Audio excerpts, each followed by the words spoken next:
when we arrive after, you know what it's like. Yeah. I don't know your name. Jacob. So sorry, but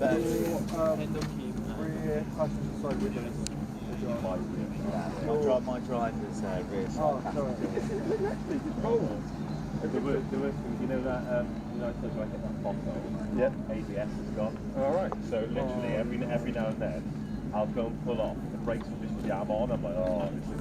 Remember, get that to council, you know. Favourite the working space. Everything. You know what? Romy's business. Digital note. Oh yeah. You know, just not, and so I sat down with the accountant again, right?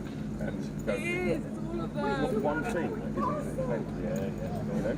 So even if you book an Airbnb for a month, so I say, well, do I take a course for the weekend?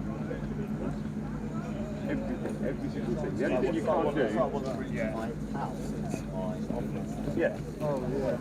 So if you go to a concert, a festival, because you do stuff there, the tickets and everything going in there, it's all except any beer I buy, within 50-mile radius of rugby. Yeah. So... I was just thirsty, that's all they had. To meet it. Essentially, unless the food you buy is 25 miles from your office or home, you can't claim it. You can't really check it. Because the fact is you could eat at home and everything else. If you're more than 25 miles, that's meant to be the cut-off bit. I don't have taps at home. Yeah, that's a good point,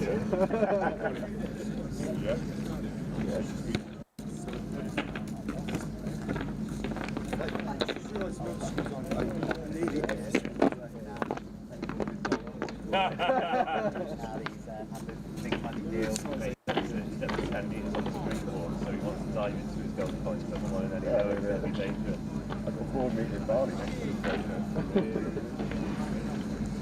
That's quite exciting though, mate. Like, it feels like it's I've come a long way since I elevated your product. You know, yeah. As somebody said yesterday, what your Joe Burns? That was like one of the great tours. That was brilliant. That was one of the great tours.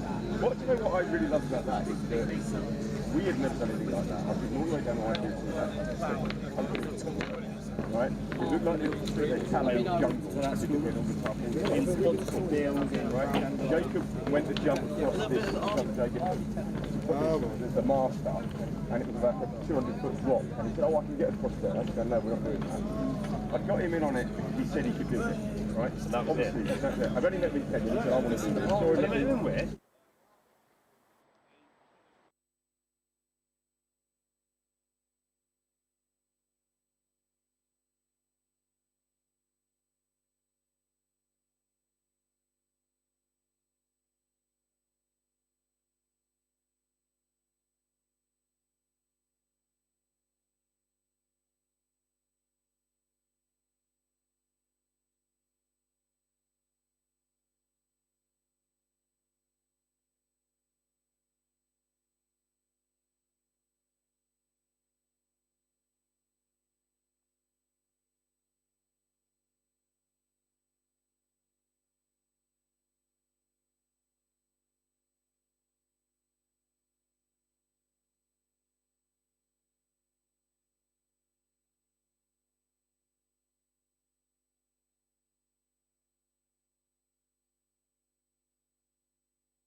Because you know I'm all about that bass, no trouble. I'm all about that bass, no trouble. I'm all about that bass, no trouble. I'm all about that bass, bass. Yeah, it's pretty clear. I ain't no size 2, but I can shake it like I'm supposed to do. 'Cause I got that boom boom that all the boys chase. All the right junk and all the...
Good morning everybody and welcome to day 3 of the HOWDEN ROSSLYN Park National Schools Sevens. The action is coming thick and fast. We have seen some immense performances, some wonderful tries, plenty of that. No, that's a bit high actually. This is the level, is it? Below the stern. This is the level. And my head's on the wrong side. And, well, he couldn't handle the mic, could he? But we're here with our friends from Limitless who are stashing everybody out. I think that's the best hit I'll ever get on a lad from Kirkham. And Sorry, we've got distracted there quite early, haven't we, Angus? But we have a big day ahead of us, and we've got new tournaments starting. But before we get into that, Angus Savage, the man from Next Gen 15, who knows all there is to know about schoolboy rugby.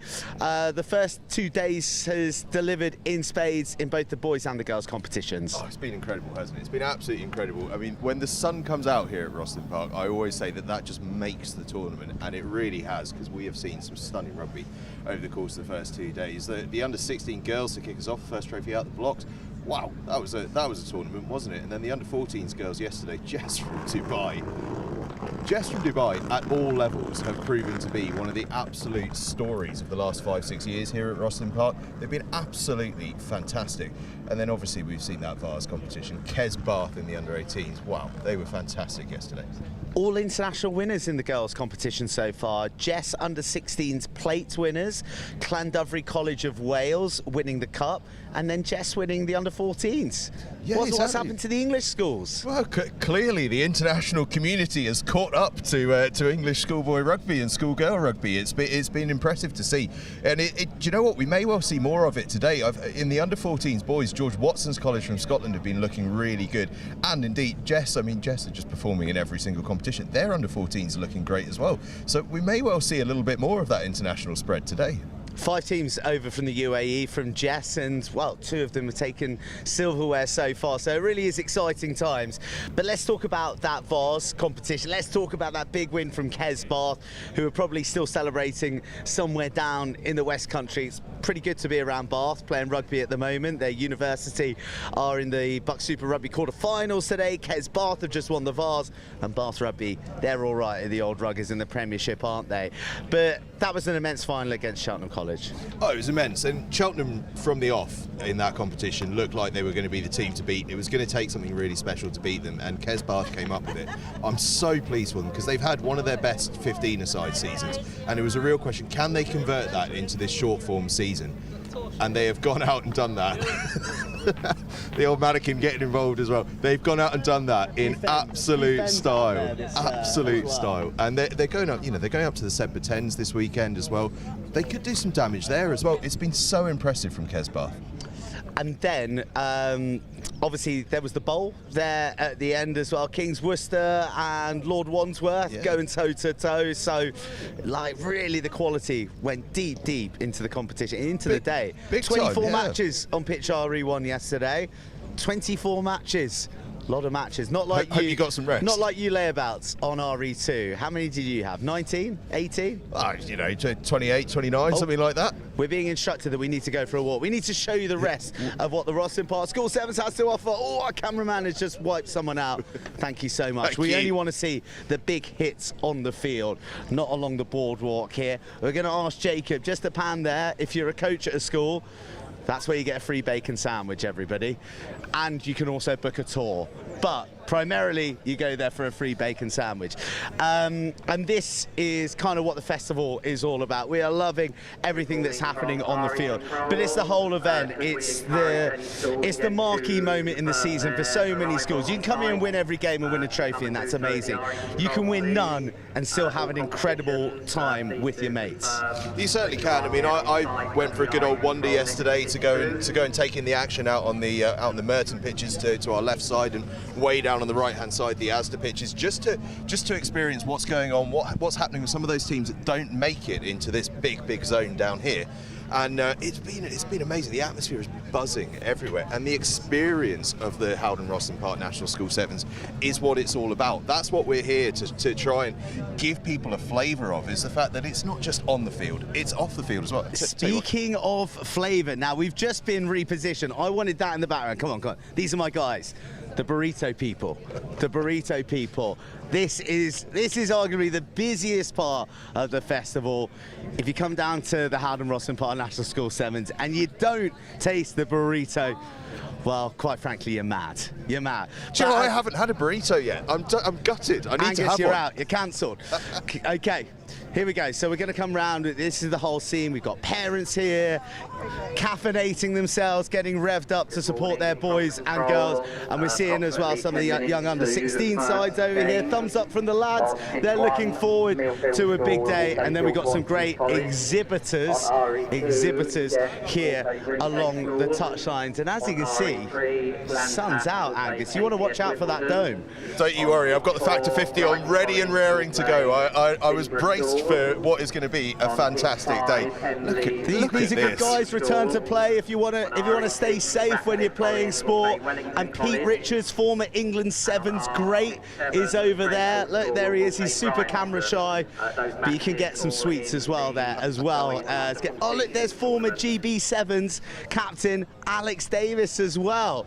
Literally, the touchline's bulging with celebrities, Olympians even. Right, we've swapped sides there, Angus. I think we're losing the trade. Oh, and this is Hollywood James Hanks of the Exeter Chiefs. Oh, you just can't go anywhere without seeing the greats of the game. Hanksy, good to see you. Celeb watch here on RE1. Absolutely yeah, I know, fantastic. I know. God, Angus, you've been severely overshadowed because you're usually the most famous person on here. Oh dear, oh dear, oh dear. It is actually extraordinary though, isn't it? It's the amount of people on these touchlines. Yeah, I saw Ben Youngs here yesterday, who was coaching with Gresham School. I spotted Lewis Moody on a touchline as well. Some England greats here. Well, we touched on the celebrity Rosslyn Park Sevens dream team. Yes. It was a contentious issue yesterday at the end. Ben Youngs, does he get in yours? Oh, I think you've got to take 120 odd caps for England. You've got to get him in as a scrum half. Does he have a few more? I lose count after 100. He'd be buzzing around that sevens field. We'd have to get him in. Oh, you can see you can't see the Women's Rugby World Cup trophy.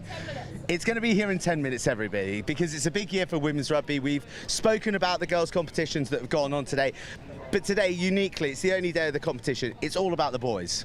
Yeah, the only day of the week where it's only boys, under 16 boys and under 14 boys, two massive competitions. The under 16 boys, in some ways, often described as the sort of truest test of those boys' competitions because everyone's in it. There's no cup vase split. It's just everyone all in one tournament. So it's absolutely massive. It's a beast. There's 220 odd teams in it. Incredible tournament. In terms of the under-16s, the runners and riders in there, would the favourites be Northampton Boys School and Stowe, who battled it out? Well, Millfield didn't like that, did they?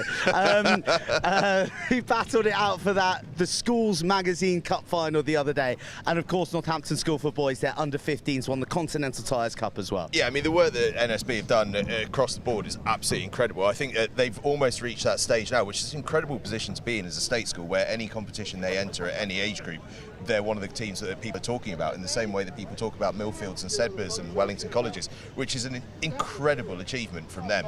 So they have to be up there. Stowe, of course, have to be up there. And then you have those classic runners and riders, your Sedberghs, your Millfields. I know that Sedbergh across the board, what with Simon Mulholland, Noxie as he's known in his final week at the school, an absolute legend of every tournament that has ever existed.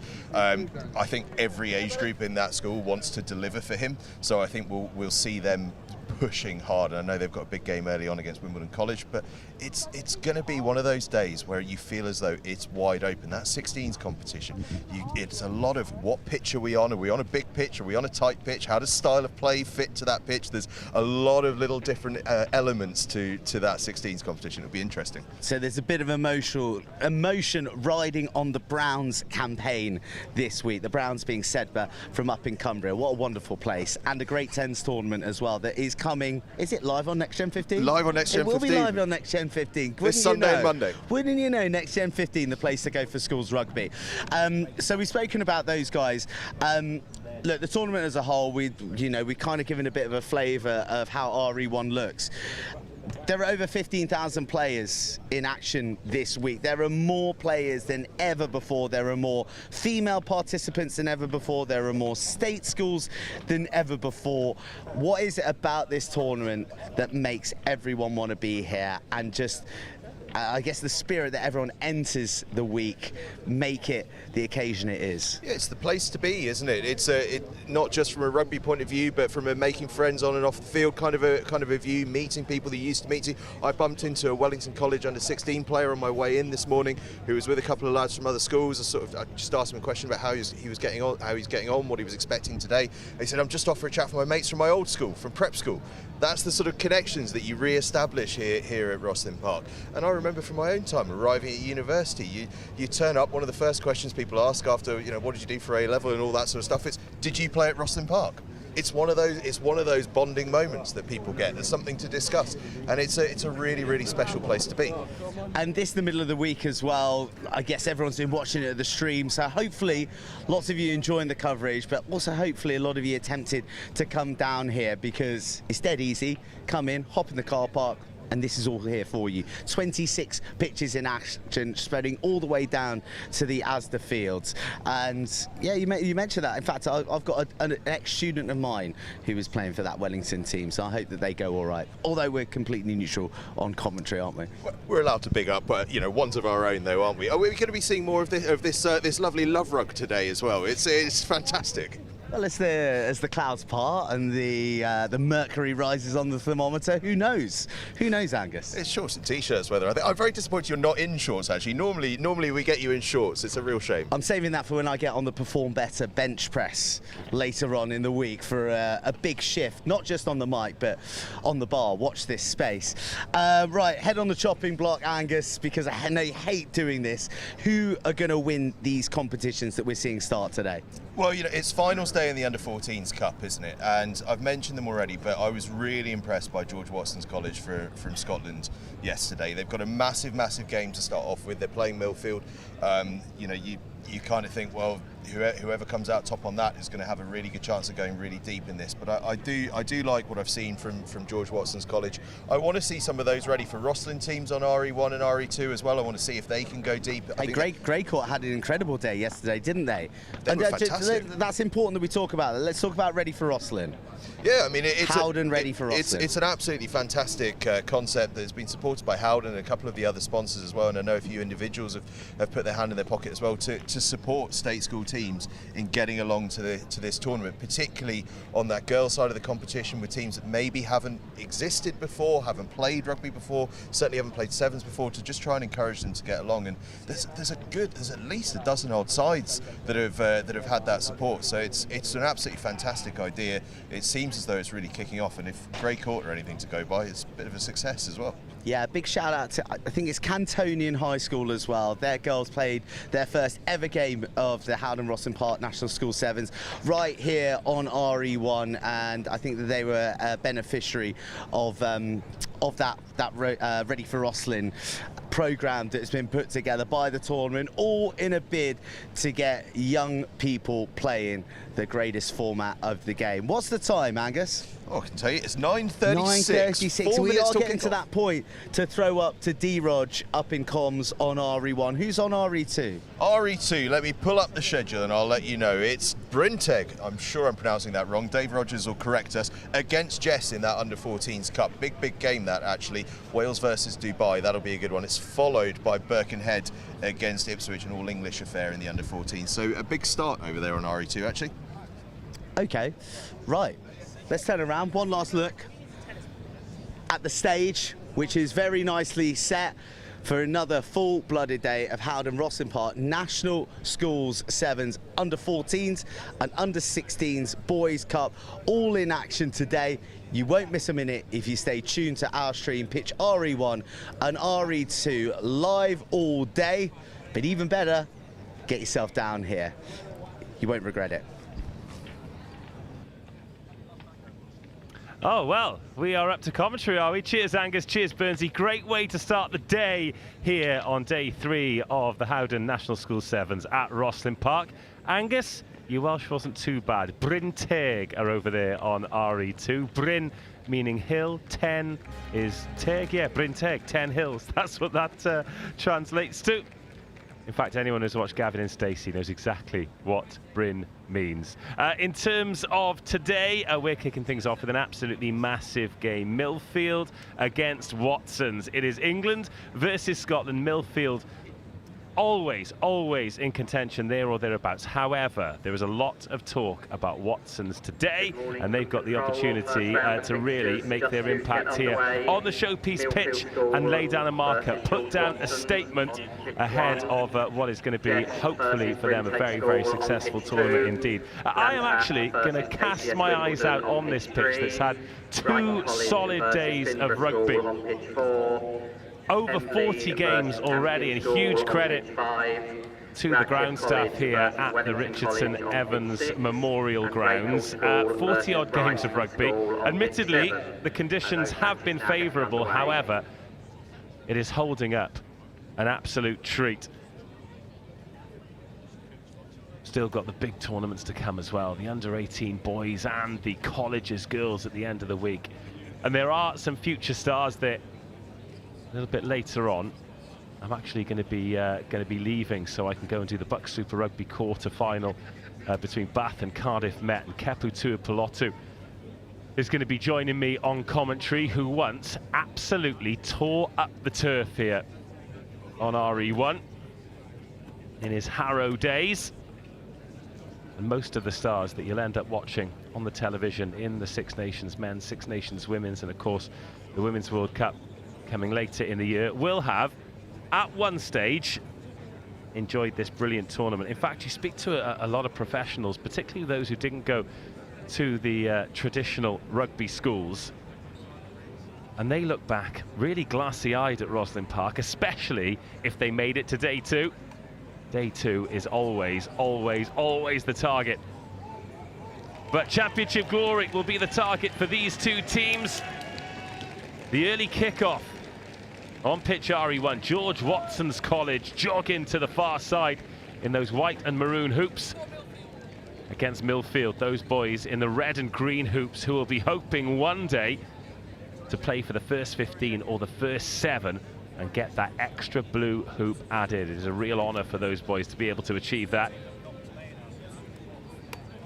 You should know the deal by now. 2 halves, 7 minutes each way, 60 seconds to get your breath back in between. These are pool games, so there's no extra time in the knockout games. It's 5 minutes golden point. But Millfield, they have had some tournaments so far.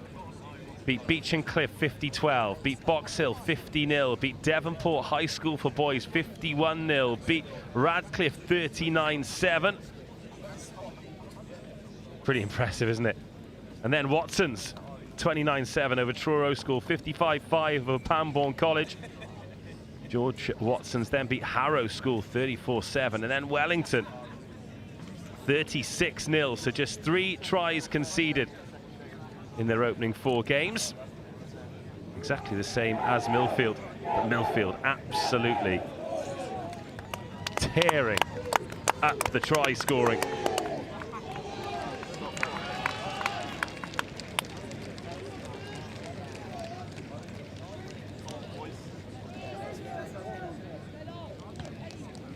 Unfortunately, haven't got a team sheet for George Watson's. Hopefully it will appear before the end of the game so we can shout out some of these brilliant boys and give them the attention they deserve.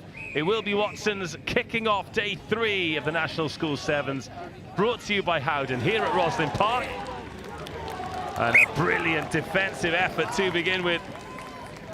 Millfield coughing that one up.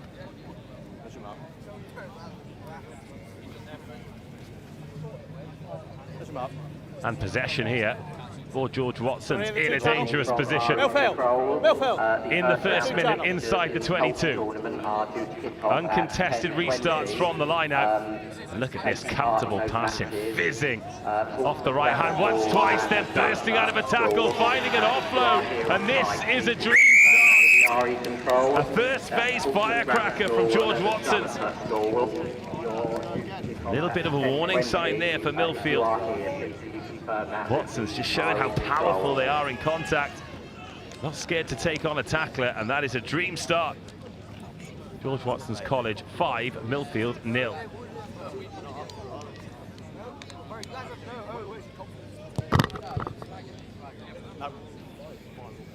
Just wide with the conversion. So the other two teams in this under-14 Boys Cup Group A, Bryntegh, 10 Hills, and Jumeirah English-speaking school, their girls' team's doing incredibly well at under-14s and under-16s. Time for the boys now. They've earned the right to be here in day 2 to take on a couple of rugby powerhouses in this under-16s boys competition. Little dummy out, no one there on the edge, so it's just a fix a defender. And, oh, it's a good read. Was it knocked on in the tackle? Referee says no. And Millfield take that back over their own try line. They can get on the outside here. This could be trouble for Watsons. Lovely run. The step in field. Magnificent. Beats the final tackler. 100-meter dash. And Millfield are going to level this up. Noah Sprenger drops it down. Millfield right back in business. They've got the conversion to come to put them in the lead. And that's a lovely finish by Noah. We actually had his cousin Isaac joining us on commentary yesterday. He, the Sprengers, and everybody involved with Millfield to be delighted with that. They were in a bit of trouble, weren't they, in their own in-goal area, but that little step there, 2 tacklers, no one really being decisive as to whose man it was. And Sprenger takes full advantage. That is one for the highlights reel for the young left winger. Let's go, boys. 2 great tries in the first 3 minutes. Well, that's not going to go 10. Referee not even letting it hit the ground. He wants a fast game as well, and I don't blame him. Yep. So Watson's keen, another turn of pace. Just the desire to attack the line and try and find gaps, and when there aren't gaps there, work through the tackles. Strong boys. Go, go. These Watson's lads. Pretty relentless, isn't it? You can hear the claps of body on body at each tackle.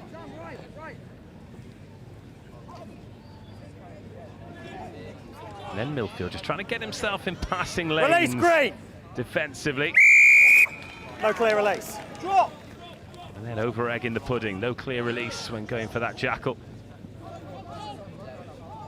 Watson's 3 men, options both ways.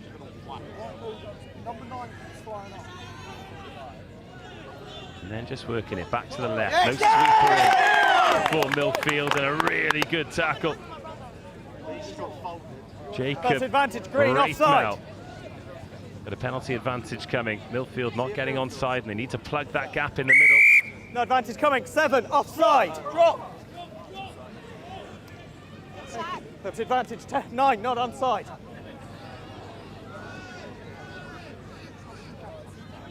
Watson's come again. Really good tackle. Roll away, Green. No, you're not. Not rolling. Number 7 not rolling. You were fine 11.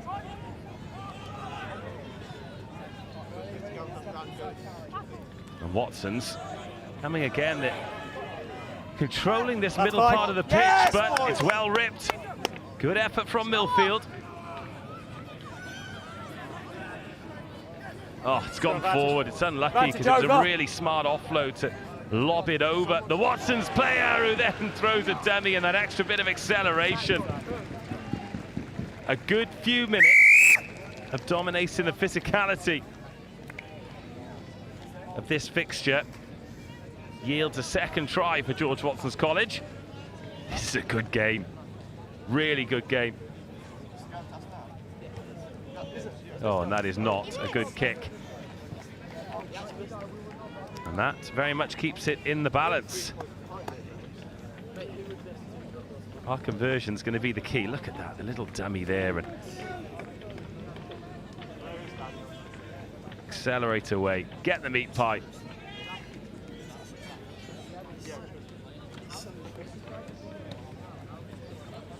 Minute of the game. Minute and a half.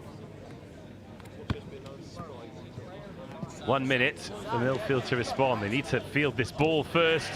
Oh, they go! Oh, if that sticks, there's no one at home. Give! Give! Being careless with the pill Advantage at over the now. moment. Millfield got away with it a couple of times. Being forced to check back under defensive pressure. Oh, another demi-thrown, and another chance to accelerate away. Better chase this time, waiting for the support. It arrives, and Millfield are going to go the distance again. They have scored 2 exceptional tries from distance. This one, Josh Hines-Smith. Due in approximately 10 minutes. These are boys under 14. Josh Hines-Smith just added a little bit of extra nitro when the initial boost had given up. And Millfield, having converted their tries, have got a 4-point lead, a very useful 4-point lead. They've taken their opportunity so well, it's been clinical. That dummy and go there, brilliant. And then Hines-Smith.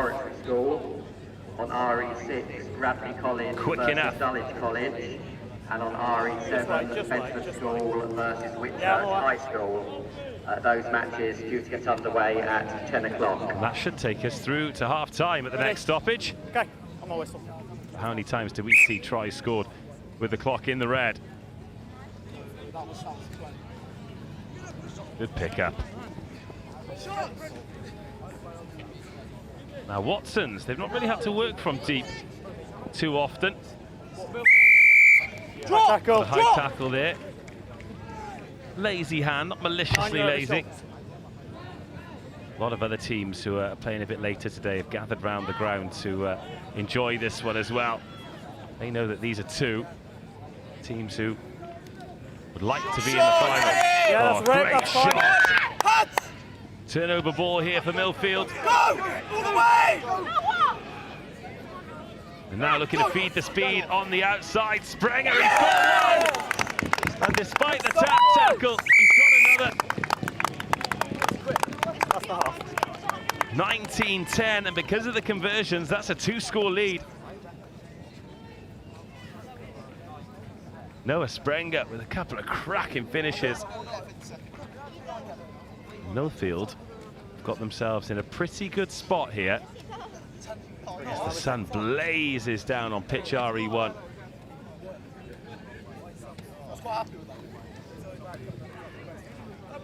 Oh, the conversion has rattled the beans on toast, but at half-time, Millfield in a great spot. They lead 19-10.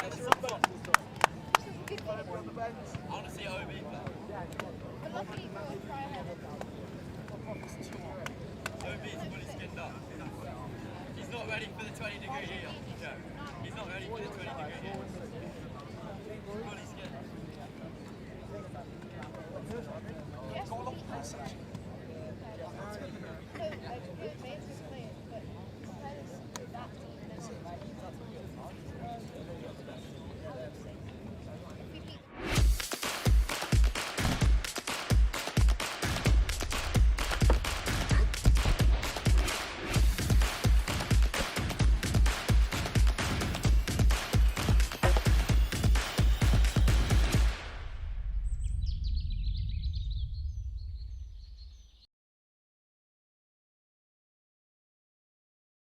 Dunottar score for your 10-20 kickoff.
Second half underway, and George Watsons, despite looking dangerous, despite scoring a couple of great tries and certainly having more of the territory in the first half, find themselves 9 points down.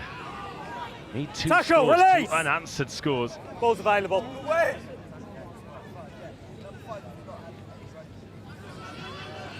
Oh, and then just knocked on when they look dangerous. Not necessarily forcing it just yet, however, perhaps that's something they might have held on to if they didn't need the 2 scores.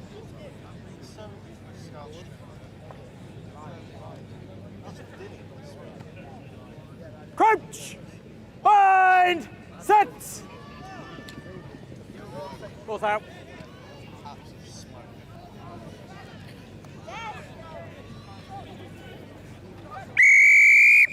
Here come Millfield. Attack a player without the ball. Back! Not 10, advantage. Try number 4 would really make it tough for Watson's. Oh, good tackle, but shoveled off by Springer. 2, high tackle. There. Milks the high tackle as well.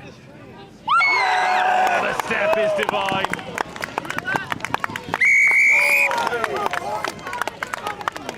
Is that the game breaker?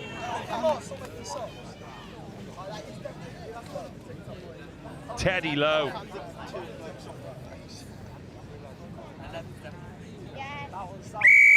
Oh, from some seriously hard work by Noah Sprenger, though. Look at this, hard graft, and gets rid of the first tackler. And just that swinging arm, wasn't it, after a brilliant fend from Sprenger. And then tap and go, no one really set. See ya, Toby Bryant. Okay. I'm going to be honest with you. It could be Toby Bryant or Jacob Braithmel or Teddy Lowe. They've got 3 number 13s, which really doesn't help on the team sheet. Look, there are 2 of them next to each other in the middle of the park there. So we've got 2 number 7s, 2 number 13s. Mark's here. I'm sure they'll be back here on pitch RE1 in the knockouts. I'm going to have to ask the coach about haircuts or boot colours or something to try and identify the boys. Crouch. Either way, Bind. they're in a great spot here Set. now. 4 tries to 2, 26-10. Ball's out. And in the 22 with more dancing, fancy footwork and a lovely ball, the 2-on-1. The diving finish and Millfield are rampant. Yes. Boys.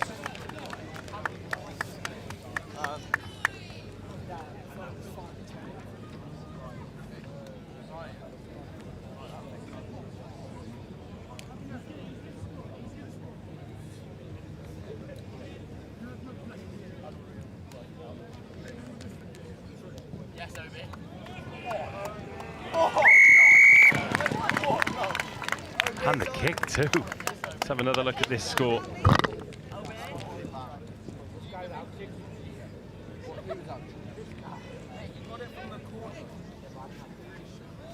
Look at this, 2-on-1. It's just well executed, isn't it? And the finish, fantastic. Get that on the highlights reel.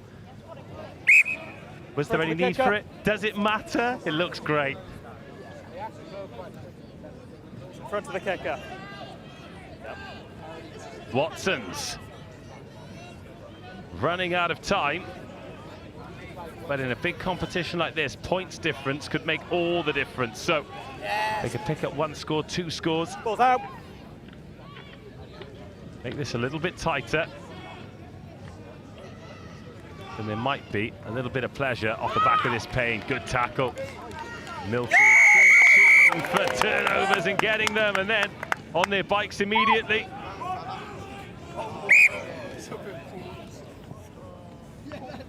Forward pass.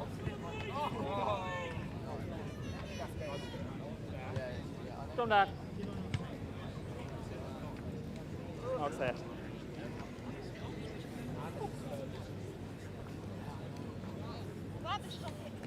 Couple of minutes for Watsons to try and rescue this. Couple of minutes Crouch. for Millfield Bind. Set. to pull even further away. That's a turn of pace, isn't it? That's advantage. 9 offside. Millfield offside. 9 offside. A little bit too eager. Watsons need to find some of that zip and fizz that they had in the first half. Oh, instead they've thrown the interception right in the passing lane. Oh, go on, go on, Leg. Go on, And there are numbers here. Been a great last 9 minutes of the game from Millfield, hasn't it? They were shocked and shook early on. Trail 10-5. 28 unanswered points since then. Oh, it's a nice dummy hand to step as well. And another one, and another one. But it's a long way between them and the line, and not a long time until the full-time whistle goes. Credit Millfield's defence. It is up and abrasive and in the face of these Watsons College boys. But if you miss a tackle, then it calls the sweeper in. And we have a foot race. Love that stop and go. Not done yet, though. Oh, just gets there. Always worth the chase. But Watsons get another 5 on the board. Good score. On the line. On the line. First chance they've had. It must have been a frustrating second half for the boys from Scotland.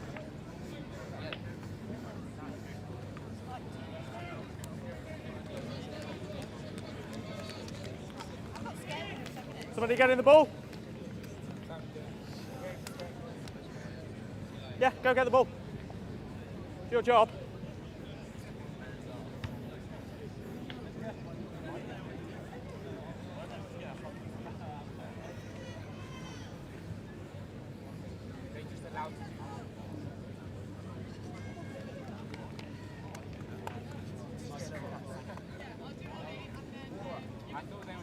Final play now.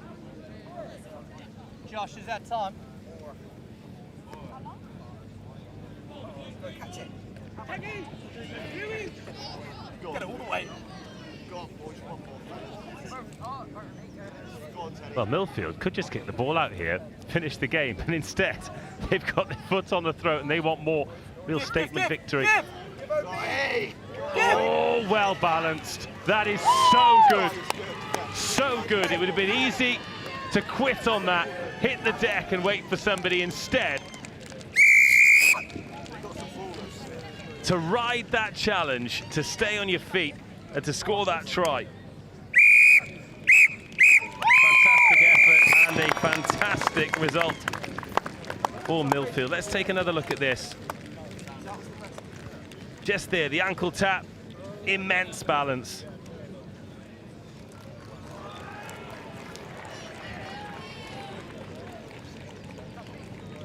And a great finish, and Millfield are at the races, 40 points to 15. They've taken that opener against George Watson's College.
Whitgift and Ysgol Garth Olwg.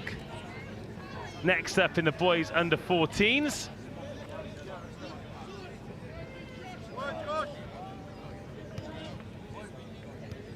Whitgift with the gold hoops. No numbers, unfortunately. I've got their team sheet here, but that is not going to be a great deal of help with no way of identifying these boys. Ysgol Gartholwg, the first attack. Jack Cox wearing number 11, finding his pal in 12, and Luke Raisin. Oh, stumbles, but stays on his feet long enough to dot down. And Luke Raisin for Ysgol Gartholwg gets the opening score against Whitgift and converts two. These boys under 14s. Lovely ball, wasn't it? Just that little stop and go there. Win the first collision. The offload, risky, but that's what we love about it.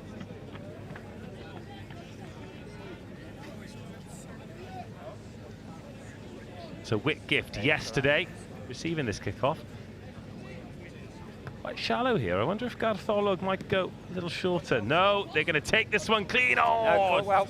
Referee says it's not knocked on. It's a good catch by Jack Cox. Went backwards. Then a loose ball that Whitgift can pounce on, and then okay, a little knock on by yellows on the ground. Going to have a scrum. So Whitgift yesterday Blue. Beat Watford Grammar School for boys 19-7. UCS were then dispatched 45-0.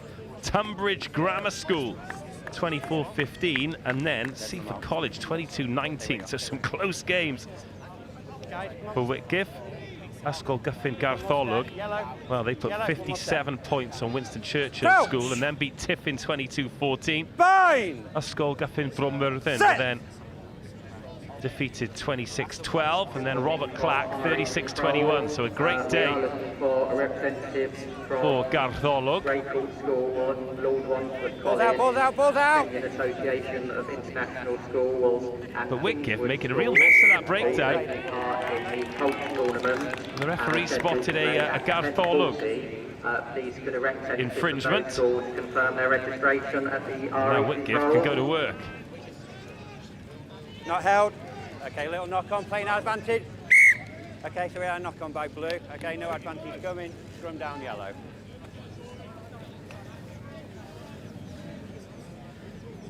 So Ysgol Gartholwg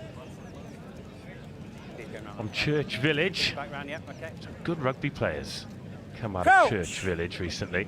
Fine! Both the Emmanuel boys, Stefan and Johan, have been playing for the under-20s. Think balls out, balls out! Ellis Jenkins might be a Church Village boy as well. So a real pedigree for rugby, and putting it, oh, well intercepted. At the moment, I was going to say, putting it on one of the best rugby schools in England in Whitgift. In this under-14 boys competition, good strength at the counter-ruck. Keep it low, keep it low. Tackle release! And now they can go in search of try number 2. Jacob Edwards. Oof. And a tap and a go. Good pace on that. Ollie Matthews. Stop just short. No. Lovely pass off the left hand. There is a queue of bodies here for Gartholwg on the right-hand side, but it's been knocked on over the line. Okay, so we had a knock on over the line, so to scrum down. One of the butchered tries of the National School Sevens. Oh, he did the right thing, just delayed it. The step was beautiful, but beaten by the paint. And it remains Ysgol Gartholwg leading by 7 points to 0 over Whitgift. Here it is. Crouch! Fine! Set! We've not really had a sniff yet of Whitgift, but here's an opportunity, or is it? Round offside. Yes, offside. Need to see a clear lift before going. A sweet relief. And some nice footwork, but Gartholwg defenders are there. The offload is good. Pretty narrow from both teams on this huge RE1 pitch. And one more could create some space for the gas. Takes the long way round and gets there. Beats the flailing ankle tap. And Whitgift relieve the pressure with a brilliant individual try.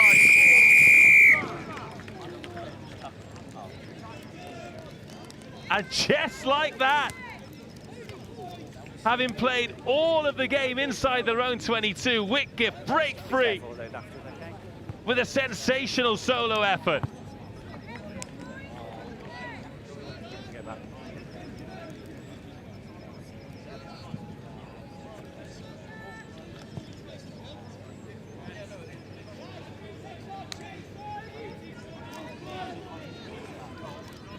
take another look at this then. Had so much work to do, but was focused. Hit the gas quickly. And once he got to the outside, there was one flailing arm. When that didn't land, it was try time all the way. And a warning shot there for Gartholwg. Do not defend narrow or you'll be punished. Game on.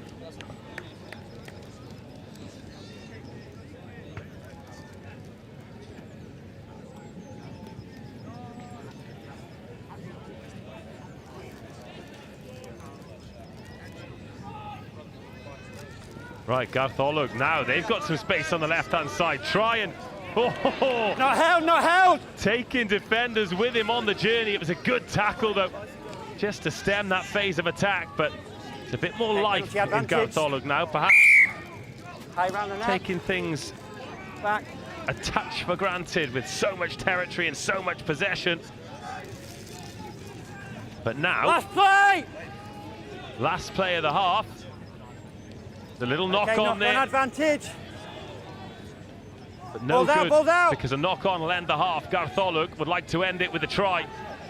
No hands now. Bit of a counter-ruck, but doesn't really make a dent. Advantage offside. Got a penalty advantage now, so they can go exploring here. The Gartholwg boys. Still got penalty advantage. Whitgift manning up in defence very well. Not just in terms of the physicality. Okay, back to the offside. It's an interesting kick. Midfield offside. We're still on last play, boys. Last play, yellow. Last play of the half. This is massive for Whitgift to try and survive. Massive for Gartholwg to extend this lead. That at the moment is just the 2 points of a conversion. Lovely step back and a ghost through. Tackled by the jersey. Tackle short. And Whitgift stopped Gartholwg a metre short. Yeah, contest is good. Contest is good. Driving towards tackle the line. Release. And the ball is playable. Oh, no, it's not. Brilliantly done. Great defence from Whitgift School. Last play. And they've got a choice here. They put this into touch, or just give it a go. No, they're going to take a breather. Don't want to risk turning the ball over. And they're going to give it a good go in the second half. Great game. Whitgift 5, Gartholwg 7.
Good morning from RE Control. The scheduled fixtures at 10:20. 2 matches in the boys under 14. On pitch 6, Epsom College versus Bryn Hellinog Comprehensive School. And on pitch 7, Haverfordwest versus Fulham Boys School. And then first matches in the Colts tournament. Let's get underway with this second half then. Gartholwg kicking off to a young Whitgift lad who's left his glasses on, and I respect that massively. For those who remember, like Edgar Davids. Dunottar School versus Cantor School, and on pitch 5, Blundell School versus Bedford School. Those matches are due to get underway at 10:20. Okay, let's just keep the challenge in a little bit less, please, Captain. Thank you. Crouch! Bind! Whitgift ball. Set. Nobody to the left of the scrum, so that might be the place to attack, but soon checking back when he realises there are some big defenders there looking to halt his progress, but gets away. Oh, ball's just gone forward. Referee has got himself in a really good place there. Stay where you are. Head. He's just taken a little bash on the head, and the referee... Okay. Scrum down. Just checking he's okay, and he is, which is good news. From RE Control, we are Also important news. Confirmation of arrival from Kingswood School and Any suggestion? School. Crouch! Oh, there is a huge Bind! blindside to attack here. Set! There goes the dart down the blind side. There's a race here. Whitgift are going to be second to it as well. The step and the tackle are excellent. Tackle! Try saving. It was a great dart down that side. And now the drift across. Hands will do it here for Gartholwg.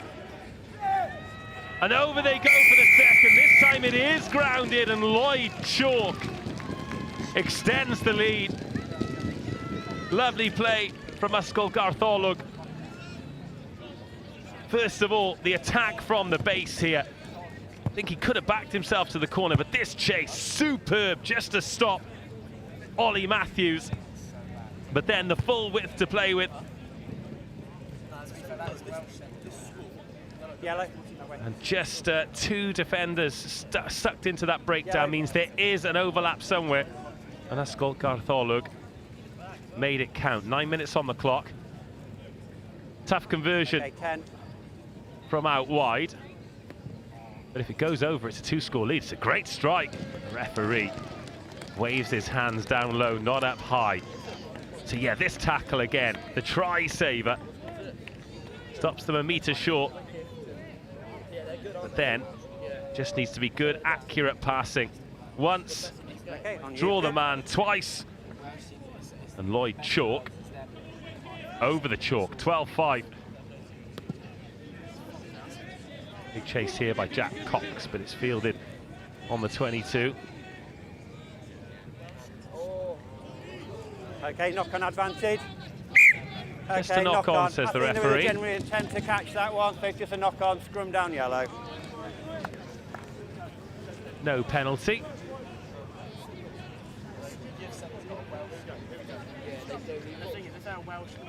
We're having next to. Guys, listen to my calls, back up. Crouch! Bind! Halfway through the second half. Set!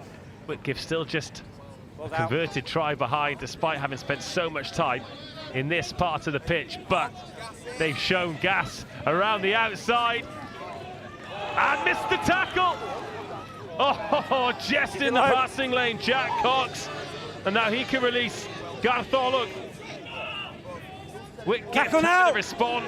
Clear out's good, clear out's good. Finding themselves behind here, no sweeper at all, was Ollie Matthews taken out. They're still appealing for it, but the kick chase is good. And now they can go after the turnover. Game's just broken up, and this could work for Whitgift. Galloping. It's a long way around the outside. What a tackle from Ollie Matthews. The diminutive number 10 has done a job for his team. And Ysgol Gartholwg from Church Village have wrestled it back. Ball's out. Great passage of play. Second penalty they've given away for playing the ball on the ground.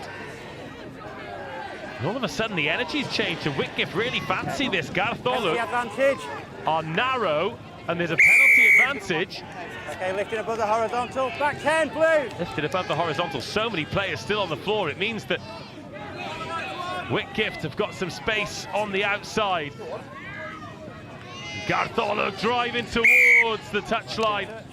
And it was just a kneecap on the white paint. Tell you what, the fact that we have started day 3 and we can still see those white lines That's the under-14 Cup match between Edson College. The case every year. Oh, this was massive. Look at this pace around the outside. Just backs himself. So much effort. Skips through the tackle. Just slows him down enough. Ruskell Gartholwg to respond. A minute and a half. Whitgift need 2 scores to win the game. Gartholwg, 1 more score would surely be enough to secure it and keep their unbeaten record going. Oh, good defending. But there are numbers here, but it's been picked off. Oh, yes! Huge collision. And Whitgift are in business. Oh, that is a sensational jackal turnover. 1 minute. Jacob Meisen. Let's go. Well, we talked about Ellis Jenkins being from Church Village earlier. That is the kind of jackal that he'd have been proud of. Is there another try in this game? Oh, Yeah, tackle release! I think he tackled the tackler. Ollie Matthews. Jacob Meisen. His turnover that got them in this position in the first place. But a high tackle. Back 10. I'll tell you when. Wales flag in the background too. They get absolutely everywhere, covering the Limitless billboard. Burnsy spent enough time in Limitless earlier. Matthews. Matthews goes through. Ollie Matthews. Brought down with a last-ditch tackle. Back foot, back foot! This would put it to bed for Last Gartholwg. play! It's the last play. Tackle! Whitgift need to turn this Inner ball side, over. They leave need it, to leave go it, the leave length. it. Use it. But it's safely in the Last hands play, of the boys. Welshman. With space to the left-hand side. Oh, a loose Went ball. backwards. It's gone backwards. That's fine for Whitgift because the Tackle! knock-on ends the game. Oh, a counter-ruck. Here we go. Hits it to touch. Gartholwg have done enough. Good performance, and they get day 2 off to a winning start. Great contest finishes. Whitgift 5, Ruskell Gartholwg 12.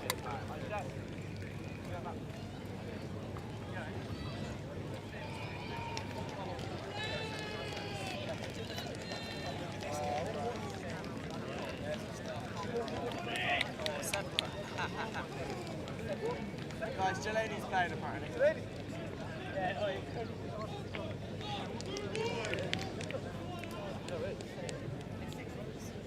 That's 14. It's not 14 strings. No, it's 16. It's 16. Alright. They look 14 games. They are 14. So are you doing that 4 games? We're going to go in 100. We can do it 160. There's 14. I felt I needed to. I really felt I needed to.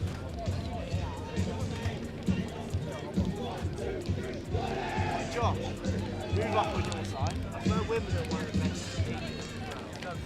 No, several. Jed. Number 6, Sedbergh got quick. They came back to where it was crazy. That's wonderful. I want to see you. Sedbergh School versus Wimbledon College here on day 3 of the Howden National School Sevens at Roslyn Park. Wimbledon College could have probably walked here this morning, but I doubt they did. They're on the ball in the hoop. Sedbergh in the brown, typically abrasive, relentless start from them, and they pick up the penalty. Aggressive at the breakdown. They've won some trophies here over the years, haven't they? Jack Williamson there, wearing number 10. Accurate passing, feeding the gas on the outside.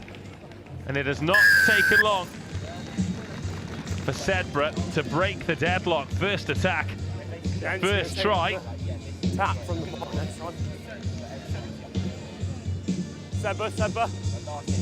Thank you. Oh, the sweet sounds of the Army Engagement Ensemble. just to blow the cobwebs off on a Wednesday morning. Doesn't take long for Sedbergh to blow the cobwebs off, does it? Quick thinking from Charlie Lythe, sees the space out there on the left-hand side.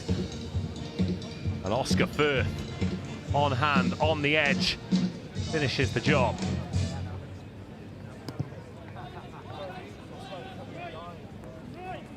Got a lot of respect for Sedbergh because it's a really brave choice to pair brown with navy, but they make it work year on year. It's great stuff.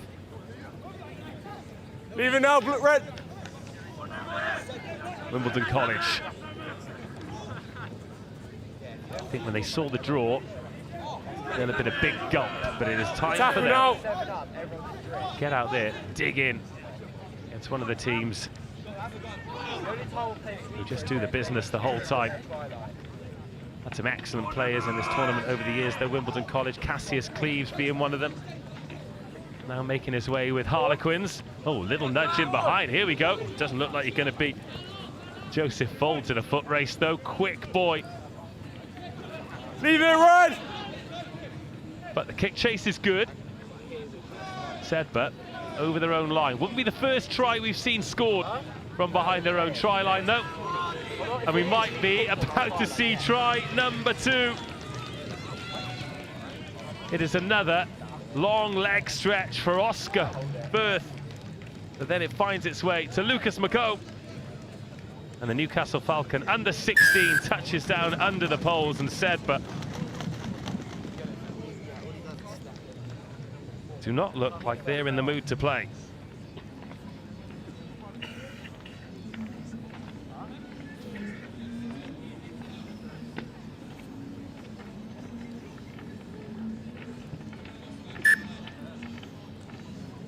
Conversion's good, 12-0.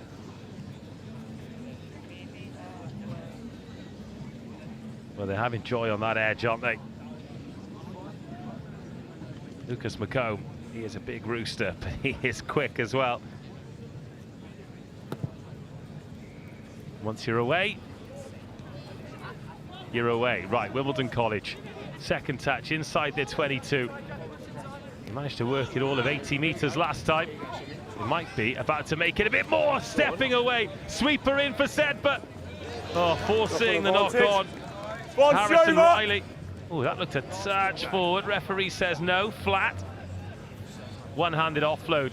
Sedbergh just brimming with confidence. Oscar Firth lays it back. Wearing number 10, Jack Williamson. The quality of the passing is outstanding. The timing, but the cover from Wimbledon College. Out there on the edge, keeping the score at 12-0. Brown mark.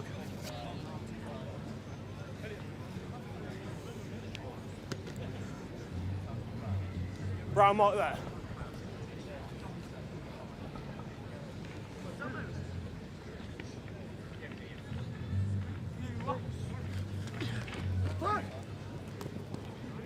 Right, Wimbledon College with the ball again, looking for space in behind, getting away from tackles. This the best chance of the game so far. Sweeper called into action, he slips off the tackle. This is a fantastic individual effort. And Wimbledon College are in the game. Oh, we've seen some tries today.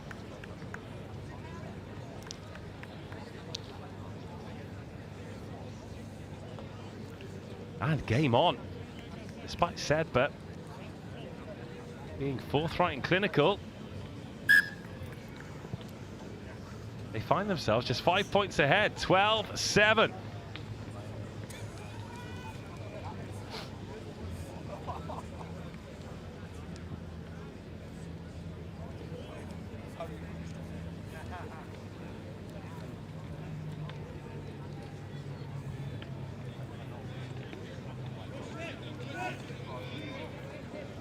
Timing, gents.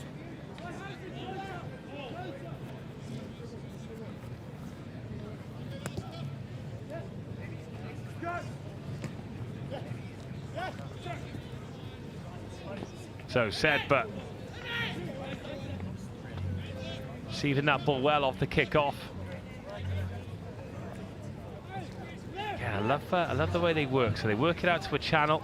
If there's space, they'll push it out to the edge. If not, they'll just check it back to the middle until there is space on the edge, because that is where they do the damage, and the damage is being done by Lucas McComb.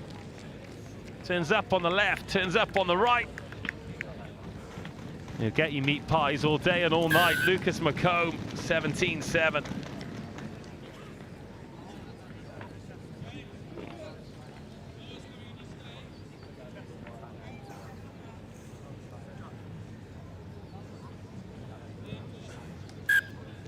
Make that 19-7, simple conversion.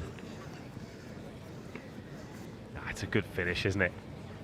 They just drag you one way, drag you the other way. Final play, gents. I mean, they will go through the middle at some point, but when they don't need to. They're the first team we've seen today, first team we've seen really properly employing a sweeper as well. Wondering what we mean by sweeper. It's like a fullback in 15's, a last line of defence. Back we go.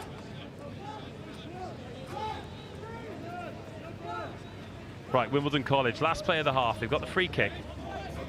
Can they get another score here to just make this one, well, a one-score game going into half-time, which would be a decent return, given how clinical Sedbergh have been.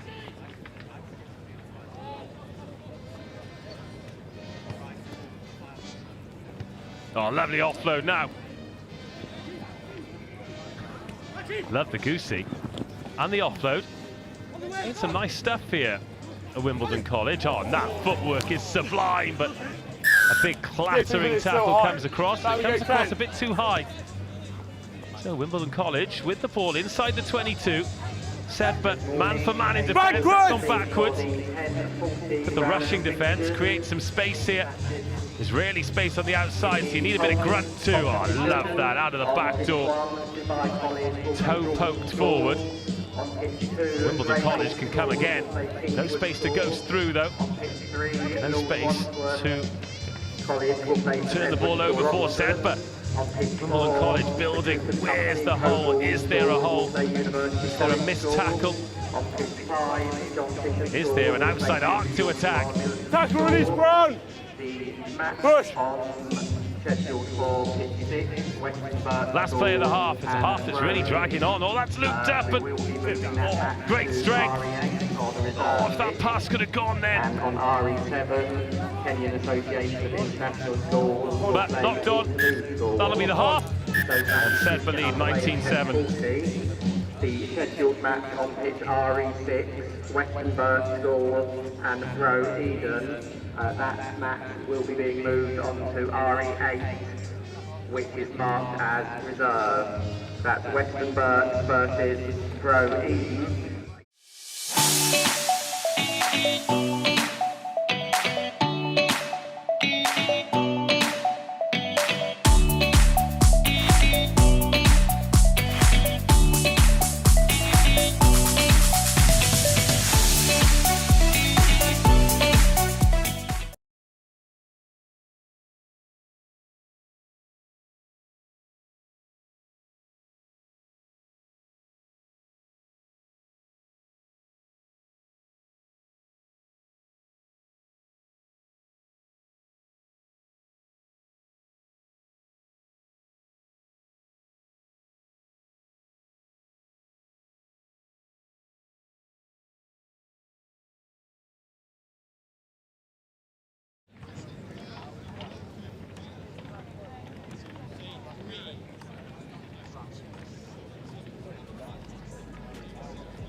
Second half, Sedbergh receiving the kick-off. Oh, it's a lovely little step, but the persistence in the tackle. Tackle off! Push! Push! It's actually a really good contest. Sedbergh sharp, as they so often are. The passing off both hands is great to watch. But Wimbledon College hanging in there. Quite had the bite and the cutting edge in attack, but defensively they've stood up. The only spaces have been around the edge, and there might be another one here. Oh, the passing and then the step and around the corner, but a little bit forward. Put it over him. Scrum ready.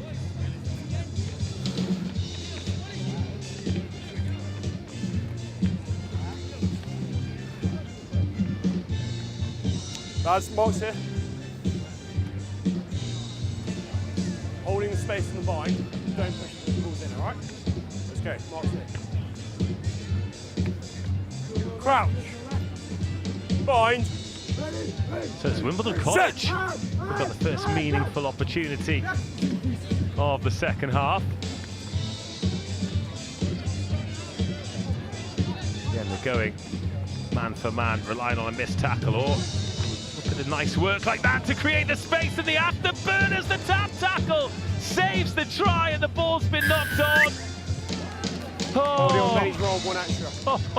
there was an extra roll, which might have been a tough call by the referee. I mean, the play to create the space was amazing. The tap tackle, magnificent. And the score remains 19-7, but not for long. Away goes Joseph Folds. Goes one way, then the other. And then hits the turbos. Oh, Joseph, that is some score. Well played, young man.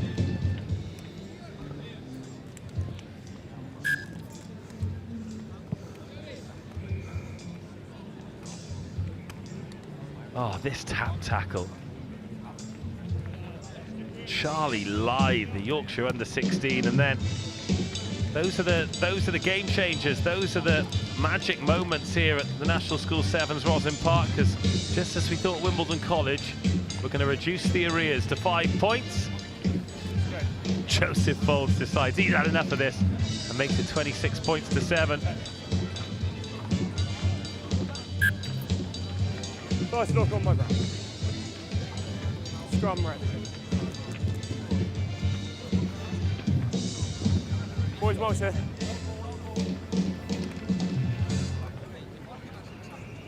Hold the space in the bind, not going for the end, alright? Crouch. Bind. 4 minutes to go.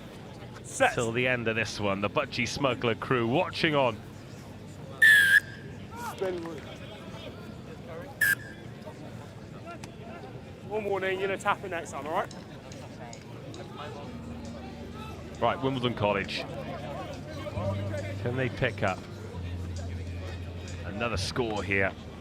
Oh, they were so close, weren't they? So close, but so far. Sedbergh off their feet. Another penalty coming, because they're not 10.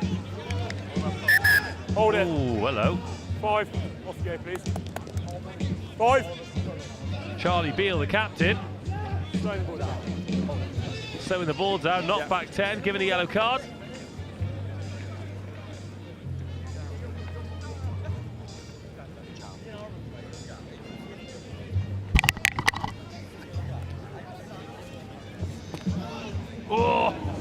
Oh, don't give him that ball. Good read. Flat. And that one floated out wide. And, oh, there's not enough space there. And Sedbergh starting to win these collisions and win them very well. Bouncing ball, squirting round. Shoulder charge him right there. Up into the hands of Sedbergh, but a shoulder charge despite the fact they're down to 6.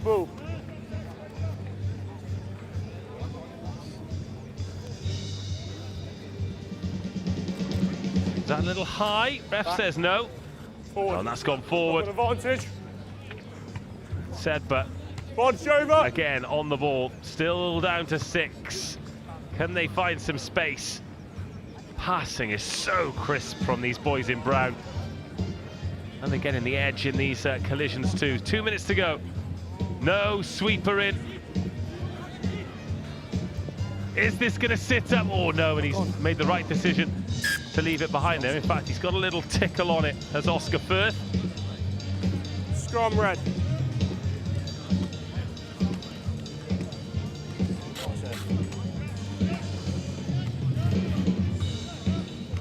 One and a half. Still 90 seconds of this one to go. Sedbergh back up to the full complement of 7. Yeah, no worries. And they've been excellent. However, Wimbledon College. That's scrum red, let's set up, please. One ankle tap away from being right back in this game before that brilliant length of the field effort from Joseph Folds. Are you in or out? In, right next to But there is a Crouch. doggedness Bind. around Sedbergh. Set. One that everyone in this tournament is oh so familiar with. But they've got a 3-on-1 here, Wimbledon College. Just need to get this ball out to this man, but just look at Sedbergh drifting across and just closing the space, backing him into a corner. Big brown cul-de-sac. Here is the gap though. But a good tackle. Ramsey Souter stopping that one. Still here with Wimbledon though. Is there another score just before full time? There's a penalty. Rather than that, drop it. Now our clock has stopped, but we do know we're coming towards the end of this one. 26 points to 7. The result is in the bag for Sedbergh. No, push. Is there another try here for Wimbledon College to foot, maybe All back. make this scoreline look a little bit more like a reflection of the contest that we've had?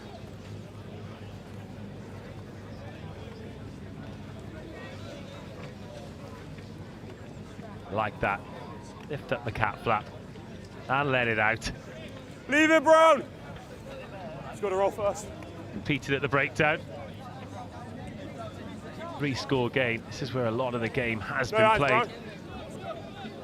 Sedbergh get to a certain point of the field and then shut up shop. But watch them if they turn this ball over. Well, they're not going to, are they? Because it's a show and a go and a lovely try. And Wimbledon College get their second. Oh, if they'd have got that one moments earlier before the fourth Sedbergh try, then who knows what could have been. But it is Sedbergh who get Wednesday off to a winning start. 26-14. They've beaten Wimbledon College. We need to get off there, anyway.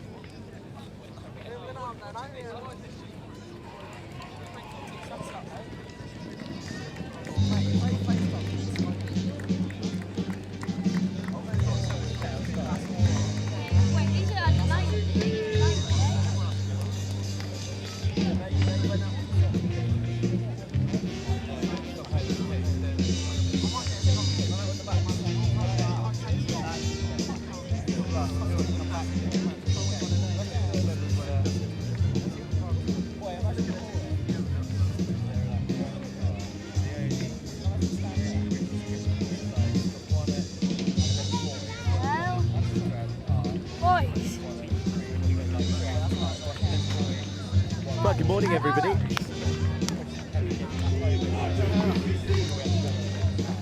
And good to be back on RE1 and good to be welcoming another school from abroad. Dubai College are lining up in the blue and red hoops, looking to continue to fly the flag of the UAE nice and high after the exploits of Jumeirah English-speaking school girls across the under-14s and under-16s on Monday and Tuesday. Gordon's in the black from just down the road are on the right-hand side. The Ace school, whose under-18s delivered a championship this season. So, a school in a rich vein of form. Knocking advantage! But knocking on from the kickoff. I think this under-16s, boys, is going to be a tasty treat today, isn't it? I think so. You look at them and you think, hey, get back, please, 5! Yeah. Crouch! 5! The longer I get... Set! The referee does know he's got a microphone on and we don't have to hear him at the top of this scaffolding, right? No, we're going to reset that, guys. Goodness me. Got a set of lungs on him, hasn't he? Yorkshire grit is how I describe that, boys. Mark's here, All guys, of on the our 5. Referees It's on the 5. with a set of lungs on them, though, ball out, as please. well. They Crouch! do Bind! Pretty well, Set! more work. Almost as much work. They do a lot of work this week compared to the boys and the girls. Those who are in the Vars who lifted silverware yesterday played 10 games. Oh, there's a wrong footing and off go Dubai College. And Ethan Baxter just about is reeled in by Tom Norman. Oh, that's a beautiful line, bulldozing one Shot! to the paint, somehow short. Use it! Use it, Blue! My namesake, Shot! dropped down. An impossible tackle. There's width on offer here from Harry Moyes. He doesn't receive it. Oh, mighty defence from Gordons. How on earth did they keep Dubai College at bay? Well, Adam Cohen has recovered so well to get back in that defensive mix because he just lost his footing, which opened the door for Dubai College. But then, when they were scrambling for the ball, he got back, he got his hands on it, he slowed it down, and that is an excellent recovery from the young man from Gordons. Ethan Jones surfing the shoulder of his opposite man. Oh, Gordons are so tight to their try line. It's a good hit from Ewan Reardon. Gordons are in real hot water. That is a magnificent steal on the deck from Burns, who's a Lawler unto himself at the breakdown. Well, I don't know about Lawless, but Lawler at the breakdown was absolutely superb there. Wait till we get a look at this. A one-handed snaffle. Decent conversion as well. Sneaks inside the post. Pierre Visser. Some good names on this Dubai College team sheet, by the way. Some excellent handwriting as well from the master in charge. Yeah, they couldn't find a way out. You mentioned it, didn't you? They were so narrow here and throwing dummies, looking for options, but then Burns, one-handed, scoop it up, no one at home. Really good try, but coming off the back of massive, massive pressure on that Gordon's breakdown. Well, it's high, but it's long, so there won't be any pressure on the take, and Gordons can build. The press is so fierce from Dubai College. Gets the hands beyond the tackle, but maybe it should have gone at the first time of asking. Oh, I love that, Jack. Inside, outside. See you later. Adam Cohen hits the jets, points to the skies, and acknowledges the rugby gods, and we acknowledge that fine bit of finishing from Gordon's left winger. I like him, Adam Cohen, because that is a huge show of character. We already mentioned the fact that he had a little slip, which happens, but then he's had two massive interventions since then. Firstly, in defence to keep Dubai College out for as long as he could, but then this. Watch this little bit of footwork here. It wasn't footwork, it was a full-on body dance, wasn't it? Hips, swerve, shoulders, did it with the eyes, and then had the pace to rip the lid off. 7-7. Well, I'd say that a few people would fancy Gordons here who will be feeding Harlequins in years to come. Cohen, if he'd been a bit sharper, he might have just gathered that in and gone straight from the kick. But it does come off. I think it's come off with Dubai College hand. I'm looking. Oh, we don't have an AR, do we? The referee tells us with his hand gesture, and he clarifies that to Ethan Jones. Testing your knowledge here. Who's come through Gordons? Jack Kenningham, Gordons? No, don't think so. Do you not? Nathan Jabulu? No, he was Seaford. Here we go. Chinang Tamang, the captain of Gordons, goes dancing through the middle. Little lateral and gets swallowed up by the captain of Dubai, Pierre Visser. Penalty conceded, off and away. Felix Baxter goes. 7 back, not 10. Back on the ball. Showing some strength, looking. Penalty advantage. To press away the attentions of the Gordons defenders. They're pointing at gaps, trying to communicate where they need to shut down the opportunity. Harry Moyes advantage over. Takes it to the 10. Little travel from the base. Just seduces the defence and leaves a mismatch for a moment, but the scramble across is good. Back. Fighting hard to get out of there, Callum McNear. Really good discipline from both these sides. Oh, but the discipline needs to be held when it comes to tackling low. Oh! A shuddering hit. Gordons Again, keeping Dubai at bay. Bit of air on the pass. Another great defensive read from Gordon's back to the left. Dubai College move, looking to drift through the hole, but Baxter can't free up his hands. Tackle release! Dubai College bounces one, bounces a second, blows through the third. Lawler Burns, the main man on RE1 for Dubai College. Well, he lives by his own Lawlers, doesn't he? It is a beautiful game that is played with freedom and expression and space, but sometimes you just need a big baller to bash it up the middle. I think we might have exhausted the Lawler, the Lawler puns in the first 7. No extras to add, so Dubai College will settle for a 12-point haul with probably the last player of the half to come. How important is it, though, to be able to have that physicality? Guys, come on. As I said, like we talk about timing of passes and finding the edge and patience. Guys, We've just seen with Lawler Burns there twice. He's just been the biggest, baddest, strongest man. And that's the difference. Yeah, I think that ability to erupt from stood still, difficult to replicate. Can't coach it, that's for sure. That's a beautiful offload though. Held his form and it was light enough for his teammate to gather. Stolen, you're fine! Another wonderful steal on the deck. How good has Dubai College been at the breakdown? Harry Moyes next to carry in. Baxter back at first receiver. Burns the danger man, just zipping through the hands right to left. And now Ethan Reardon dismisses the defender out wide. It's patient play from Dubai. 7's in their blood. Oh, goodness. But the left shoulder of Chinang Tamang also in the organs. Rock your hands! Good counter. Love that desire. But love this composure from Dubai College. The drifted ball right into the stride. But still, no meters made. We're 8 minutes into this half as well. Another score here for Dubai College will be absolutely massive. Gentlemen, watch that. Well, that's tough. That was turnover advantage. Got ended for the pleasure, and that's an entertaining half of rugby right there. And it's a match that hangs in the balance. Dubai College leading by 12 points to 7 against Gordon's. That's St Peter's York, the Cedars School, and King Edward the 6th School. If you are here on site, please could you check in with the RE control.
Gordon's trailing as they kick off craftily just to the 10-metre line. It's an excellent kick from Jack Melrose, surnamed the Oozes Sevens, where the game was invented all those many moons ago. Advantage over!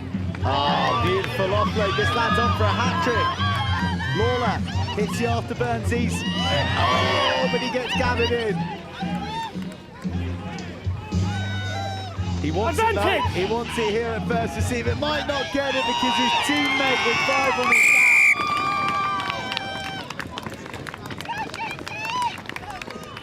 back makes his way to the paint. Wow, end to end. And the dream start for this second half for Dubai, and I do apologise.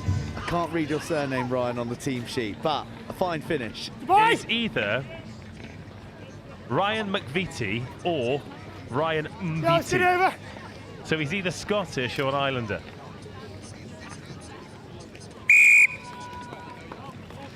It's McVitie, isn't it? McCavity? Here we go. That's the break. Here's the support.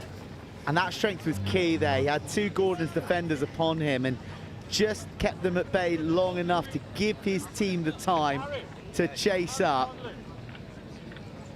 And that was the try.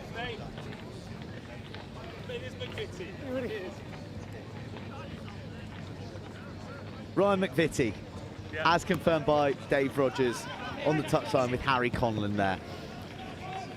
Take it in! Thanks, Harry. Shout out Harry Conlon. Like Gordon's, this is their danger man. Oof, but it needs a bit more room than that. Sacrifices his ribs from both sides. Beautiful pass, just as his legs were dying on in there.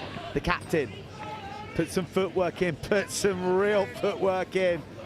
Knocking advantage! Lifted over the challenge and then doesn't see one coming from the blind spot. Oh, don't go down that alley. Dip in. It only ends. Still knock on. In blue and red paint. They're so organised, Dubai College. Nice footwork from Tom advantage Norman. over. Now it's on. Oh, the pass could have gone, couldn't it? Adam Kern was waiting, and instead, Gordons are isolated. No. And it's another penalty to Dubai College, and unfortunately, it looks like there's been an injury as well. This might sound like I'm stating the obvious at 19 points to 7 after 10 minutes against a very good Gordon School team. But Dubai College are excellent, aren't they? How astute of you to select the team that's winning as a quality outfit. But it's not the fact that they're winning. It's just the manner of the win. Yeah, they've scored their tries, but they're super organised defensively. And you know, there's going to come a time as you go through the later stages of the competition where you're going to have to defend, and you're going to have to win maybe one battle in a key quarter-final, semi-final or final. And if you can survive that period, then it could be the difference between winning and losing. And they are looking like a very, very tough nut to crack, is probably the more astute observation. You're right. You could have a spirit level on their defensive line, couldn't you? They're so flat. Speaking of which, that construction worker we saw riding a bike from Richmond Park on the way to work today, he was also holding a spirit level. Living the dream. That was impressive. He was in his hard hat, his high vis, he hired his line bike, and he had his spirit level sticking out the front. No, he's holding it in his hand, extra long. Anyway, Dubai College. Oh! Planets colliding in the midfield. It's won by Dubai College, but they haven't hesitated. They haven't missed a beat. And they have Felix Baxter on the edge. But he can thank his teammate in the middle who sacrificed his internal organs, really, to get that pass away. It's 5 yards to the oh, it was so good though, wasn't it? The timing was brilliant. Gordon's just looking to inject some physicality, trying to ruffle some Dubai College feathers, find a way back into the game by any means possible. Conversion is missed. It's not going to matter too much. It's a 3-score game now, 24 points to 7. In fact, the Gordon's tackler has hurt himself, but the timing of this pass, bang! I mean, it was some shot, wasn't it? Guys, time off. Chenang Tamangs, captain on captain. It's not anything. Pierre Visser emerging unscathed and with a big hand in that fourth try. Guys, hold on. Back 2.5, guys. Fair play to let's go.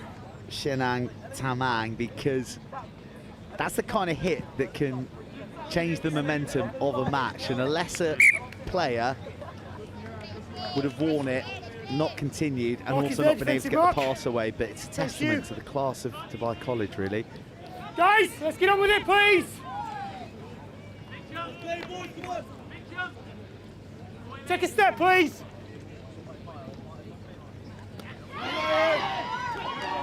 Taken by Dubai. Visser. Oh, Visser transferring the ball between hands quite exquisitely. And then finding support on the shoulder. They're really starting to enjoy themselves on RE1 now, the touring side. What time is it in Dubai now? It's coming up to 3 p.m., is it? Just beside the 5 metre line. 4 hours ahead? Either way, if you're back in Dubai watching, you must be enjoying this.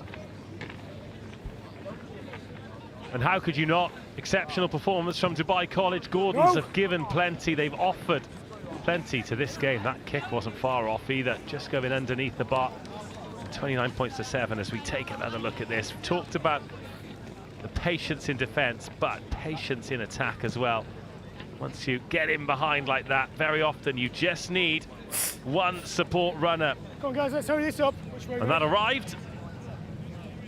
Which way is it going, mate? I need to know. It's another No, don't slow down. Which way is it really going? top You draw have to point to try. them.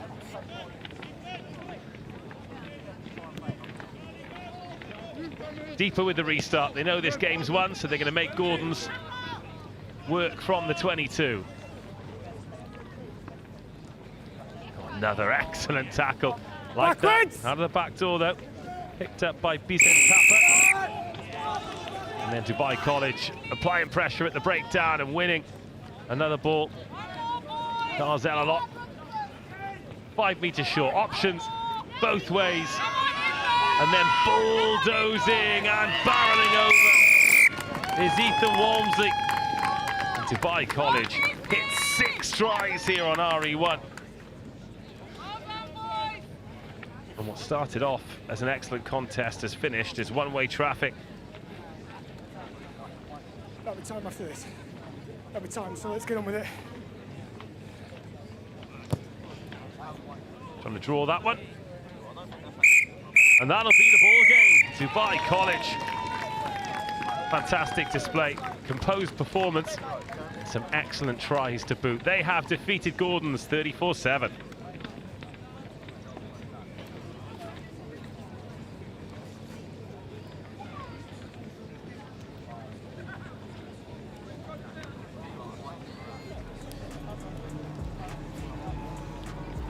Good morning from RE Control.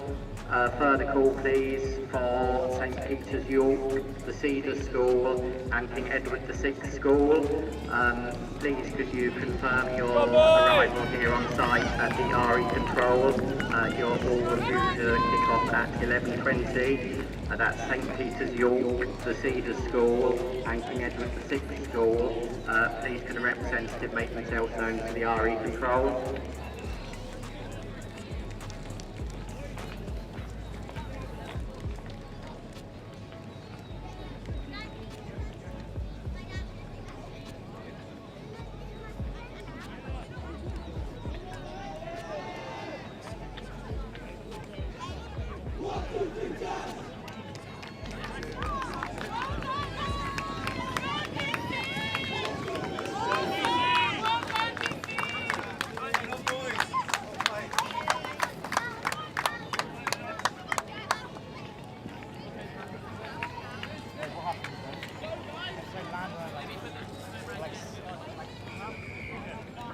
Hymers College kicking off against JESS in the under-16 boys. JESS have had a great girls tournament in the 14s and the 16s. Now it is over to the boys. Hopefully, some of you who just enjoyed Dubai College over there in the sandpit have stuck around to enjoy this one. JESS in the blue and white hoops, Hymers in the black and red, and a little dart through the middle here, flowing locks of Finn Hunt. Manages to get the ball away too. Get out, Black! Very bright start here from the boys in blue and white. Got a man out on the edge, might not need him, skipping past a couple of tackles is Connie White.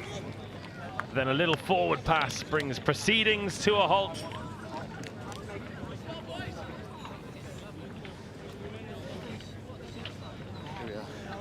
And Hymers College will have the put in at the scrum. Now, I'm going to do my best with this for Jemima English Speaking School. They have got 2 number 10s. Bind, sit, hold.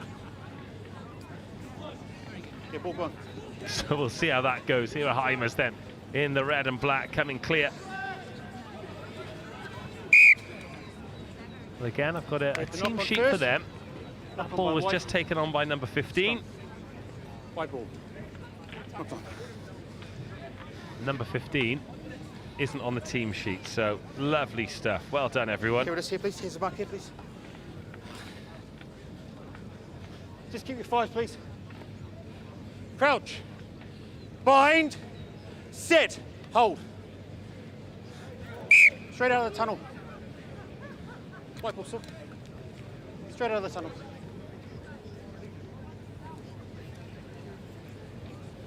Crouch. Bind. Sit. Hold. Jemima English Speaking School into the Second Hymers release. Get out, Red. 22. You're okay. Play on. And Hymers, well, they're going hard at that breakdown, but strength on the drive. And there is space out on the right-hand side. Oh, as the bounce pass could have probably gone through the hands, but doesn't need to. Skipping and skirting away, Connie White. Oh, it's a great finish. Electric feat from Connie White.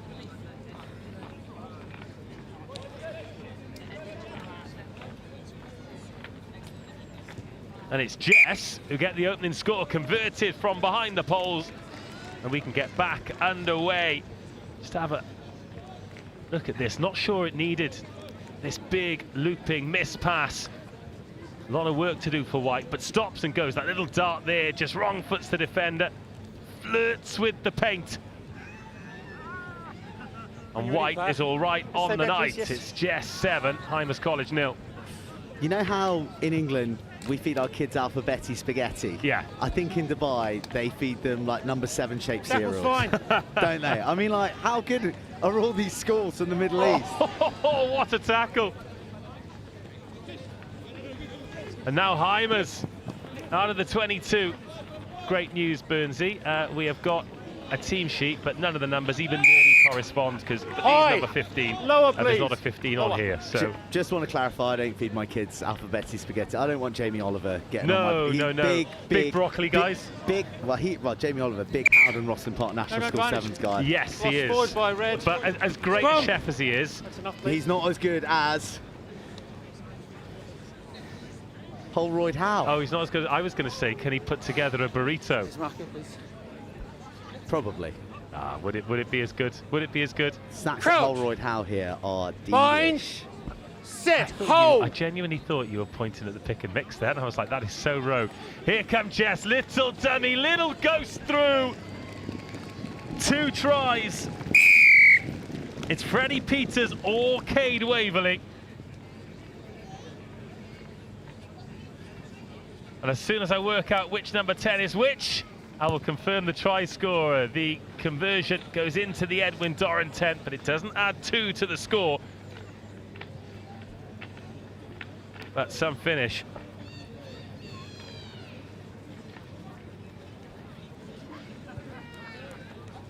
Well, big space there. Wasn't even a dummy. It was more just a show of the ball to build his momentum into that massive gaping hole. 12-0. And they're going to claim this straight from the kickoff tool. Unlucky Lucas Prosser. Was not far off there, forward. The young man. Scrum. Bring it in. Great identification of space. Bit of a chance here for Hymers, who have been stung by 2 very accurate punches. Crouch. From Jemima English Speaking School. Sit. Hold. I'd imagine after the performance of their girls' teams over the opening couple of days, now the boys are getting the opportunity here on the showpiece pitch. Take they are release, very, leave very it! keen Off! to put on a show themselves, and so far so good. Backwards! Love those feet from the number 15 there. Oh, then a big bounce off the touchline. Take release, get out wide! The numbers definitely don't correspond because they've got a 15 and a 12 on the pitch, Joe, and their numbers only go up to 11. Lower tackles, please. But they've got a chance here inside the JESS half. First time they've ventured over the halfway paint in the opening 6 minutes, and here is a turn and a burn. The offload is good. On. And the pace to finish is Tackle release. not quite there. Out. And that is a great Wait, line defensive out. response from JESS. Bells ringing. Wow. I thought it was going to be a fine finish. He was almost across the line, then dragged back. It was like that Dupont tackle on Hugo Keenan, was it? One up here, back please. in the Six Nations One a up here. couple of years ago. Here, you need to be here. Thank you. Physics-defying strength at the last ditch. And that is a real high line-out drill to the tail, but it slipped through the grip of those from Dubai, and Hymers get to go here again. This is the danger man. Absolutely electric every time he's on the ball. He can deliver a pass. Oh, we've just seen the tackle of the tournament. What a way to end the half. Here he goes, try time, wipe out. I mean, if you're getting technical, the head's on the wrong side, but low, hard, and at velocity, thou shall not pass.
Good morning from control, the 11:20 round of fixtures in the Colts tournament.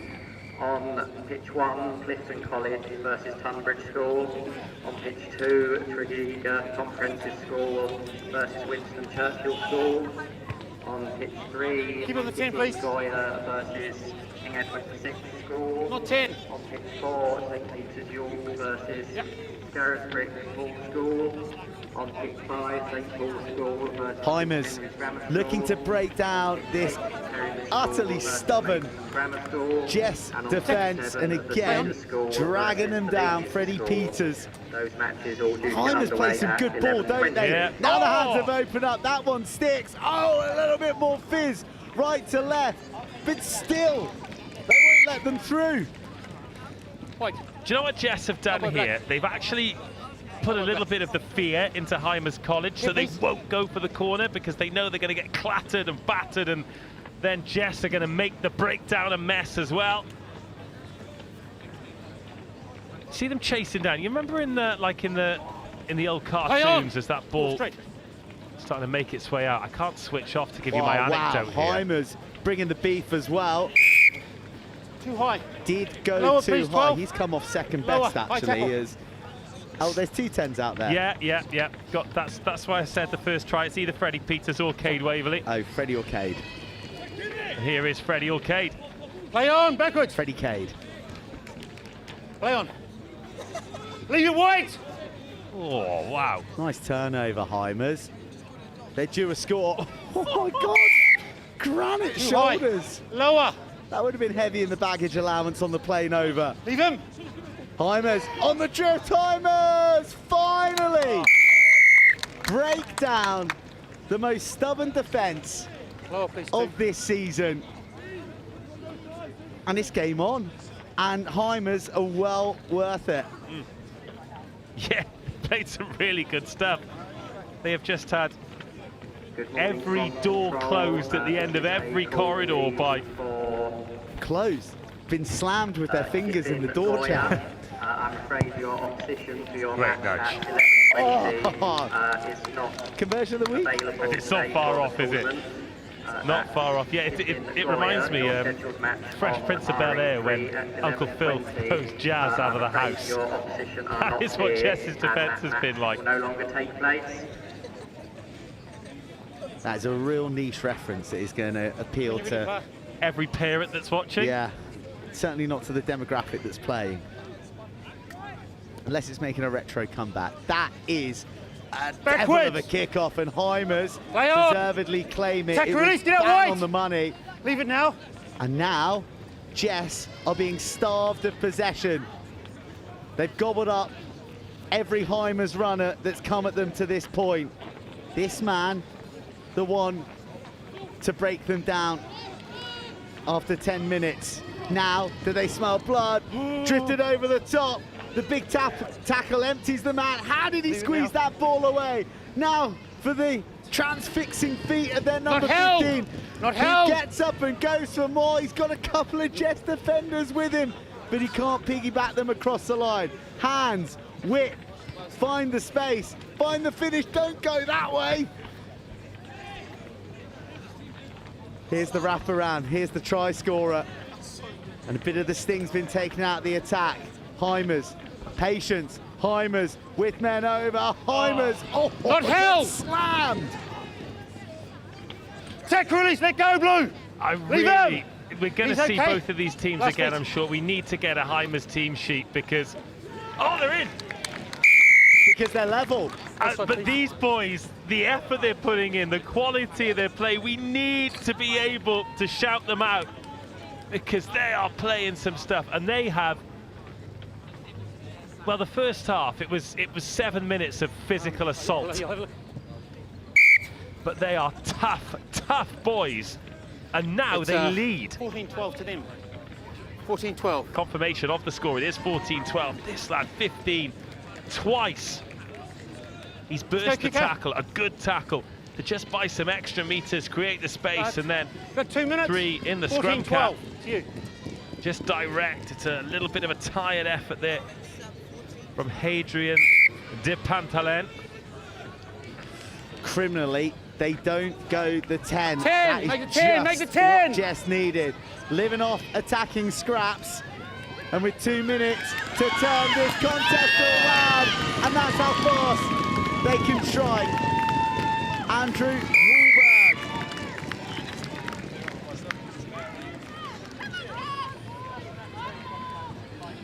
Other side, please.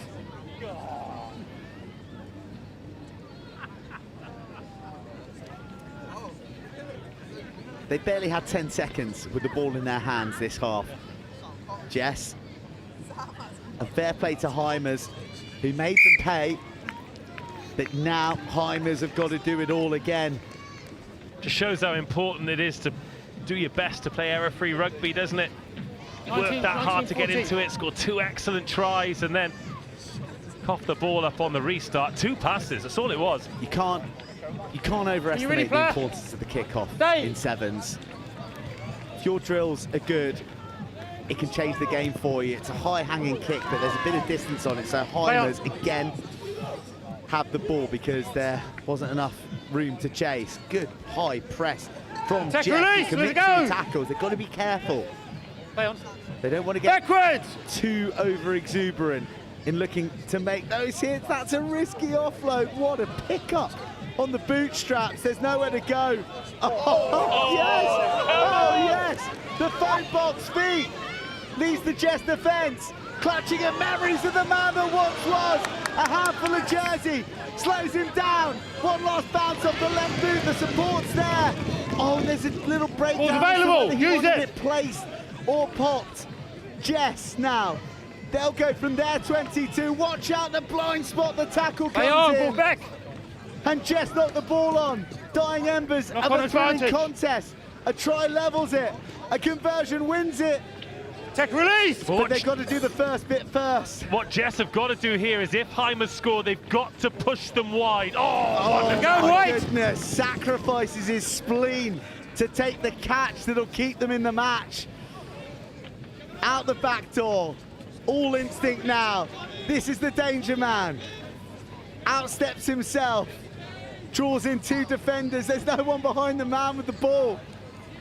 He's exhausted Their as well. strike runner's down 2. He's already gone the length in this passage. Well, I'm not surprised he's empty.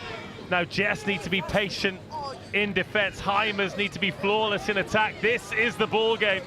Hymers have only got 6 to work with. JESS are looking for their opportunity to strike on the floor. They lose the battle of the breakdown.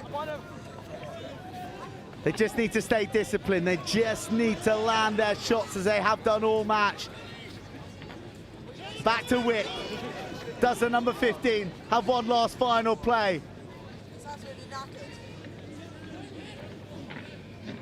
He's a slippery customer, isn't he? One-on-one in the 5-metre channel. 15 wins it back. 15 wins it for Hymers, surely. That's a yellow. That'll be a yellow card for dropping on the player, or it should be. Yes, it's full time now. That's it. It's full time. 15 has emptied himself. What a performance from him. Where has he picked the energy from? This is the biggest kick of this young lad's burgeoning career. And he nails it to snatch victory at the death for Hymers against JESS. Absolutely astonishing. How were Hymers even in the game after JESS were flawless in the first half? Some of the finest defence we've seen in this tournament. Physicality. It had a little bit of everything, and drama to the end. One of the games of this tournament, of any tournament, finishes in favour of Hymers. 3 tries each, but a magic right boot.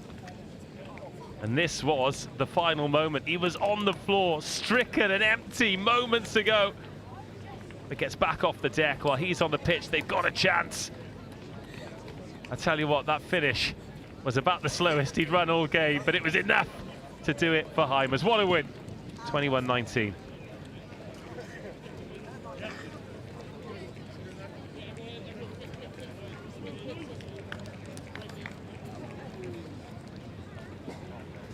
Good morning, this is just a further notification.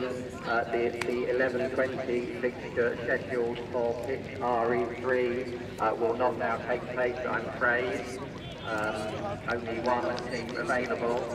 That's the scheduled fixture on RE3 at 11:20. Giffen Goya, I'm afraid your opposition is not available, so that will now be a walkover to Giffen Goya. No match on pitch 3 at 11:20.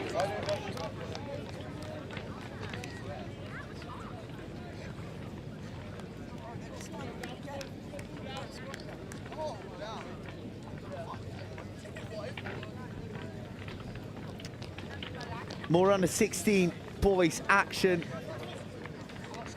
here on RE1. Clifton College in the blue and white hoops are kicking off into Tonbridge territory in the red jerseys with the white shoulders and white shorts, and that is an eminently contestable one, and it is one that is claimed by Dallin Dow Kernabayev. Great bravery from the get-go, sets the tone for Tonbridge. He put the footwork in through Flynn Lewis.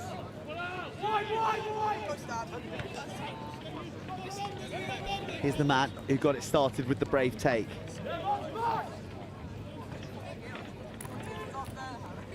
Nowhere to go for Tonbridge right now. Everywhere they look, the blue and white defenders. Nice footwork. Oh, emptied on the 22. Backwards! Max Stuttard is going to feel that one tomorrow. Good strength from Clifton, who continue to press, and just on the glide to have the pace on Tonbridge, and they scamper across for the opening score of the match.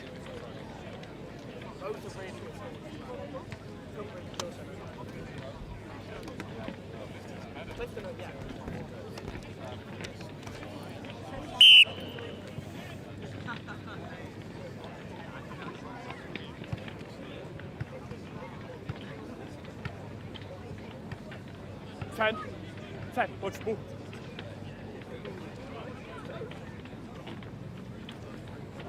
Time on, you go whenever you're ready.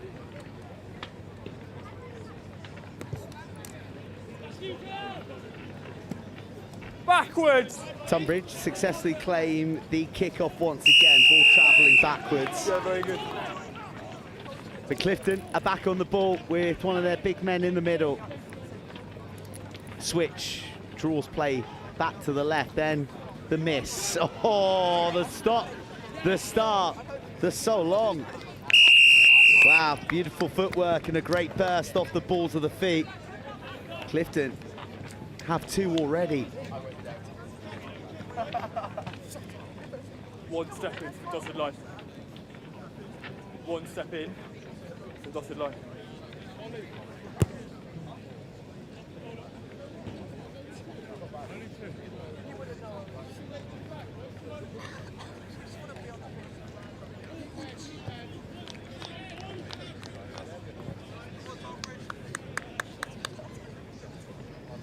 Time is also good, you can go ahead ready.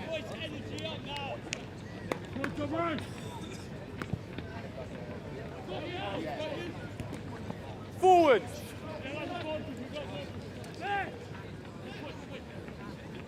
Okay, Red, your advantage is over now! Tonbridge caught in possession and all alone Come back. on the 22. Okay, you mark the city. You're ready. Holding on. Clarity around the mark.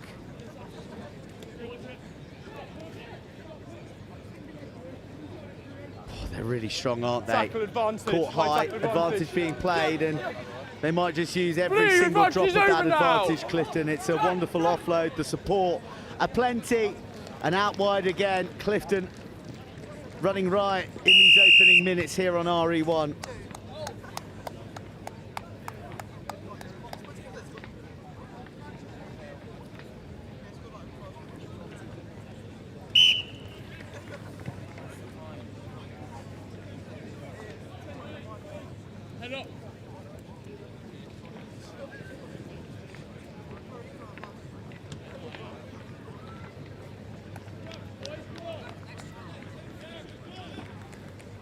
Time's on, you go ready.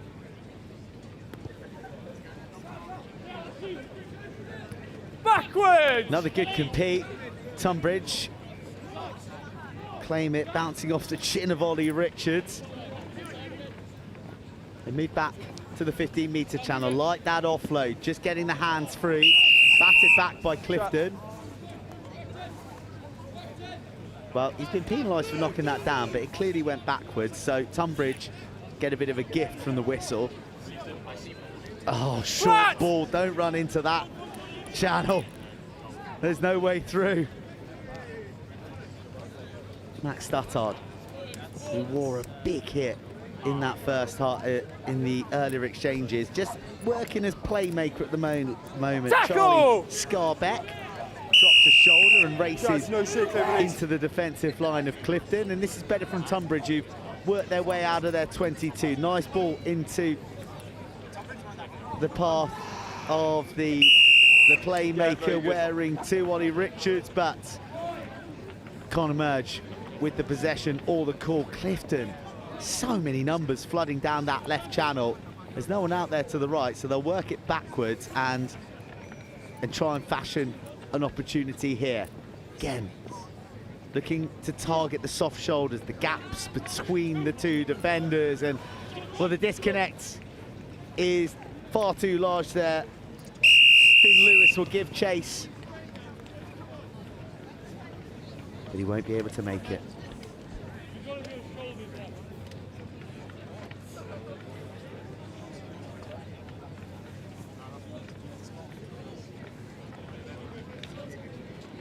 Dotted line, GK, okay? Dotted line.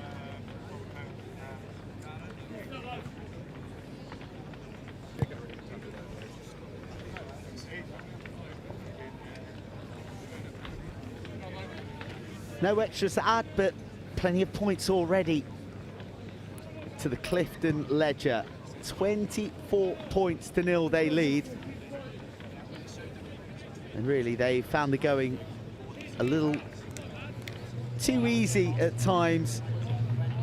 But it's a testament to the way they're moving this Tonbridge defence around that is leading them to leave those holes to accelerate through. On the line rather than front, okay? No, because you're too far in front. Well, Good 2 foot in front. you don't see that given often. The bounce of the ball from the drop kick restart too far in front of the halfway line. Miraculous, love that offload into the grip of Scarisbrick. Now, Flat! it's Hayward.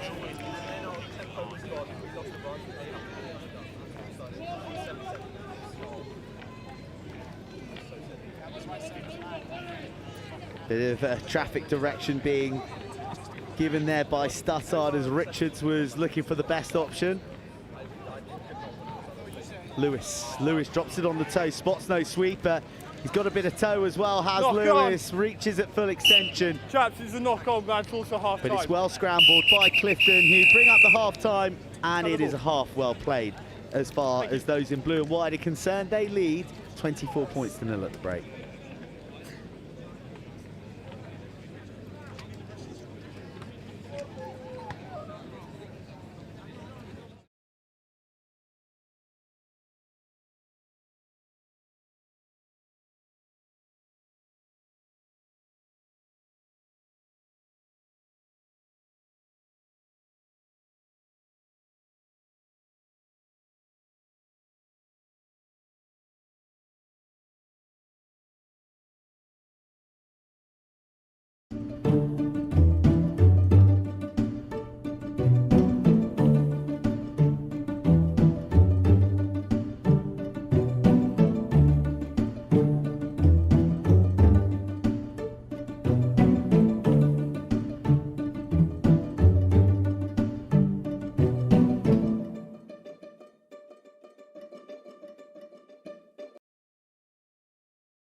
Good morning. The 11:40 round of fixtures as follows. 2 matches in the top tournament on pitch 1, Langley School versus Durham Cathedral School, and on RE2, Exeter School versus Devonport High School for boys. And then moving into the boys under 14s tournament on pitch 3, Millfield School versus JESS. On RE4, George Watson's College versus Brinteg School. On RE5, Blantash versus Brighton College. On RE6, Ratcliffe College versus Greycourt School. On RE7, Tonbridge with it all to do in this second half, trading Clifton 24 points to 0. They've been pretty ruthless. Have the boys in blue and white, and Tonbridge really have been starved of time in the Clifton half, but they'll get an opportunity from the kickoff. That's a good chase and hit that sticks from Kernambayev. Now Kernambayev.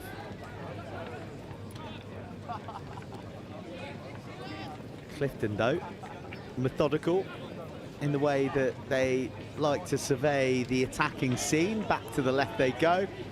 And it's just wonderful sevens. The support had been a bit more timely. He could have got that away a little wider, but instead offload inside, and Clifton put the footwork in. Leave Tonbridge doing a bit of slip catching practice on the dive, but only catching air. Oh, jink of the shoulder, does him with the eyes, finds a big fella out wide who skates in.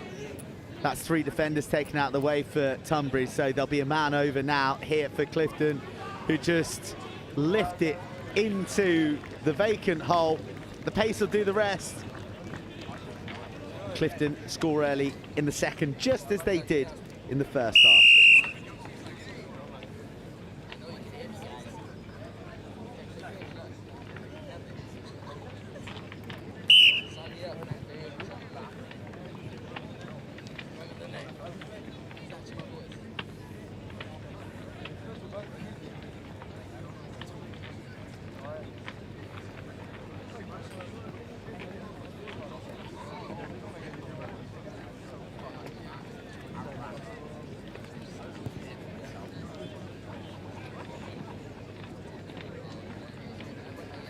Right, let's go.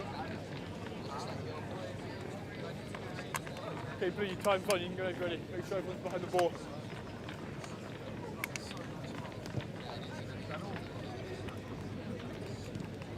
That was a brilliant kickoff. Not just the height, not just the weight, but also angled in tight to the touchline. And Clifton are the beneficiaries. Rightly they should be.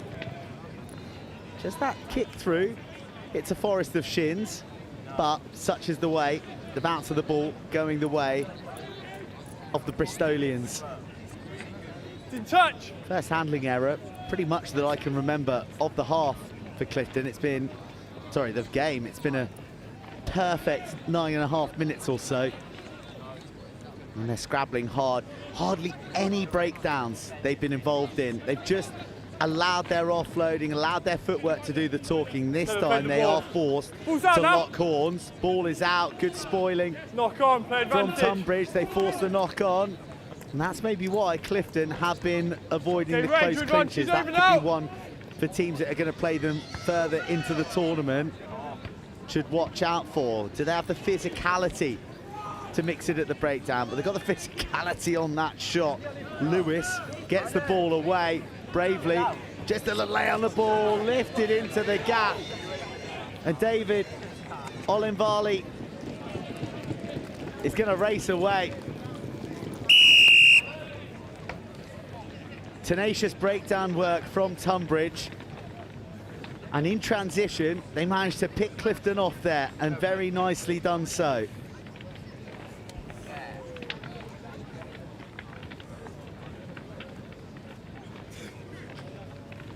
Right in front of the sticks, right between the sticks. Between the sticks. Yeah, of course.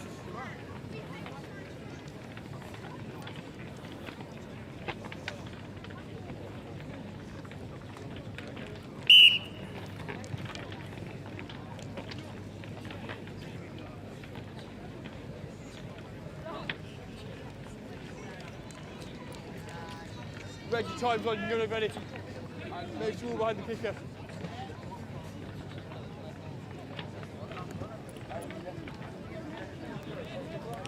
Knock on, plenty of advantage. Okay, Reg, advantage is over now. Tonbridge got a bit of wind in their sails now. That is wonderful strength. He could see the challenge coming. He had hardly any room to work with. It's a scrum down, blue but ball. sadly, that offload was forward.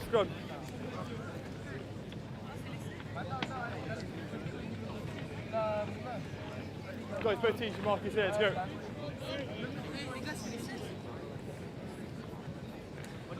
Both teams.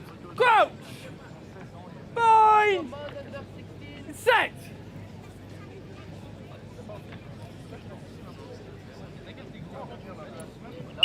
Chance, it's a knock on from Blue to pick up the back of the scrum. It's a knock on, There's a bit of heart being shown here by Tonbridge, let's go, your mark is slightly inward. who were down 24-0 at the break, 31-0 at one stage, but they've got their try, and now they're spending a bit of cherished time in the Clifton half. Strength at the scrum, matching their work at the breakdown. Tackle's not rolling away. And the penalty comes to them, no roll away from the tackle. So this is going to be a good defensive workout for Clifton here as Tonbridge look to make it a double. Fist into the hole, pop off the floor, another offload. Now Tonbridge are beginning to play. Advantage, high tackle. High tackle being drawn. It's high tackle. Marked here, high tackle. And the tap and the go. Tonbridge aren't hanging around. Play the ball, you had to play it off the foot, you can't just play out the hand. Well, I think he tapped it with his left foot, didn't he? But we get dragged back. Lovely dummy. Oh, a slip the other way. That is a huge hit. Ah, that's brilliant from Tonbridge. They saved their best till last in this contest. They're up against it, against a talented Clifton outfit. But they've rallied late in the game. And they might just get the opportunity to add a third. It's got the direction and it's just got enough juice by a small squeeze.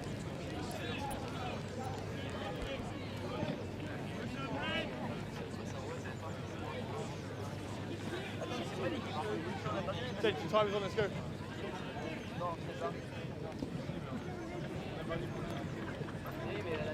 Backwards! Tonbridge back on the ball. It's Clifton who are chasing shadows now. That's interesting. Oh, but the touchline wins the race.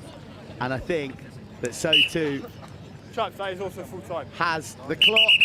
Well, an entertaining contest, one that Clifton were mightily impressive for around about 9 minutes. A fingerprint couldn't be laid upon them, but Tonbridge showed great spirit and showed a bit of class there at the end to get a couple of late scores. But it's Clifton who are victorious, 31 points to 14. Thank you. Well played, thanks. Well played, thanks. Well played.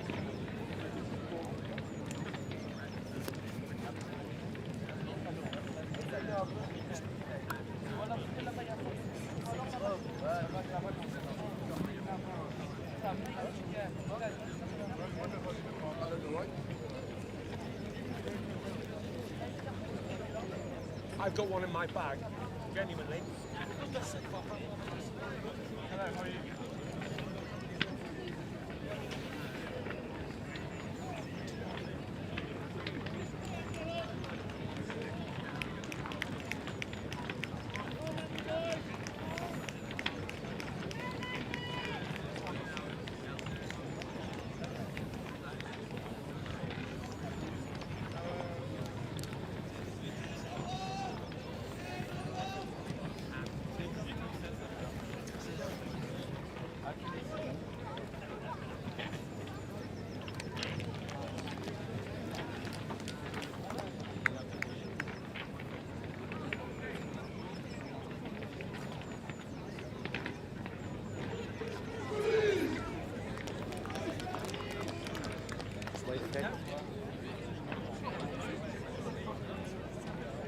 One, two, three, four, five, six, seven.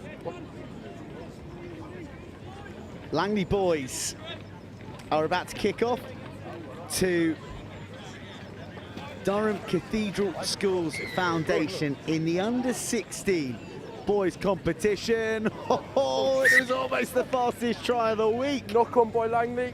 It hung tantalisingly in the leaden skies of West London, but Langley not quite able to gather it in what I'm predicting to be a slightly troublesome kick clash throughout this match. Fight! For set me and our camera crew as well. No shirt numbers for Langley, and Durham looking pretty tricky to read as well.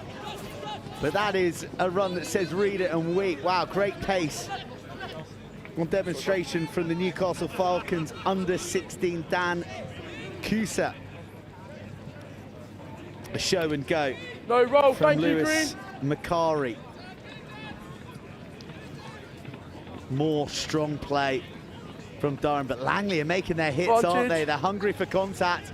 It's a nice breakdown picture, but goes off his feet, and there was a high tackle as well. Tapped and gone by Toby Huntley. He gets the tempo going. Love that. Advantage over. Tom Brady out in the midfield for Durham. And now they hit the Jets. Now they pour through. A golf. Oh, to try and glide through. Knocked down by Langley. They're lucky that went backwards, because otherwise they would have been seeing yellow. But those are the risks you take for the big games to win, just like when you're on RE1. High tackle, you're up around his collar. Another high tackle coming in, both these sides guilty of it.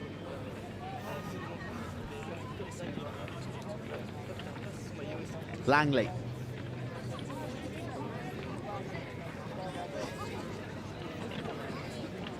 Targeting the 5-metre channel. They've got some real ballast out there. And you have to say that Durham need to be a little more aggressive on challenging those big men that Langley have brought to West London.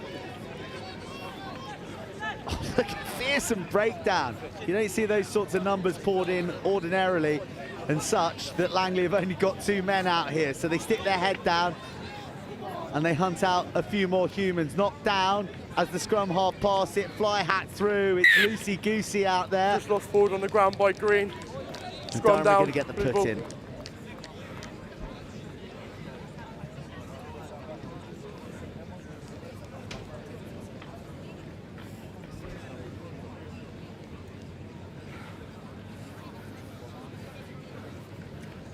Crouch. Bind. Set. Ball, ball.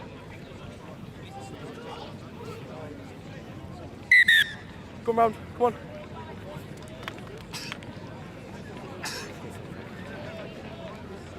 Let's go.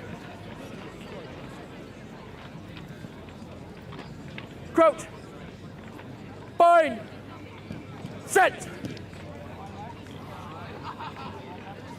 Real ferocious contest between the forwards. Scrum is mangled. Somehow Durham emerged with the ball on their side. No points thus far in the contest, and there won't be any from that play either.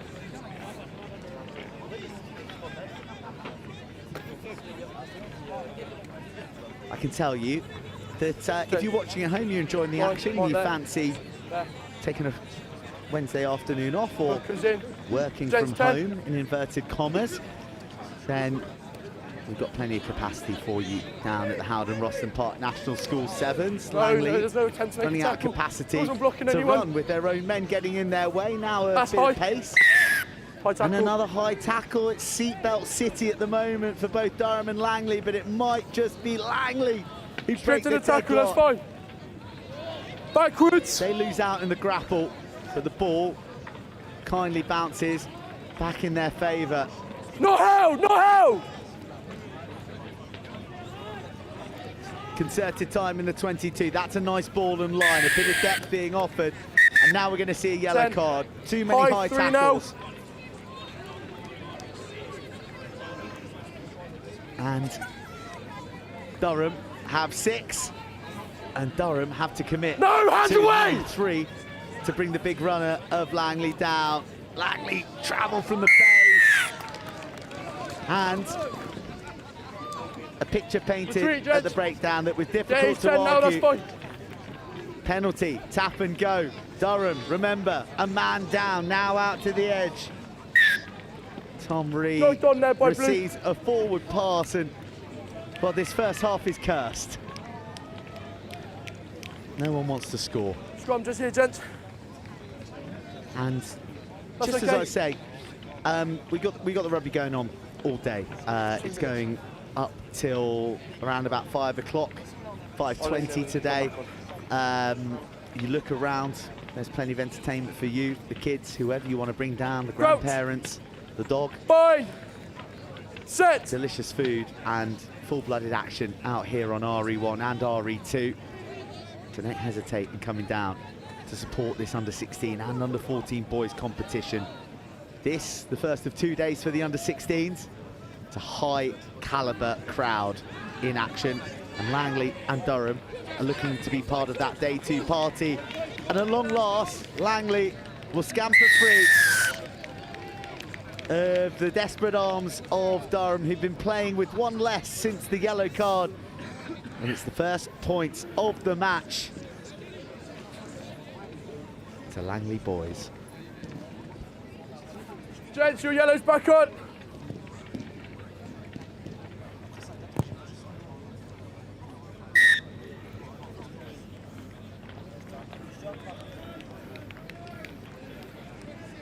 The dam eventually had to burst, didn't it? Love that footwork. Green kick off. And then simple hands, using the room out wide. Langley eventually getting to grips with the fact that it is sometimes just a numbers game. If they've got 6 and you've got 7, when you're ready, you let the hands do the work. And Durham still, well, no, they've been restored to their full complement. Oh, that is fabulous feat. And a low slunk style of running that oozes balance. Pure power now for the pace. The offload comes. That is a wondrous try. Carved out by their number 12. It's finished by Lewis Macari. But all the kudos goes to the number 12, Dan Lusap, I think. Forgive me if I haven't quite got the handwriting read clearly there. And the try scorer maximises his own effort, and we go into the half-time justly with the teams level at 7 points apiece.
Right, we're 7-all here at the HOWDEN ROSSLYN Park National School Sevens. It's the under-16 boys cup competition. This is a day for the lads today, with only under-14s and under-16 boys competition in action, but we then revert back to the girls and the boys for the final 2 days, Thursday and Friday under-18s Cup. There's the ace competition for the girls.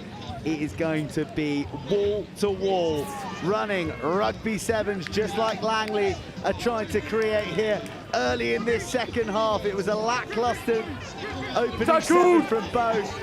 WWE style to the deck. Rolled away quick enough. The tackle was fine, Number but the 10 not rolling away quick enough. Wasn't quite swift enough. So Langley, who scored first when Durham had a yellow card, are looking to recapture that lead. Charge down from Durham, who equalised late in the first half. Langley just asked a little too much of the stretch in the fingertips of their own men. We're going to have another scrum. The soundtrack of the sevens is back on song. The British Army Brass Band have been bringing the noise all week, playing the hits, and it's not the usual hits that you would associate with a brass band. We've had some 90s four fillers, and we've had some more contemporary classics. Durham are looking to play some of their hits right now. Onto the doorstep of the 22 of Langley. There's blue jerseys queuing up out wide. KCS Wimbledon versus Oh, beautiful offload. The backdoor boogie. Deceiving the cinching defence. And Durham take the lead, having trailed.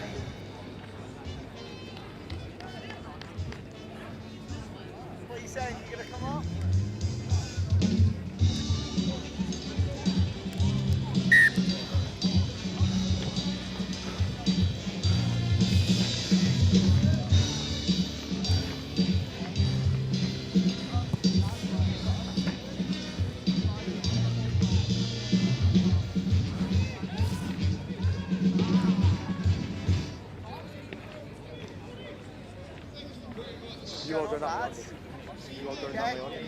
Just come through there on the side.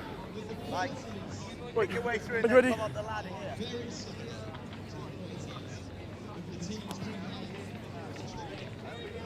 Cross the 10, 5, play on. Crosses the 10, Durham retrieve it.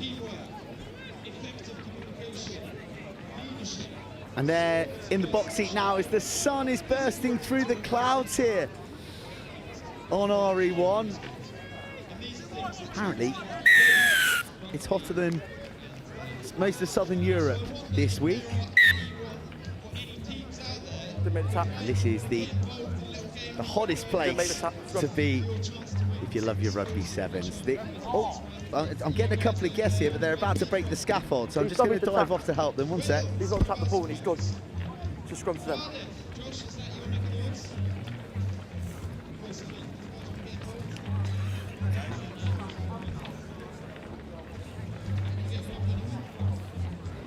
Crouch. Bind. Set.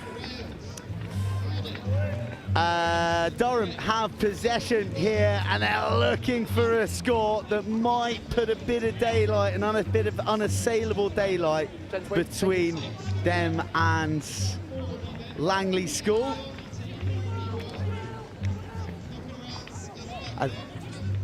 As they break into the 22, hand sharply to the left edge, and once again they're in. They've had to huff and puff, and Langley have made them toil, but now Durham have a 2-score lead.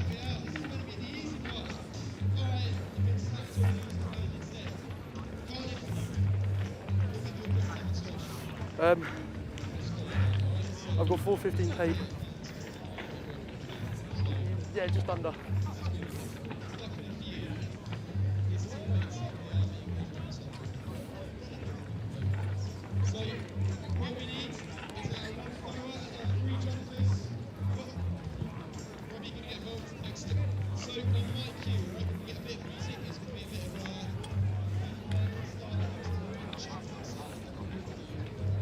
Um, 2 minutes, just over 2 minutes.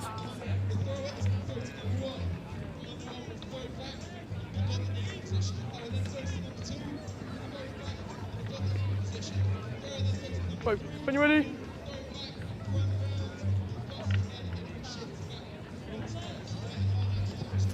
Final couple of minutes here in this contest between Durham and Langley, and a steepling kickoff ricochets off the chest of the Langley receiver, and Durham could be in for a fourth.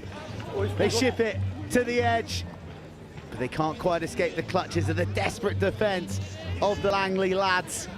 Tackle, release! Fighting to the end. They know if they can turn one over, if they can go the length, then it is game on.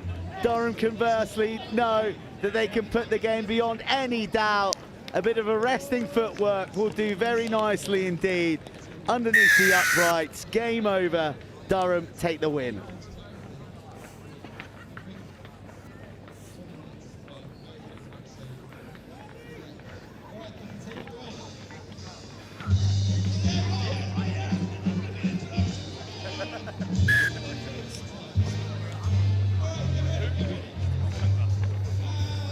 One minute.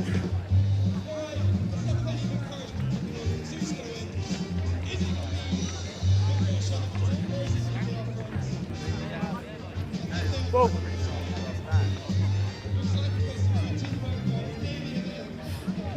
All right, Durham ring the changes for the final 30 seconds or so. When you're ready. The sun has well and truly come to the party now. It's shades on, factor 50, getting slandered as we speak. Front of the line. And a last chance for Langley to show us what they're made of in attack. Taking it to the line, inviting other runners on the shoulder. Bursts out of the Forwards breakdown. off your player into a player in front, okay? When you've gone for it, it's gone forwards. Scrum. We'll get one more scrum. The under-16 boys competition, it's across 2 days today. It's going to be pretty relentless here on pitch number 1. Clock is red on my clock, okay? And then we are going to be looking at the under-14s for a little stretch. Fine. We're just going to have a few guest appearances. Finborough School are playing Ysgol Gyffwn Glantar, which my fellow co-commentator Dave Rogers will be able to pronounce a lot better than me. But it's all about the 16s. We're going to get a real shape of the competition here today. See a lot of teams in action. and a lot of good try scorers. We've seen a few on show here today. And Langley, while the game is gone, there is points difference to consider. We saw a number of pools determined by points difference in the under-18s Vars. So this is just go forwards there, the St gents. Jude competition, the patron saint of lost causes, where you must always believe. But one last forward pass deprives Langley of a chance to get one last score, and Durham Cathedral Schools Foundation emerged with the W here on RE1.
All right, guys, welcome back to pitch RE1, where we have got the clash of Embley in green and West Monmouth School in the old-fashioned blue and black hoops in the boys under-16 competition. And we've got a couple of celebrities up on the gantry. We've got two Harlequins and a former England Sevens player, no less. We've got Will Trenham here, and we've also got a silky playmaker in the shape of Connor Slevin, both who wear quarters for a living and both who represented their respective schools here not that many moons ago, lads. Yeah, about 5 years ago. I mean, does this work? Touch. Your ball. There's your mark, Yeah, Blue. yeah, try that again. Your mic's now working. We'll Will. share this mic, brilliant. Yeah, it was about what, 5 or 6 years ago? I think did three years in a row here. It was put out some pretty good teams. And did you win it, Will? We didn't win it. We got to the finals, never won it. Lost to a very good Sedbergh team. Like Cam Redpath, Josh Hodger in it, and then it just like run rampant. But then we had Oscar Beard and like Hugh Tizard, likes like that. Advantage. And Jamie Barden, who has captained England GB. Advantage over! That is an all-star cast for a final. Like, we talk about the famous players who emerge from the Sevens as West Monmouth get across the line here, quite a lot. But to have that many players in the final who are now like that we see the whole time on TV is pretty cool. Yeah, I do remember it being. I just remember playing in that game and going, "This is nuts." And then the next year it was like 3 of them went on to play like international sevens, and then obviously Cam went on to play for Scotland.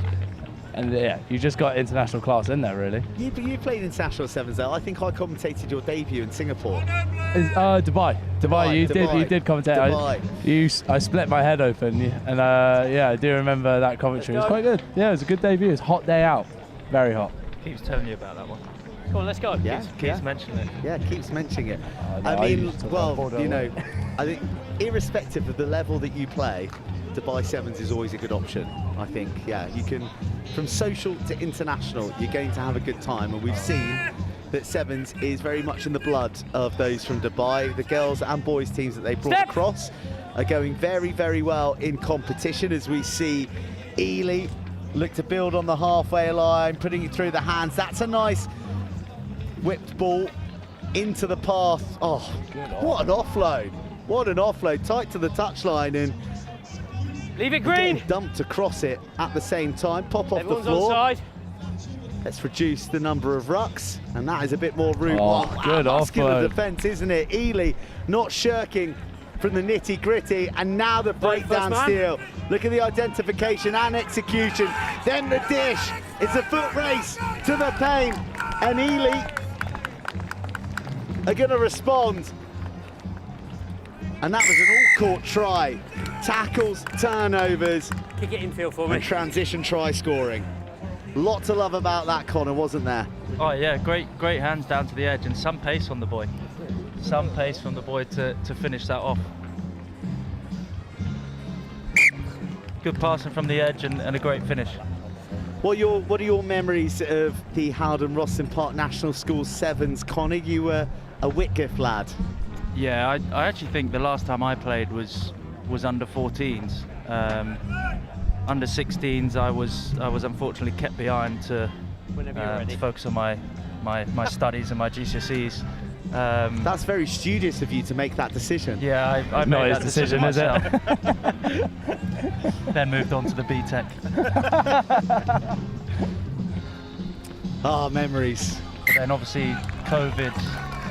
Then completely. I'm sorry to mention it. You got COVIDed out. We did, yeah. Our last 2 years, COVIDed out. That, well, guys, I mean, go. what a great shame. But look how the tournament's bounced back. I think the view that we've obviously got a great shot of RE1 here. Let's go, guys. Come on, speed it up. There's rugby being played as far as the eye can see, all beyond and past the British Army brass band. You guys are here sort of drumming up a bit of coaching business at the moment, because you guys are giving back to the youngsters and getting on the field with the whistle with them. And well, you can't teach pace, can you, lads? Yeah, that's a hell of a try, to be fair. He's just got put on the burners, hasn't he? You're right on the 15. Very, very nice score from Ely, who've recovered from going down to West Monmouth early. Yeah, have you been impressed with the talents that you've seen on show today, chaps? Yeah, there's been some unbelievable pace, some really silky hands at all age groups, really. I mean, even in this game, you can see like there's unbelievable offloads being thrown. And I think the great thing about this age group of rugby is that these lads just got the confidence to throw it about, and it's just that purest form of rugby where it just looks so much fun to play. Kind of the rugby that Quins play as well, isn't it? That's the big thread of DNA that you've got, and Ely playing that kick off rather nicely. Good counter up from West Monmouth. Freddie can't do that on the floor. Certainly not that close underneath the referee's nose. So this is a good opportunity to strike late in the first half. Show, go, Ben, foot to the floor. That's a beautiful finish. Oh, watch out for the chasers. It's committed stuff from Ely. But dogged and determined to get to the line. That try had everything. Yeah, great use of the fen from the fellow with the red scrum hat. Good power and good pace. But I like to see the opposing team chasing him back and making him work for it, for sure. I don't think anyone likes to see a chaser, do they? You know, I think, well, back in my day, there was a bit of a gentlemanly code where people sort of, you know, they didn't really chase that hard, but there's no such thing as a lost cause here, it seems, at the Rosslyn Park Sevens. Yeah, no, I like to see it. I like to see a bit of graft from the boys. I mean, also, we all like to see lots of tries, but I think something more satisfying as a player is if you think someone's about to score and then you just get them 5 metres away from the try line and get a good turnover. I mean, that's always pretty to watch, in my opinion. I quite like the gentleman's agreement at times. I thought you might be a gentleman's agreement man, Connor. Especially in this sort of weather, you know, you got to be able to last 14 minutes, haven't you? You play for the cameras, mate. Fine, it's just a knock on. Well, you got to play a lot of rugby as well. Those who won trophies in the Vars yesterday, the under-18s, they played in 10 games. Ultimately, 4 on the first, 6 on the second. Well, guys, let's go. Quick reset. In terms of sort of exploration of your athleticism and endurance, it doesn't get much tougher. Yeah, no, that is one thing I do remember about this tournament. That and Surrey Sevens also is just not being able to walk the next day, really, as soon as you get when you get home. And to be honest, I always think the 2 days are really tough because, let's go again. like you said, you play 6 on the first day and then you have to get up the next day and you're just absolutely just like, yeah, you're running through broken legs, really. You're treading treacle half the time. A lot of it's mental when you get into the second half of the second day. It's all right, though, because you miss another day of school, don't you? Yeah, don't have to go to assembly, do I? Yeah, that is always the carrot dangling, wasn't it? He's playing the 9. You get through to day 2. and you don't have to hit Advantage the books for another over! 24 hours. But that wasn't a jump into the tackle, that was a gone hurdle forward. over his own man, wasn't it? And it'll be the last action of the half, and it is a 2-point game with West Monmouth leading by a pair of points. Embley 12, Monmouth 14. I'm being asked to adjust the camera. Is that me? That is me, like this? Like this? There we go, there we go. We're in vision, lads. We're saying hello to the Howden Rosslyn Park National School Sevens Cosmos, and as you can see, we're enjoying the sun here as well. And lads, you guys are now playing for Harlequins. You're playing at the top of the tree of English rugby. I wonder, what did Sevens give you in terms of your skill set in taking through into 15s? I think for me it was just you're lonely all the time. You know, it focuses on your long passing, your footwork, which I was never really that good at, and then you're tackling in very exposed situations. So I think, yeah, those three definitely for me felt that Sevens added a lot to my game.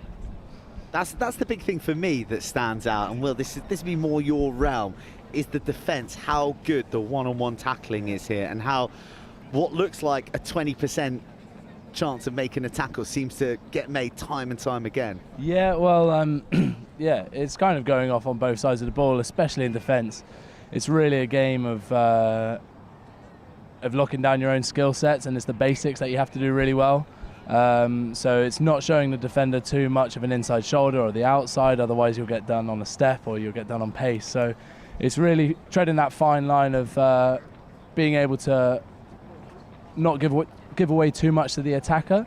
But yeah, it's the basics, and in Sevens you do get those your skill set exposed quite a lot.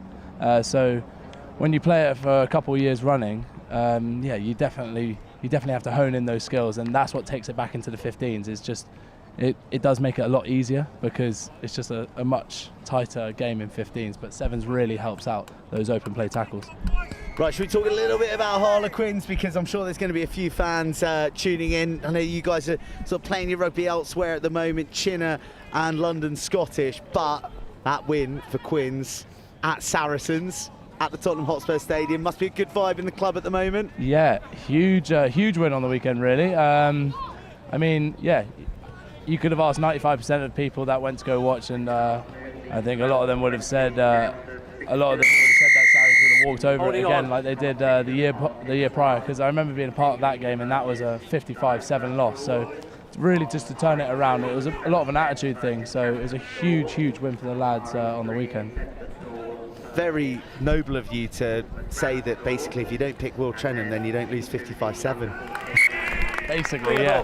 Good bit of honesty, that, isn't it? Yeah, Good bit of mean, honesty. Yeah, really refreshing honesty. We're all thinking of it. Take the line. You've heard of Bordeaux away, that's all I got. Pretty remarkable victory, back to back as well.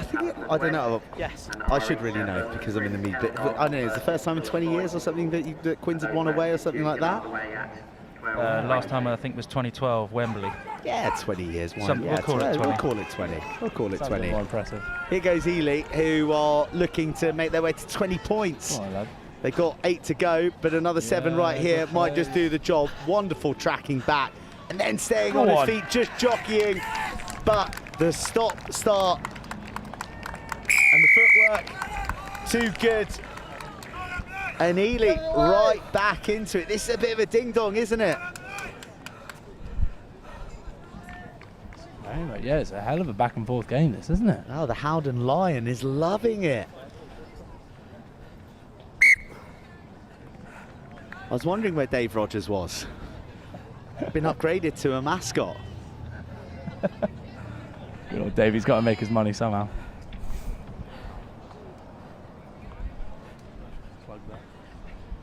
And my apologies, it's Embley. I've been mispronouncing. Sorry.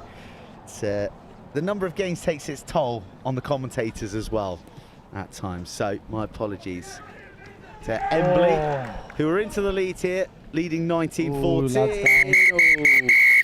Stop there. And there's a bit of a nasty injury here to a West Monmouth school Time is off. lad. No, you don't, do you? But safety paramount. And we'll take a pause and make sure that that young man is okay and good to go. How will you be spending the rest of your day today, lads? Actually, Slevs, do you wanna? You've got the whole full kit on I it. think we've heard enough from Connor. Scrum, your ball. I've actually got a haircut at 2:45, so that's. Do you dare to take the hat off to reveal sort of what we're dealing with? I don't think that's actually a good idea for the listeners, but yeah, that's what I've got. But also, what we're doing for the rest of the day is trying to hand out some flyers for the coaching grid, which is a company that a friend of me and William set up. We are running a rugby masterclass at Farnham Rugby Club over the Easter break, and yeah, check it out on the website, thecoachinggrid.co.uk. Name drop a couple of people. Caden Murley, Oscar Beard will be there, and some unbelievable sevens players as well. They're all right at the Old Ruggers, aren't they? They're pretty good as well. Was Caden? Did you? No, he didn't go to your school, did he? No, he was Beach and Cliff. Bishop. Don't think he was Bishop Stortford. Yeah. 4 minutes. He's a hell of a player. We'll get to the bottom of it. We'll get to the bottom of it. So you've also got women's there's a girls as lot well. of very, very good players who've never won this. Very true. Very, very good players who never won this, and they played in good sides, and they didn't win it. So I think to win any competition at the National School Sevens, you are an esteemed company, aren't you? And I'd put this above the Premiership, in my opinion. Time is back on. But yeah, on that coaching grid as well, just to throw in, you've got some unbelievable women's players as well. Ready, gents? You can go whichever side you want. Crouch! Bind! Set! It's fine, it's fine. West Monmouth School looking to take the lead once again. A nice offload, one-handed from the tackle. Support arriving round the corner, the most stylish head guard Advantage over for the knock-on at Rosslyn Park this season. One-way Swings the ball to the left where there is muscular defence from Embley, who's sent a bit of blood. And they go steaming in for the counter-up. But now they've over-resourced it. They're short of numbers. Oh! Snake hips. Leaves Embley defenders to dead. One pass, it finds green hands. There's no offside line, so it's play on. Embley open up the rib cage for a tickle. Forward pass. And forward pass. It's adjudged to have been a forward pass, so Embley survived by the skin of their teeth. That's fantastic bit of play, that. Oh, God, for the boys.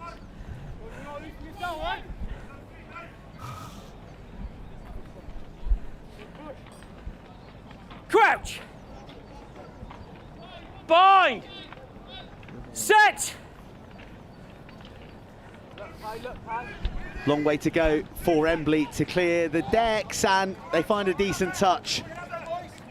But the pressure is still on from West Monmouth. It's yours, Green.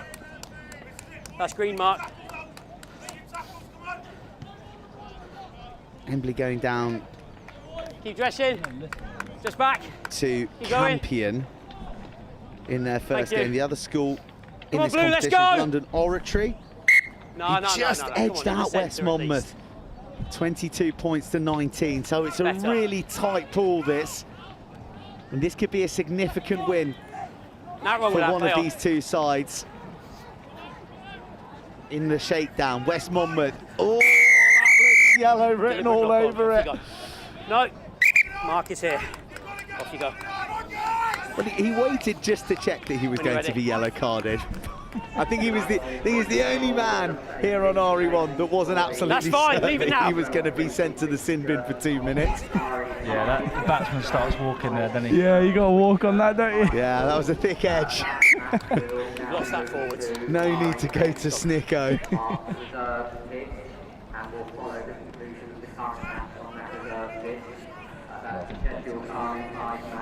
Well, you don't fancy pursuing the Sevens dream again? Well, guys, let's go. Quite a nice life. Let's go. Travelling around to Dubai, Singapore. Hong Kong is this weekend, in fact. It is a nice life in Hong Kong. I missed out on Hong Kong, unfortunately. But, I mean, when you're having to balance playing 15s and 7s, being about 112 kilos is quite tough to get around, especially when you're playing against the likes of Japan, who can just step you 6 times in a phone box, really. So it was definitely the most amount of fun I've had playing rugby, but yeah, training and the playing is very tough at that weight. You're telling me that Coldie away in the championship doesn't match? Oh yeah, well, for fun. I think I go pretty quiet on those weeks when I have to get put on loan for that one.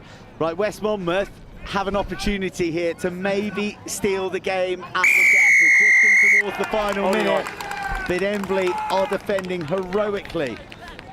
You can't slow it, keep it go, keep it go. 30 seconds. Let's go. 30 seconds. Well, that is really good game management from Embley, who've gone to the touchline because they'll have to throw in. Thank you, sir. Blue, take the line. Come on, Blue, let's go. In absolutely no rush to get there, are they? Yeah, I do find that interesting. Take the line, Blue. Will, you've probably been involved. You have been involved in 7 setups more. Why do teams not kick it as much for the corner? Well, I mean, you want to be playing against a scattered defence. Let's go. You can manipulate a defender a lot more if you have a centre field penalty. So you can drag a defender one way, take him the other. Well, that is an A start for clock management at the death. Embley find a touch finder, and then they use the set piece to get it off the park and win by 5 points, victorious over West Monmouth School. Connor and Will, I'm going to relieve you of your post, but thank you very much for the company. And lads, good luck for the rest of the season thanks for as having well us. with Queen Scottish and Chinner. Thank you for having us.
Right, more action here on RE1 in the under-16 competition. Dunottar School against Kings Ely. Dunottar, who coached by Andy Tubb and Barney Davies, and that is a bit of fleeter foot, far out wide, sizzling pace, but great cover defence. Look at the commitment to deny the try, something that looks certain for a moment there. Kings Ely with real gas out there on the edge, and real presence too in the contact. Rips his legs from the Lassoud effort. And Kings Ely are in for the first try of the match.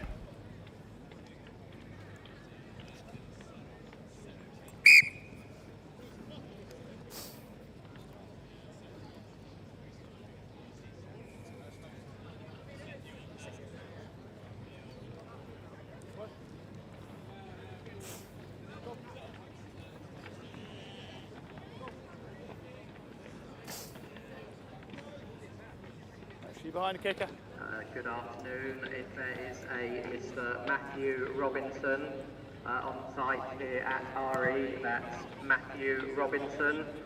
Please could you make your way to the RE control cabin at pitch 2. That's a Mr. Matthew Robinson. Thank you. Dunottar. Oh, beautiful feet.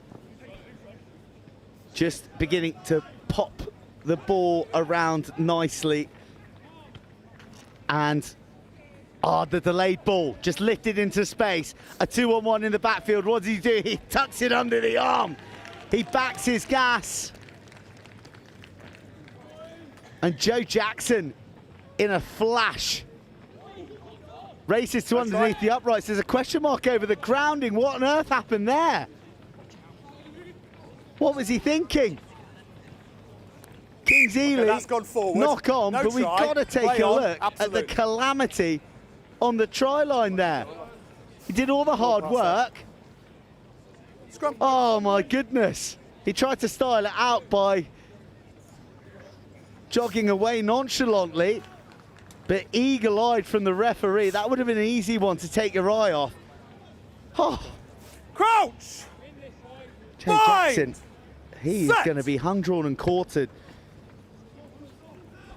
at the end of tournament court by his teammates, but there's plenty of rugby left in the match to make amends. Jack Harper back on the board. Jack Harper has got lightning in his laces. Top point scorer as an under 15. Good this time. And he's getting points on the board here on RE1, the showcase pitch at HOWDEN ROSSLYN Park National School Sevens.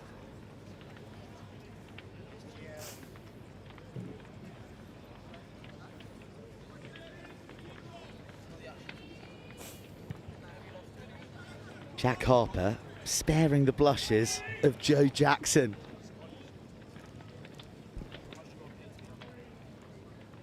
Kings Ely going down to Felsted, 26-14 in their first game. Dunottar coming unstuck against Canford, 14-33. So must win for both of these. And touchdown from the kickoff.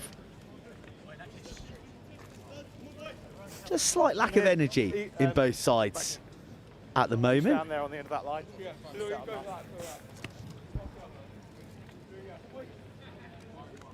Charlie Wells, the captain, by the way.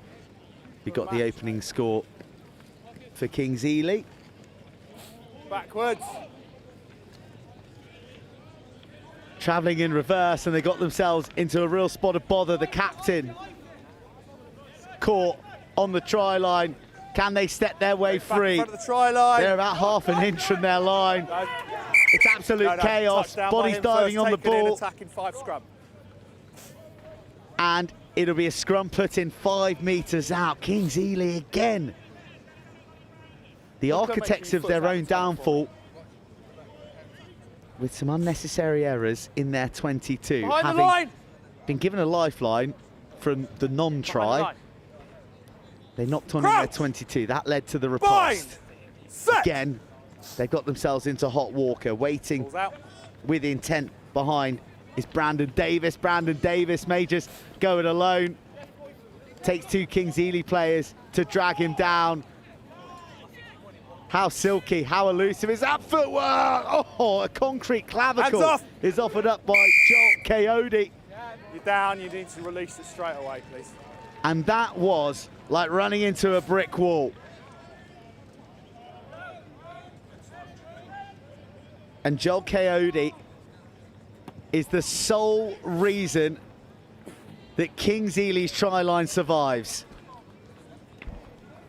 Coming against the grain, bouncing, dancing, going for more. Oh! Stand there for me on that one. Is there a line out? That is no way with an exclamation mark after it. Hooker, contestable throw, down the middle, yeah?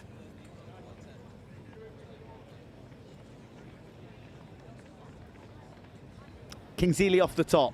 Backwards, backwards. Good option to not put a hand out. Charlie Wells collects. His 9, Marcus Fain.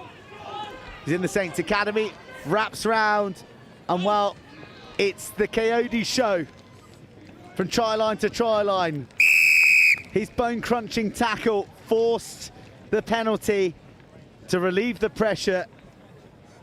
And now he's crossing the opposition try line without a fingerprint on him.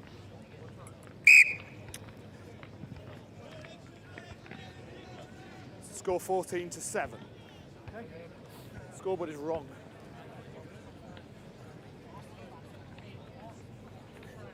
See you later. Last play, gents.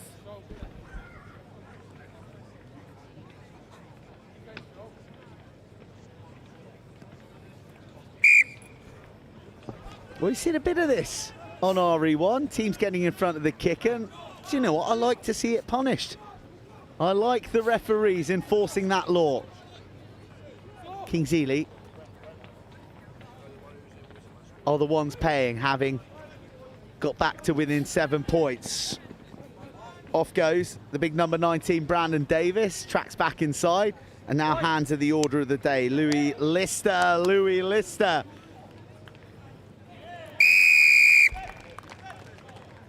Big impact player for Dunottar. Yeah, half time now. And he makes a dent You've still got the 30 seconds to do it, so don't take too in long. the scoreboard here.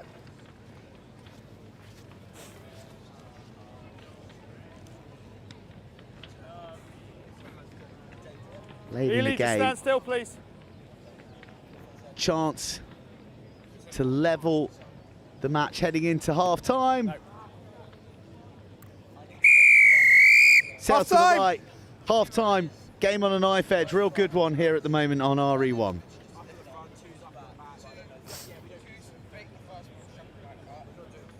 Thank you. Although you can keep hold of it because you're kicking off, all right?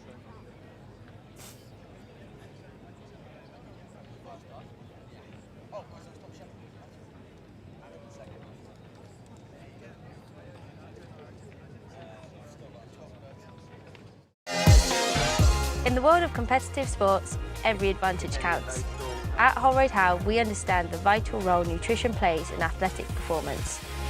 Holroyd Howe, providing the power to perform.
Right, we're back on with Kings Ely leading 14 points to 12. And Dunottar spotting that there is no sweeper at home and that they've got bags of pace. The bounce is unkind though, isn't it? And Kings Ely gobble it up. Harry Green working hard to track back the year 10 who's playing up. Now the captain, Charlie Wells. All the good stuff going through the big man in the middle. That's why he's on the books at Saints. And wow, Joel Coyote, you don't want to give this kid an inch, because he'll bag a brace. Another burst from the rangy runner on the right, and he makes the international signal to say, "Sir, I'm goosed."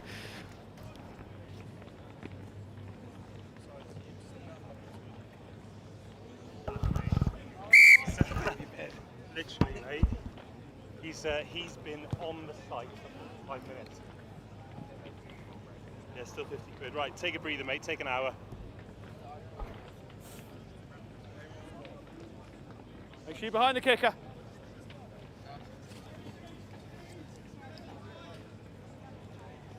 Play.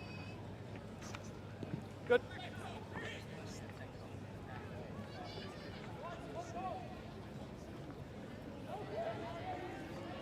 Dunottar. Oh, bursting up the left-hand side, but Kingsley Yeah, we're going in touch there. Okay. well ahead in this game, snaffling that loose ball. Decent game this, 12-21, still plenty of meat on the bone. Once again, our guys in the truck doing a sterling job, keeping the scoreboard right when the scoreboard in the ground Go on the line for me, Dark Blue. has done Dunottar dirty. Contestable. Who else is in here?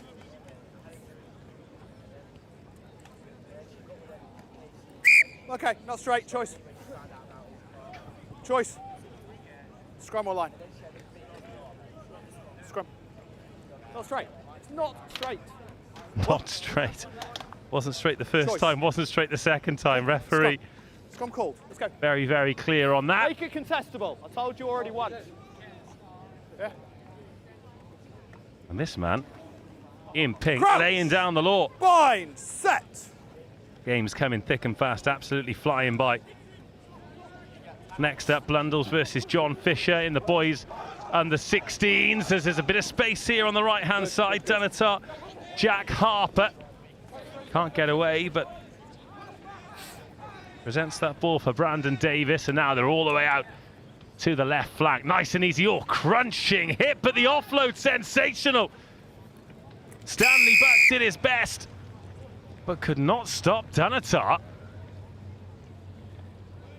Getting themselves over to bring it within a score. 17-21 now, 3 tries apiece. Just the conversions Stand still 6. keeping the Kings boys ahead. No. Again, that conversion not making a huge difference here because they're still going to need another score, Dunottar. 21-17. But the timing of this pass, watch big Stanley Buck coming across to absolutely drill the last man, who times this pass to perfection. And it's dotted down by Dylan Manorowski, who makes it 17-21. Okay, thank you. Play when you're ready.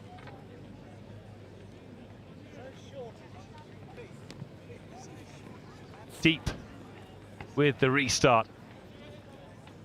Now Kingsley, another score here. Not sure it would put it to bed, but it would certainly give him a bit of space. Good tackle to stifle the progress of Marcus Fain.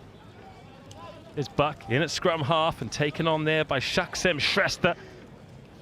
Oh, a little shimmy and strong enough to burst out of the tackle is Charlie Wells. Second touch in this phase for Marcus Fain, and now Alex Church gallops into space, gets beyond this opposite number, Jack Harper, and increases the lead beyond a converted try. Oh, Kingsley, patience, perseverance, and points.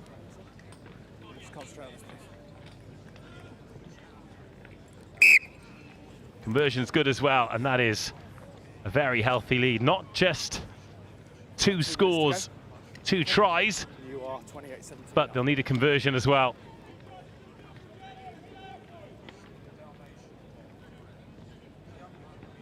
So following this, we are sticking with the boys under 16s Colts. Blundell School versus John Fisher. Then Kenyan Association of International Schools, aka CASE, against Westonbirt School, as that is a beautifully snaffled restart. Touch there. Referee has seen a foot on the paint. Come here, just stand on there for me, Blue. Blue, stand on there for me. Okay, make sure it's contestable. Who's in the hooker channel? Right. Let's take the throw again. There's no hooker and it's not, right?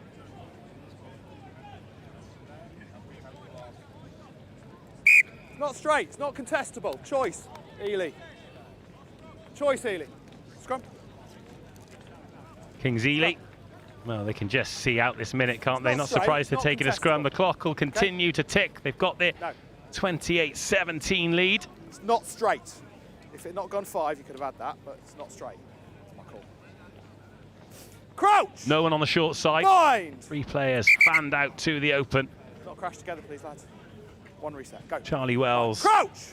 waits at first Bind! receiver. Harry Green Set! outside him. Then Alex Church, scorer of the most recent try. Instead, it's a dart up the short side and a fend and begging for support. And it arrives in the shape of Henry Pethrick. Oh, the dive was nearly perfect. Just dropped the left boot down a little bit too quickly to really make it stylish, but plenty of style points, but most importantly, 5 points for Kings Ely. Nope. Missed conversion. Is that full time? Yes, it is. Kings Ely finishing with a flourish and a 33-17 win over Dunottar School.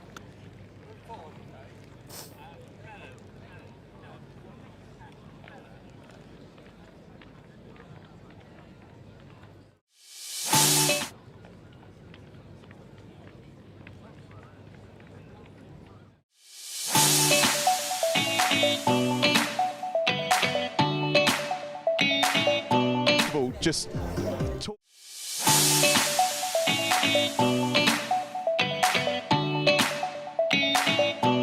Came a few years ago and it was miserable, and I think when you're playing sevens, a good track, good surface is integral to skill and speed and whatnot. So I think with the weather on our side, we're seeing some really good rugby today. So do you know what, there's some athletes out there as well, and when we're watching under 16s today, this is definitely a step up from 14s yesterday. So no, to answer your question, very happy to be here. It's a good level of rugby.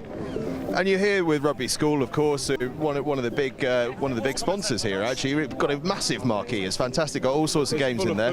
Food and beverage if you're interested in a free meal. But yeah, like rugby, we obviously picked up the ball 201 years ago. So for us, it's really important to have a presence here. So yeah, and for me working there, it's sort of my whole life is evolved and revolved around rugby. So to go back to, I suppose, the origins of the game is quite special for me. And the boys have started well. They're off to an absolute flyer today. Yeah, I think. Yeah, we've got a great side. They had a good result, but I think just the experience of being here. This is a big circus, right? It's a festival.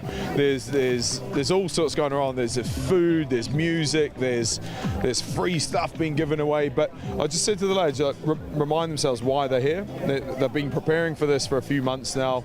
Their parents are here. They want to make them proud. They want to perform. So whilst this is a great environment to be in, don't forget why we're here. So and look. Looking at under 14s yesterday, they drew a few games and they went home, kicking stones, a little bit, fed up. So there's, sevens is your fortunes can quickly change. So you've got to respect the sort of moment, the opportunity that you got, and you've just got to basically stay focused for a short period of time. But when that's drawn out over a day, there's a lot of distractions. So my message to the boys is just enjoy it, but remember why we're here. Absolutely. And before we chuck back up to commentary for Blundell's against John Fisher, just as a former England captain, as a man immersed in the game, a man that never played sevens, by the way. You could have been a star on the sevens field. What do days like these mean for the rugby landscape? They're massive, aren't they? Yeah, I think. Look. You only have to read the papers to see headlines about the financial struggles and leadership struggles in rugby at the top, and clubs going under. But you come to something like this. This is a great sort of.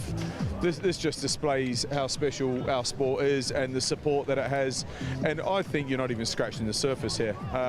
If you opened up another 10 pitches, they'll be full of schools. And look, the girls' game's only growing as well. So look, this whole thing has grown in 2 years since I was last here.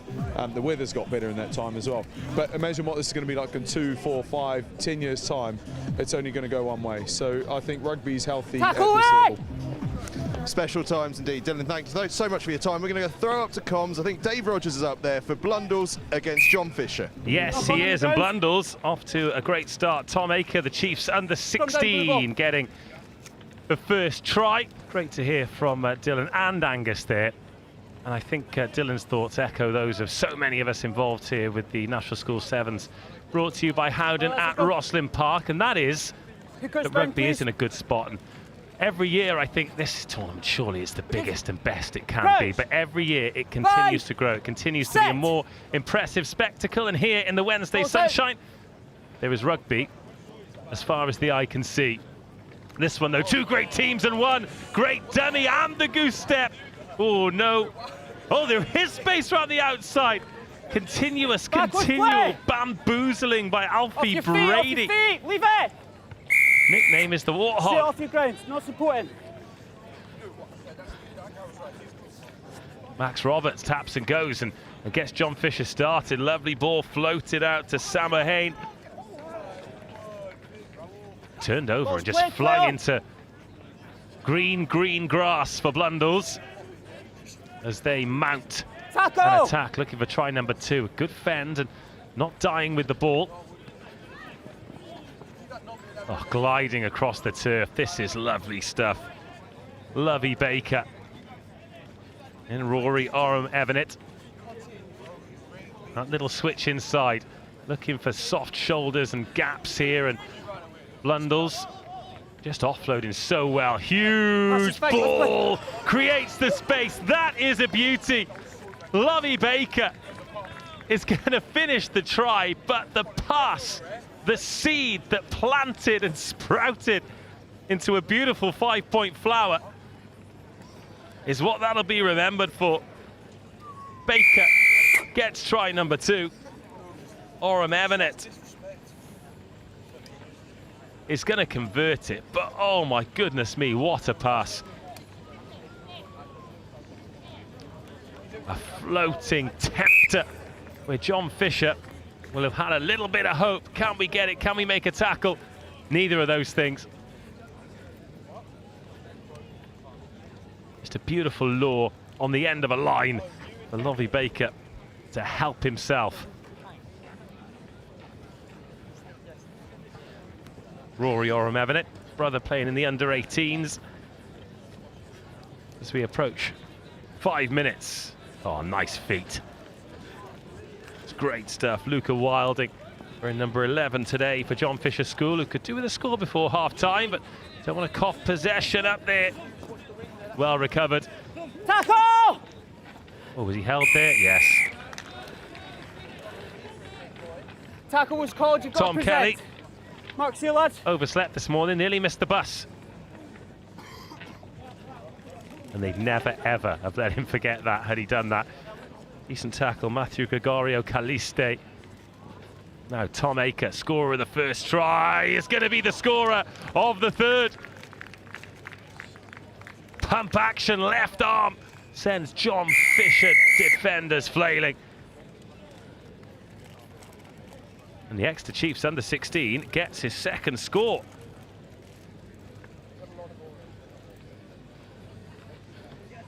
Deadly in the red zone, Blundell's. A minute 20 of this first half to go too. Stephen, if I shout tackle, okay, just need to present the ball, okay? Once you get it out to the edge there, No, you were on the ground and he was on the ground. try is far from a given. No problem, thank you. Alfie Brady was the last defender, but Tom Aker, woof. Very, very strong in that close contact area. Jacob Oram Evanet. Oscar Edwards underneath it, bats it back, it's back with Blundell's. Freddie Raymond, we're in 13. Rory Oram Evanet. This checks back in. Looking for a bounce, getting a bounce. Rory Oram Evanet, a try all of his own making. Well, having the vision is one thing, being able to execute it is another. Saw that John Fisher didn't have a sweeper at home. Well, it's not rolling the dice if you know what number it's going to come up, is it? Rory Oram Evanet stops, has a little look, uses his peripherals and gets the bounce, but sometimes you get the luck you deserve. Now John Fisher, 4 scores down. Not played badly, just been starved of the ball thanks to the excellent work of this Blundell's team. Backwards play! Oh, it's backwards.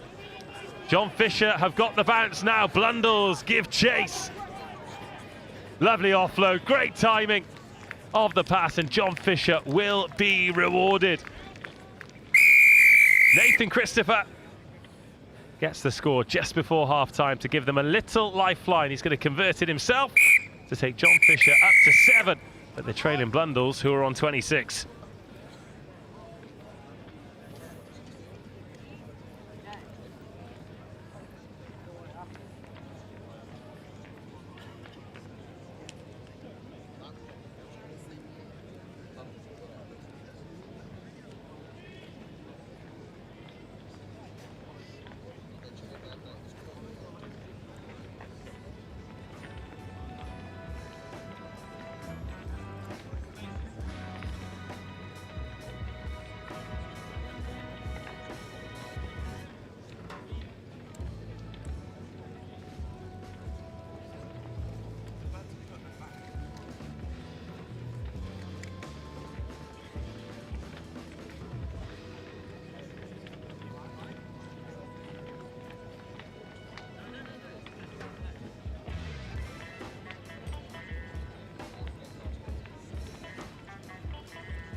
Good afternoon. From control, the schedule for the 1 o'clock round of fixtures. These matches in the Colts competition on RE1 Westonbirt School versus the Kenyan Association of International Schools.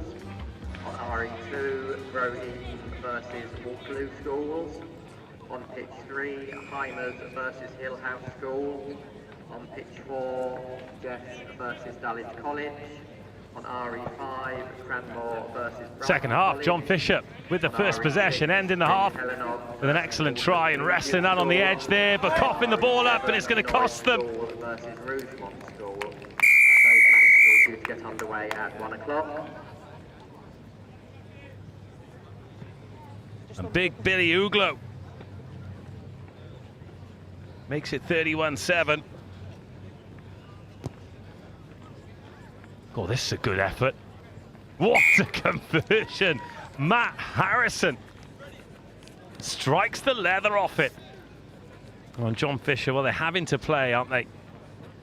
Got to give it a go out there on the edge, but then when you're losing the battle with the touchline, just try and keep it alive. Hope you're going to get something. But Uglo pounces, and John Fisher find themselves here again. Like that, step off the left, step off the right. But no way through. Blundell's organised in defence. Oh, no way through there. Blundell's put up a red and white wall. Play on. Well, play on, says the referee. Couple of extra rolls taken. Hands in the ruck, guys. Everything was legal before then. But then hands in the ruck, and it's John Fisher who pick up a penalty at the breakdown. Right to start off with, and then hands in the ruck. Nice little stroke of luck here for John Fisher to try and get something from this game. They've gone to the boot early, but going to be beaten by the touchline.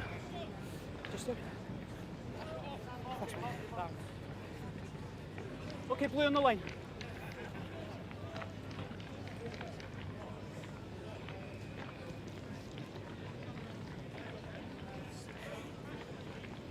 Need channel, please. That's perfect, thank you. Blundell's straight back on it, aren't they? They smell blood here. They might fancy a 50. Nicely timed pass.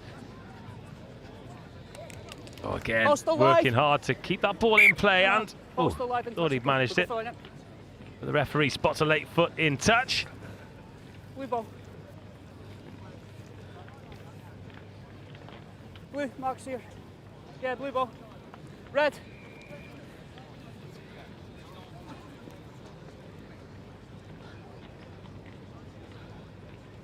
So John Fisher won their first game today, 24-21 against Duke of York's. They've still got Bedford Modern to play. That's over on pitch RE5. As for Blundell's, 40 points to 5 against Bedford Modern School, but John Fisher showing they've got plenty of quality. One more man to beat. Brilliant tackle. But the offload matches and keeps that ball alive. Now, John Fisher just need to put the width on this. They've got 3-on-1 on the outside.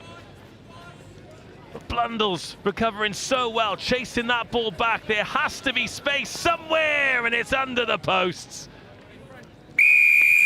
Oh, it was patient in the end.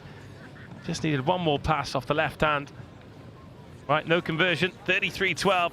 Halfway through the second half, decent score this. Nathan Christopher there, and then it was taken on by Sam Ahane. Got a try already. Thought he might have been able to go himself. But in the end, it was a little dip of the shoulder, the step off the left foot, and Nathan Christopher, former back row, now converted to a winger. Oh, it needs to go. Not 10 guys back on the 10, please.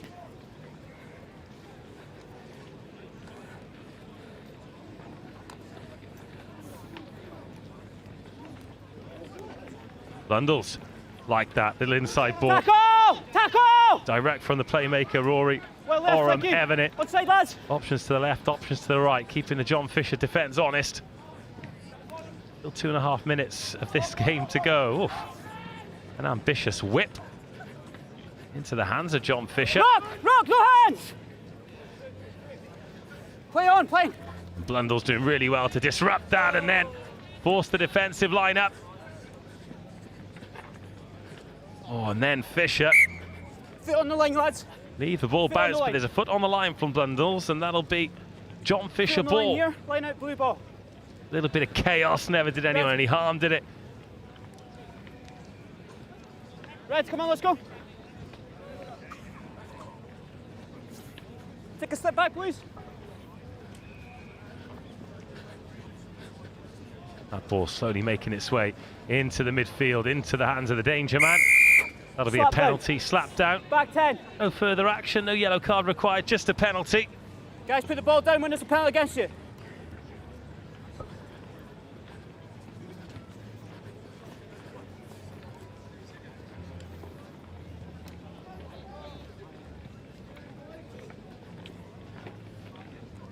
Again, Blundell's defence super organised.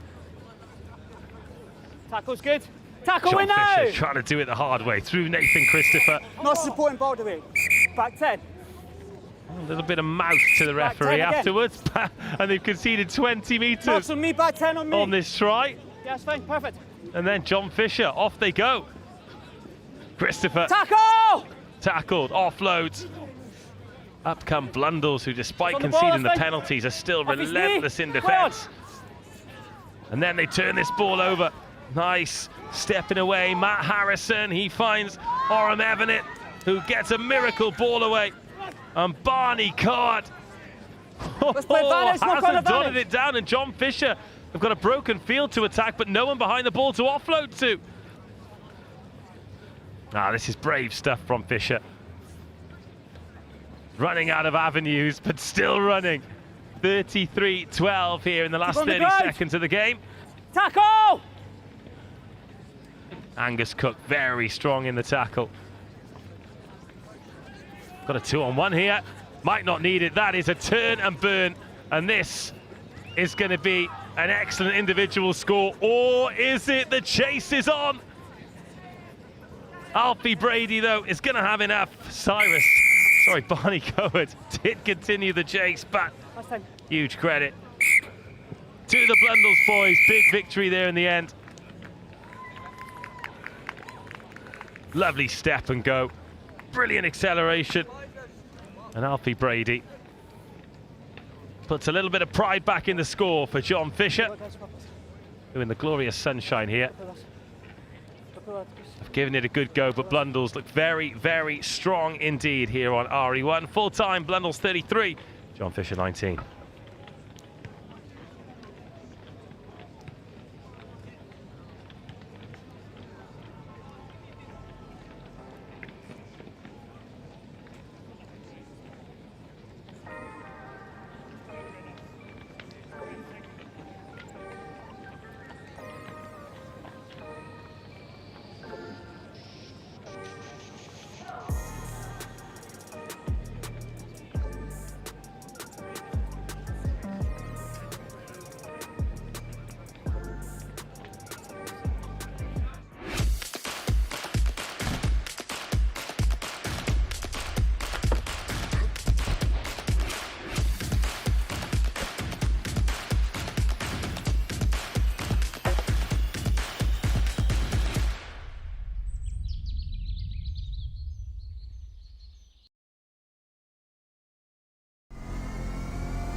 Get ready for the ultimate international showdown. This December, the Global Schools Challenge 2025 is heading to the Mediterranean Sports Hub in Salou, Spain, located just an hour outside of Barcelona. From December 14th to 19th, the world's top student athletes will compete in rugby and a range of new sports. Hosted at one of Europe's premier facilities, you'll experience world-class pitches, state-of-the-art equipment, and a vibrant atmosphere designed for excellence. Off the field, explore the beautiful coastal town of Salou, enjoy golden beaches, and take a trip to Barcelona for iconic landmarks like the Sagrada Familia and the Nou Camp. Every game will be streamed live by NextGen 15, bringing the action to a global audience. Don't miss your chance to be part of this incredible event. Register now at globalschoolschallenge.com and rise to the challenge.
Next up we have Westonbirt School against the Kenyan Association of International Schools, CASE for short.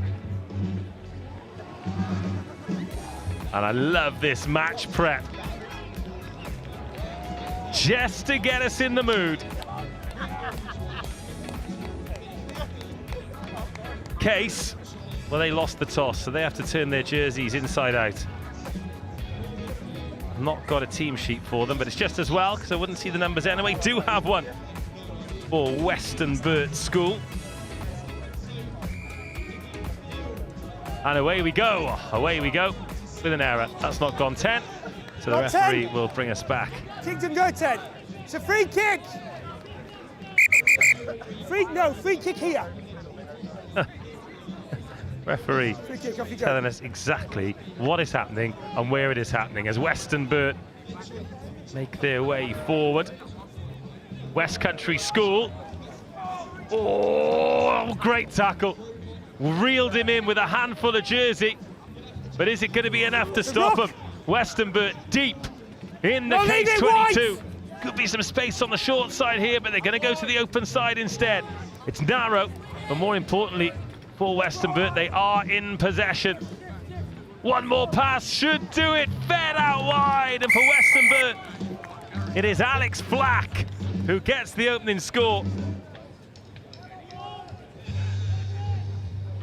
So they're in a kind of Bermuda triangle between Swindon, Stroud and Bristol, right in the middle, Westonbirt School.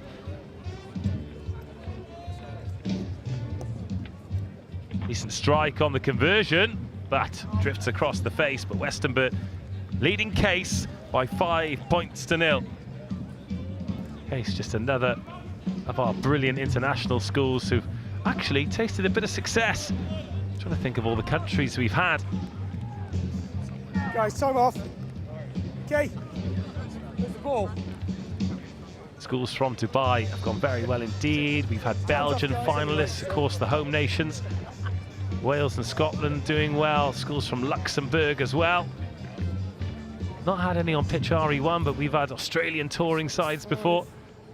United States of America, Canada. Later in the week, we'll have representatives of the Swedish age group women's sevens team. A truly international competition that gets bigger and bigger and better every year. Now the sun's out, tiny, teeny, tiny suggestion of a breeze as well, just blowing into the faces of the Westonbirt boys. Now Case, hands on the ball for the first time, and breaking the first tackle as well. So a little warning sign there for Westonbirt, who've played the ball off their feet, so it's a penalty advantage here. Penalty advantage. For the Kenyan International School. Little step inside and striding away from the tackle, and the big bend too. High tackle. Black. And a high tackle. Here, please. So Westonbirt just called in. They've got to take that 5 metres. 10 metres, gentlemen. From the touchline, and Westonbirt have to be 10 metres from the tap.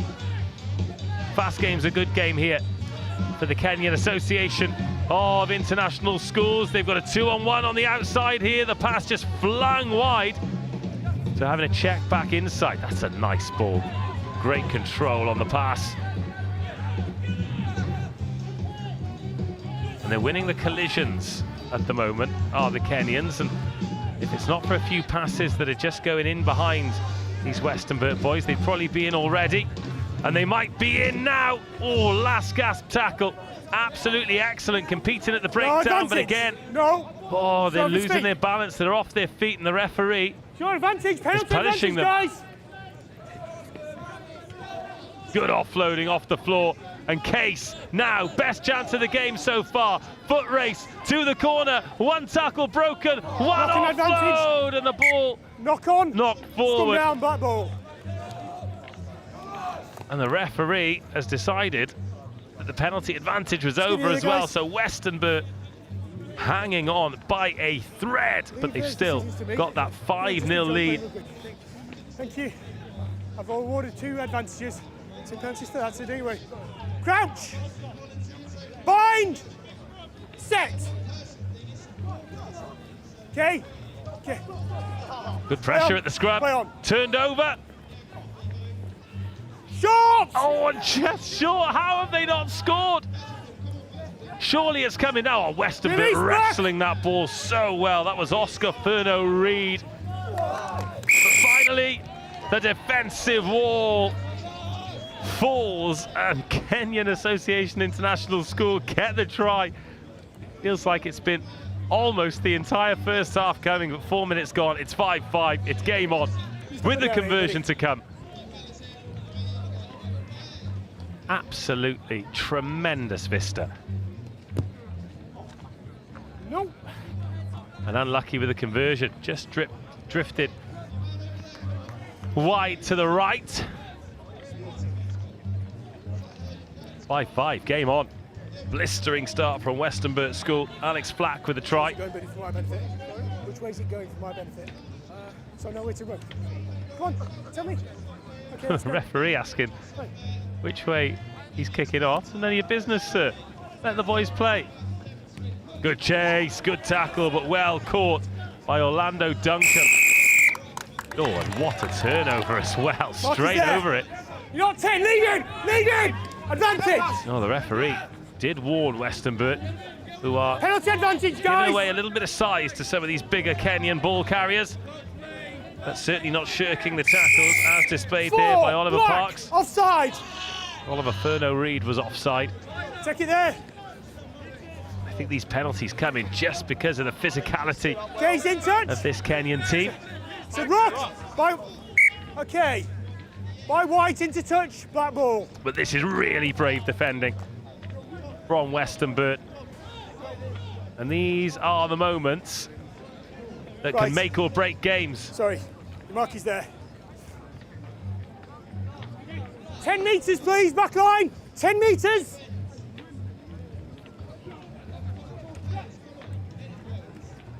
Play on. Well played, good hands. Oscar Furno-Reid. Nice dummy thrown in the middle of the park there, but you're in your 22. Needs to be as low risk as possible. Oh, an advantage. it's unlucky. Knock on by Black. Oliver Swing Parks, it down, was a white really ball. nice ball from Oscar Furno-Reid. Mark is here, guys. It was one of those tempting ones to run onto, but Parks wasn't quite on the same wavelength. Just a car for step. It just drifts beyond his fingertips. Mark is there, guys, okay? Okay, can you come this side for me, please, Black? Okay, crouch, bind, set. Okay, let's use it out. Westonbirt School, 5-5. Oh, was that drifted forward, forward? so Referee says yes. Forward by Black, scrum down, white ball. And the Kenyan Association of International Schools Half time. will not have the chance to attack. It is half time. It is on as even.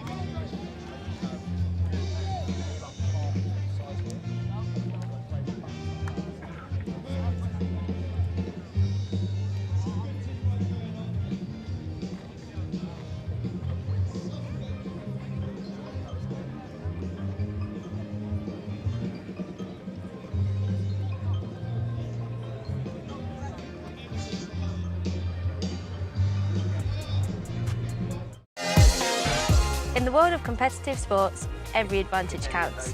At Holroyd Howe, we understand the vital role nutrition plays in athletic performance. Holroyd Howe, providing the power to perform.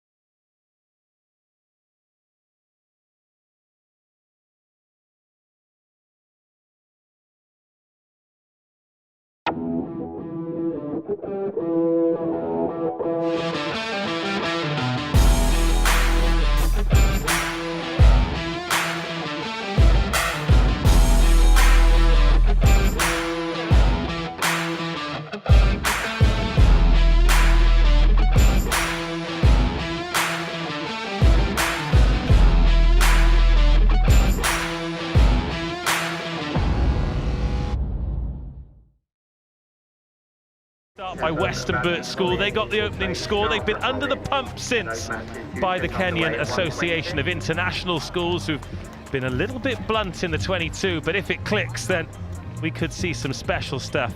Speaking of special stuff, we've been celebrity spotted and we've put our rugby lasso around Caden Murley, who's going to join us for the second half in the sunshine. He has seen that we're a little bit high up on this scaffold, so there's a good chance of getting a tan if he joins us for a half. And we're about to see a bursting score, or are we? Oh, the offload is magnificent!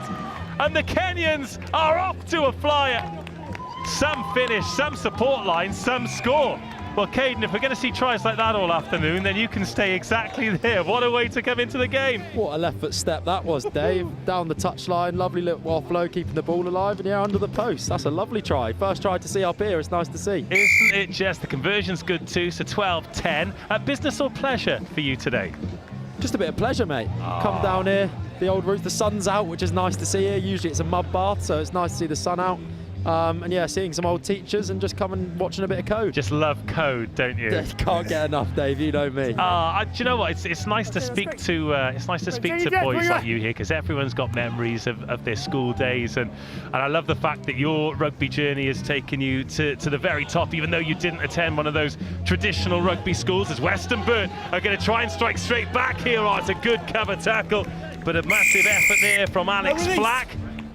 No clear release, so no ball release, should I say? So Kenyans back on it, but go back 10 metres. 10. So you were talking about Bishops there. What was your Rosslyn Park journey? Remember that far back? Go back 10, yeah, we actually got to the line. semi-finals of the Vars, I believe it was. We weren't invited to the Cup. Obviously, a little state school, we're not invited to the Cup. But probably just as well, mate, because it's a tough old exactly, day. Yeah. So we got to semi-finals and we actually lost to Northampton Schools for boys. Fraser Dingwall. Oh, he was all right, wasn't he? Yeah, exactly. So yeah, there were a good few boys who we played against here. Loved it here. Also, day 2, mate. If you make day 2, you're legends, exactly. aren't you? 2 days off school. 10 on the nothing better. So was that for under 18s then? Was it 6th form? Or? Yeah, that was under 18s. That one was. What did you do for A levels? I was biology, geography and PE. Oh yeah, good stuff, mate. Not bad, mate. I'm ABC as well. So was I didn't it do really? too badly, yeah. That'd be a good quiz question. The 3 A levels you did, the grades you got. Who would guess the grades for the subjects? Yeah, I think people would give me a lot lower than that. And if it wasn't A for oh, he sliced the kick. Big let off here for the Westonbirt boys. Bounce, they've let it bounce. Never let it bounce. And now with a little bit of space on the edge instead, Kenya and the boys decide to go back to the middle. But here is the danger man. Loves the contact zone, but don't we all? Alex Flack deals with him well. Play on! Play on! Or play on, says the referee. Let the boys play. Oscar Furno-Reid. Hold on. Lead in, lead in! Okay. Well, he leaves him. He does as he's told, and he's going to cost them a try. Oh, chase back is outstanding. 20! I tell you what, it is 20! a hot old day here. Come here, You've been please. sensible and worn a hat, and I think you might need to lend it to the referee because the Chrome Dome is going to take a 20, come battering here, today. SPF 50, I'm sure he's all over it, mate. Henry Forrest Got 10 is going to be You weren't 10. You're out the game. going to be sent for 2 minutes on the naughty step. I'm not a master of lip reading, but I'm not sure he's particularly happy about the decision. Particularly as he released. He may as well have just held on. Alas, it is what it is, and it's another chance here for the Case boys. It's a rock! It's a rock! Did you say you know someone who's involved with this rugby programme? Yeah, so Storm Trentham with the Kenyans.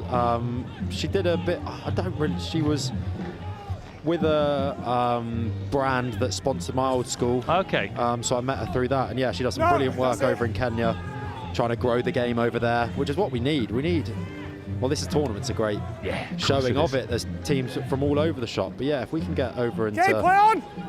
those Knock on countries, I think advantage. it's brilliant. You see what they can do on the Okay, 7 knock on my series, block. so yeah. Scrum down my They ball. have, well, when they first arrived on the 7 series, everyone was like, oh, really? And then all of a sudden they started beating really good teams. Like, oh, yeah, Kenya, okay. Some unbelievable athletes, don't they? Come on, guys. Unbelievable.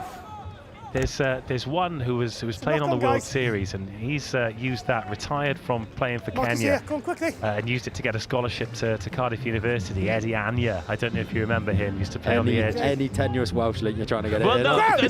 no. So he was playing for Cardiff University. Yeah. Now he's playing in Super Rugby Cymru, but coming out of rugby, getting a scholarship, Yeah, getting a life Use after it. rugby, and Play he is on. rapid as well. Serious boy. Right, this one though, still in the balance. One score in it, that absolute screamer. Just after half time, but these Westonbirt schoolboys going for it. Oh, a little shimmy, but wrestled towards the paint and then picked up and over. Taking it under the sticks is Fred Hazel. And with the conversion to come, they are down to 6, but they are on the board. What a finish is that, keeping the ball alive as well, fighting in the contact, not dying with the ball, keeping it alive. The bounce of rugby ball can go anywhere, and it happened to bounce straight into his hands and under the post. Well, obviously the opportunities and some amazing opportunities have happened for you in the 15-a-side game. But I bet your skill set would be quite suited to 7s. Man, I'd have loved to have played 7s. I look at, it's so big in the Southern Hemisphere as like a pathway almost through, and I think we've kind of gone away from that in the Northern Hemisphere. But I'm so jealous of boys who've got to do it, and I think I'd be a hooker in 7s though. Would you? I think I would be, yeah. Okay. I think I'd be in the forwards, definitely. So your teammate, our good pal Domers, I remember last year he was picking his Harlequins 7s team, and I think his front row, oh, he's got away. He's got some speed, this lad. The chase is on, it's a big chase. Is it going to be enough? Oh no, great guidance. I tell you what, on a hard grass track, it's a brave dive as well. But he got a little slide in there as well. That's some good technique on that dive. Momentum. But I think his front row was you at hooker, him on the one side, Luke Northmore on the other. That was his... Yeah, he put himself in there, did he? Yeah, of course he did. Interesting. Of course he did. 1 minute man, I think they call him, wouldn't we? Maybe 30 seconds. Well, he's at the beans on toast. He actually said that he'd be the fastest in that front row as well. To be fair, his offloading skill set, like we've seen for a couple of tries here, keeping that ball alive, I would have him in my team, to be honest with you. He likes a meat pie, doesn't he? I mean, I think Isgro's pretty handy at 7, so he might make it now. He wasn't there at the time. But, Guys, come on, please! He's just busy robbing people's lunch money under a high ball now, isn't he? Go. Oh, Retain depth. And the worst thing about Rodrigo Isco is just how ugly he is. Handsome devil, isn't he? Just right. 17-12. Good game here, and a great response from the Kenyan Association of International Schools. That one just bouncing up off the chest. But yeah, interesting end to that game. The Kenyan Association of International Schools, pip it. Caden, don't go anywhere. I want one more game from you in the sunshine. But a brilliant win from those boys. Westonbirt gave it everything, but came up one score short. It finishes Kenyan Association of International Schools 17, Westonbirt 12. Yeah, well, mate, I'll get this on.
Absolutely. Come on, back!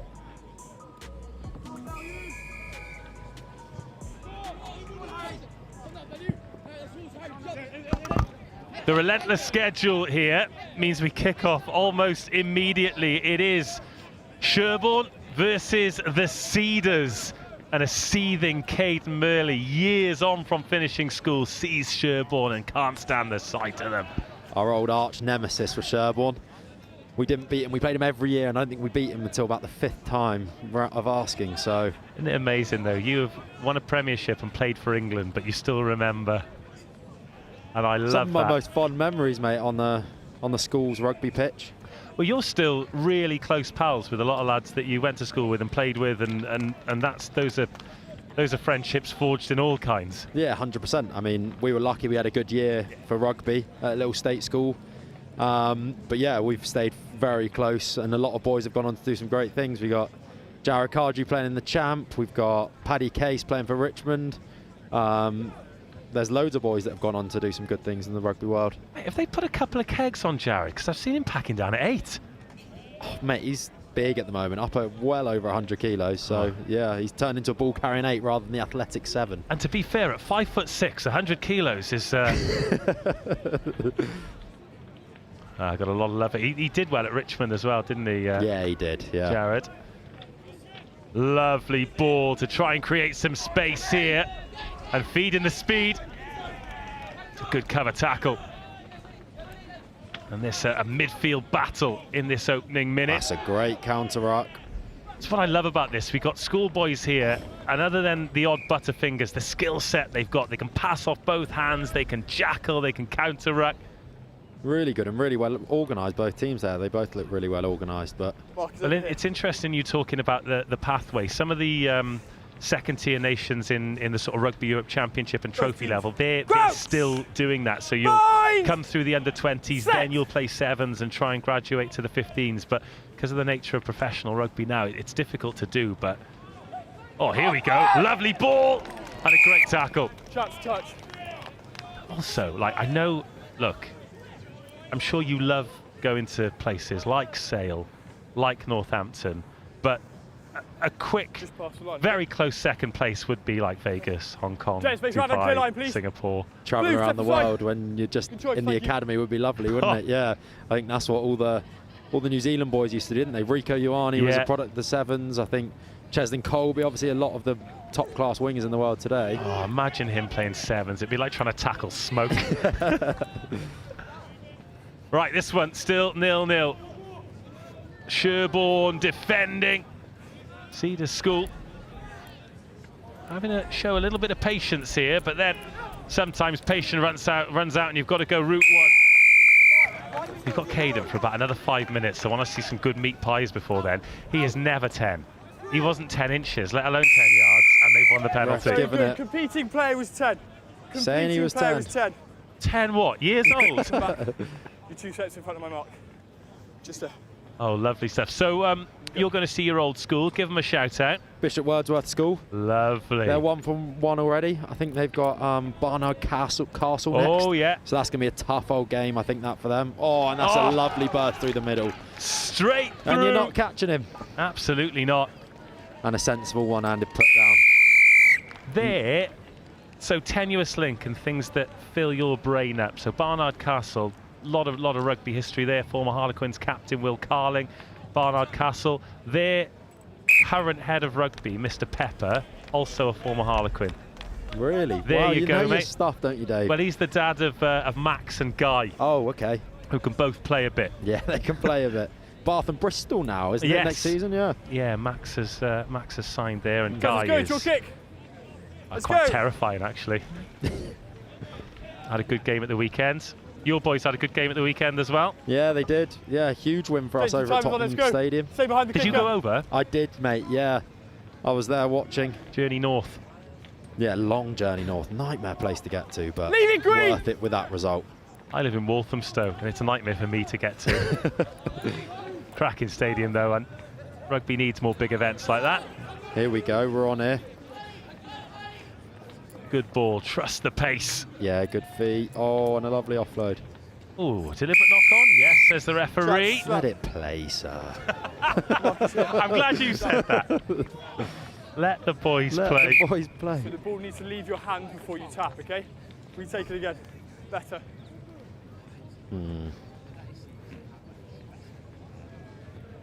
Right, Sherborne. Little set piece move, it looks like here.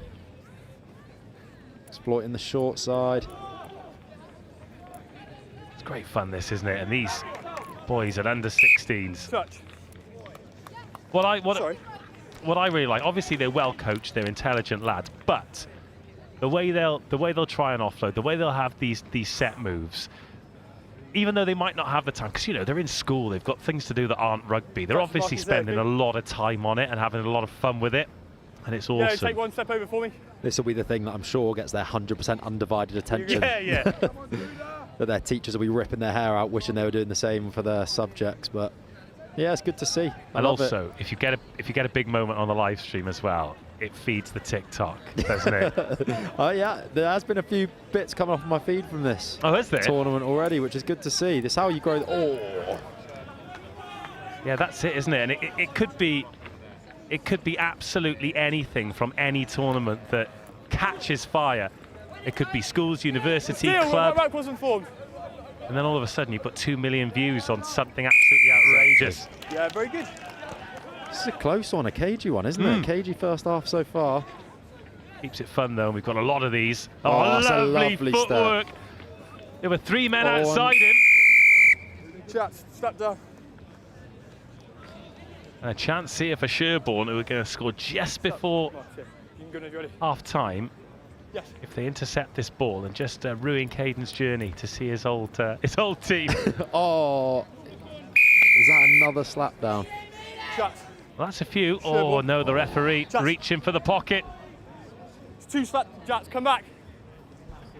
I was giving that yellow card, so I wasn't concentrating. Okay. So you need to wait from here. Repeated slap downs. Okay, last attack before the half. Chance to give themselves a little bit of breathing space, although 12-0 isn't the lead you necessarily expect it to be in sevens. The game can turn. He's a strong boy. Tackle, release, blue! But no matter how strong you are, you're struggling to deal with 3 men. And that'll take us through to half-time. Just the one score in it, 7-0.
Second half, we have sent Caden Burley into the afternoon sunshine with the Cedars School leading 7-0 here over Sherborne. A cagey but high quality game. Really good contest between these two sides. And Cedars on before he went to his feet, absolutely fine. conceding the penalty.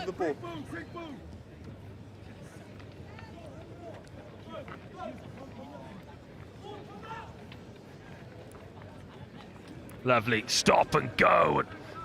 Cedars equal to it. Sherborne. Oh, that whip pass off the left hand, an absolute beauty. And now they think they have seen some space and a decent foot race here. It's going to bounce up and be gathered. A brilliant snaffle and the offload. What a tackle. A try saver if ever there was one. Advantage. The Sherborne player has stayed down. Coming up, the offside player. You were involved in the tackle before, you're in offside position. Oh, time's off, player down. Tough one with the player down. Just pop the ball down there for me. Just so I know where the penalty is, thank you. And very considerate of the referee to just stop play while Sherborne try and deal with this. Last thing they want to do is lose a player. Last thing that any of us want, really. Just want to see these youngsters Blue, really you have 20 rip in seconds in your yellow card, okay? and have a great day today.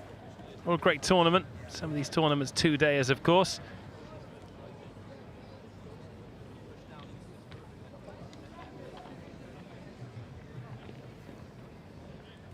Yeah, you want to call off this side because this is the nearest one. Yeah. Really excellent full day of rugby here as well.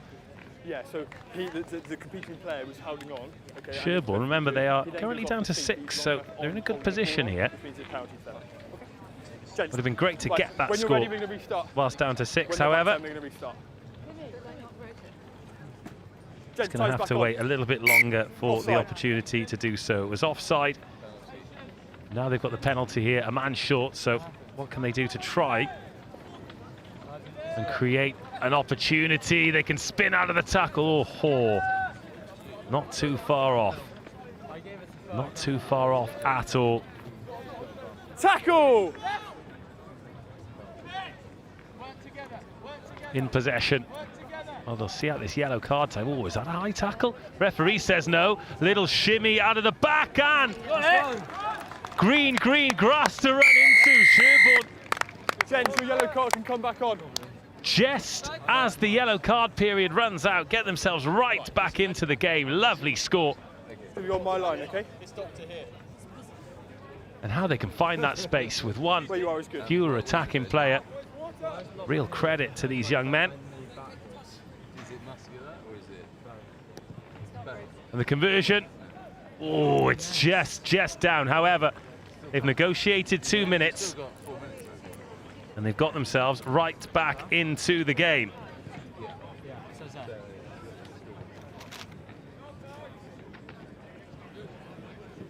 Do we want to move you a bit further away from the Right, it's your restart, let's go. I'll be fine. Time's on, you can go ready.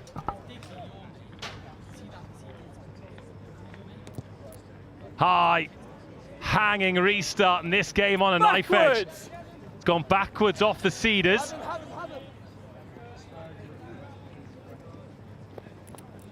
And then straight up the middle and away, the fend, the handful of jersey to stop it and the offload to take them up over halfway. Brilliant support lines here from the Cedars School. Oh, but then obstruction and offside, and that brings a brilliant attack to an end. And Sherborne trying to take this penalty from a good 10 metres away from the mark.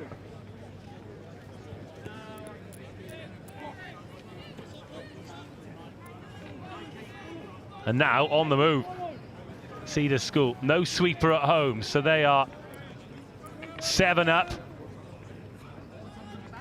Oh, good tackle. Play the ball. Referee says they can play the ball. Oh, and then there's a little knock on. You had the ball and it knocks like knock on in the process. Well, if the ball is in the hand, the referee is going to let the boys play. play. The ball up and it was perfectly fine to do that. You knocked on in the process. Mark is there. Right, 5-7. Sherborne need another score. Both teams, let's go. Just take 2 steps. Better. Both teams, crouch! Bind! And set! Good competitive scrum, and all the Cedars putting the squeeze on, but Sherborne just about squeezing it back. They got some pace on the edge here. They've also got a dummy, and that inside defender doing really well. Knocked on. Fantastic tackle. Trusting the drift, the inside man. And now this scrum for the Cedars school that is perhaps the dominant of the two. With a chance to make some hay here. They've got a lot of power, a lot of pace in those 3 men out the back. Bind! And set! Chaps, come back up. Both teams collapse, restart the sun. It was both players this side, restart, let's go. Same mark. Both teams, crouch! Bind! And set! Much better. Put in, one-handed. 3 on 3. Oh, surging through, getting away, and that could well be that. Right under the post, which makes all the difference. Big conversion, makes it a 2-score game. Oh, he's hit the post from under the sticks. Keeps Sherborne in business. Well, the job for them hasn't really changed. They need 2 scores to win it, but 1 converted score could still mean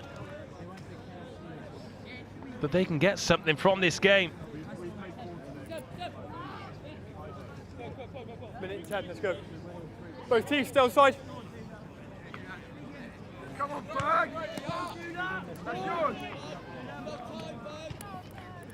Sherborne need a score. They're running out of time. Into the last minute. Lovely little shovel out of the back door. And they tried the right.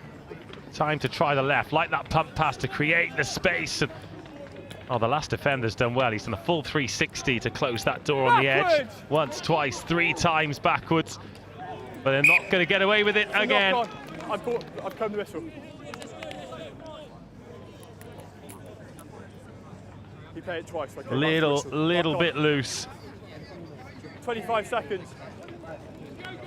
25 seconds remaining. This should and could be the last play. Those teams. Crouch! Bind! And set! And the Cedars school, a few phases should see it out, but these boys don't play like that. They'll want another score. They'll want another score. They'll get another score straight from the base to put it beyond any doubt. It's going to be game after his kick.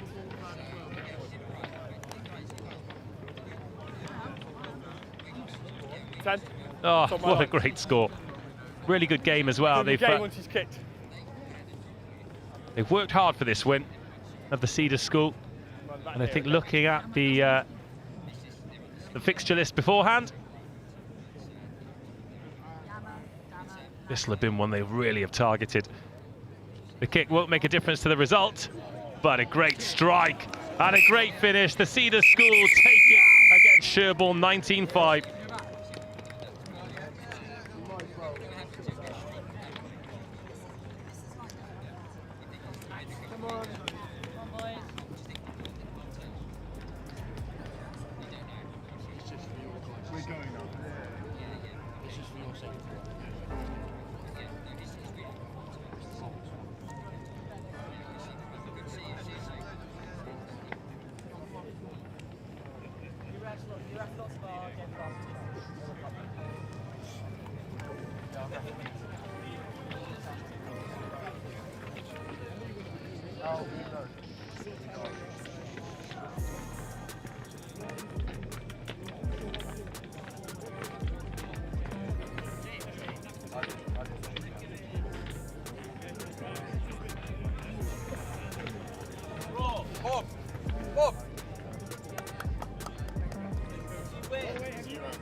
Darby. 1, 2. 2 and 2.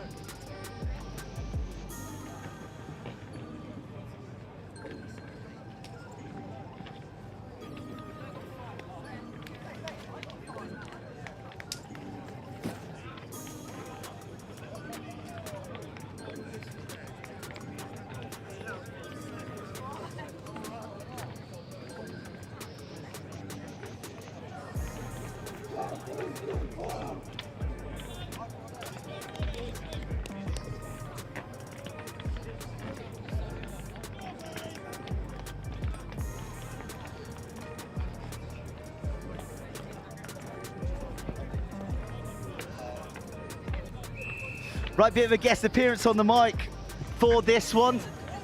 Sky Sports commentating legend, Johnny Hammond, making a guest appearance on the gantry. This one's all yours, Johnny.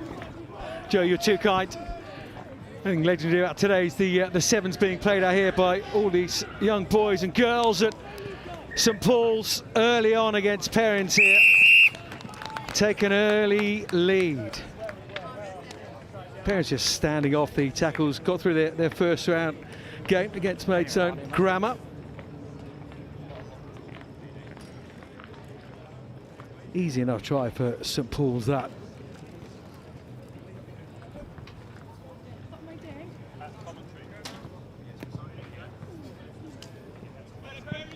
Not the conversion, though, for St Paul's. It's just 5-0 for St Paul's against Perins here at the Rosslyn Park School Sevens. And Joe used the word legend a little bit earlier on. A true legend, a World Cup winner, no less. Join us in the commentary box, Nolly Waterman.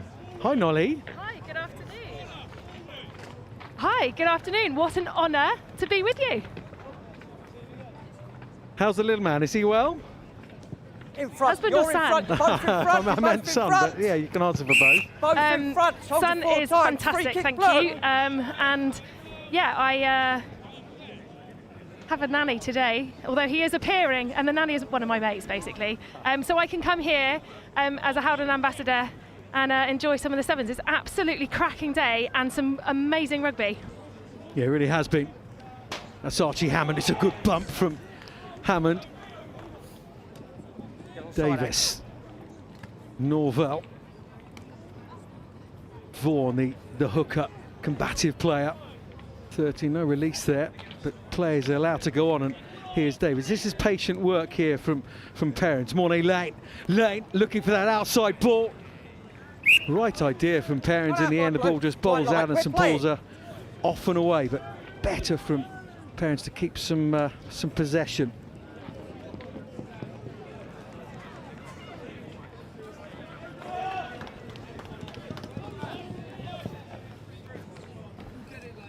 Move this back line from St Paul's here now. Have to be careful. Connor Davis just can do nothing about that as Felix Twining goes in. Powerful, strong runner, and he was just in support on the right-hand shoulder there, and Perins a little bit lost at the moment. Superb finish, combination between Bain and Twining down the edge. It was earned from excellent defensive set, wasn't it? Patient, side to side, lovely conversion, really simple stuff. It's often you see people try and overplay in sevens, but actually you're trying to create 2-on-1s, whether it's on the edge, through the middle, and they did that really well. Nice 1-2 with the big number 8 and number 6 down this edge. Here we go, there we go.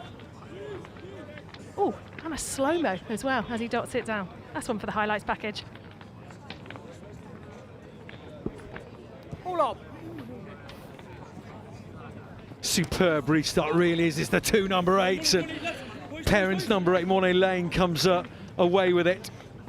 That looks high from St Paul's. Vaughan. Fall out his hands there, lads. Let's see what happens. Knocked on from Perins.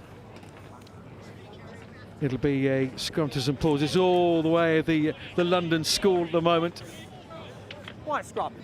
Well renowned for its sporting pedigree through the years. Perins, who Crouch. certainly punch well above their weight at occasions like this. Media cabin next to pitch RE2. That's a pair of Vivian. Here is number 10. May you remember that name. Led to believe it's Hugh Vivian's son, Jack Vivian. Good tackle out wide from Stevens. Blue line. Jack Stevens won't be rounded particularly easy this afternoon.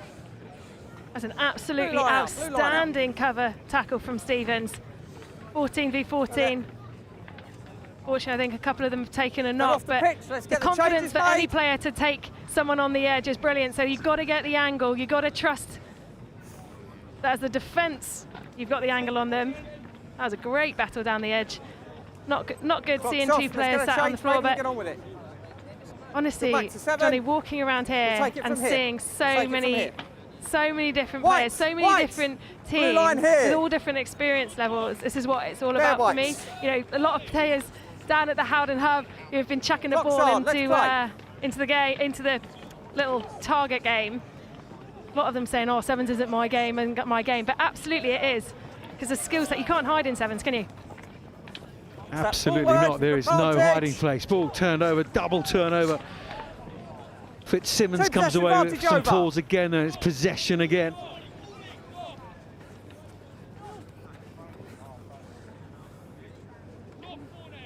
Cool, taken down by Hammond. Vivian here, that long, familiar, rangy strike. The former Saracen England A player, of course, Hugh Vivian.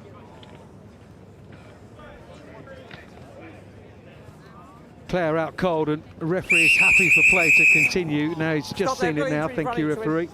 Player safety any level, of course, Nolly, at the forefront of everybody's mind. Absolutely. Never want to see a player that's had to stay down a little bit, but it's good to see a medic with him, making sure that he's okay. Restart, white scrum when we do. Some really good skills, isn't there? Patience with the ball. St Paul's, love a high five as well. It's a chorister thing. But now, going back to your earlier point, I used to come and support my brother playing down here at Rosslyn Park, and my word has changed a little bit since those days. Black and white days. Yeah, the leather ball. Bind!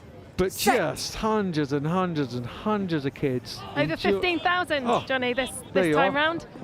Just enjoying their rugby. And the parents enjoying it as well, as St Paul's get another ball flipped out, looking for try number 3 here. Well in the lead here, that's well defended in the end. But they've got numbers here, they just need to put it through the hands. Simple enough. Fitzsimmons, he gives the pass. You see two number 8s against each other again, and Twining, well, he was over the line anyway, and he dots down for try number 3 for St Paul's.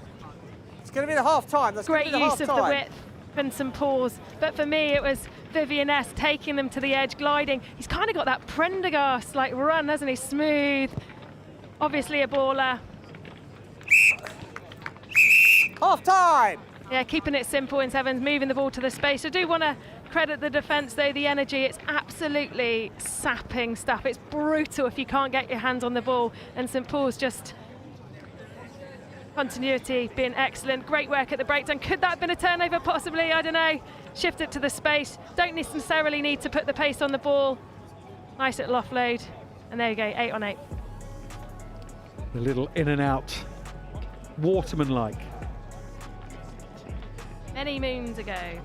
Was there that tackle over far side? Took me back to Twickenham, the Second World Cup semi-final. St Paul's are leading this pool. Points difference of 28 to Perins at 5. Who beat Maidstone Grammar in their first round game. Prince Henry's Grammar School lost to St Paul's. So looks like St Paul's are going to top this pool anyway. Yeah, you can see why. Obviously know what they're doing. Simple skills. I think what is really impressive is not just the handling, catch and pass, but it's the work rate to follow, to look after the ball carrier when there is a collision, getting over, clearing out, centering the ball, making sure that the nine's got a really nice platform. And defensively they seem very patient, working together, working their inside shoulders. You can see that they, probably played a little bit of sevens over the years. Good work rate with the coaches there. Obviously focusing in on the key points. A few substitutions as well. It's definitely a day for a dry robe, certainly I would have thought. Probably get a couple more on. Willie hat, a scarf as well, St Paul's. It's biting wind. Got to look the part, Nolly. You know that. Second half underway then. Perins trailing here against St Paul's, who've been mightily impressive so far. Around the back, mate. It's gone forward. It's gone forward. Dan Curry. I wonder if he's any relation. Just knocks the ball on, and Perins have an opportunity here. Saying sevens, don't they? 3 scores ahead. That's the magic number. St Paul's obviously 3 ahead here. Bind. Set. Perins get one here.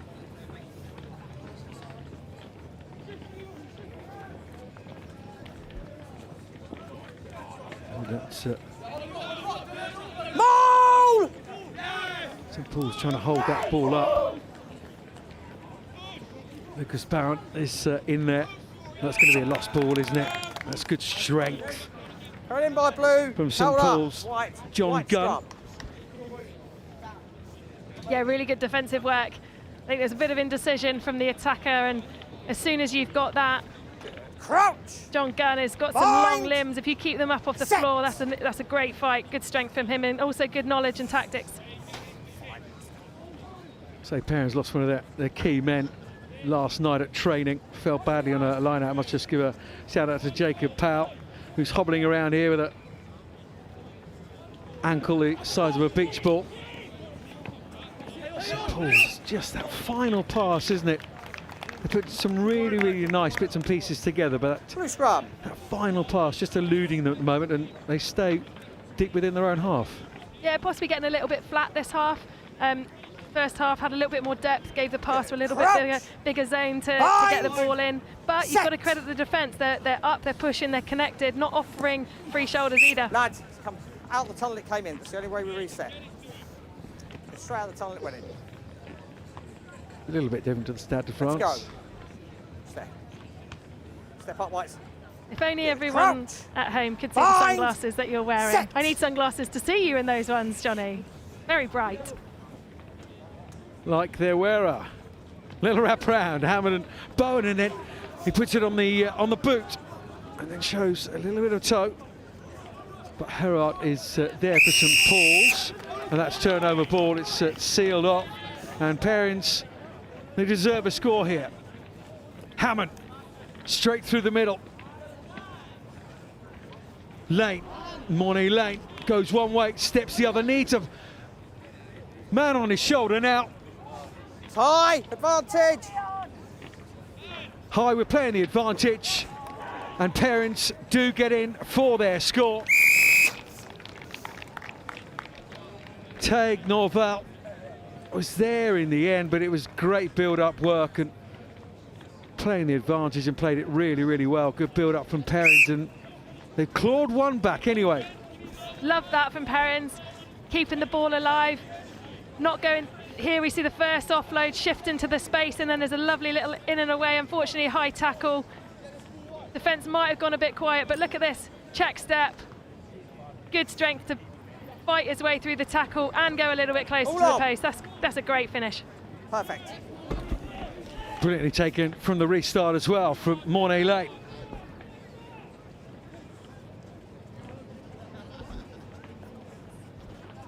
Cox. Can't get his pace away because he has got blistering pace. He's been turned over there in St Paul's. You see how quickly they realign in that offensive line. Again, Hammer looking for that turnover. Surely he'll get the blow of the referee.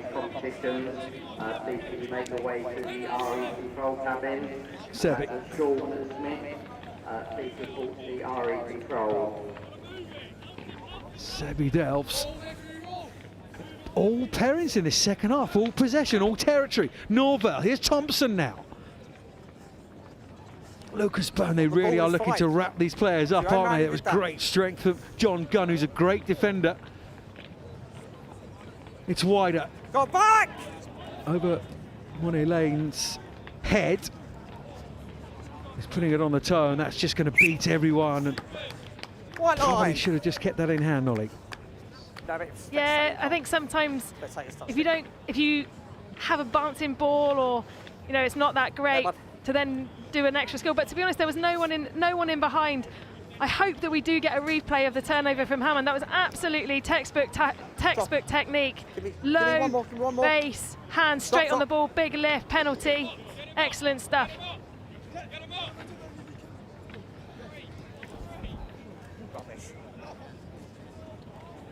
On the ball's fine. Oh, the tackle just had to be scooped up, didn't it? Just had to be wrapped up.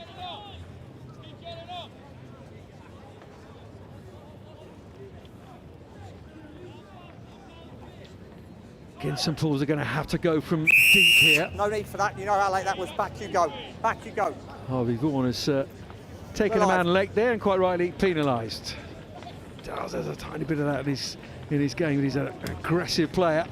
Cox has let that one go through. And it's very, very simple. If you're not going to tackle, let them through. That is a very good defensive tackle. It's tipped off the ground, and St Paul's have broken right out of defence, straight into attack. As he held the man up, no, St Paul's just about get there. End-to-end stuff from St Paul's. You've got to credit the defence and the heart to get back there by Perins, but all game the support play from St Paul's have been superb, absolutely epitomised there. You had 3 tackles, 3 offloads. They have had no time with the ball in the Perins half. They make one break and get the points. That's classy stuff. Hasn't got the conversion, but they will be worthy winners here, St Paul's. And as you say, they've still got to play Maidstone Grammar in around 3 games at the mid-afternoon this afternoon. Perins will be playing Prince Henry's Grammar School. That's a sort of battle out really for second place. Let's go, Whites, let's get this ball in play. It's those supporting efforts, effort on effort in sevens that really make the difference. Hold on. Supporting your teammate if there is a line break. You never know where a defender might come from, and Perins, they managed to get back there and make the tackle. But even when your lungs feel like they're bleeding, like you don't think you can run anymore, you just have to in sevens. So really good work from St Paul's. Yeah, it really has been. Good game of sevens, certainly. Looking at this one on paper, you'd say there's a big divide between the two teams in terms of resources and the amount of rugby played between the two. There's a huge gap, but Perins have done themselves proud. They're St Paul's worthy winners in the end, 24 points to 7 over Perins.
Finborough versus Glantaff as the under-14s continues here on day 3 of the Howden Rosslyn Park National School 7.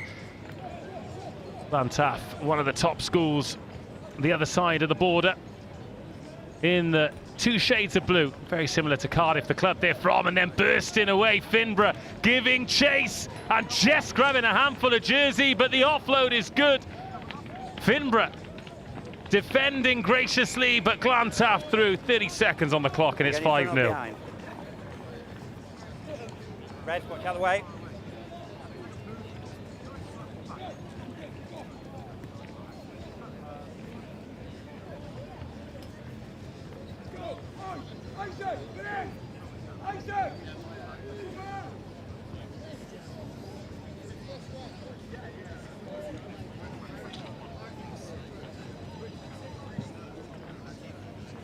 Yeah, going that way.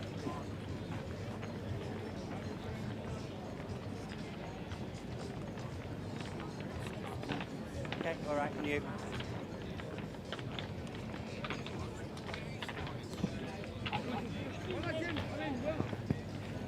Yeah, he was down on the ground.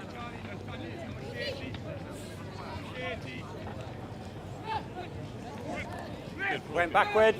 Right then, Finborough trying to get back into this game.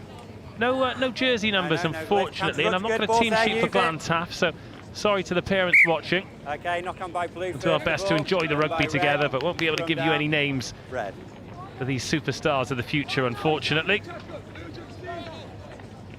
What I can do, though, is tell you about their status in the tournament so far. Yeah, 9 next to him here. 2 o'clock already. The rugby Blue. absolutely flying by Crouch. here. Bind. Glantaff. Set. Well, on day one, Use it. their first game was probably the most important, the 26-24 win against Worth. Then they beat St Cecilia's 53-0. Wisbeach were put Yeah, I'm happy with that. to bed 31-19, and then No hands Kings now, Ely no hands now.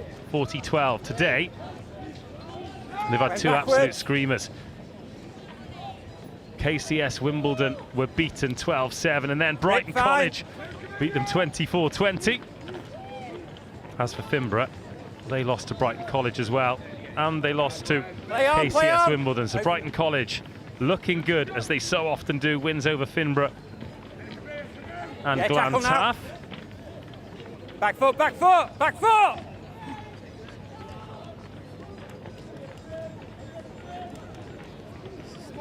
Yeah, tackle, roll away, roll away. Use it now.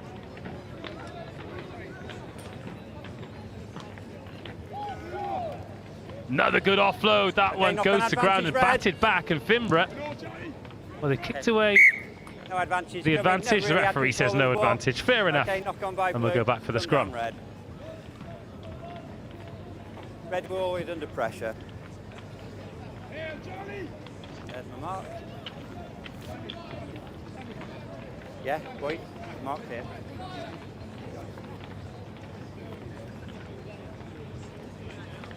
Yeah, red put in. Okay, you come next, please. Crouch! Bind! Set! Use it. Here come Finborough, burning up the turf on the left-hand side. Glantaff, there's one final chaser, but he's not going to get there. And not only are Finborough going to draw level, they've got the kick to come from under the poles to take the lead. Scorching score up the edge, and having absorbed, what, 4 minutes of pressure. Finborough lead, Glantaff behind, 7-5.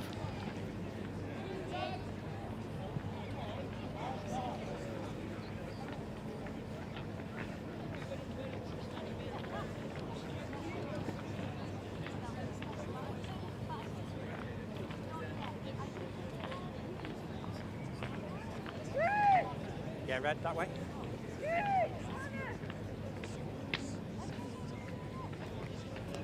All good. Oh, that one out on the full. Back on your 10, please. So Glantaff will have a free kick on halfway and another chance to launch an attack.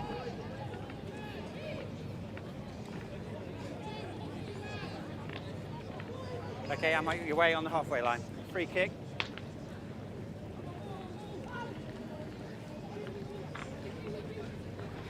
It's a good tackle. Glantaff thwarted on halfway. Balls Plenty out, of balls width out, to balls out. work with here, though. Just keep it low, keep it low. All the Cardiff boys, and then shifting off a tackle, hitting the burners, and bouncing straight back. Glantaff, oh, sliding it into extra style points. Unfortunately, they don't count on the scoreboard, but it is 10-7. 5.5 minutes gone. Good game, this. Great contest. I'm not taking any gambles with the trajectory. He's going to kick this from the other side of the post. Watch out, Hospitality. This is coming your way. 12-7.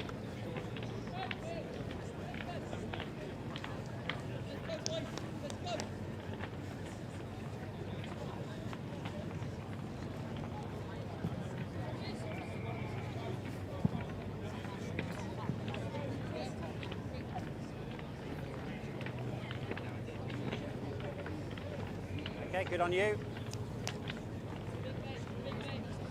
All good.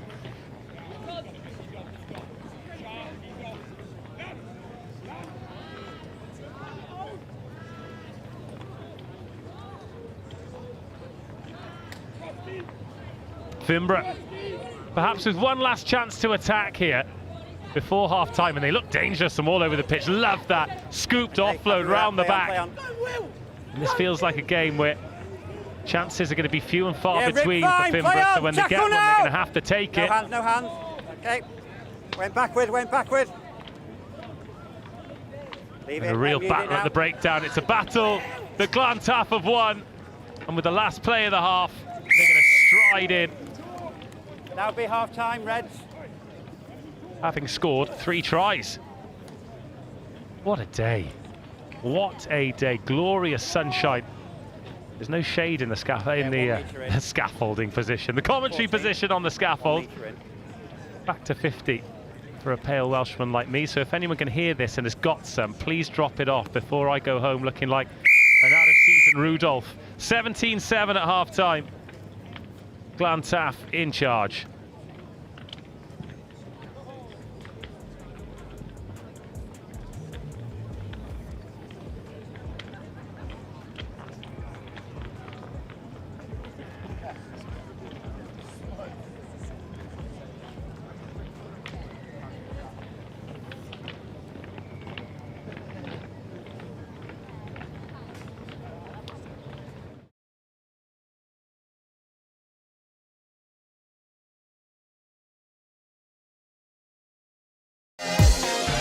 In the world of competitive sports, every advantage counts. At Holroyd Howe, we understand the vital role nutrition plays in athletic performance. Holroyd Howe, providing the power to perform.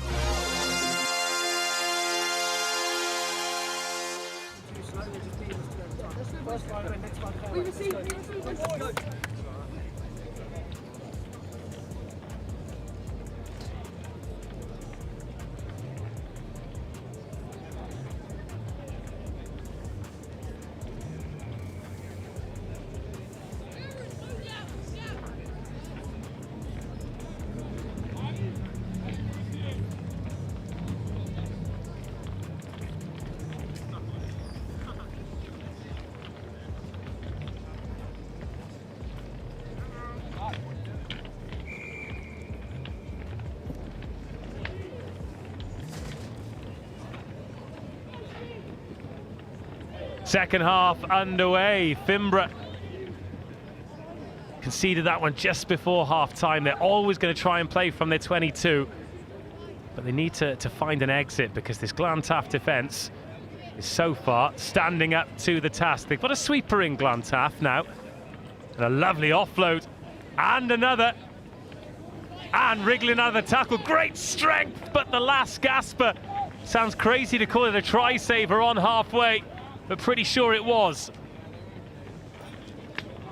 Ball bounces up nicely for Fimbra to go back the other way. Gorgeous step, and another! Sends the sweeper to the shops, but an ankle tap brings the attack to an end.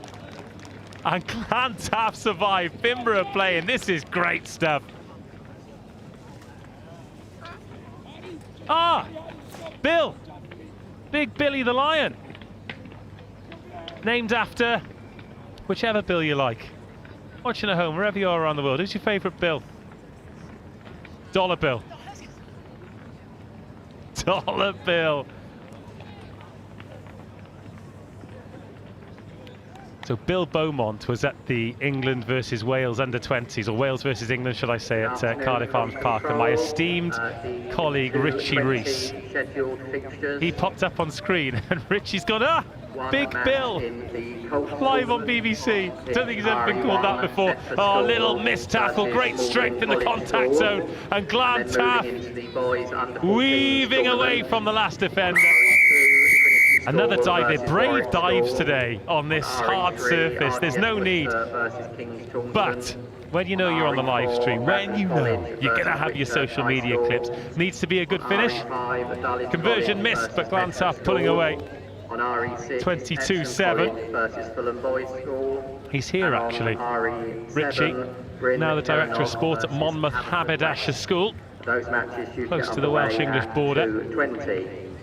He's actually close to the RE1, RE2 border as well, but I've not been able to coax him into the commentary position just yet. 22-7. Oh, and they've coughed that up again, Fimbro, which is tough because they're actually playing some nice rugby. Blue, then knocked on. Okay, scrum down red.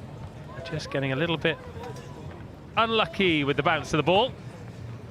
Yeah, red dropped it backwards. Mark, okay. Okay, let's hold that push, okay? Too much last time. This weather's unbelievable. 9, you need to be next. 9, next to him, please. Had some celebrity guests as well. Fine! Previous game called by none other than Johnny Hammond and Ollie Waterman. Oh my God. She's here decked out in British and Irish Lions stash. You're going to pop down. I think she's going to be in the Howden tent at some point, imparting some words of wisdom. There's the ball, yeah. One of that's fine. rugby's most pleasant motivational speakers, if I can go as far as to say that. Here come Fimbra, need something from this game. And they're not going to get points, but they are going to get penalties. I'd imagine she's already booked her tickets for the Lions tour in Australia as well, and if she hasn't, cool, why not? I've not. Still available for gigs if anyone. Yeah, open play, that's fine, listening. ball went backwards. Okay, look. Scramble for the ball, little knock on. Okay, knock on by Blue. Off Glantaf, and Fimbra will have the put in at the scrum. They're running out of time here though. Still 3 minutes of this one to go. 4 tries to 1. Really enjoyed the game though. Glantaf have been clinical. Crouch! Flying the flag for the capital. Fimbra. Set! Use it. Made it a really good contest. If they can get another score here, then there might be a little bit of belief. Nice check back. Loses a couple of defenders, gets the attention of a couple more. Holding it in one hand like a loaf of bread. A suggestion of a forward pass, but the referee lets them play, and now they can burn at the right-hand side. Serious pace, the balance not quite there. Oh, a hop, a skip and a jump, and another chance passes them by. But it's a lot of fun. Red from man. They're playing with a lot of freedom and putting on a great show here. Look at this. Oh, no, no, no. Who's in the channel for me? In the channel. Oh, the white line never loses a tackle. Okay.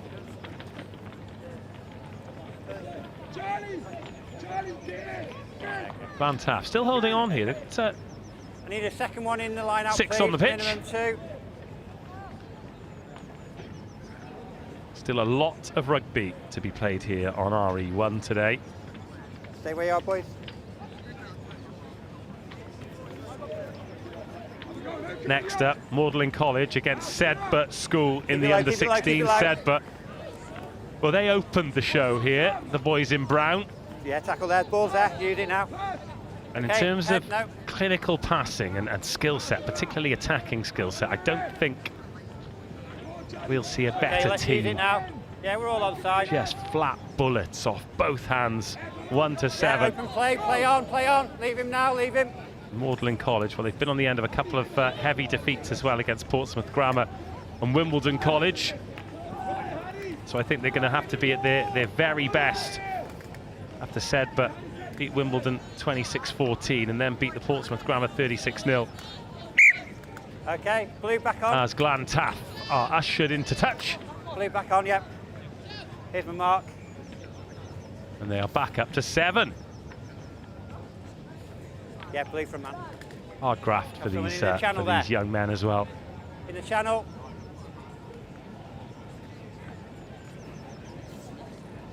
Back one step, one step.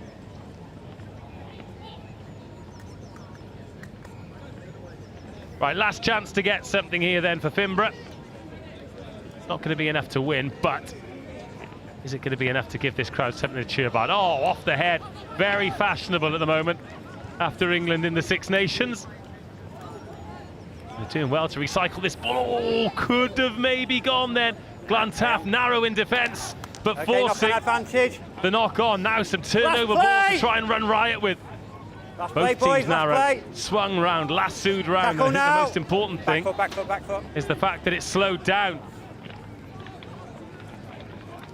Well, the Fimbra defender doing his best to derobe the boys from Glantaff.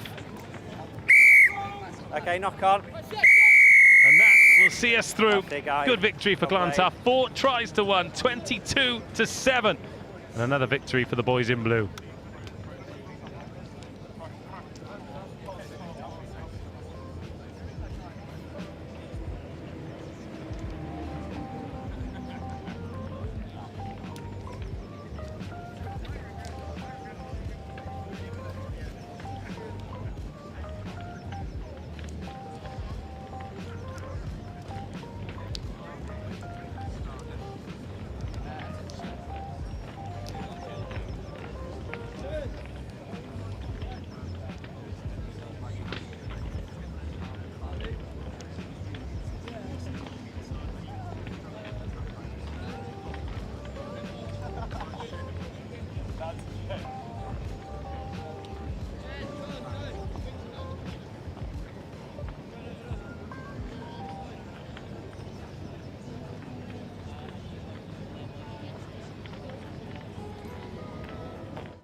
Good afternoon from RE Control. We now have the results of the under-14 plate round pool. The winners of Group PA are Bryanston School. The winners of Group PB are Torquay Grammar School. The winners of PC are Lord Wandsworth. And the winners of PD are Seaford College. The winners of PE are St Peter's York, and the winners of PS are Hurst Pierpoint. The winners of PG Magdalen College against Sedbergh School. Magdalen here on RE1 for the first time today. Sedbergh returning after getting a really impressive victory, a hard-earned victory actually, in their opening game. Since then, they've remained undefeated, and as is often the case in the 16s and the 18s, they look like they mean business. Ollie Irwin there, we're in number 9, getting us back underway. Ramsey Souter out to the speedster, Oscar Firth. Oh, this handling is top-notch, and already Magdalen on the move, scything run, beautiful offload, stretching this black and grey defence. Back against the grain. Oh, everything's sticking until it doesn't. And Magdalen College surviving. Holding on his feet, stroking the ball. Tap and go. Advantage, not retreating 10. Not retreated 10. Penalty advantage, not going to matter a thing, because Oscar Firth is going to score for Sedbergh School. It'll take just over a minute to break the deadlock.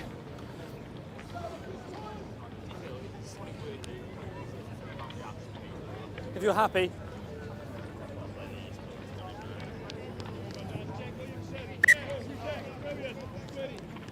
Conversion's good, 7-0.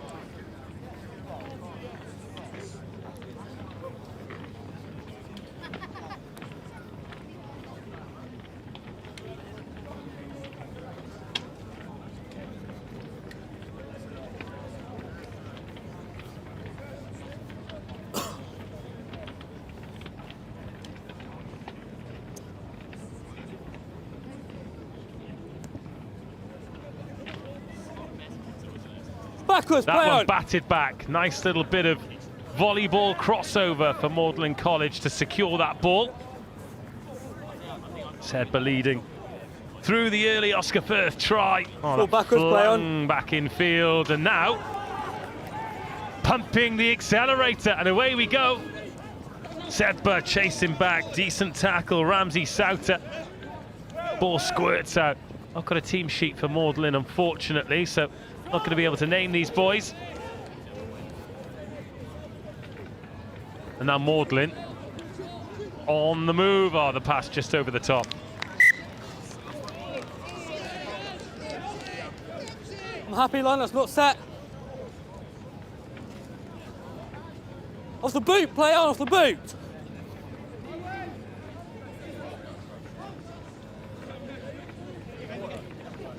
Oh, yes!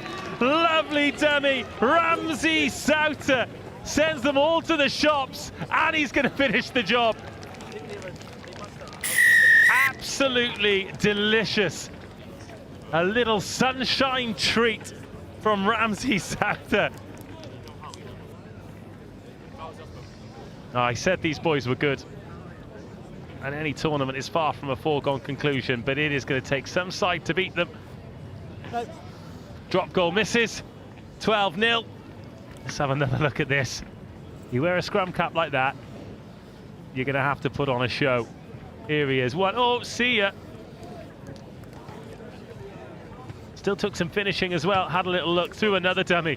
Dummies for everyone.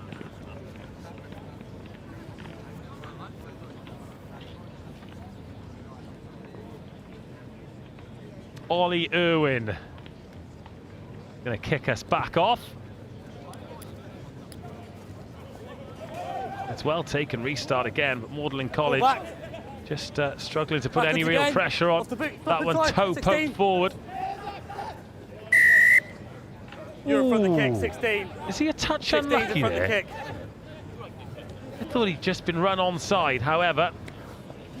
It is out wide again, and it is out wide to Oscar Firth, and Oscar Firth gets the third try of the half for Sedbergh.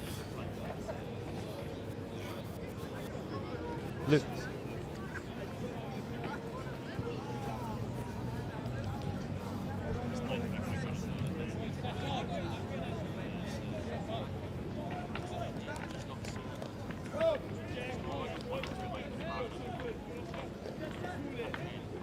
Ollie Irwin, 1 from 2.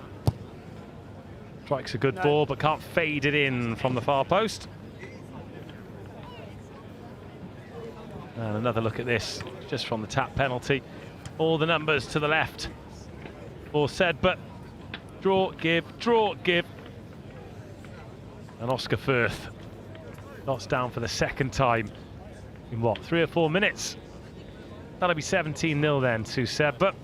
Timing, gents, onside.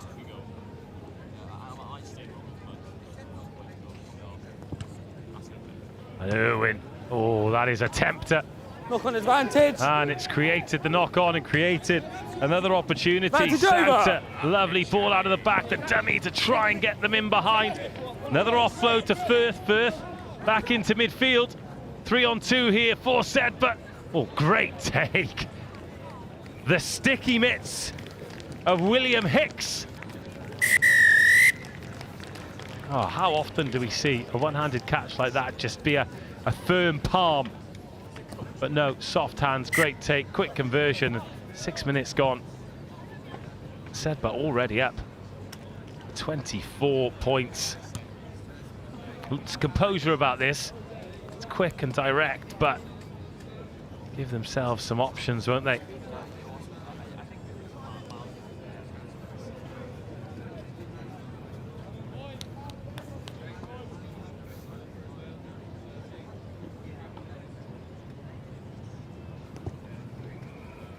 That's a good restart. Oh no, just overcooked. Looked to be hung in the right spot. Hit the 10. Here come Magdalen then. Is there a try? Away 10, this bro, team away has you done go. so much defending. 24-0 the score as we approach halfway. Oh, getting that offload away. Decent offload as well. Wrestling through 2 tacklers. Now a 4 on 3. That is a... Oh, not quite there. I was going to say it is a tough one to work, and it has to be perfect. Will that take us through to half-time? No, still time for the restart. Magdalen ball. Final play, gents. Final play. Last play of the half.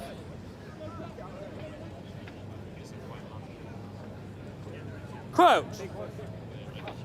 Bind. Set.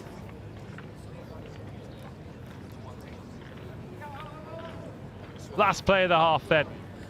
Ball Magdalen straight out to the edge.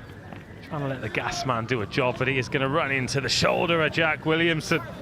The Sale under 16. You don't want to spend too much time there. Just lost forward there, gents. And that'll take us through to half-time. Magdalen 0, Sedbergh 24.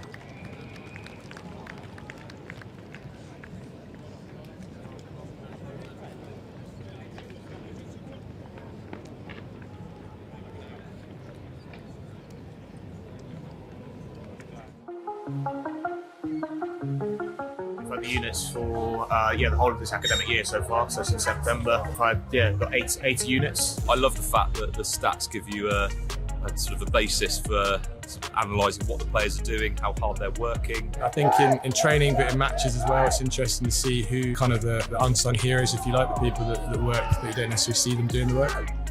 So students have, they have real kind of responsibility to do all the uploading of data themselves. All I have to do, look on the cloud, to the platform, and then I can do my analysis from there. Yeah, it's been really interesting. I've enjoyed seeing how far I was running as well as my max speed. It's been great. I mean, it's been really fun having competition within the squad. See who's run the most, who's the fastest. This is one really good thing about the app. So each player will have an app. We've created a rugby school community, so they can compare themselves against each other and get leaderboards for each metric. And yeah, certainly breeds that area of competitiveness. Everyone's like putting their best teams out, working hard, and never giving up until the final whistle. When you come out here and seeing, you know, everyone, all the big schools and the big names, and putting ourselves up against it, it's really good. It's been brilliant. We love coming down.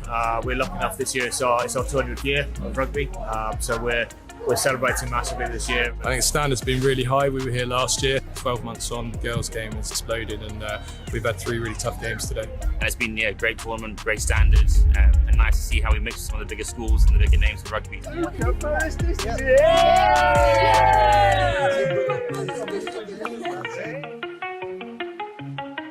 In the first half, how many in the second? Backwards, Gray, play on. Or can Magdalen get something? Get a bit of bounce. Oh. Nothing there, gents. Go forward. Referee spotted the ball just sneaking forward there. Bramble. Tough old nut to crack, he said, but boys.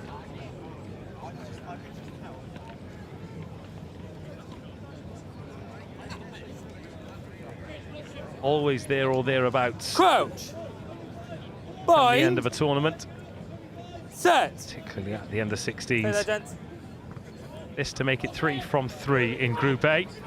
And this a lovely bit of footwork and the pass to match. The fend is good. The pace is high. The try is scored, and Hamish Holden, the latest to add his name to the scoreboard. Again, it's taken less than a minute off the half for another 7 points to be added.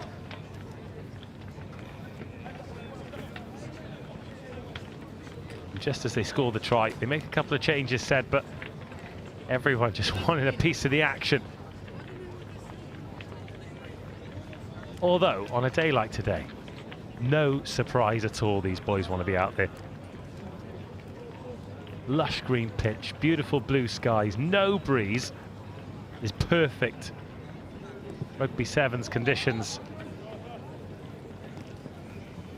We'll play the knock on it. Oh, the referee thought he was going to give the benefit of the doubt there, but the ball has gone forward.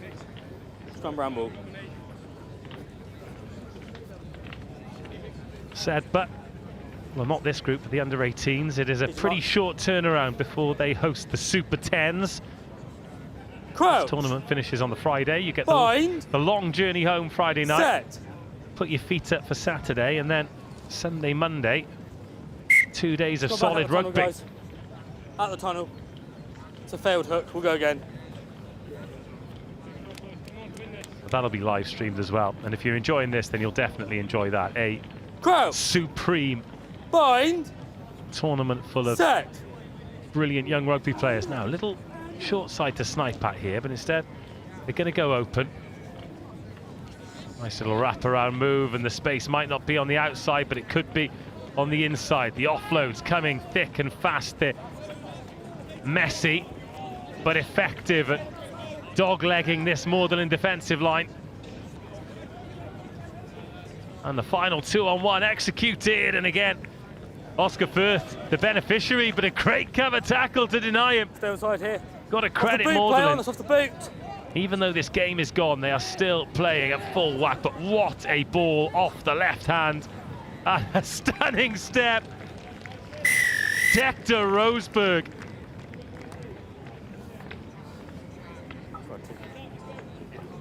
Dexter decks half the defenders on the way through. Jams in the heel. Just this ball to get it into the middle to the space there. What's that? 25-yard pass? And then this step here, one defender, 2 defenders left. And he strolls in. Gave himself the right to stroll in as well.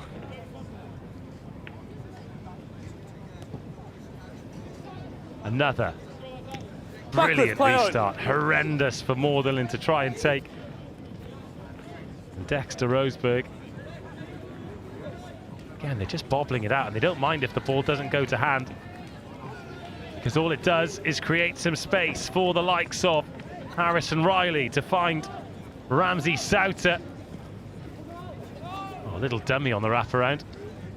All that hard work for nothing. Well, they're making it look easy, like a training ground exercise, a high tackle. Perhaps a touch harsh, but still finding creative and new ways to keep this ball alive. Just high. Go back 10. High tackle, over the shoulder.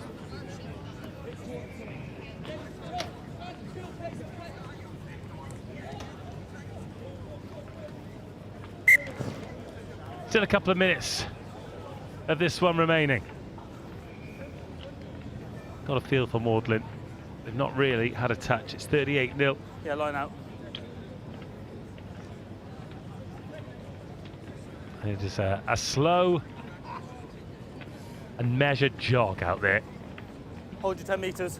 Because even though there's some rare time on the ball, about 85 metres between them and the try line. Knock on by Sedbergh. Advantage over, good progress. That Away advantage 8. doesn't Away last you go. long because it's a really good and positive carry to outside the 22. Knocked on, Jets, no advantage. Hit it here on the 5. So third game of the group for this set, but they've not conceded a try since that first game just here, gents. against Wimbledon College. Just here. Wimbledon College, they really hung in there. They perhaps didn't have enough opportunities to win the game, but there was one moment in particular where they looked like they had Sedbergh a little bit ruffled and rustled. 3. Shirt pull. Leave him alone. Number 3, shirt Conceded pull. the penalty there. Just a little bit of off the ball our referee's not overly happy with. He's desperately trying to find a pass on his right hand, but eventually... No, leave it now. Away you go. Away you go, 11. It's back.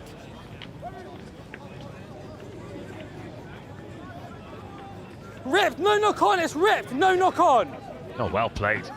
Good strength, upper body strength. And away you go. No hands now. No hands. Turn that ball over. 30 Away, seconds 17. to go. Maybe time for one more try. Plenty of depth on this, and the dummy as well was about to complement all the passing off the left hands, but the offload absolutely brilliant. Ollie Irwin hits the line hard. And Magdalen College can do nothing but watch as Sedbergh go in for another excellent try. And look how quickly he's taken the drop goal. Again, again, again.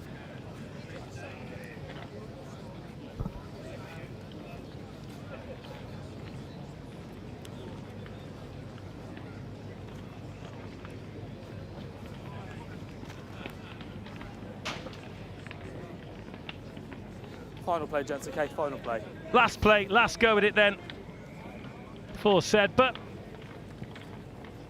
And another brutally high restart. The chase is excellent, but Magdalen College getting over it, but they're bundled into touch.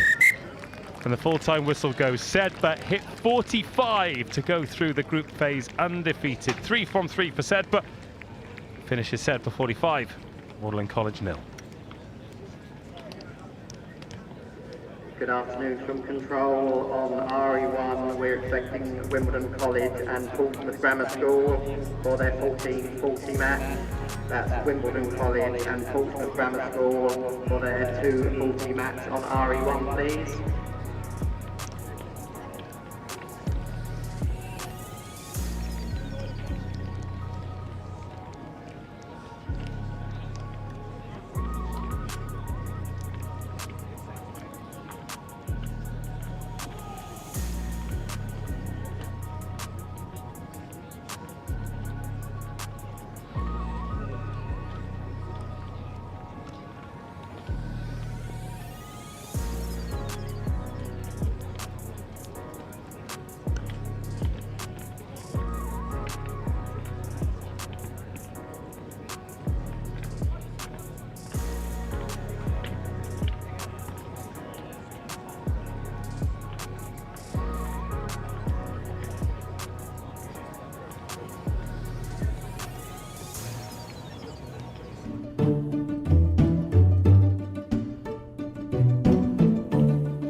Right guys, deep into the afternoon on pitch RE1, and is the Portsmouth Grammar School in red and black kicking off into the arms of local residents Wimbledon College, who came up against Sedbergh earlier on today in the opening game, pretty much on pitch RE1. Tackle! Went down by a whisker.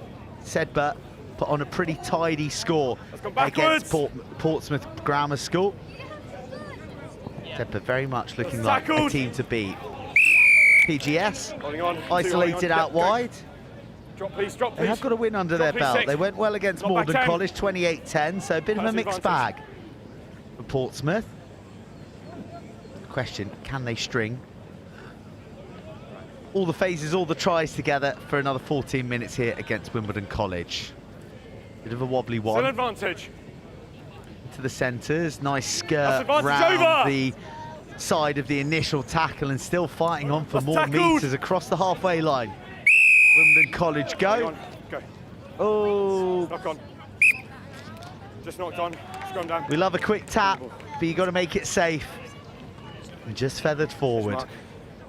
So first scrum of the match. Knock on. Referee with the anti-slip socks on. This guy means when business. My arm comes down, yes. When my arm comes down, then you come forward, okay? Keep it stable, please, lads. Ready? Crouch. Bind. Set. Wait. Wait. Wait, that's gone. Ball gone into the middle to the elusive blonde centre of Wimbledon College. Offload at pace, and then he gets back on the ball, re-engages, finds a big runner, a barnstorming one all the way to the paint. Wimbledon College draw first blood here on RE1.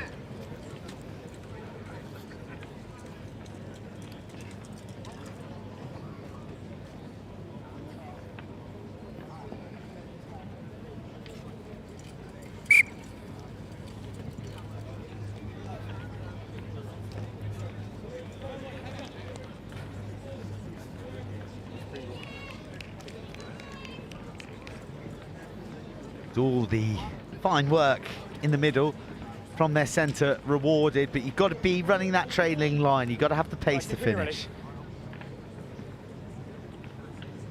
Glorious day down here in Wimbledon. That's gone 10 metres! That is a devil of a restart. That's gone back off red! Off the bonds. Tackled, roll away, no Green. No knock-on as a result. And it's into Portsmouth Grammar School hands. Their chance to try and strike from the outskirts of their 22. Snaking hits. Thank you, Green, leave it. Wimbledon College instructed to leave it. They look like there may have been an opportunity to fly through and just pinch it. But instead, they're in all-out defensive mode, and they need to have their wits sharp. Tackle comes in, dislodges the ball, and Wimbledon in transition are looking to get outside this narrow defence of Portsmouth. Good clear out. But a great return. No advantage will come for the knock-on. All gets a little messy, so we come back for the knock-on. Scrum down, Green. There's your mark. That was a good scrum last time, lads. Let's keep this up, yeah? Yeah, just on my arm, okay? Thank you. Right, you ready? Crouch. Bind. Set. Now wait. Gone. Come out the loose ball. I'm happy with that. Troublesome to gather in. Scrum half does well, has some support, and the old expression of spaces not faces. Tackled. Falling on the deaf ears of number 8. He just lined up offside his man and tried to run straight through him.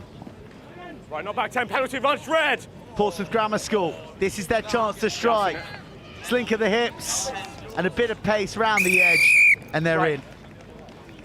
Who did that then? The tackle. Right. Take him over the horizontal. Yeah, God, 2 minutes. You can come on after the second half, okay?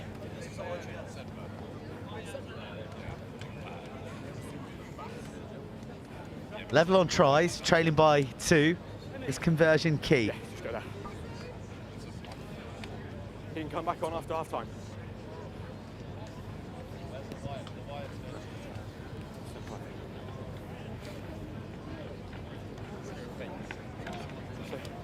he can come back on for the second half. That's the earliest, okay? You got 2 minutes. Where the hell's it gone? Yeah. Yeah. You got 2 minutes. Let's see what time it's gone. Got 2 minutes. Yes. It's been really good rugby. Don't worry, I'll solve it. I actually just want to make so. Up the challenge. Just make sure the ball comes out before you go at him in the scrum, okay? Yeah. Right, time back on. That's gone 10 metres! Well, that has definitely gone 10 metres. It's gone long and high to the 22 of Wimbledon College. That's a tackle, roll away! They've got a minute and a bit of change Holding on. to try and come up with a response. They still lead, but they're backs to the wall here in the closing stages of this contest against Portsmouth Grammar School. Abrasive stuff in the midfield, tight offloads. That's a tackle, leave it, Green. Never rolled. Well, tough On your there. line, please, Green. The jackler was good. It was the defender who hadn't rolled, and Portsmouth Grammar School No, but there was another player in the way. swung through Fair competition from them. the scrambling defence. And it's a second try, and they've got the lead on the brink of half-time with Wimbledon down to 6 players because of the yellow card.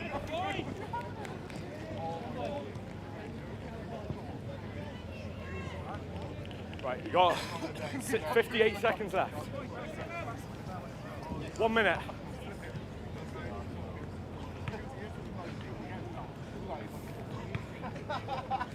Right, you can kick when you're ready. You got 40 seconds on the clock. That's gone 10 metres. It's bounced. It's caught. That's gone backward. Portsmouth Grammar School racing to the touchline. They're fighting to keep it in play. There's Harry Carlin. Tackle! The mess. Leave your hands. Thank you. And now they're out to the centre, through the hands of Rohan Down. Yeah, it's good. Little kick through, finds the shins of Wimbledon College. Oh, this is a battle of wills and looking to fight off the fatigue now. Holes opening up everywhere. The slaloming run of Sam Brockhurst. So many numbers queuing up. The 5-metre channel left vacant, but the race across the Holt Zach Lee. Reuben Cooper. One long double miss pass opens things up for Brookhurst. Offload inside, it's a race to the corner, and that is ultimate dedication from Wimbledon College, right to the death of the first half. They preserve the integrity of their line late in the day, but they do go into half-time trailing 12 points to 7.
Good game, this one, that Wimbledon College have battled through. I mean, that one's coming down with wisps of cloud on it. What a kick and what a take. That's gone forward. From Zach Aarons. Knock on advantage. No losing that in this blistering sun. I said there was wisps of cloud.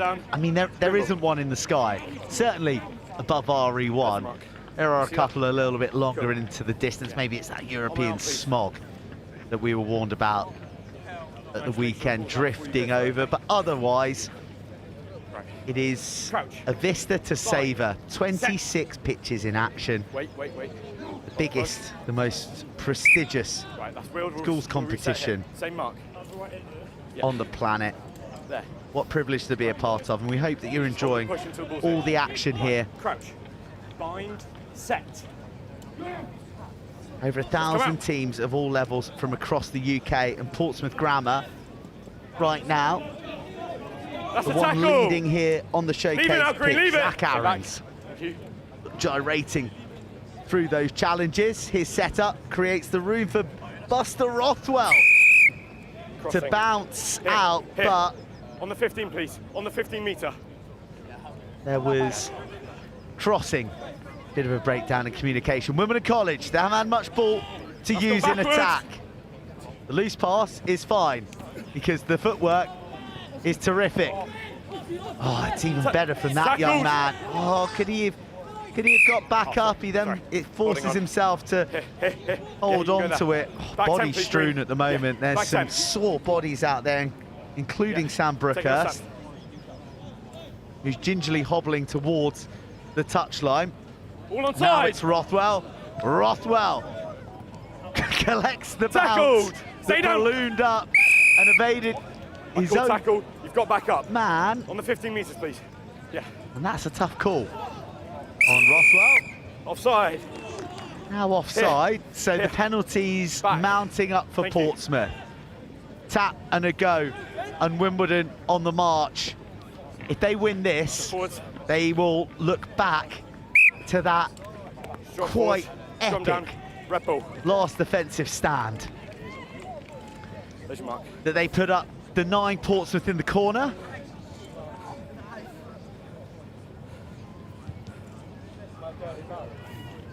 Got another prop. Thank you. Right. There's Mark. There's the mark. There. Right. Wait for my arm to come down, please, Green. Crouch. Bind. Set. Wait. Wait. To come back out the tunnel, we'll reset. That scrum was quite a mess, wasn't it? Still rebel. Same ball, same mark. Game finally poised Crouch. in this ultra competitive group with Magdalen and Sedbergh.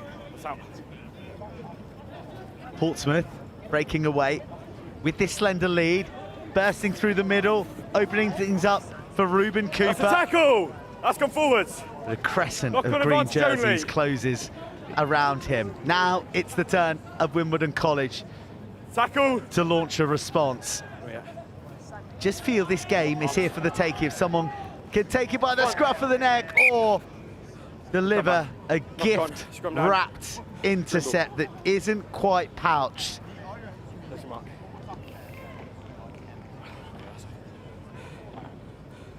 You've got 3 minutes. 3 minutes on the Keep your clock, scrums up, 5-point game.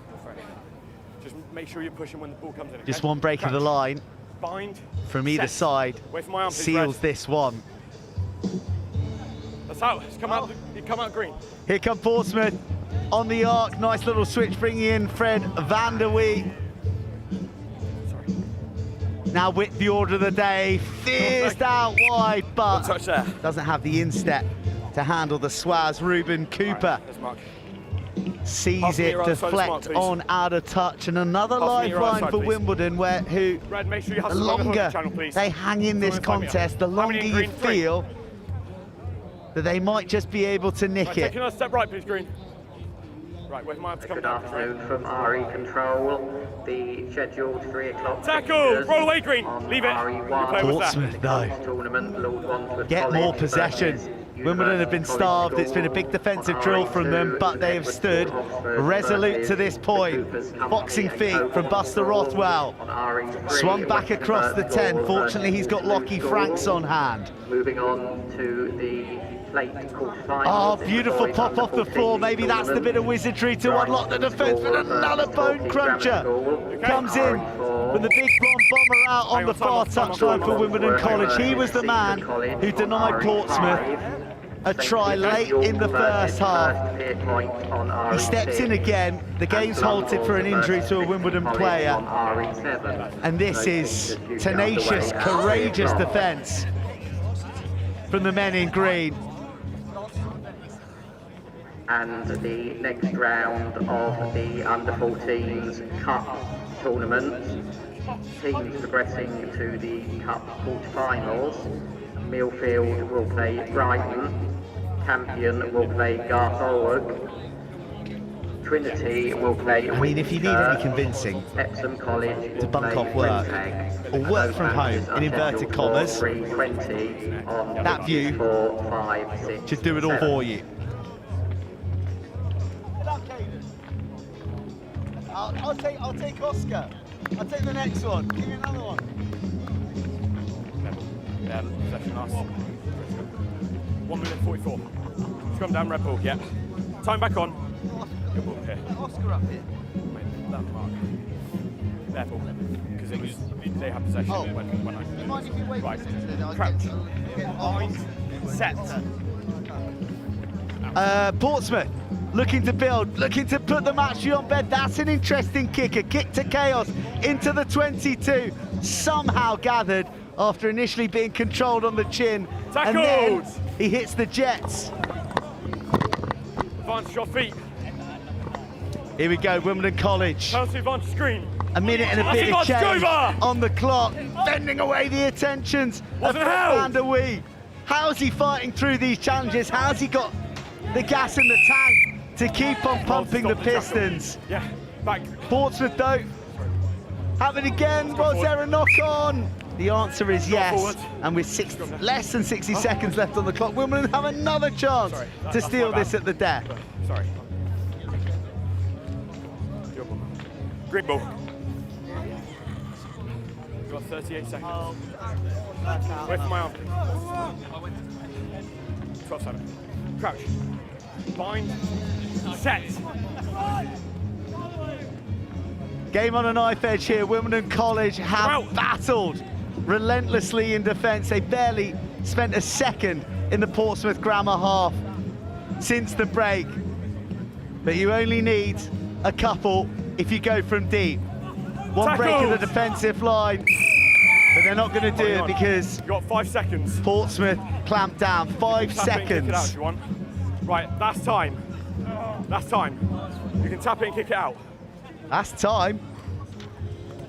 So Buster Rothwell taps, gets the ball off the park, and Portsmouth Grammar have gritted their teeth and they've come out on top. But all credit to Wimbledon College, who gave it everything, but fall short by 5. Full time here, 12-7 to Portsmouth Grammar School.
Right, everyone, the action coming thick and fast here, and now it's the turn of Lord Wandsworth College against University College School. in the under-16s competition. Lord Wandsworth College, who's under-15s, made the Continental Tyres final. Schools final, I beg your pardon, earlier this month, I think it was. They drop a nice high hangout. The lights there joined by Harlequins, former Lord Wandsworth student and England A centre Oscar Beard. Thanks for having me, Burns. Yeah, no, I'm buzzing to be here, and it's always nice watching my old school play. So yeah, no, what a great day of rugby. Did it bring back the memories for you? Oh, definitely. I mean, I've got special memories at this tournament with Lord Wandsworth when I was really young, and then with Cranley School in my outer years, and it was always a special time of the year, and absolutely loved it. And look at this lad go. Well, that's a handy little burst. There's a chaser he needs to be mindful of. The tap tackle almost comes in, but doesn't get quite close enough. That is a fine burst and a determined finish when the heat was coming on. Yeah, what a try. Could be happy with that. Absolutely buzzing with that. Happy memories. You made a final, didn't you? I did, yeah. Did you win it? No, we didn't. We lost to Sedbergh in the final against a pretty stacked Sedbergh team. Well, I'd say they look pretty stacked here today in the under-16 Sedbergh. They look pretty good. Do they? They do look pretty good. They're always good, aren't they? Yeah, they are. They are. Kings of the North, Sedbergh, and obviously have a target on their back, and I know a lot of schools are going to be wanting to come for them, but yeah. I mean, you know, you've gone on to bigger things. You've played first team for Quins over 50 times. You've been a scorer for England there. You got a lovely assist at the Stoop against Australia back in November, or when it was. There's then a penalty. But, you know, these days when you're playing with your mates, that's a special part, isn't it? Even when you go on to the higher heights of rugby. Oh, exactly. And I think for these lads playing, it's exactly that. Like, I still have very fond memories, and I'm still probably best mates with the lads I played with today, just like these lads are playing together now. And it definitely sticks with you, and it's the reason I play. It's for the memories and the relationships with fellow players and my mates. And in my opinion, that's what's special about sport, special about rugby in particular. And even today, I'm with a group of lads who I used to play here with, and we all love coming down to watch. And that's exactly what we're doing. Well, we're loving watching Lord Wandsworth at the moment. Move it through the hands and shift through the gears. There was a blocking line there. Who, me, Gov? Yeah, you. With the unmissable mop of hair bobbing through ahead of the man with the ball. So just a breakdown in communication happens occasionally with all the shapes and angles being cut. But that's away. Beautifully worked, isn't it? And now University College Schools are going to go from range. And you can take your foot off the gas now, coast it home, and that's a nice response as well. They've been under the pump, haven't they, UCS, but game can change in a blink of an eye or just one break. Yeah, exactly, and that's what we all love about sevens. I mean, it could be, one team could be super dominant, and then next thing you know, the scoreboard's flipped on its head, and yeah, well, that's exactly what's happening at the moment, and hopefully we just get as many tries as possible and some entertaining rugby. Well, what's some of the tenets of sevens that you've taken into your professional 15s career? I mean, pretty much all of it. I think sevens is so crucial for a player's development. I think a sevens player has to use every skill. Your passing has to be good, your one-on-one tackling, your aerial catching, like we've just seen there, has to be good. And massive part of the game now, the aerial. Especially with the new rules, with the no-access rule on chasers. Tackle, release, red! Kicks, it's been huge, and then yeah, you have to do everything in sevens, and it translates so well to rugby 15s, exactly like we just see there. Beat your man one-on-one, and he's away. Explode away. That's a real bit of acceleration, wasn't it? Because you're right, he's beating the man, but then it was that burst to get away from the other man chasing. Yeah, exactly, and that's an underrated skill which he's absolutely nailed there, and the ability to move laterally and then accelerate out of the collision, out of the contact's outstanding. So, no, Adam C will be really happy with that. Yeah, come back on. Talking about, well, the range of skills that you develop, you know, versatility as you're getting older, it's pretty key, because you know pretty much installed in the 13 jersey at Quins now, but you spent your early days on the wing, didn't you? And you know, operating in the back three as you try to work your way into your preferred position. So yeah, when you're ready. Having that variety of skills is key. Oh yeah, and I think sevens is has helped me with that. It's given me the ability to probably play on the wing when I didn't at school. So then transitioning into senior men's rugby, it was that little bit smooth. I mean, not smooth, not fully smooth by all accounts. Too easy. But yeah, no, not at all. But definitely helped me out, and I think it's so underrated and extremely beneficial for every young player to play sevens. But I remember boys in a couple of years older than me, like Hugh Tizard, second row at Sarries, played been in around England camps, running right on this pitch, just like this guy's done here, and same with Finn Baxter, who's a front row forward. Yeah, Finn Finn Baxter went well at sevens. I know. Well, he would say so, but he's still got a bit of toe, does Finn, and equally as good skills. It's funny because we get given a media document with a long list of you know, greats to have played here. So we've got, you know, Jonathan Joseph, Marcus Smith, Henry Pollock. Finn Baxter doesn't make that list. Like such a strange omission. I know. No, he'll be gutted with that. Yeah, no, I definitely think his glory days were in the under 16s, under 14s. Like the ages we have on today rather than the under 18s. I think he's probably a bit too big. Are you ready? And powerful, probably.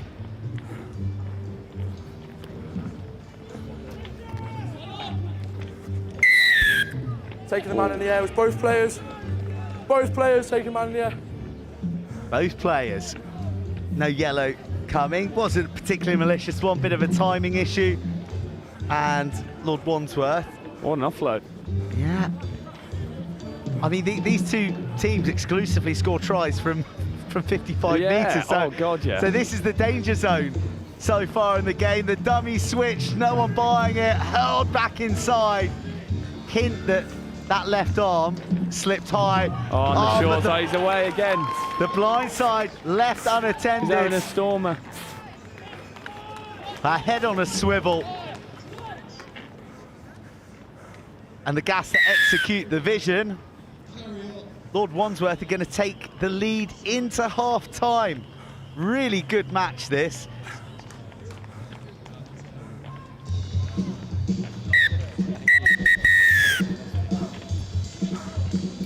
There we go, conversion to boot as well.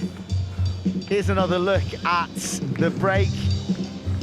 Wow, that's fatigued minds, isn't it, really? Oh, it is. And it's all come from keeping the ball alive and, yeah, everyone alive around the ball carrier, and the ability to offload and find the space. It means defences can't recover, and that's exactly what he's done. Then you catch defenders sleeping, and short sides open up, and he's absolutely nailed it there. So no, LWC will be buzzing with that, and yeah, hopefully they can finish the game off, in my biased opinion.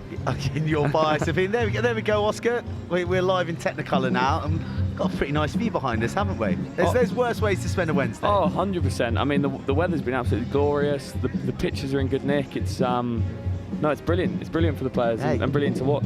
Let's talk about a little bit about pro rugby. Let's talk about Quins.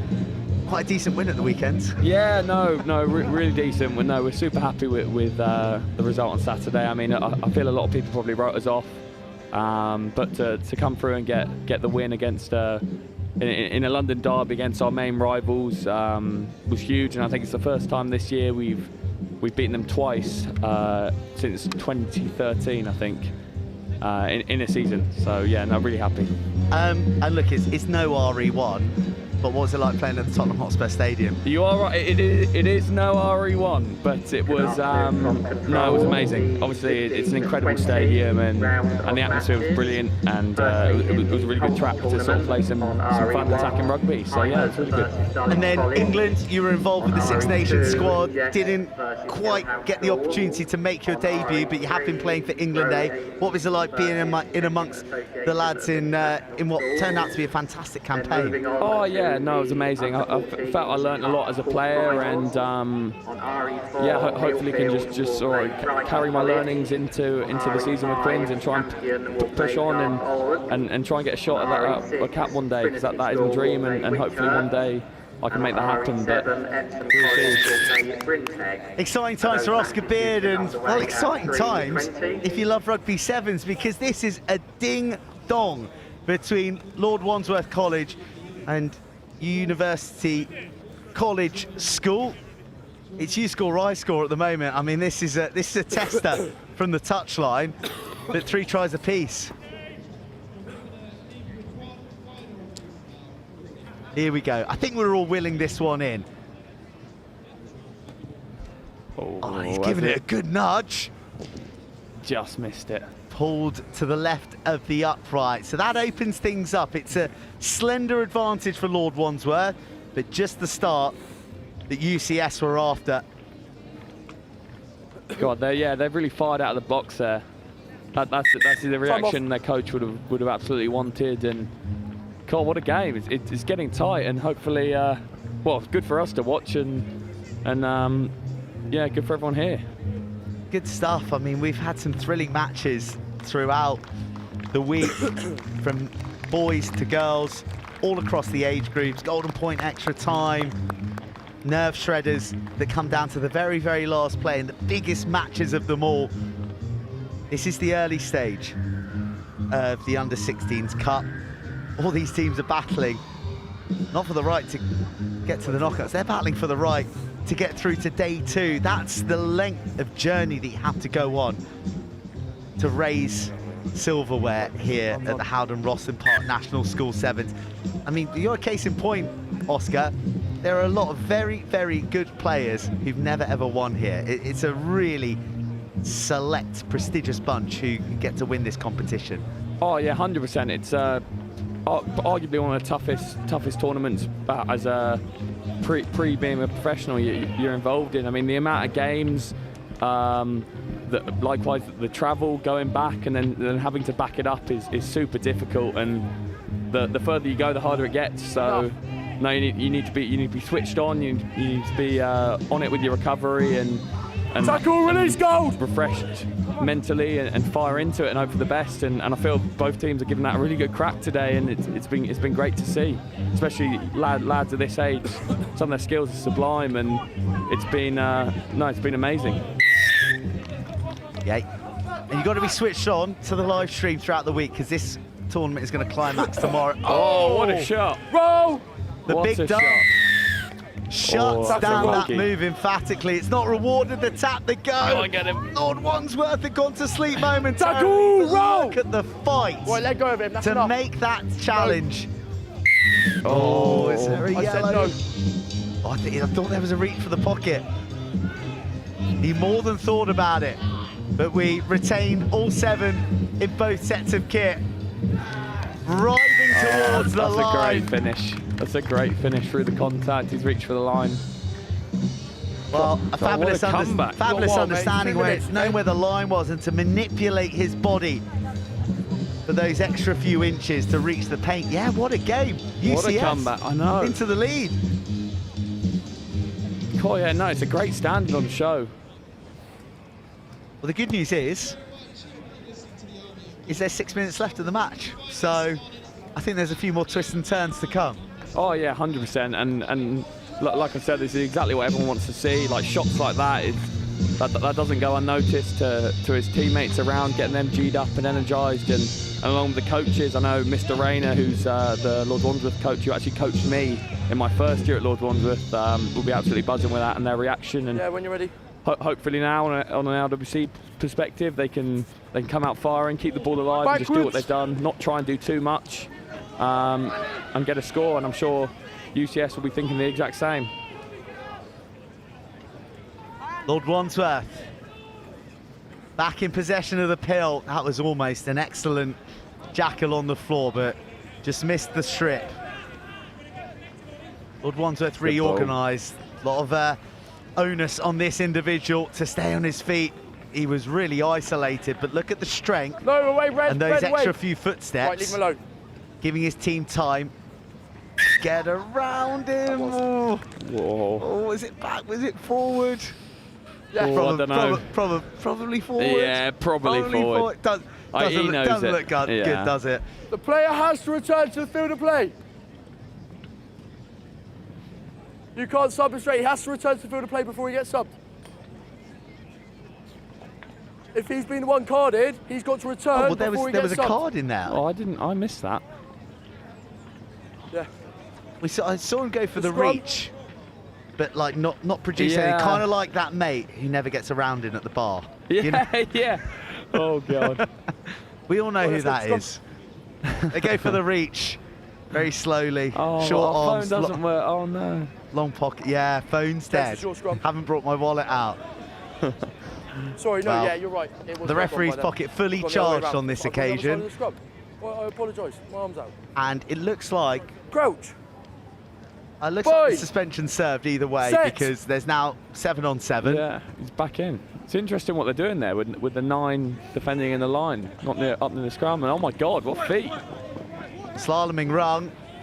Has a Lord Wandsworth defender. Keeps the ball alive. Cling to his ankle. Oh, Great shot. Swallowed.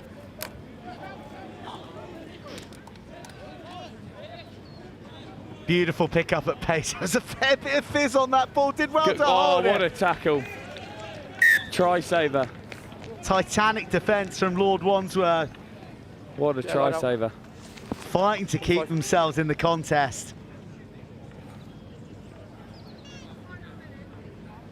I mean, it's sheer commitment out here every 14 minutes that gets played.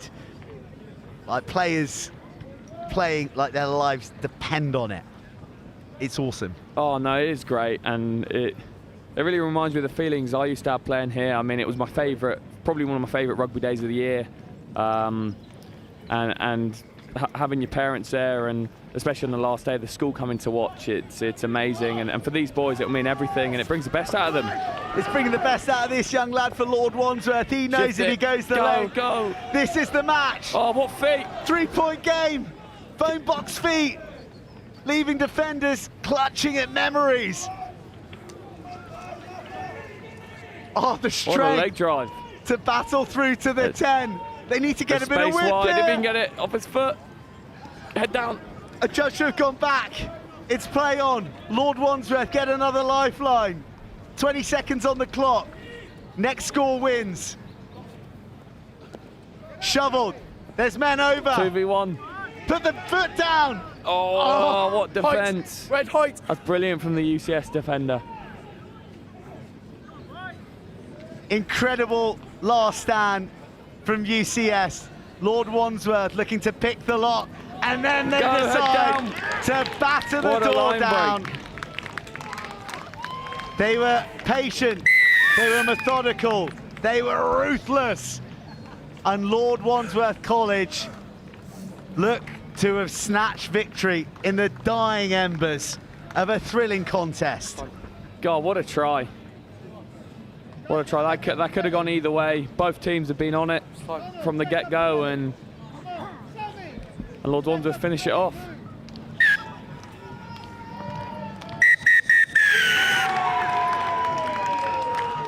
A delight for Lord Wandsworth College, who went the full 14 minutes and then some. It's hard lines for UCS, who played their part in a fabulous exhibition of under-16 schoolboy sevens. But it is Lord Wandsworth College who emerged victorious, that man the hero.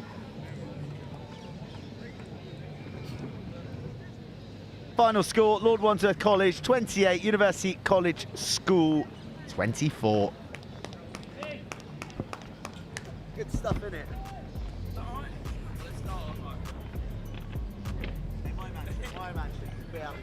Yeah, that is true. That is true. I'd be like talking about that. Is that alright, you think? Hey, nice work. Right. That's fucking good stuff.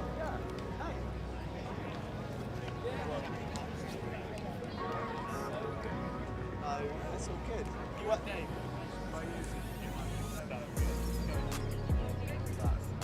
It's pretty fun, actually. Like, and we've been mates all the way through it as well, so. He was telling me earlier.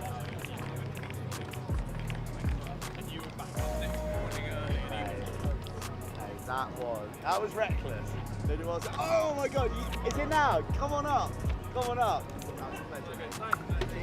Hey mate, good luck with the rest of the season as well. I'm rooting for you for England.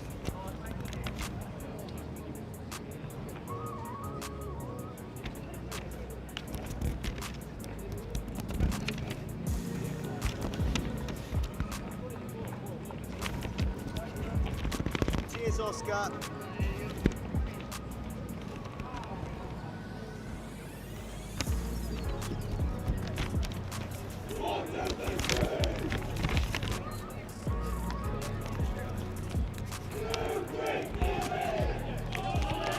Straight in.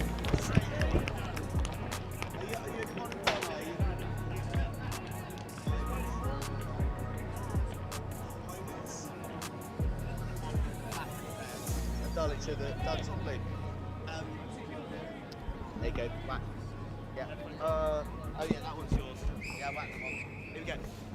Right, welcome back everybody. It's Dulwich College in the dark blue and black hoops up against Hymers in the black and red. And we've got a couple of classy sides on display here. Dulwich, who pipped Hill House but went down by a pair of points to Jumeirah English speaking school, whilst Hymers did the same to JESS but then went down to Hill House. So this group is anyone's. This is must win and then hope that other results go their way. Dulwich working the ball to the left edge, and that is a desperate tackle that some elastic bears the brunt of. No advantage coming. Little spill forward, and scrum down. It's going to be a scrum down, and it's going to be a Hymers ball. And I'm delighted to say that, having had Oscar Beard, I'm now joined by Bath's Rory McConaughey, who, most pertinent to this, is an Olympic silver medal winning GB Sevens player from Rio. Okay. Pleasure being here. Thank you for having me up here in your esteemed company. And you've gone to a World Cup as well. You've done it all. You've kind of ticked all the boxes on the bingo card, Raws. And, well, that's how you used to move in your prime, wasn't it? Number 11, Charlie Thompson, making a dent. Not on there. But losing the ball as he hit the deck. Scrum down, blue ball. No, it's great to be back here. It's I had some seriously fun and memorable times here at Roslyn Park when I was at school. So it's nice being back. I wasn't on the main pitch that much. I think we were on the back pitches, but it's great to be able to be here. There's the mark, there's the mark, there's the mark. And, well, clearly like a very, very big part in kind of your sevens journey, right? Would have got the inspiration flowing. Still stable. Yeah, 100%. And you look at all there's a lot of big names over the years that have come and played at Roslyn Park, and it just shows how good a tournament it is. Well, this kid's making a name for himself. KG Ashaulu, who scored the winner in the dying death against JESS earlier today.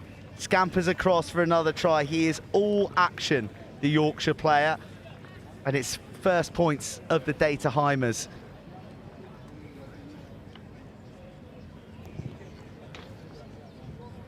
No extras to add, but a bright start from Hymers. So Raws, are Bath going to win the Premiership? That's the plan, that's the plan. One down with the Prem Cup, and yeah, all eyes on the Premiership and Europe left for the season. It's not long, only a couple months and we're done. Good game against Gloucester at the weekends. It's always good to win the local West Country derbies. Yeah, can't complain about that. Knocked forward by Hymers, so an opportunity here for Dulwich College. The numberless jerseys in blue and black, backing their strength and speed out wide. Really watchful defence from Hymers. Yeah, some good skill set on play. Obviously, everyone wants good weather when they're playing sevens, and it massively helps, but it just showcases the talent. Oh, great break down the side. Lovely show and go and a dip of the shoulders, and he turns the full-back inside out, but he just jockeyed and bought enough time to get a bit of help from his friend. And it is those last little ditch efforts that are so often the difference in this game.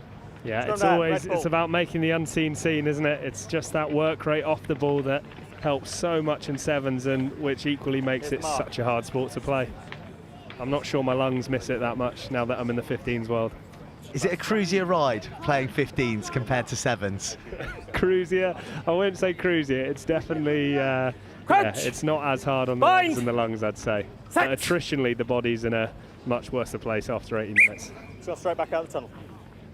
Well, you, Rory, and Will Muir are a living proof that the skills that you develop playing sevens are more than transferable to 15s, both starting on the wings at the weekend against Gloucester in the Premiership. You fully fledged England international in your time as well. Yeah, I think there's no other sort of form of the game that really... Great outside break. Gonna go all the way. This kid's dynamite, isn't he? The number 15, KG Ashaulu, once again proving too elusive for the blue and black. And it just highlights those little things in sevens. You know, it highlights every little bit of skill that you've got. Every action that you make is under the microscope so much more. One missed tackle and you're under the post. And yeah, I think it's a great game for the development. I think it's a great school game. It gets so much more people involved. Like you said, there's teams from Dubai over today, this week. So it's an awesome global game. And what about you, Ross? I'm not going to retire you prematurely, but you know, you've had more years behind you than you've maybe got left in the professional ranks. So, what do you think? Is this a scene you'd like to be a part of on the long term? Yeah, thanks, coach. Thanks for ripping up my contract. No, it's always been a goal of mine. I think you want to stay in rugby as long as you can, but also at some point, you know, as a player, those days are over. So, yeah, definitely in the twilight of my career, my body's feeling it.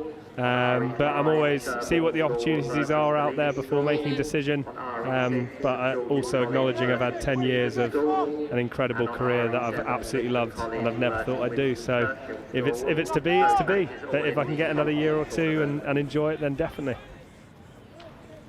Been quite the progression since playing fullback for Nuneaton, hasn't it? Tackle! Up the Nuns. Yeah, up the Nuns, always remember them. Yeah, it's been a whirlwind. It's been coming out from uni straight into the World Series was something incredible, and it all happened at once. You don't really have time to think about it. You just get on with it. And next minute, it's been 10 years.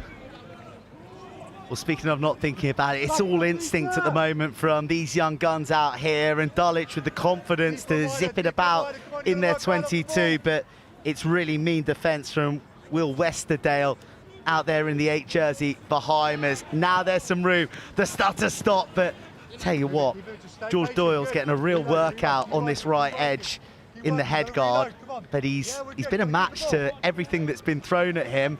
Maybe though, it opens up on the right. That was an awkward and acrobatic fall. Yeah, you look at the Dulwich skill set is really, really impressive. Some big, long, accurate passes. They're stepping, they're finding the ball on the edge, they're finding space, but the scramble defence on the other side has been incredible, and just sticking in it with their mates, and they're getting points off the back of it with individual brilliance.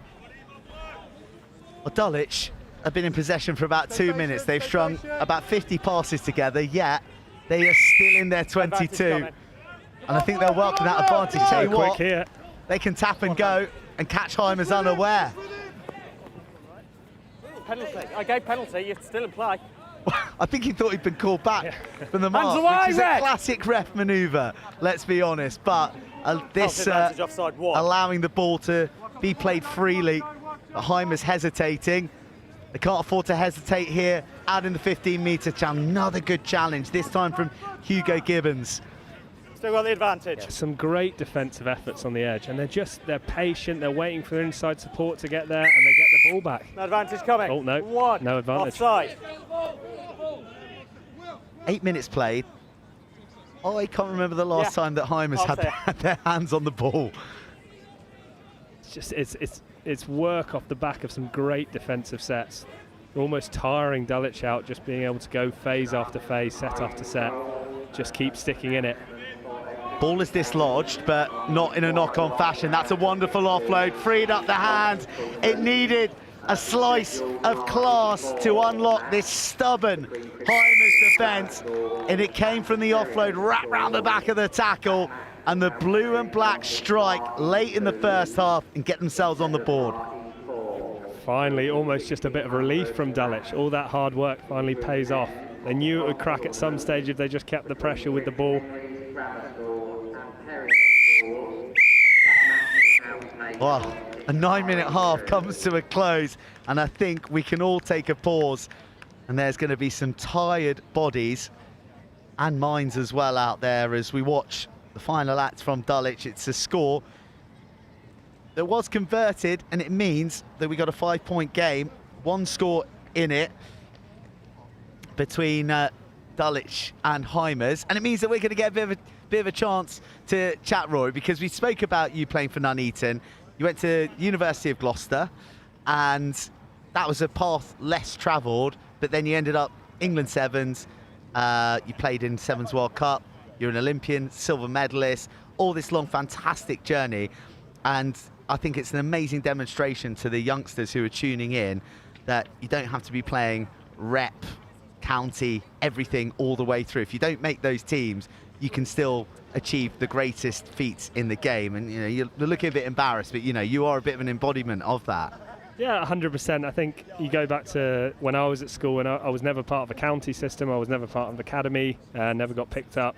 Went to uni just to do the degree and have fun at uni, which a lot of people do. And off the back of that, got picked up by England Sevens. And like you said, I was playing for Nuneaton in National 3. How did that happen then? How did they find you? Because University of Gloucester isn't one of the highest ranked unis. No, so we were playing sort of some of the bigger uni teams, third teams, fourth teams, and actually getting beaten. Like our first team, it wasn't the greatest like skilled uni, but it was a lot of fun. We had a great coach there, a guy called Phil Llewellyn, who put me in touch with England students, got my foot in the door there where I played once, and off the back of that game got a trial with England Sevens. So it was through that university pathway that I got my foot in the door originally.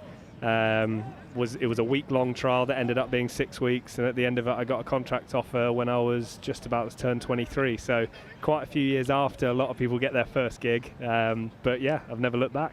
So you're saying there's still hope for me? There's always hope. Never in doubt. Just keep hoping. Just keep battling. Just keep battling. It's well, Hymers and Dulwich are the ones battling out here, and tackle release. Dulwich. I mean, it felt that was a really key score there. They had all that possession, and they had to come away with something, and it's just dropped a question mark in Hymers' mind after the break now. They're back on the ball, which is very much their happy place, particularly when Ashwalu is in command of it. Wow. I mean, how do you tackle that guy? He's been sensational this game. Footwork, fend, his ball transfer as he goes into the contact just to get that fend out as well. It's awesome to see. He's been a real difference for Hymers, and yeah, Dulwich are starting to think how you defend this guy. Player, no. In line with the try. Who was the best player that you played with, and who was the best player you played against when you played international sevens? Played with, I think it's hard to look past someone like Dan Norton. I know, as it pains me to say. I was hoping you weren't going to say that. But he kept on doing it until, I think, the age of 33, 34. His ability to change and evolve his own game, not just to be speed, but his footwork, his work off the ball was really good, and he finally learned how to defend in his late years as well. Against, I'd say, Jerry 2Y. Terrifying. King Jerry. Oh, my days. The Fijian great. Wow. That is a bruising tackle that's gone out there on the far side. Dulwich just wearing the hits. Hymers hunting for ribs. Charlie Thompson having a good old thorough investigation with his left shoulder. Advantage below. Dulwich unflustered. They're coached by James Hollywood Hanks, who forged a successful career knocked on there. at Exeter Chiefs For the penalty. in the second row. Also went to university with me. Lucky old him. Great knowledge. Yeah, they do seem unflustered. They're sticking to their game plan. They're using the ball, pushing it to the edge, hoping that kind of ball play will tire out the Hymers defence eventually, like it did at the end of the first half. They've just got to stay in it. A bullet launched at his chest, and then he's lashed out. No, you've smacked him. And, well, he's lashed out and struck the opposition player in the head, and it's one of those that's in the moment, but the referee Penalty. Yeah, strike. seemingly with no other option but to go to the pocket and go red. Yeah, it's I haven't seen it again, but it looked one of those where you're almost trying to get the guy off your back. And he's just, I think, when you lash out like that, you've just got to be wary that if you connect with any part of the body, then you could potentially be in trouble. And I don't think it was malicious, but it's just one of those. No, he'll be absolutely gutted. And as you said, Time back on now. it wasn't premeditated, wasn't malicious, knee-jerk, heat of the moment stuff. But Dulwich are now really under the pump with the scoreboard against them, and also numerically disadvantaged now. They have 6 for what will feel like an awfully long 3.5 minutes, but is it going to be a backs to the wall response? They need a quick try now. They do. You could have argued that if that's a slap down penalty, was he through making a break? Oh, great feet, silky feet, then the hitch kick. Now he drops the hammer, frees up that right wrist to sling it into the grip of the support. Dulwich playing pure 7s, and a penalty for a high challenge there. They're racking up here against Hymers. They need to be wary of the referee's pocket now. There we go, Yeah, under pressure. Dulwich just keep sticking to their process, and they've got to back the ability. It'll open up at some point. Great carry. Well, there's hands, and then there's steamrollers. Uncontent with beating 3 on the way to the line, he takes down 1 more in the dead ball area. Should make the conversion a shoe-in, and it's game on. Who'd have thought that? Why move the ball to space when you can run over 3 people? I wish I had that power. Enviable. You're 5 behind. But, no, you're 5 points behind. 2.5. But also, you could see him looking for the offload at the same time. He'd created space between the fend and the offload, so he had that option there. But in the end, he didn't need it because he was too strong. I think that the characterization, like historically, of 7s players is that you're tall and stringy, or you're small and elusive. No names. You can't look at me saying tall and stringy. No names being mentioned. But the modern evolution is a very much all shapes and sizes. You know, you can have a powerhouse in the middle who has got that handling ability, who offers a different skill set to a rangy, deadly runner like yourself. Thank you, you've made that up. It is, and it is a game for all shapes and sizes. It works out. Bind! You've got your utility players, you've got your power runners, you've got your speedsters, and you need that almost full cocktail of players to make that perfect team. Love that full cocktail of players. Dulwich are lacking 1 ingredient, but the key ingredient is spirit, advantage, high tackle. fight, and utter determination. He got the legs, he does. To claim victory against the odds. Down to 6, but not down and out.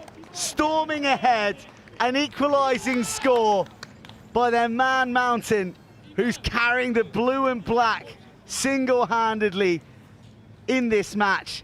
And he's carved out an opportunity and a conversion to take the lead, which they convert.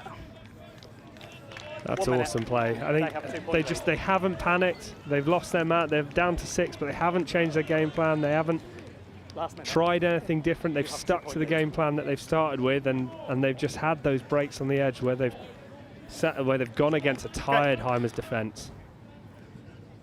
But we know Hymers can do an attack, so all they need is a bit of ball. That is a devil of a kickoff, and it was there for Dulwich to claim. They knock it on. Is there time left for the scrum? The answer is yes. 2 backs out to defend a 3-man over. Oh, it's going to be tough. It's going to be tough. See Dulwich's resolve. Well, really, you would be kind of doubling up on this man here, ideally, given how elusive he's been. He goes it alone, engages the shoulders, might get stripped, but the ball squirts free. This is the last gasp. What a tackle, Lassoud round the legs. And then the penalty to Dulwich. Tap and go. Surely the clock has elapsed. All Dulwich need to do is maybe get this off the pitch. Instead, they're going to go to the coup de grace. They're going to go for a fabulous 4th, 3 of which scored with only 6 on the field. The comeback of all comebacks from a depleted Dulwich, but one full of courage. Yeah. Who'd have thought that at half-time? That was, like we said, that last try just before half-time, keeping them in it in a half where they just got no luck from their attack. They were keeping ball, losing it by the 5th, 6th, 7th phase. Wow. That's unlucky, valiant Hymers, like great play from them, but Dulwich just stuck in. And a few more points for the points difference as well, which could come into serious effect. It's all dependent on what happens between JESS and Hillhouse on the other pitch, but we have been treated to a delight of a Howden Roslyn Park National School Sevens match, and it's one that Dulwich have emerged victorious in, 26 points to 19. Terrific match and terrific company, Rory McConaughey. You've got to get back to Bath and get working hard to win a premiership. Exactly. Hope my dog hasn't chewed the sofa to bits, so we shall see. Thank you very much for having me. Pleasure as always, mate.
Right, Bournemouth Collegiate are up against Cranmore.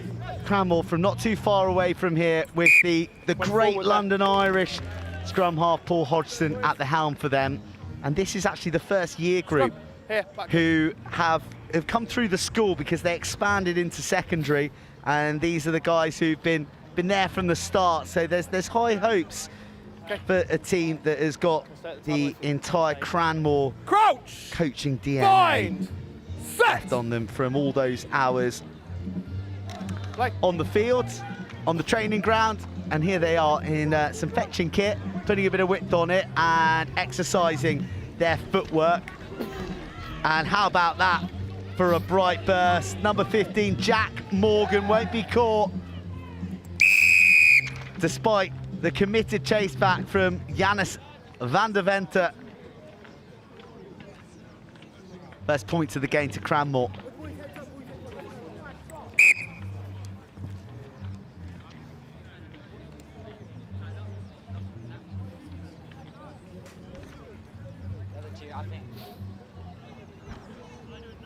Thank you. Play when you're ready, mate.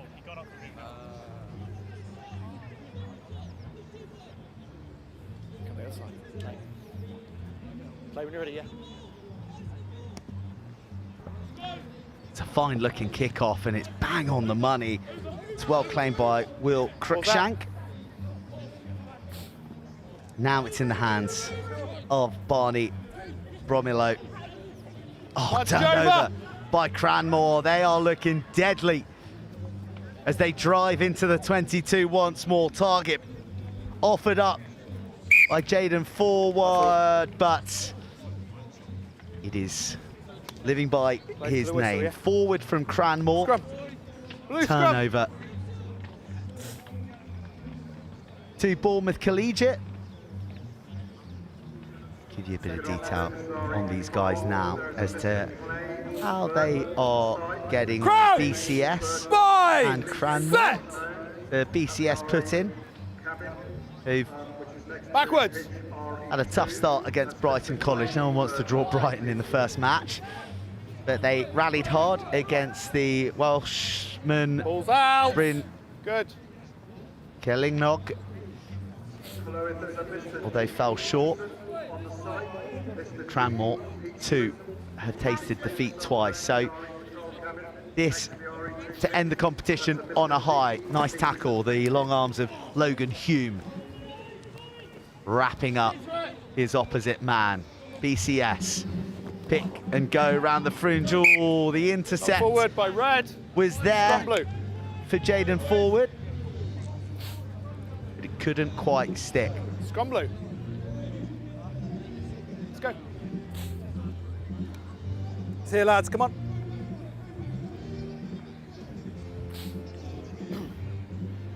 Crouch! Bind! Set! Got it, play on, mate. Dished out, chipped on to no one, and that is a horrible, horrible ball for Reef Morton. Red ball! Who is the captain for BCS. Cranmore, they're not hanging around, they want to play at pace, they want to dictate the terms of the tempo, and a scamper out of the challenge from Logan Hume only gets him into a clinch with Lucas Rivers. But wrapping round the corner is Jaden Forward, and it's try number 2 for Cranmore.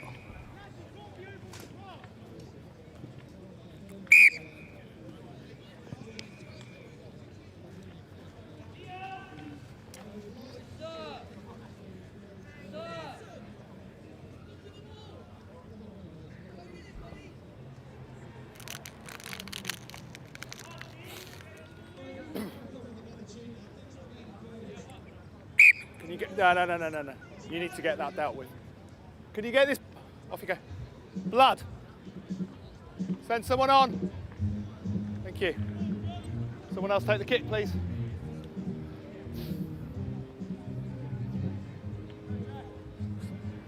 Thank you. Play when you're ready. Well, this game racing by, isn't it? Nearly 5 minutes played. BCS put under it by another high, accurately placed kick-off and spilt by Crookshanks. So we'll get a scrum and a launch pad play for Cranmore here. Red scrum.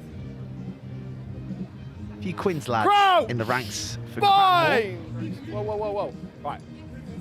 which is a mark of the quality of the coaching and the school. Bind, set. Balls away.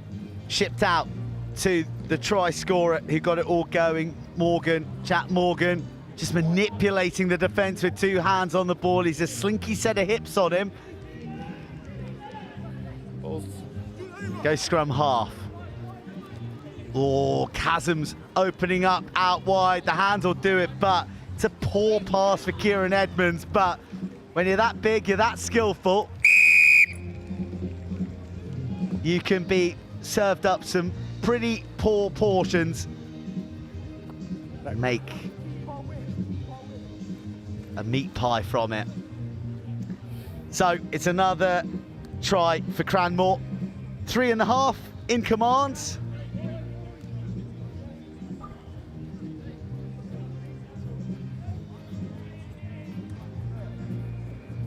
Play when you're ready.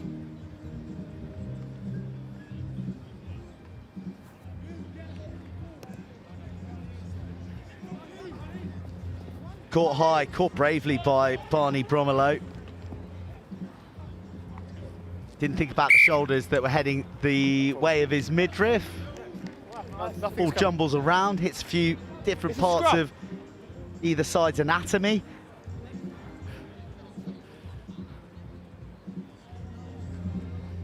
Shin, hand. Cranmore. Crouch! Get the call. Go the other side, please. Bind! Oh, they've got a big man on the edge in Jake Baxamore. Morgan evades the first and then releases it to Hume. Hume hammering home. Wonderfully balanced running. And Hume and his pace does the rest. It'll be half time after this.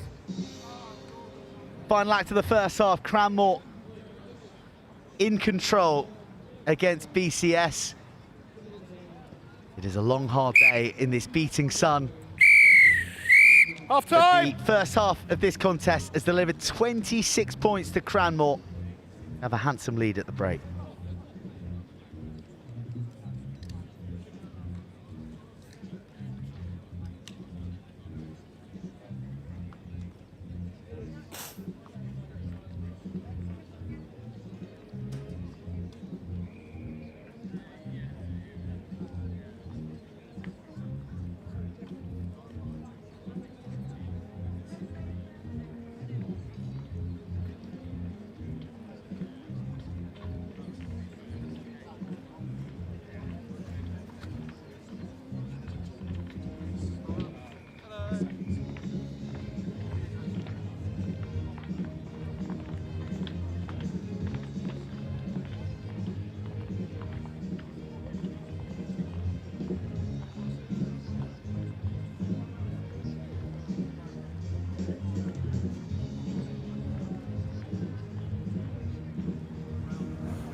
Back up there, James Shaw on and Jack Donald off. Boys, still chances to come back on, so we'll take first. Good, boys.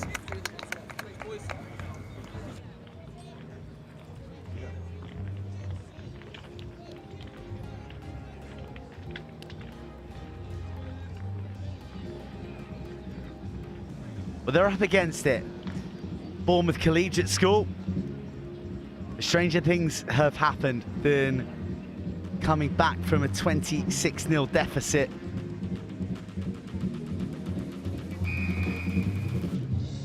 But they need to marshal the 5-metre line. Spilt forward, gobbled up by the quick-thinking Leo Wainton. And now BCS burst into the Cranmore half. Penalty for nefarious activity on the floor, so a tapper to go. Cranmore come racing up, and Bromilo looks to manoeuvre the ball into the hands of his teammate. That's a wonderful offload off the deck. And, well, with a facial injury, undeterred, slipped out the back door. Off go Cranmore, off goes Morgan. No one's going to catch that kid. Cranmore just seemingly having an additional tank of fuel here late in the afternoon on RE1, with Bournemouth Collegiate School running out of steam somewhat.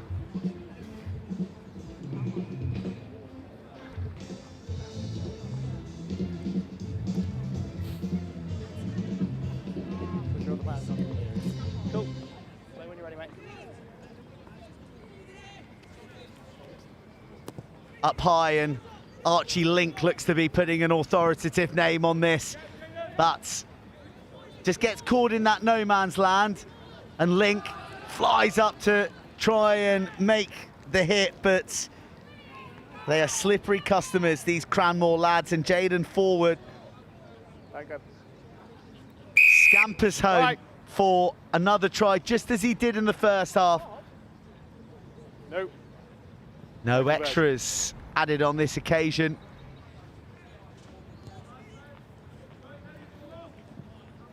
BCS 0, Cranmore 38. BCS just desperate for a little bit of time on the ball.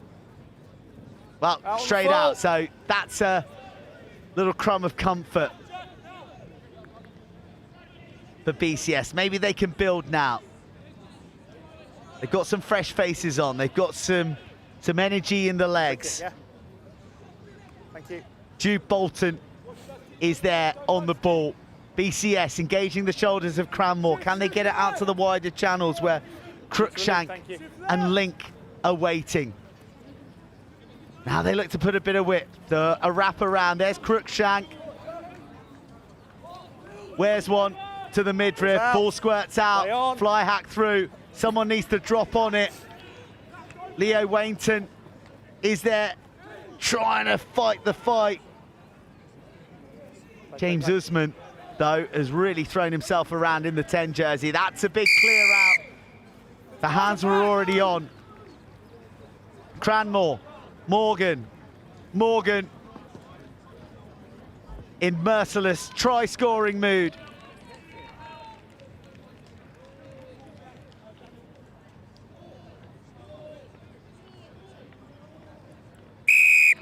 Try's good.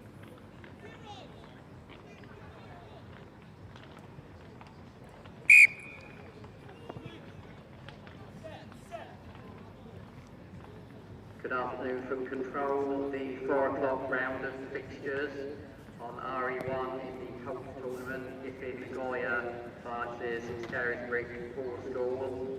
On RE2 is the Clifton Grammar School versus Perins School fixture. Relentless Rugby Sevens action on RE1. And Cranmore looking a really classy outfit. Just shows the quality of some of the teams in this under-16 competition. Touches found after a few bounces. Okay, it's marked, it's marked. The Cranmore to this point haven't won a match. They went down to the travelling Welshman Come here, please, lads. in the first match, just by 9 points. Brighton are another level up. And BCS are finding that too.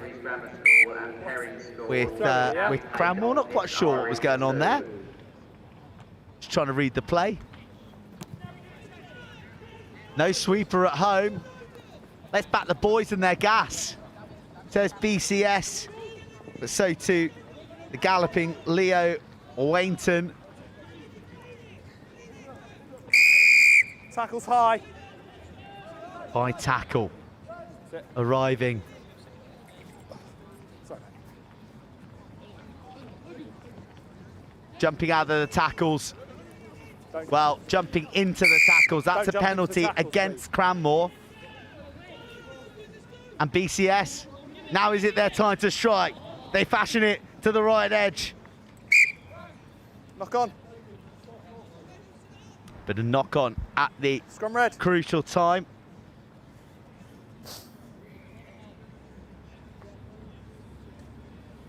.90 seconds left. 45-0 Cranmore lead. Okay. Crouch! Bind! Set! Oh, an express train. A run-up that started in the car park. Jake Baxmall comes from orbit. And, well, he came from another world. That kick was otherworldly in all the wrong ways. 30 seconds. There were half century of points registered by Cranmore.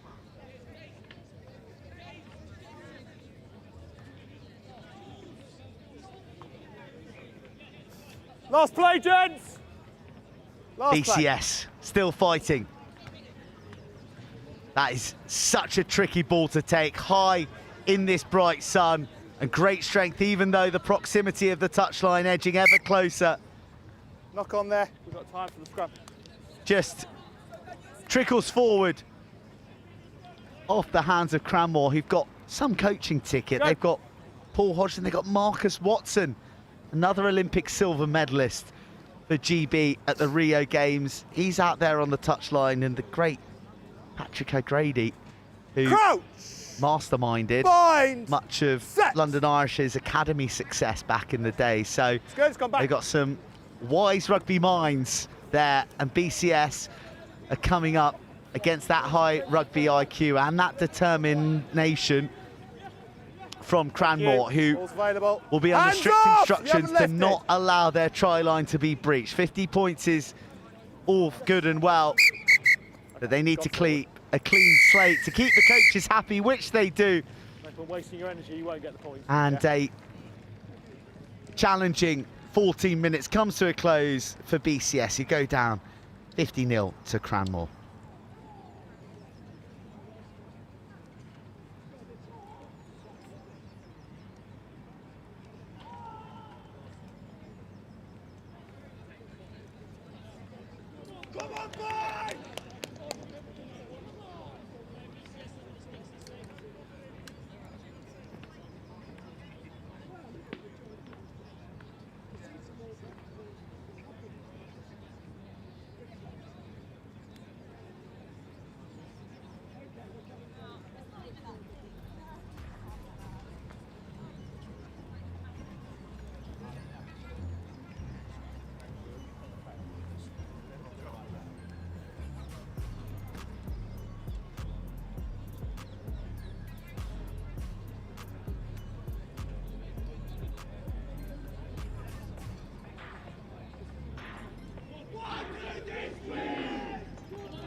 Fair contest, tackle! Scarisbrick School in the Onside, please.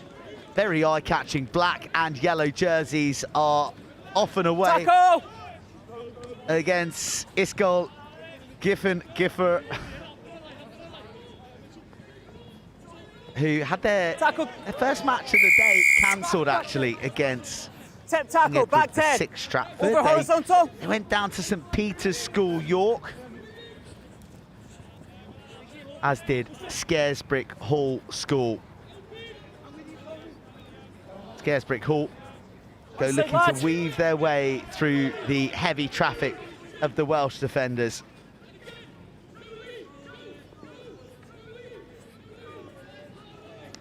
They go edge to edge and they go from range. It's a brilliant score out wide on the right. And a try to Scarisbrick Hall School.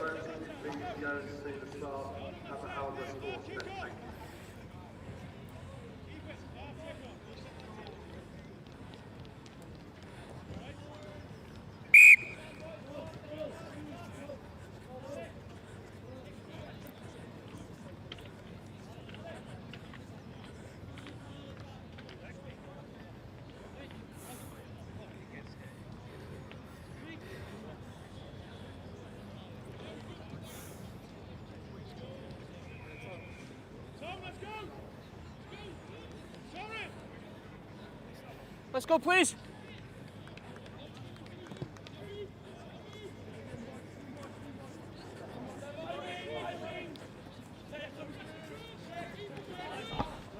Iskol Giffer in attack. Apologies for my initial pronunciation. I got a bit of clarity for all of you tuning in for the Gower. And here they are, sharp of mind, flight of foot.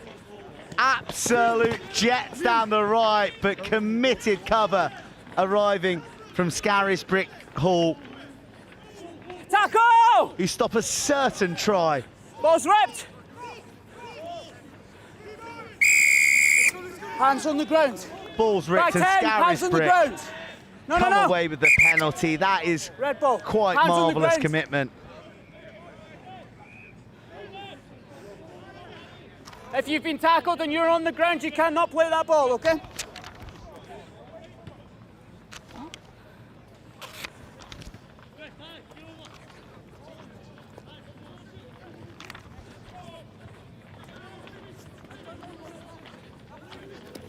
Scarisbrick, long way to go, and they're a bit too ambitious in trying to create that exit. What a pickup! Tackle away! Tackle away! Loses his footing with the line begging. Now it's just one pop to a one runner who's worked hard round the corner. And Iskol Giffer make their way across the line. And they get their response. Lovely bit of play.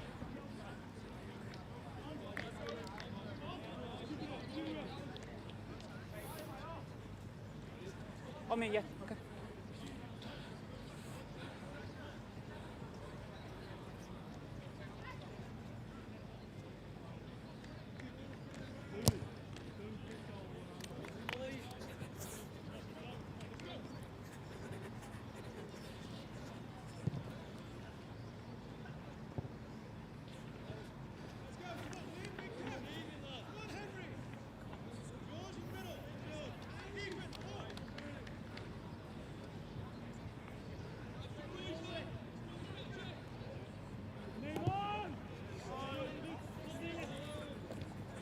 Tackle's fine, tackle's fine. Tackle, release! Onside!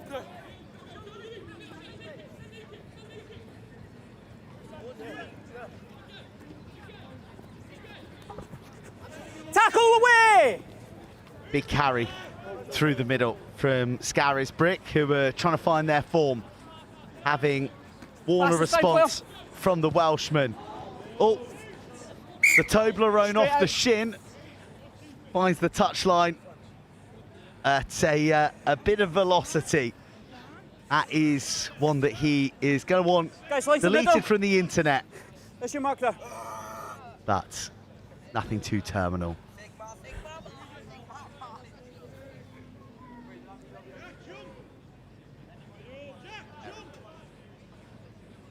Thanks, mate. Askell Giffen Gut.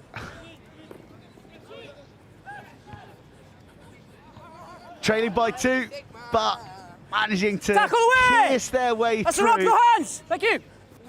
The Scarisbrick defence. Oh, lovely little dummy, shape to kick. Then found the fast feet of their number 10 out on the edge. Beautiful try. Loads of individual skill on offer to appreciate. And in to capture the lead. Just let me again, okay?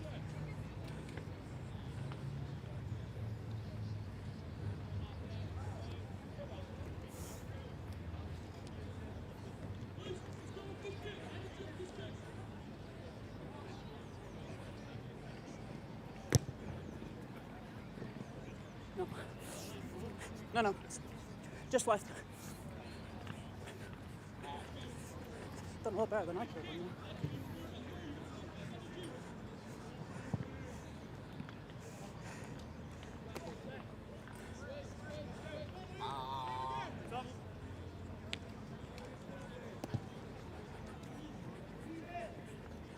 Scarisbrick, who did lead in the opening exchanges, 7 points to 0, now find themselves up against it. Okay, let's set the line out, okay? 10-7 down. Okay, tackled into the line. A little bit of a skirmish Yellow on the box. far side. Yellow. Yellow, there's your mark there. Guys, back 10, please. Yeah, that's fine. Backwards, play on, backwards again. Now, the ball is... it's a beautifully ripped pass, left to right. Tackle away, roll away. Thank you. Guia. Backwards play. Get clattered on the doorstep of the 22. Ball knock on dislodged, advantage by and purple. the Back on hunting me. pack go Advantage after over. it. Scarisbrick Hall fighting hard, but fires popping up all over the place. Can they continue to fight them? There's the muscle, there's the offload, there's the support, and what a juggle and take at pace. A fine score to close the half. The Welshmen on top with 3 tries without response. That's half as well.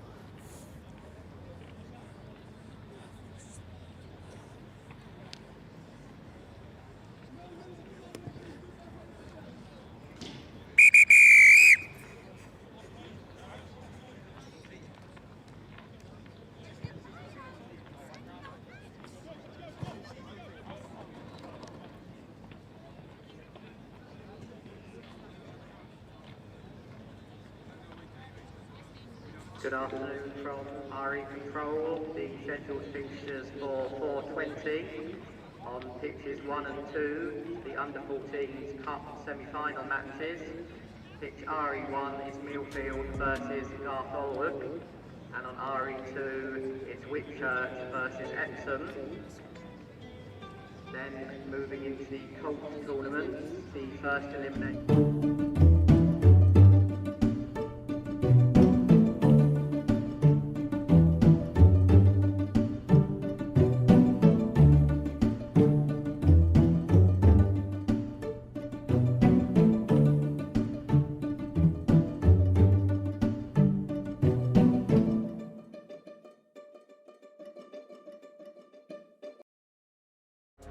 School versus Exeter School. Those matches due to get underway at 4:20.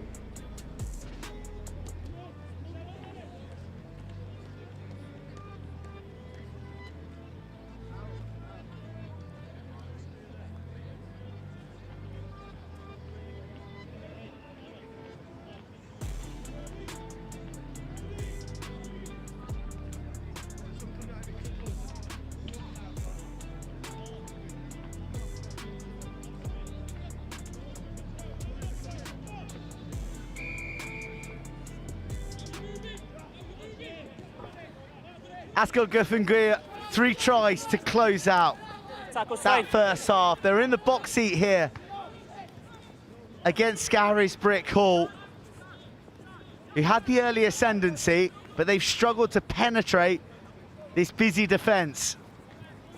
Pressure, and they're too flat at the moment, Scarisbrick, but, well, they're no longer flat because they've got the Welsh defence at 6s and 7s. It was a great burst, but a hard chase. Oh my goodness, poleaxed on his way through the hole at high velocity. No. Elbows on the ground. Back 10, lads. Instructions being screened from the touchline from the Welsh coaches. Tackle away Another now! jolting hit. Ah, and the penalty to the Back Welshman. 10, lads, croc roll. Croc roll, the call.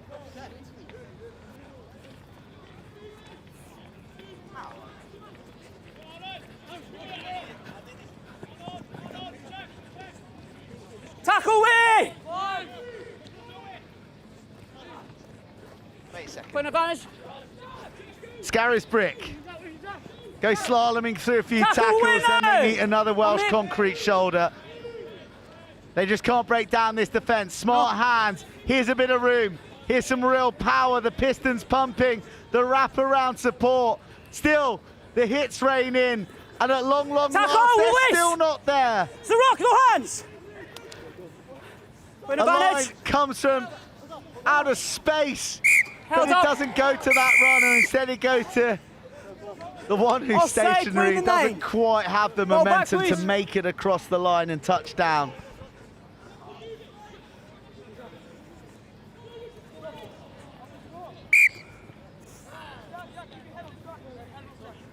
Unlucky, just knock on, okay? Knock on yellow ball, okay? March to it, guys. Yellow, let's go, please.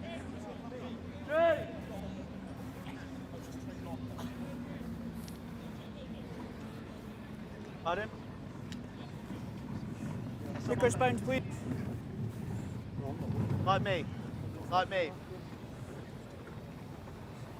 We good? Crouch! Bind! Set! Balls out. Ascot, Giffen, Guia have really weathered a storm here Everything from was okay, Scarisbrick just a little knock Hall, on the ground, okay? No. who just keep on coming in waves, but they have the defences to halt the flood just at the pivotal points. Crouch! Bind! Set! Ball was out. Play on. Scarisbrick, surely now. It took one hell of a clutch. An extravagant touchdown followed, which we're all behind. We love a bit of flair on RE1. And a try to open things right back up again.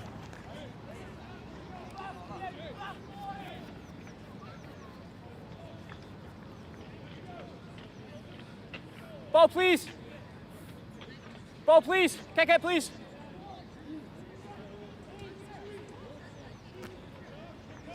It's your kick off, guys. Go on, quickly, please.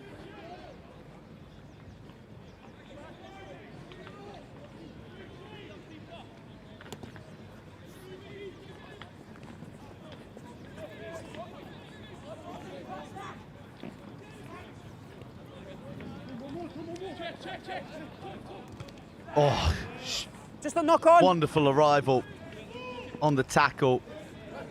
No, let's play. Manages to Ball's wear out. it, and the ball is still in Welsh hands. Just a hint of the Carlos Spencer. Tackle away! Tackled hard to the deck. Unrelenting physicality, but a lapse of mind with the ball travelling to the hands. Line it forward the cable, use the line, guys. Use the line, line's the middle. Keep the gap.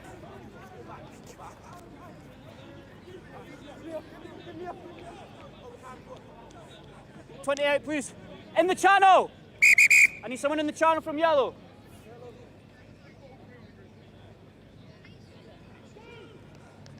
Back a bit, please.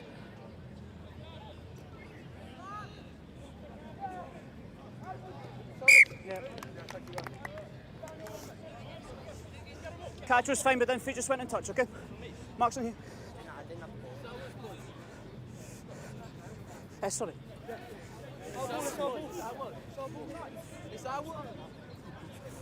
Yeah, yellow ball. Yeah, my apologies, okay?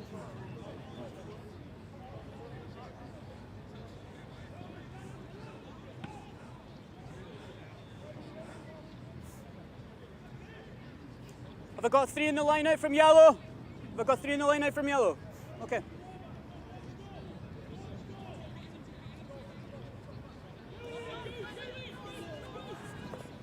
Scarisbrick Hall, trailed at the half-time.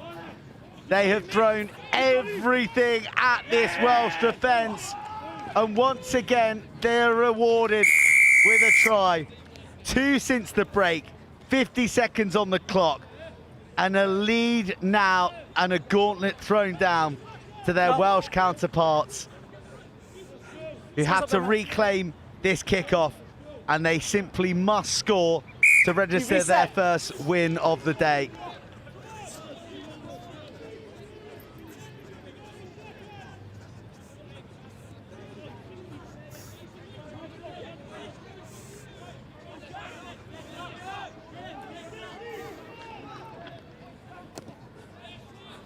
Scarisbrick, kick long.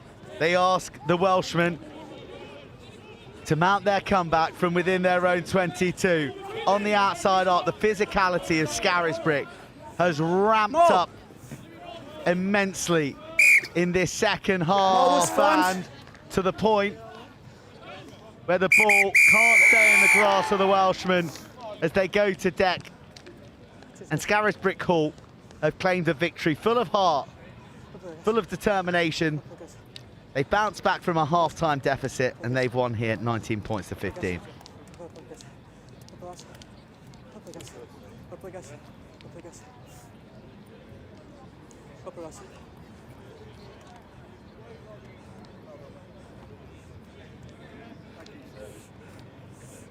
Guys. Really good game, brilliant. Brilliant game, great game. Thanks.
All right, it's semi-final time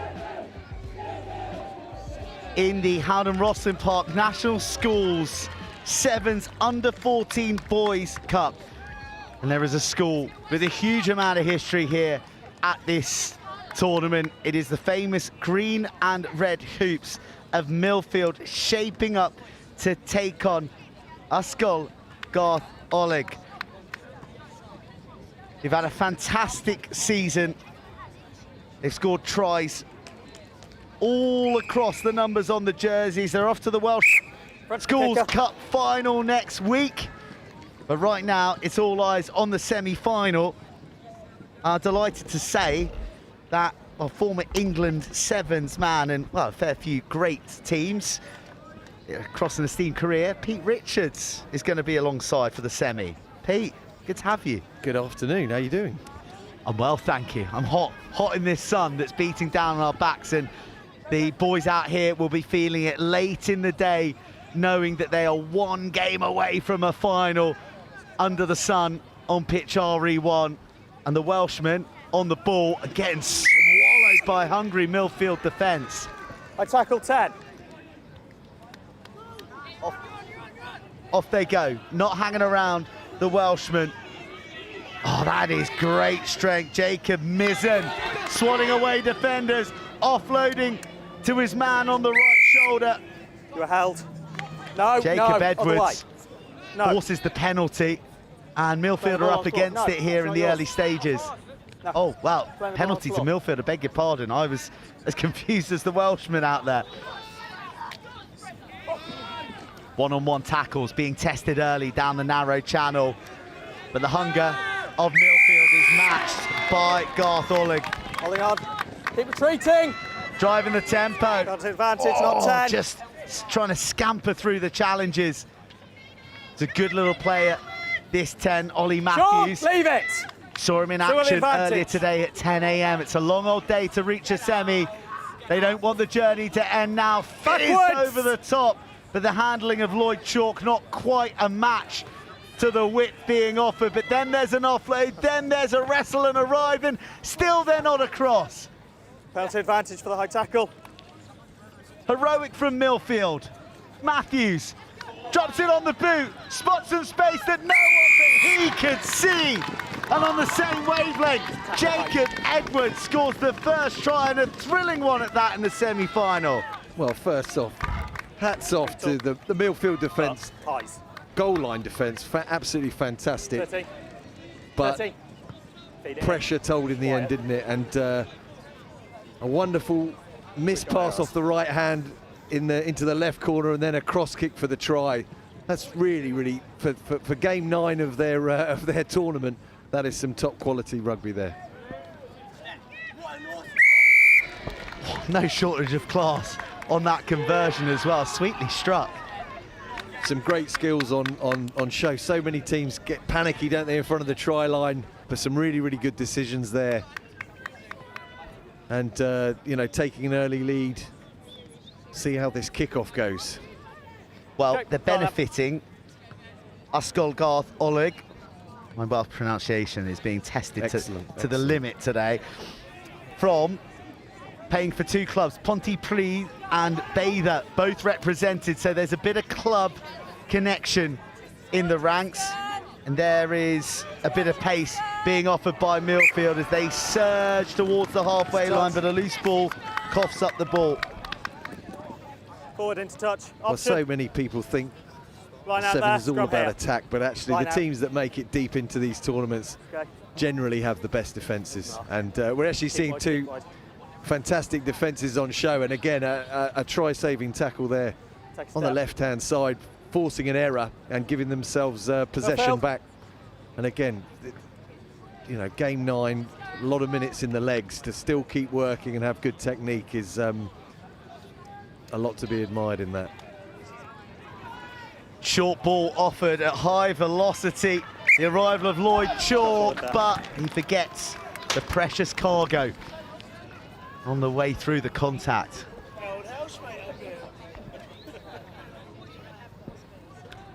Well, these 2 sides vying for greatness, but we've got confirmed greatness up on the gantry. We've got you, Pete Richards. Yeah, lads. We've also got the tournament director as well, Andy Higgins, responsible for putting together this behemoth, this celebration of schools rugby sevens.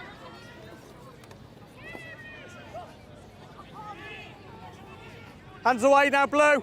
Millfield looking to strike. They've been shorn of good opportunities in the Welsh half, and imprecise handling puts them under the cosh again. Swung to the deck. Just on the brink of the halfway. It's tooth and nail out there with Jacob Mizzen hoovering up the ankles of Millfield attackers. Slung wide, but swinging around the hips is Edwards. Tackle release, Blue. Just the 7 points. to the Welsh team. Straightening and advantage tried to over. fashion an offload that wasn't there to be made. Oh, that's wizardly. The knock on. Well, you gained possession. I feel that the knock on had come from Millfield first there, but maybe advantage played. Indeed, but again, people might think some errors in here, but you've got to credit the defence both sides, forcing these errors and making teams work for the tries. Both teams had plenty of possession, plenty of opportunities, but actually struggling to find a gap in what is two well-oiled defensive units at the moment. Okay, set yourself up. This is a great chance. I think in terms of sevens scrum is just the best opportunity to score. 4 against 3 on this open side with a whole pitch to play in.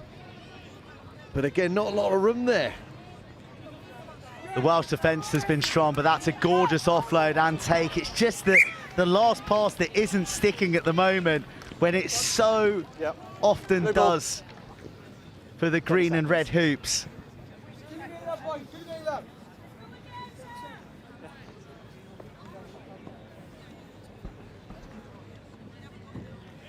Crouch, bind, set. Ollie Matthews fishes it out. Oh, there was a lot of shapes there, wasn't it? Was it going to go out the back? No, it went straight into the grasp of Jacob Edwards, who had a good long run up at that one. Great tackle. Mizzen mystifying Millfield. And in for another Welsh try in this semi-final. They've come out red hot in this opening 7.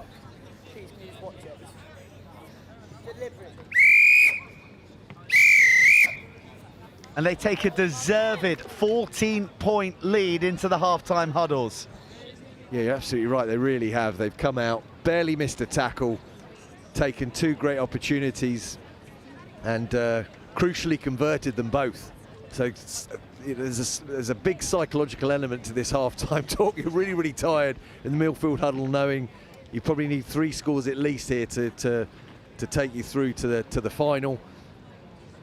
This is where the coaches earn their money, really. What's being said in this huddle, you really can't give too many messages. 1 or 2 maximum. Maybe some fix-ups going on in the Millfield huddle in terms of how they create some opportunities. Welsh huddle slightly differently, more confirming what they're doing is correct. And I expect the coach urging the players just to keep working as hard as they did in that first half, but probably Millfield never been put under this sort of pressure or in this tournament had a deficit of this size to face into. So a big test for them, but Millfield are arguably the most successful 7s team in the history of schools rugby, so plenty of pedigree there, and got an opportunity straight from the kickoff. We know how quickly these games turn around. It's a funny psychology though, because as he said, Millfield, huge reputation, and that would have steeled Garth Oleg to really come out firing and take the game to Millfield. And they've got their just desserts, but now they've got to be careful of not slipping into the mindset of, we've got this lead, let's protect it now and stop playing, because that could play into Millfield's hands. Anyone who ever plays Millfield, they know you've got to bring your best, right? And so Welsh team definitely start this game as the hunter, right? Trying to knock off. Now, actually, like you say, the psychology changes now. Millfield have to become the hunter and turn around this deficit. So, yeah, it is. I mean, sport's a mental battle any time, but the mentality for this Welsh team surely should be to keep going in the same vein and not sit back. Wonderful quality here. Remarkable to think that these young lads are under 14s. Think how many years development and progression they've got, but they will rue silly errors like that, and gifting Millfield field position and a bit of territory and a bit of possession. Well, they're not looking to unlock by craft too much, are they? They're sending big runners into holes, and here's a chance. Not quite working. There you go, you spotted the disconnect, and the dummy was sold, bought initially, but they bought and then they stole. What a breakdown turnover, but isolated, and they go off their feet. They need to reorganise themselves here. No time to hang around. Look, Ray's on a little bit, slacking, getting back. It's a race to the corner. The finish comes. A tumble through the billboards. He's done himself a mischief. It's a brilliant score, one that absolutely had to come from Millfield, but there's a bit of collateral damage in the process. He's not on the pitch. Yeah, hard to see if he's just exhausted or picked up an injury there. Let's hope it's not an injury. He's back on his feet. It's good to see. He doesn't look great, does he? I'll tell you who could help him, though. Return to play. Well, been busy for a couple of days for sure. Oh, that was almost a brilliant conversion. Well, and this is the beauty of having a big squad and a deep squad. Scored a fantastic try, but take a breather. Let one of your mates come on and take your place. But just as we said at half time, things can change around pretty quickly. We had a minute of the second half, and all of a sudden, Millfield are very much back in this game. Composed and cool under the high hanging restart. Just shipping it about and taking nice options. Jack Cox refusing to go down, says it's going to take 2, 3 of you if you want to get me. Travelling laterally, just inviting runners to carve lines off him. Backdoor boogie to die for. Mizzen back on the ball. Mizzen back dancing into the 22. The catch doesn't stick. Heartbreaking, because that offload deserved a try, didn't it? Again, unreal skills. Every time we come back here, just impressed by the skill level of some of these young players, and throwing a one-hand spin pass blind offload out the back for a 13, 14-year-old boy. That's outstanding, really. And it deserved more. It deserved more. The score there, the game's over. I'm telling you, the game would be over. So, clinging on by their fingernails at the moment, Millfield, but again, the difference with 7s and 15s, anywhere on the pitch is a try-scoring opportunity. They're a yard from their own try line, but we've seen tries scored from here. Forget about 100-metre tries. This one might just be 105. Oh, my word! More than a century of metres in front of them. A full deck of Welshmen in the defensive line.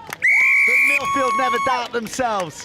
All it takes, one line break, whether that's from 5 metres or from 100 metres, and the quality to finish from there. Just so happened, a very quick boy on the enter.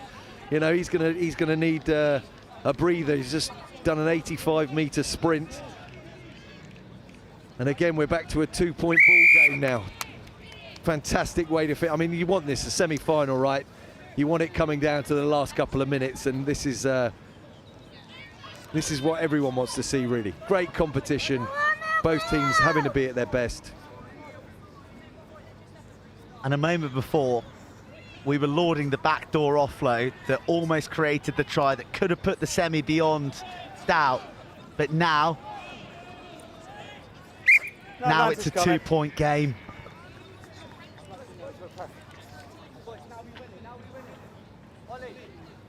Here's your mark.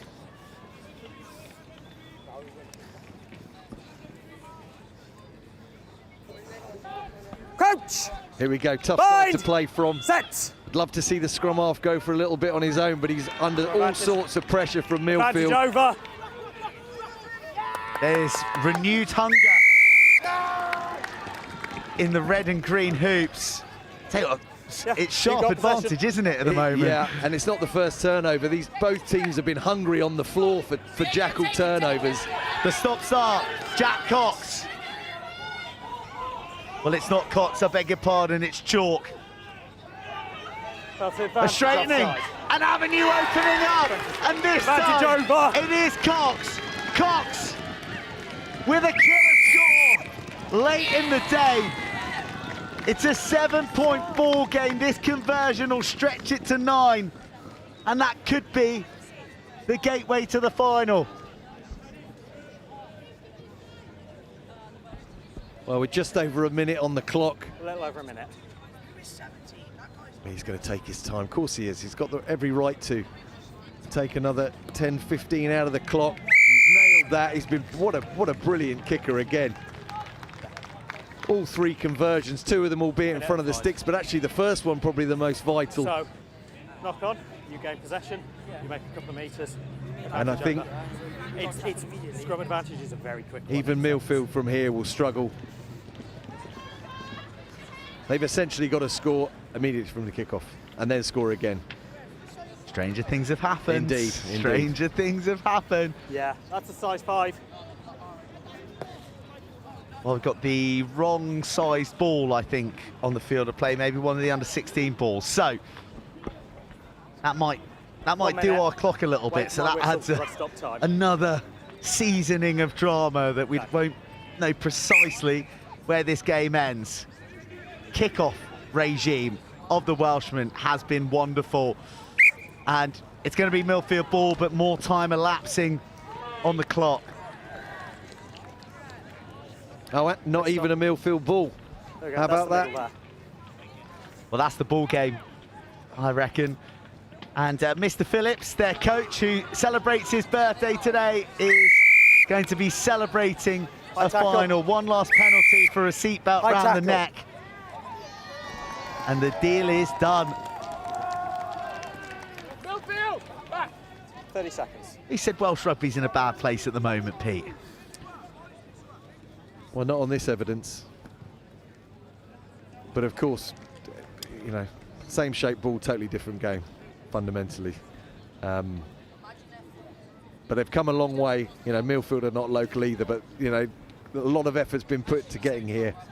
And if the result stays as it currently stands, really well deserved. They've been the better team, actually. Millfield are a great outfit. But this Welsh side have played some outstanding rugby with a couple of touches of class of the difference. Well, our clock is saying around about 15 now, and we'd have to say that Ascot, Garth, Oleg probably want to think about conserving a bit of energy because they got a final to go to next, and that's not really in the schoolboy mantra, is it? It is to the death. Matthews, dragged to ground. Yeah. Hands Still away, they play. Green, 9, off. And finally, they say enough's enough, and well, that's what it means. The Welsh school dropped to their knees. They defeated the mighty Millfield, and they've booked themselves a berth in the biggest match of the competition, the Cup Final for Ascot, Garth, Oleg. One shot away from glory. Top quality. Look forward to seeing them in the final. That's going to be a tough prospect. I'm sure the other side of the draw is equally as tough, but they're going to be a tough team to beat. Pete, pleasure to have your company, sir. And we'll be seeing you later on in the week as well, I hope. See you shortly. Thanks, buddy.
Right, here we go, everybody.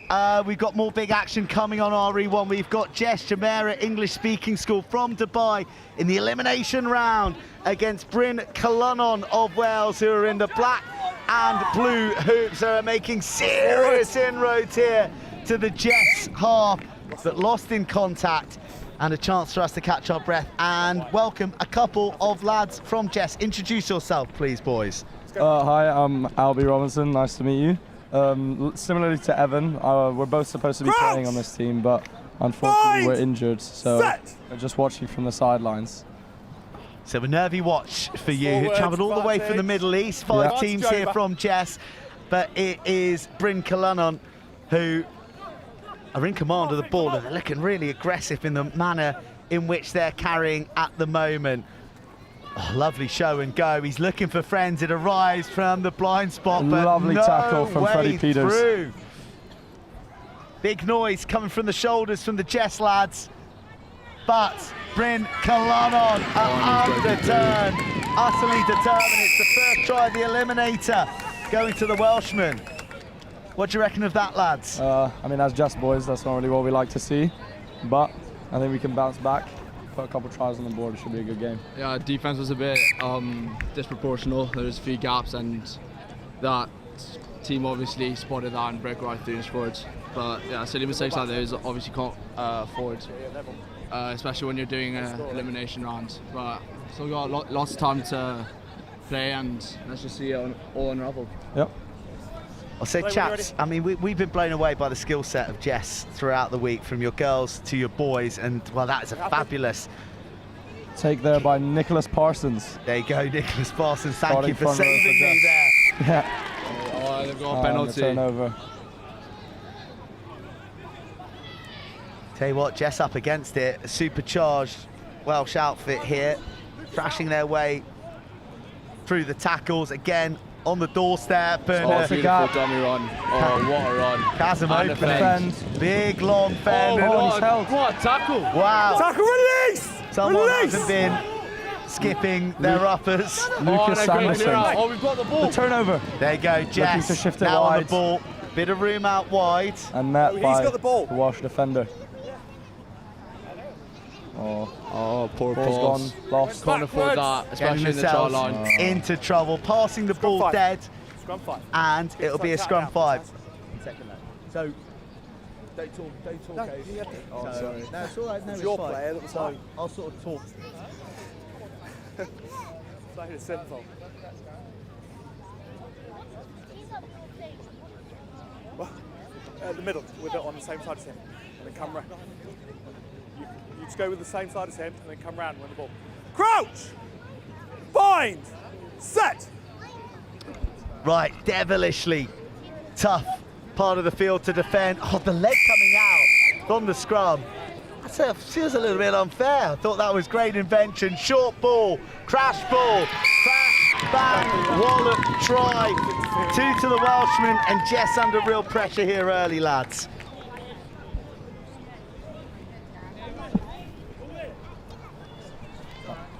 Lovely try there by the Welsh side to put them up 12-0.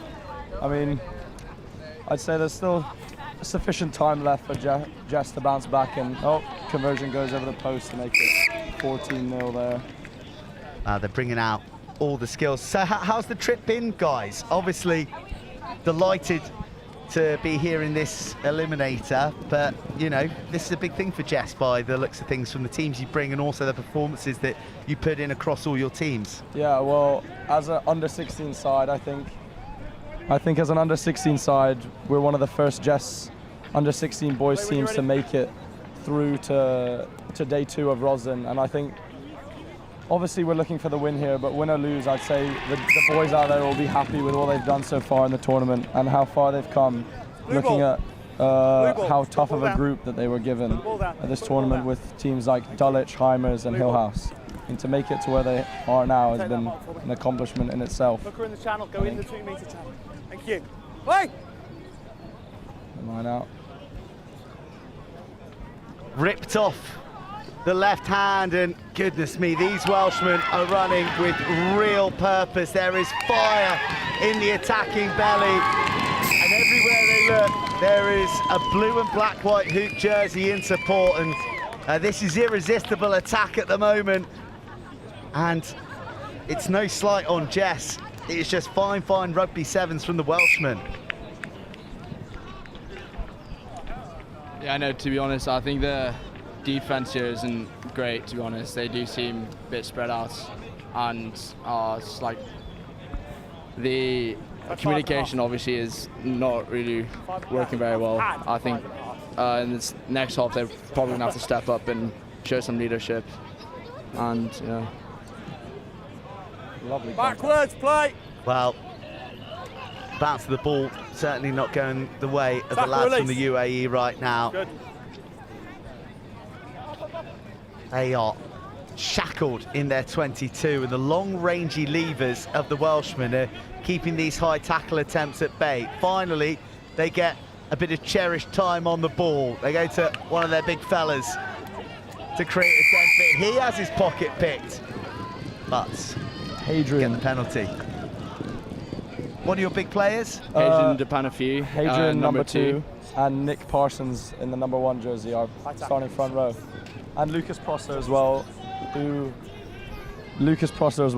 unfortunately lucked out and ended up with number 14 somehow. Don't know how that happened, but Lucas Prosser, Nick Parsons and Hadrian are starting front row for the game. Is that a much desired jersey, the 14? Yeah, I'd say so for him. I think he's loving the number 14 jersey. So long as he plays like a number 14, right? That's all that matters, lads. Absolutely. And what does the week look like for you? Obviously, you're on the Blades of Grass today. When did you come over? You know, your football is a big crew. It must be a big event for you. I mean, obviously because Heathrow Airport closed down because of the fire, we unfortunately had to split up the groups. So I think our first team came in around Saturday, and then the rest of the teams came in the day after. But to be honest, it has been quite a calm week. We haven't really been doing much. We've primarily focused on Roslyn Park, been doing a few training sessions and whatnot. And we've been loving it, the rugby, from morning till dawn down here at the park, watching all the teams. And I think it's so cool to just see the standard and the athleticism really in England compared to Dubai. I think it's just a bit mind-blowing for us when we come over here. I mean, personally, it's my first time at Roslyn Park, and I think it's so cool to see how many teams and all the teams out here at Roslyn. It is pretty cool, isn't it? I think to have, I think we got over 1,000 teams. We got nearly 1,100 teams in action. Yeah. We've got approaching 16,000 players who are in action out there. So it is it's pretty overwhelming. And you know, I guess as you said, you know, you're young men and coming over and seeing some of these quite famous schools, and you're definitely going to be seeing players here you're going to see on the TV in years to come. I mean, it's tried and tested. It's beyond doubt.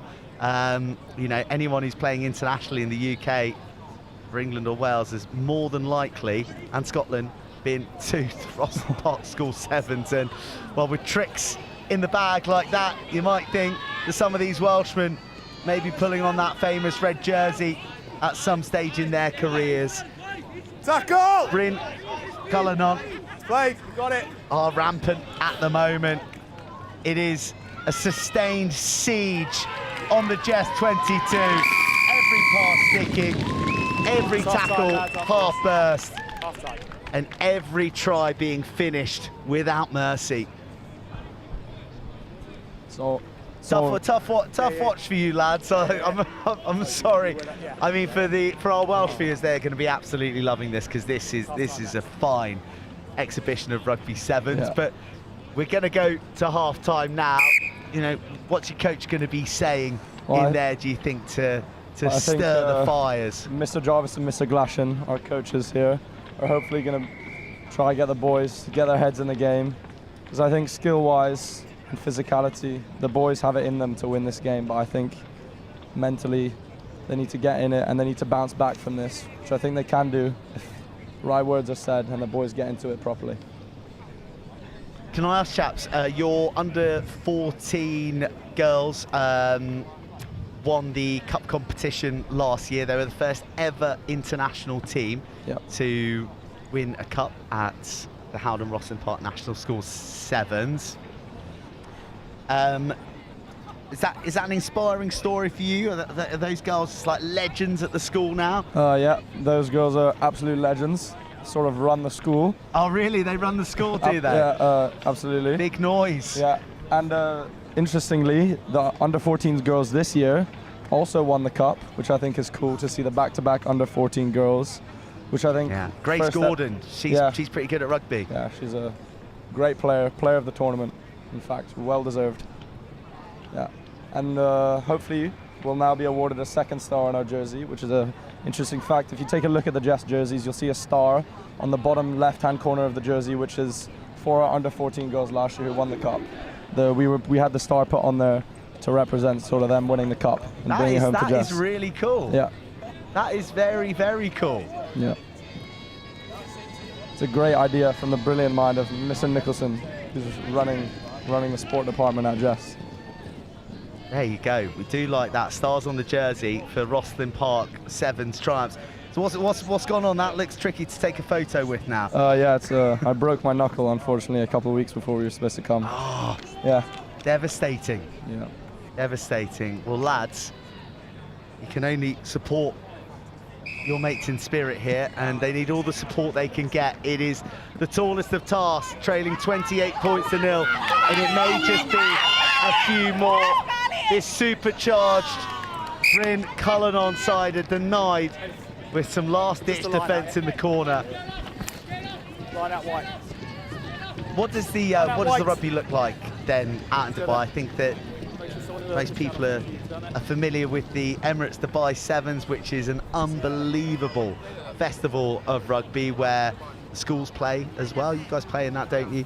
As well as the international team. So what does the rest of the rugby picture look like in the United Arab Emirates as a young boy or girl? To be honest, there isn't that much competition, but there are a few schools, well, to be exact, 3 schools, JESS, DC and Desk, and the other 2 schools who are our main competitors are also here at Rosslyn Park, but sadly also got grouped.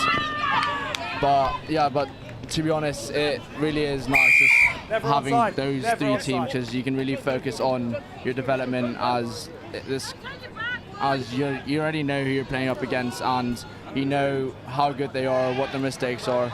So it really is nice to like develop and focus on skills, which isn't really great, to be honest. Yeah. Here come JESS. Oh, it spilled backwards. First time that we're really seeing them fly the ball through the hands. Plenty of depth being offered, and they invite the Welshman onto them. This is a little bit of a fractured defensive picture, ready to be picked off, and they've got some room out here on the right. A step back inside, a dish off the deck. Well, that wasn't the kick that the flowing locks of the JESS 9 was after. Touchdown by Blue. It's actually the captain of the side, Finley Hunt there, number 9 with the kick, with the beautiful locks. Yeah.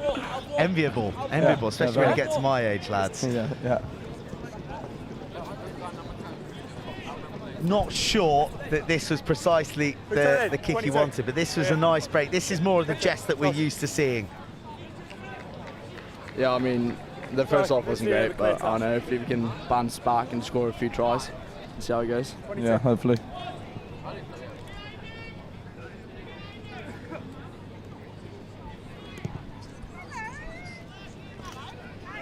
Lovely take under the high ball there from Freddie Peters. With the lightning footwork, breaks the tackle down the wing. He's met by the Welsh defender. Taken into touch there. Big D again. Blue ball, yeah? As the clock ticks towards double figures. Sorry.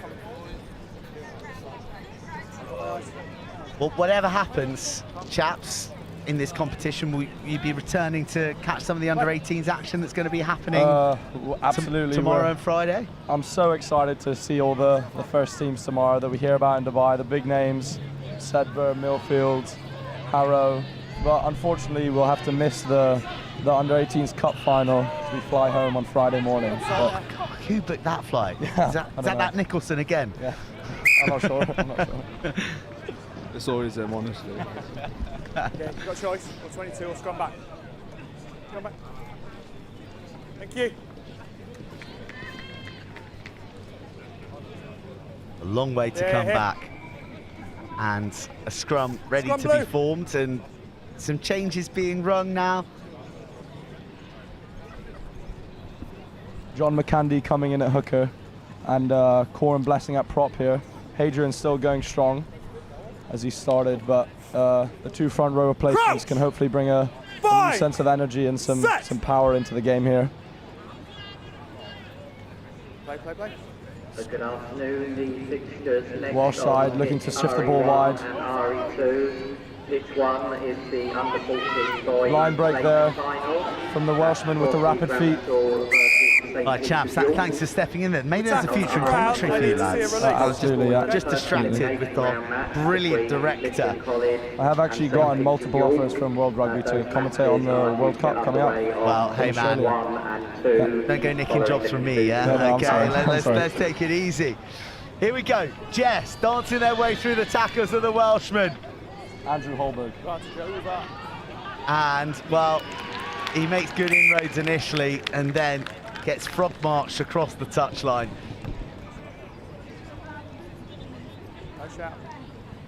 Bryn Cullinan absolutely refusing to give up any points. Well, barely any entries into the 22. Oh yeah, unfortunately.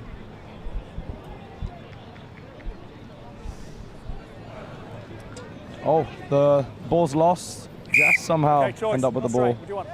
There's the ball, soars over the back of the line out. Soars. Good vocab. Vocab. Give your English teacher a shout out on that. Mrs. Goodliff, my English teacher. Very good teacher. Got a 9 on my coursework actually. Crouch! Bind! Set! All right, into the final 90 seconds. Can Jess get themselves on the board in this elimination match, which is proving to their name? That is a wonderful snaking run. Matadoring, Welshman out of the way, and finally Jess and their vociferous support get something to roar about. A lovely finish there from Lucas Sanderson. Just putting his lightning feet on show there for the whole of Roslyn Park to see. And that beautiful fen there to finish in the corner. Giving a sense of hope for Jess. Not all light is gone. I mean, we've seen some comebacks on this pitch. Absolutely. But 3 tries in 20 seconds may just be beyond the pale. I don't think anything is on the pale for Jess here. Here we go. Anything's possible. 30 seconds to go. Bryn Cullinan on their way through to tomorrow in this under 16 category. A handful of jersey only suspends the burst for the time being. Head down and a roll forward. Bryn Cullinan tumbling on, holding on. Jess are going to try and strike from their half again. Lovely bit of tiki-taka there from Lucas Prosser.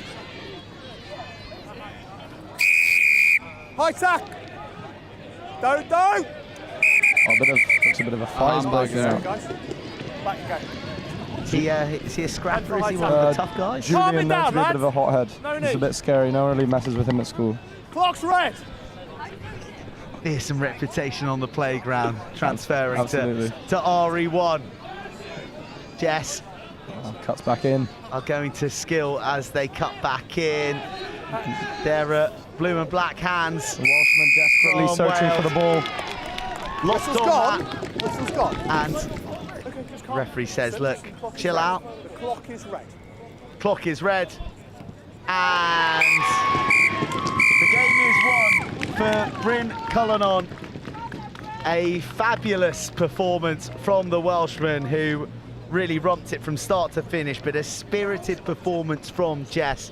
We thoroughly enjoyed seeing them in the under-16s competition to this point. And chaps, thoroughly enjoyed your company on the mic as well. Thank you so much. Thank you so much. Right.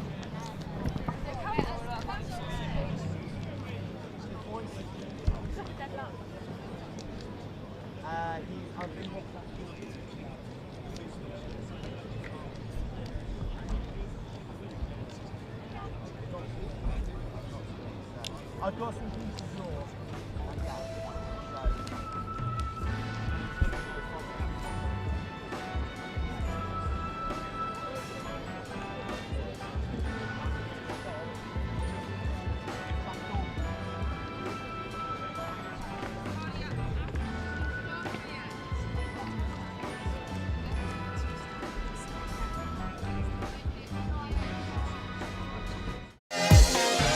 In the world of competitive sports, every advantage counts. At Holroyd Howe, we understand the vital role nutrition plays in athletic performance.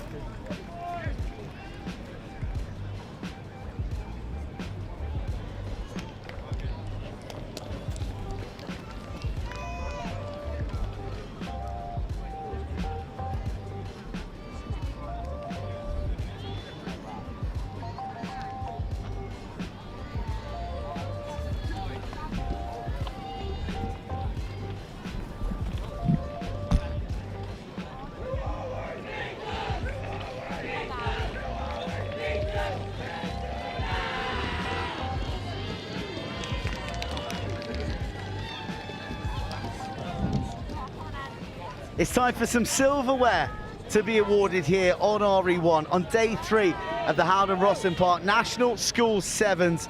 It is the under-14s plate final. Goodness me, what a journey it has been.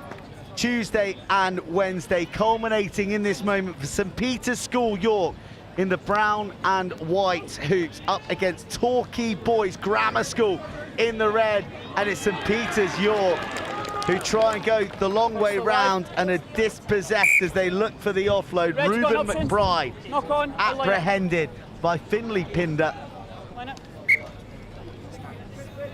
And may I just say, I am loving that Torquay have gone for letters on the backs of their jerseys. A real nod to the old school. Take a step back from the line. But hopefully playing more expansive rugby than the old ABC club. Little play back to Pinder and slung to the right. Oh, well, you've always got to offer yourself as an option, even if you think you're the dummy runner. And it ricochets off Toby Moxham. A flowing move that promised much, but unfortunately, Moxham not aware to the pass. Okay, scrum half, end please. Yeah. We good? Crouch! Bind! Set! Take a step back. Centre field scrum, late shift of the winger, round to the right-hand side, opens up. The overload on the right edge, Freddie Swears. No way through, but he's burst into the 22. Quick recycle. St Peter's sling it through the hands. Loki Smith puts one on to Reuben McBride. McBride caught just before he gets to 5 metres. Smith. So rock, no hands! Then is seized upon. All the fringes undefended, and the razor-sharp mind of Reuben McBride steals across for the opening score of the plate final.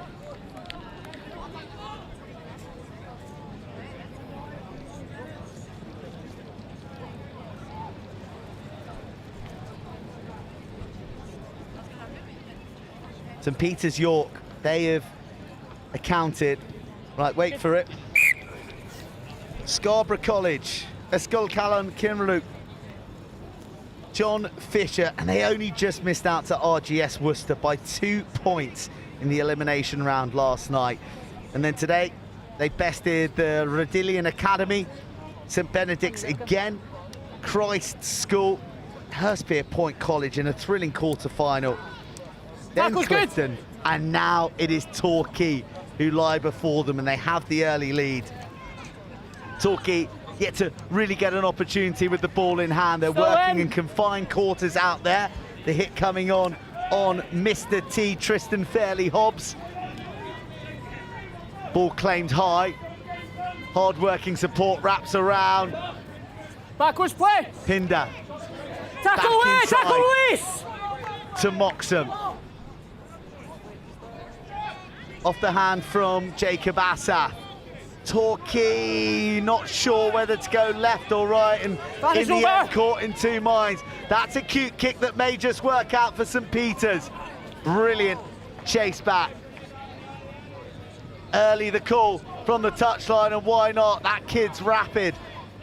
And Tristan Fairley-Hobbs is on hand to receive it next. Torquay have only got 6 on the field. The physio is going to come into play with that chip into the backfield. And we call a halt to the match as Tom Simner receives a bit of attention.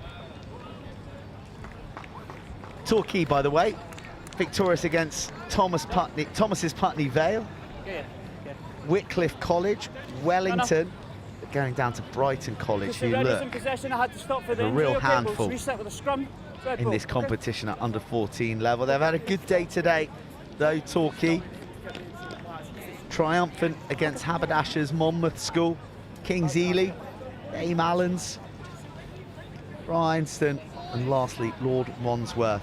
And they scored a hatful of points in the process as well. So two really fine sides going at it for the play. The margins as to how one finds themselves in the play and the cup is remarkable. Torquay, flat as a pancake. They need to work hard to offer a bit of depth to their men on the ball. A wriggle free and a high tackle drawn. Luke Wood, the victim, Moxham. Slips it out the back. Pinder's there. Pinder just scampering around, inviting the challenges of St. Peter's. That's a nice slung ball from round the back of the tackle. Moxham's back on it. But that's the risk. Carry the ball in one hand. You look for that offload.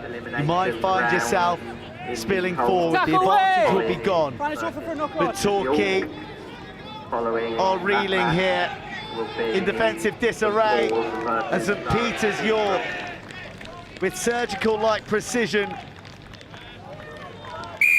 and Reuben McBride in for a double in the plate final. Boys Cup will take place next on pitch RE1. That's scheduled for 5:20, and that will be Garth Olweg versus Epsom College.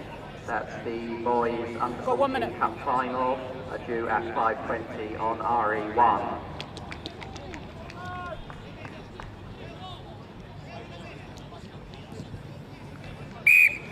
Got 40 seconds. The try is maximised. And a double blast. No, it's not going to be an early half-time. There is attention being given to one of the Torquay players. Looks like it's Moxham, who was helped up by one of the opposition players. Good sportsmanship on show on RE1, as you would imagine. Have to say that the tournament as a whole has been played in fabulous spirit. We haven't seen any flashpoints here on RE1, and the consensus is from round the 26 pitches that sporting streak has coursed through the remainder of the matches. Torquay, oh, tricky Torquay, and that's just the burst they needed, that's just the break they desired. And Super Sam Osborne has sped them back into this plate final. That's half time, okay?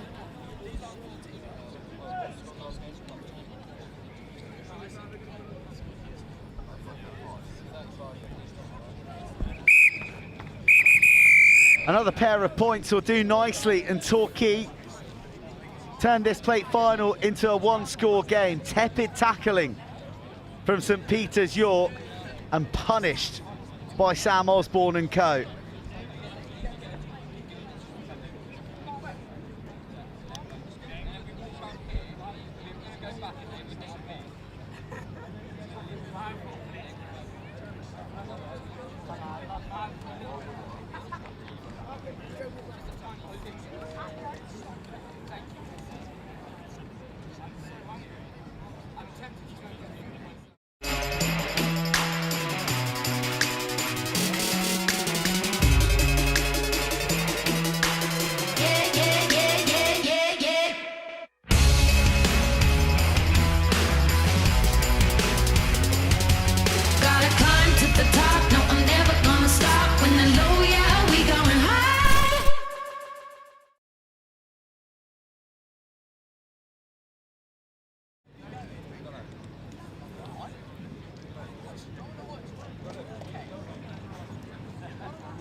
Right, here we are, plate final, St Peter's York, who were dominant in the first half, only lead by 7 because of a late burst from Torquay, who've got real pep in their step right now.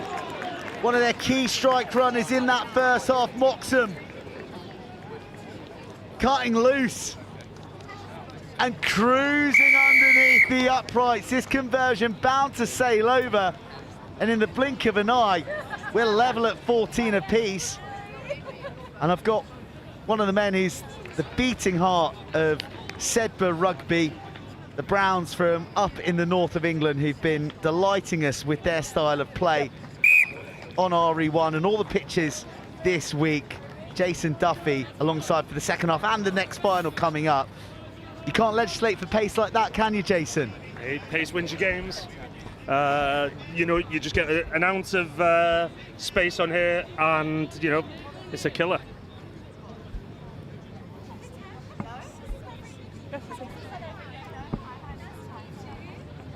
Jason, you dab hand as well in your pomp as well. Tight head prop, Roslyn Part 7s, Sedbergh School. What sort of role did you play? You went out on the edges, were you? Get me in the middle, mate. Get me in the middle, pulling some strings. And anybody that has ever seen me play 7s will be laughing at every single comic going now. Well, Reuben McBride is having a final to remember. It is a hat-trick for the flame-haired flyer. Races home, and that is just the shot of life that St Peter's York needed, because they were on the ropes a little bit after those 2 scores. And it's amazing the personality of this sport, that you can be so dominant for such a large portion, but 2 quick concessions and just the energy of the match, the complexion changes entirely. Talked about it all day, haven't we? Like, you know, you switch off for 1 minute or you give somebody a metre. You know, you can be back under your stick, 7 points in it. They're all tight games when you get to this part of the day as well. So, you know, stay focused and give them nothing. Well, it's also a lot of games as well. You're looking at 10 games to make a final.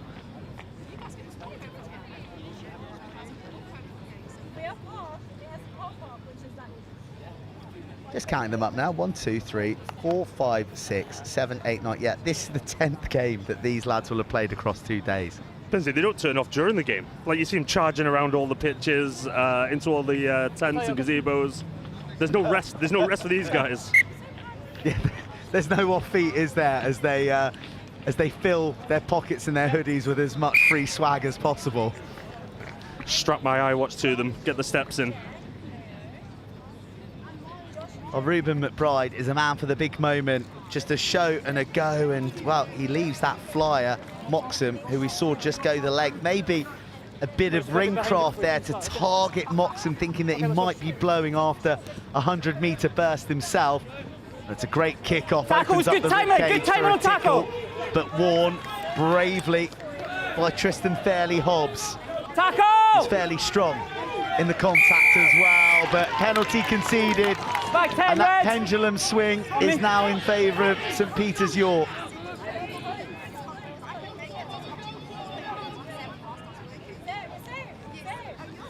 St Peter's York work it through the hands. McBride menacing down the right edge once again. McBride wriggling free and filling his boots with a force. I think they need to stick about 4 or 5 defenders on him. Well, what do you do when the oppo's got a player like that? You just got to applaud that stuff. The tenacity, the fight, the leg drive. 5. Amazing. 5 on me, push. And it looks like Reuben McBride is bounding off for a well-deserved breather. Kicker, please. I'm not sure it'll be the last we'll see of him. There's still a fair chunk of time on the clock and no extras added. How crucial can that be? Because, I mean, 4 minutes is an eon in 7s. It's a brave call bringing him off there, Burnsy. You know, 2 minutes now. Net score's vital.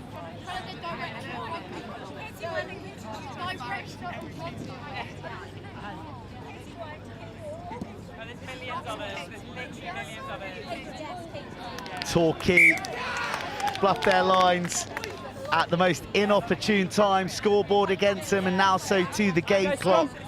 And a knock on from the kickoff receipt. Come on, lads, let's go. What are you thinking here, Burnsy? Stack everyone left, scrum half break to the right, test the pace, get in at the corner. I reckon so. Well, they've split it, haven't they? I mean, nothing beats a centre field scrum, does it? Set! Balls out! Well, it's a late shift in the end from Tom Wilcox to add a bit of pace, a bit of direction, and a bit of irresistible desire to get his name on a plate final score sheet. That late shift didn't get picked up, and then he just exploded onto the ball. You've got to applaud the coaches here. Bring it off McBride after all them tries. They knew what they were doing. Next set piece off the kickoff. Share the workload around. Yeah, you were questioning them a second ago. Thank God you're not in charge, Duffy. Just for the viewers, mate. Just a thought. A moment to remember for young Tom Wilcox. Looking like York going to have an extra bit of crockery in the cabinet. The Howden Rosslyn Park National School Sevens under 14s boys plate. Well, minute and a half. A plate big enough to handle Hey guys, a let's go, mouthful. Like that. A lot of words in that, wasn't there?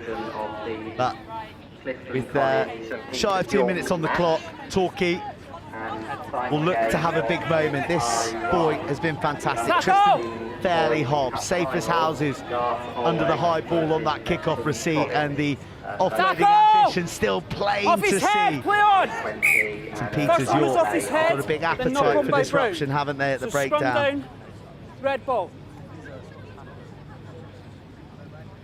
General competition here, Duffy. You'll have watched a lot of rugby today and across the week. Impressed with what you've seen?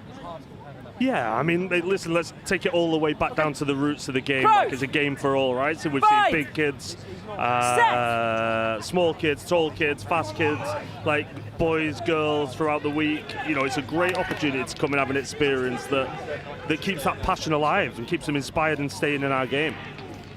Well, there's a lovely bit of invention on the offload, almost like a soft uppercut to scoop it into the path.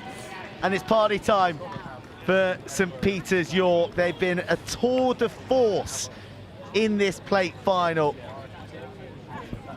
They'll talk about this for years, and so will Torquay and all the other schools that have been here, you know, on all the pitches across, about the thousands of people that have took part in the Rosslyn Park Sevens. It's an amazing experience and played in a great spirit.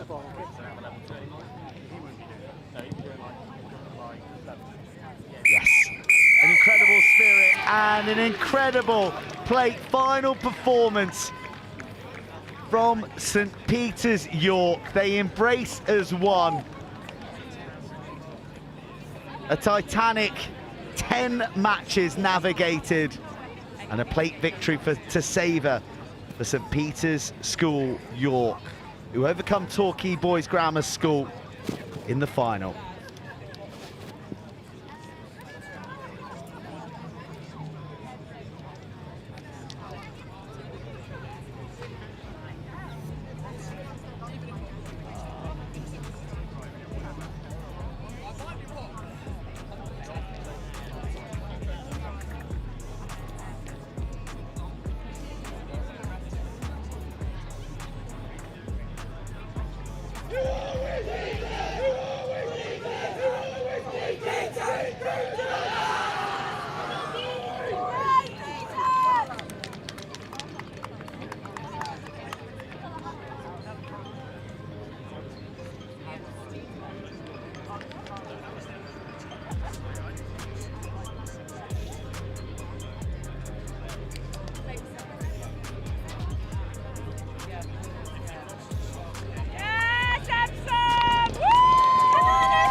And now we're at the climax.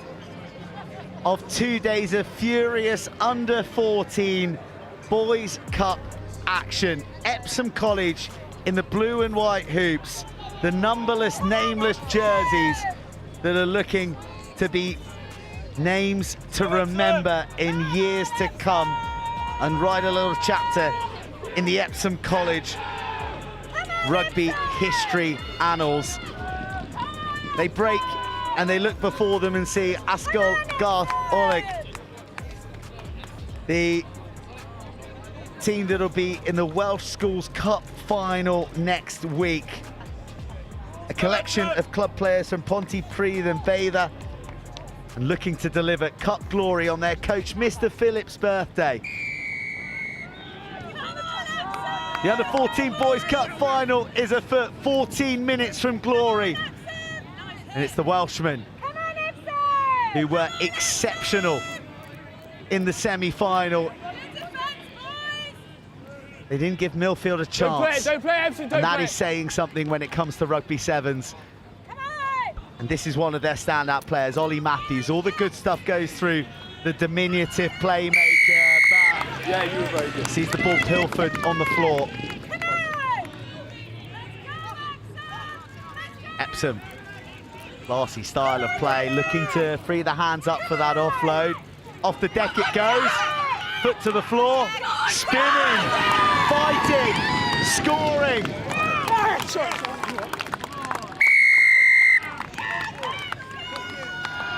Both you've seen lots of sevens, cup finals. Come on, give us your thoughts. First try, is it that important, or have they just got to hold the nerve and stick at it? I mean, it's nice to get the fast start, really. It very rarely comes into the reckoning come the conclusion, and we've seen sides mount comebacks, and the big plays, the titanic last stands, they all come in that final minute. And here's the truth now, can they get the ball back from the kickoff? This is the main one, you know, you've scored, can we get the ball back, can we go again and get the next one in? Kickoff so key. You look at the frames of these boys, and Epsom with the height, and that was bang on the money. If they could have claimed it, well, maybe it was a little premature, says Sir. Off goes Matthews, tapping, going, bouncing off both balls of his feet. How have they got the energy to skip around like this? 10 games in to a grueling competition.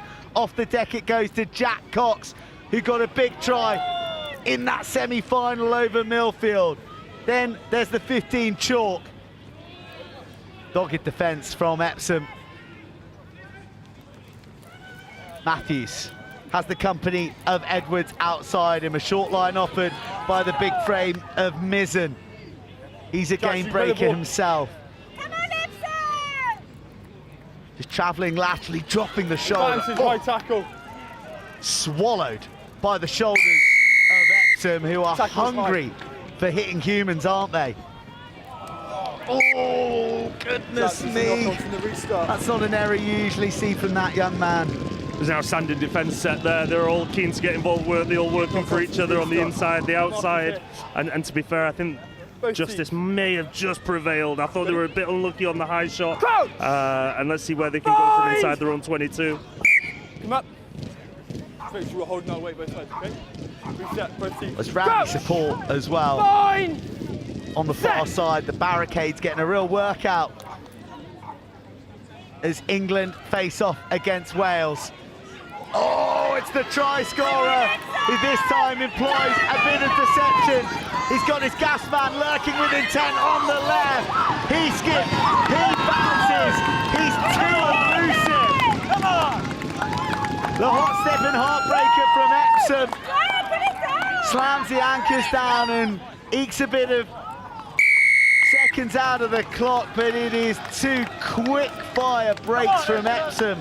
Ruthless finishing. For any coach telling me he's got the ball in the wrong hands, they've not taught him that footwork. Oh my days. Big left, big right, power to get through. You keep the ball wherever you want, my boy. You just fly. Well, the ability to manipulate the ball in one hand, especially when you've got levers that long, that was the initial burst, and then this is all about this kid. Time's on, I'll say later. And the powerhouse winger does the rest. Ball's out. Oh, shoveled out of Knock on contact. There's an element, an air of panic about Ascot Gartholic.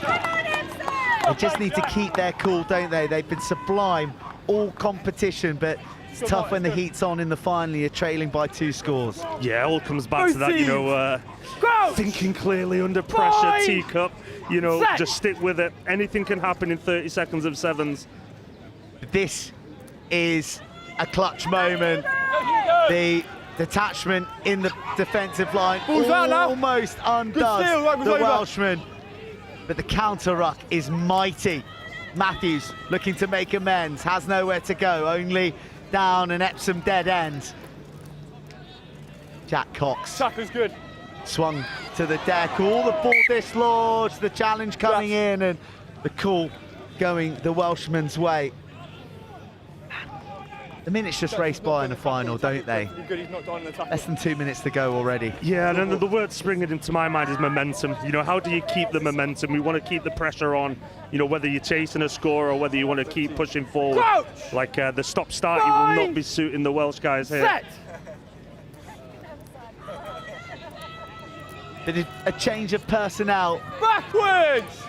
On the creative side of things, but they may just be architects of their own downfall here in this first half. Come on!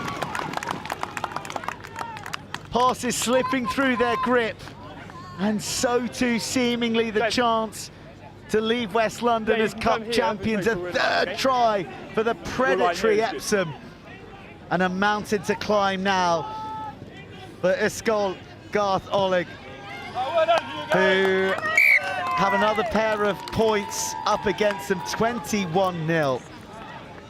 You won't believe me, but that was a real pressure kick, you know, to go 19 or 21, to give them a sight in the second half, or to get 3 tries back. It's not out of the realms of possibilities, so good man, that kicker, getting it straight through the uprights there.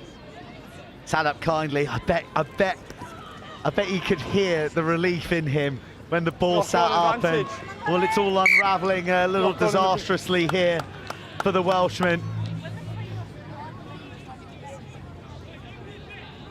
It's what we were saying though, Burnsy, you know, concentration, momentum, like, you know, when the pressure comes on and the heat comes on, you've just got to execute those basics, keep things just clearly, keep moving from one step to the next, don't get too carried away, and the momentum's just lost. This man has been a wonderful distributor in his size, the perfect foil, and those long levers get put out telescopically again, keeping the Gartholic defenders at bay. It is a fabulous 4 for Epsom, all in the space of 7 minutes. And a comeback that was feeling improbable is now verging on impossible for the Welshman. With a little more Epsom salt rubbed into the wounds. I don't know if you've just seen that, the Epsom coaches behind the sticks, they're pointing, get under the post, get under the post. Sir, don't worry, it's going through the middle, just relax, we're putting it here. That was hard. All the good stuff has gone through this young man here.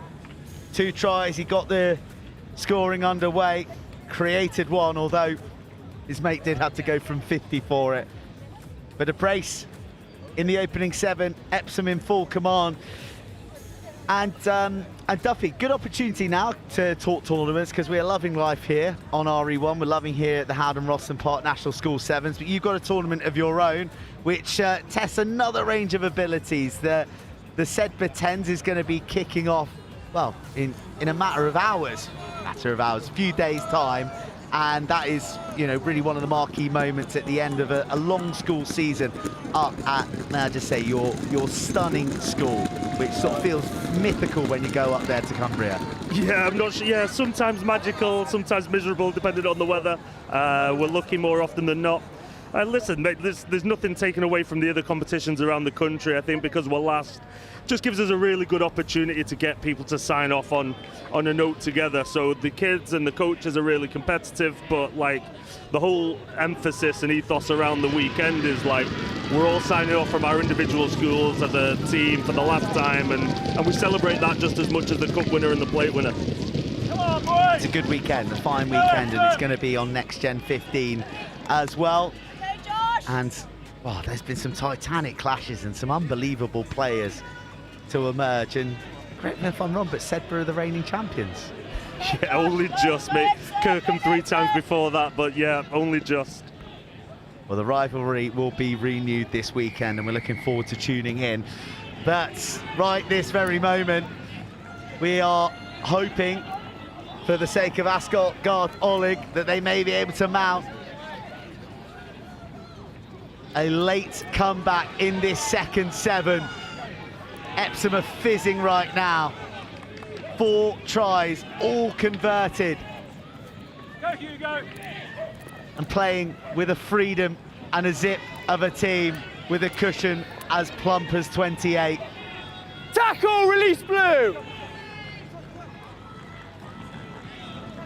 They target the left-hand side, they delay the ball, and the angle Tackle! just slightly against the grain has the desired outcome of forging ahead to the 10-metre line. Oh, sacrifices his kidneys for the greater good. Backwards. The offload's made, but then it's lost in flight.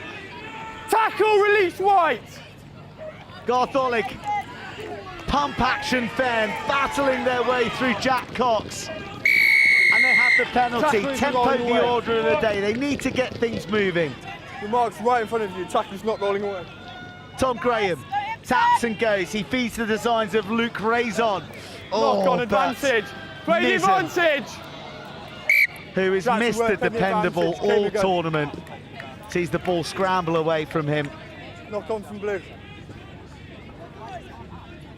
Just watching these guys attacking Epsom, like it's pretty tough gig in defence. The way they move the ball left and right, the way they go forward, and a couple of tall boys in the middle, like they're sucking in 2 or 3 defenders. This sounds like the basics, but to be able to execute this 10 games in, under pressure, in a final, RE1, and then the way they're managing that contact situation and moving the ball in the contacts is just amazing.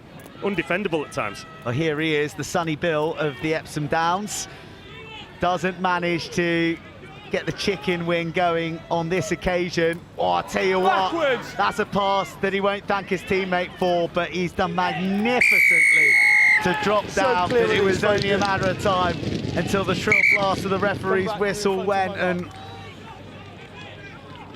not from the mark.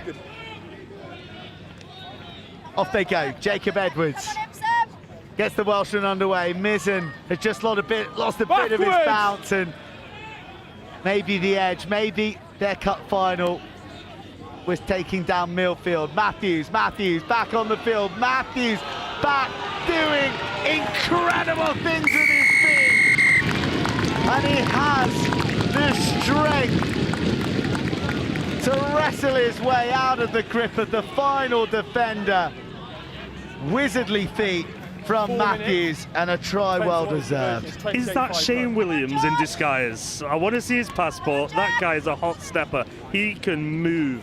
Incredible feet, and typical sort of pride of our Celtic friends of, like, you know, never giving up. He's fighting to the very end. Shane Williams has been here this week. He's been coaching. Oh God, I'm going to have to remember how to say this well. This Welsh team now. I'm going to have to dig through my notes. He has been here coaching. He was on the touchline for one of the girls' finals yesterday. Time's on, you can go ready. And maybe he's wearing 10 now and calling himself Ollie Matthews. Well, 28-7. There's still hope here. But Epsom are looking to extinguish any flicker of that flame called home. Coast to coast. A cup clinching try. Epsom are going to wear the under-14 crown at the end of day 3 at the Howden Rosslyn Park National School Sevens. 2:45.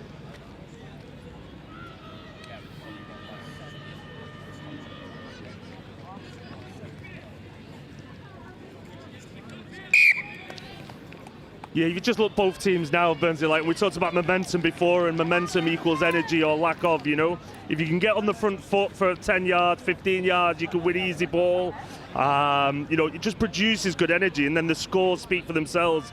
You know, they go for you, it builds some energy. If it goes against you, you know, it's a long day, and the lads from Epsom just seem really up for this. They seem like they could go again and again and again, so good on to them for building some good stuff. Oh, Matthews has got his verve back, hasn't he?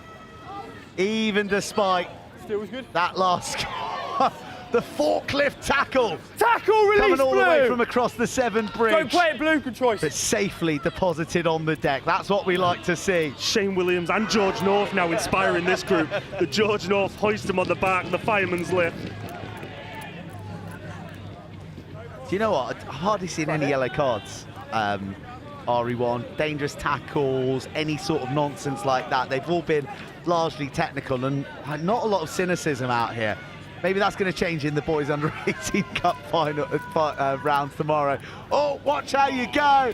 Oh, yeah, puts him through the revolving door. And then lets the nitrate in his wheel through the ref. Jacob Edwards. A moment to remember on RE1 in defeat.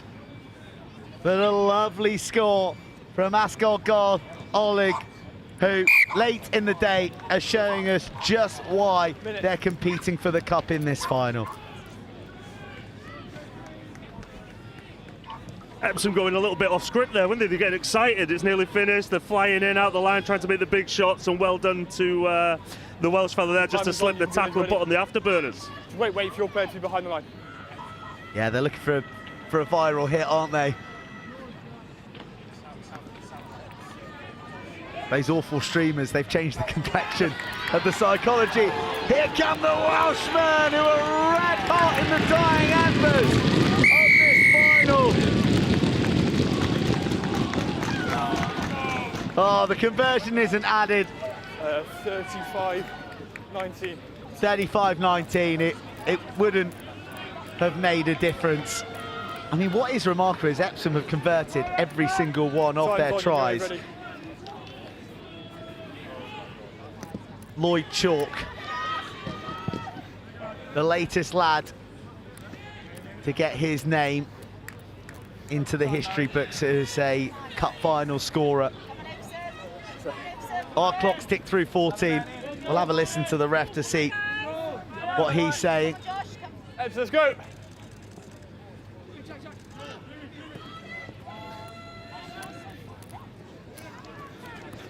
Epsom, short ball, keeping it narrow, big frame, why not?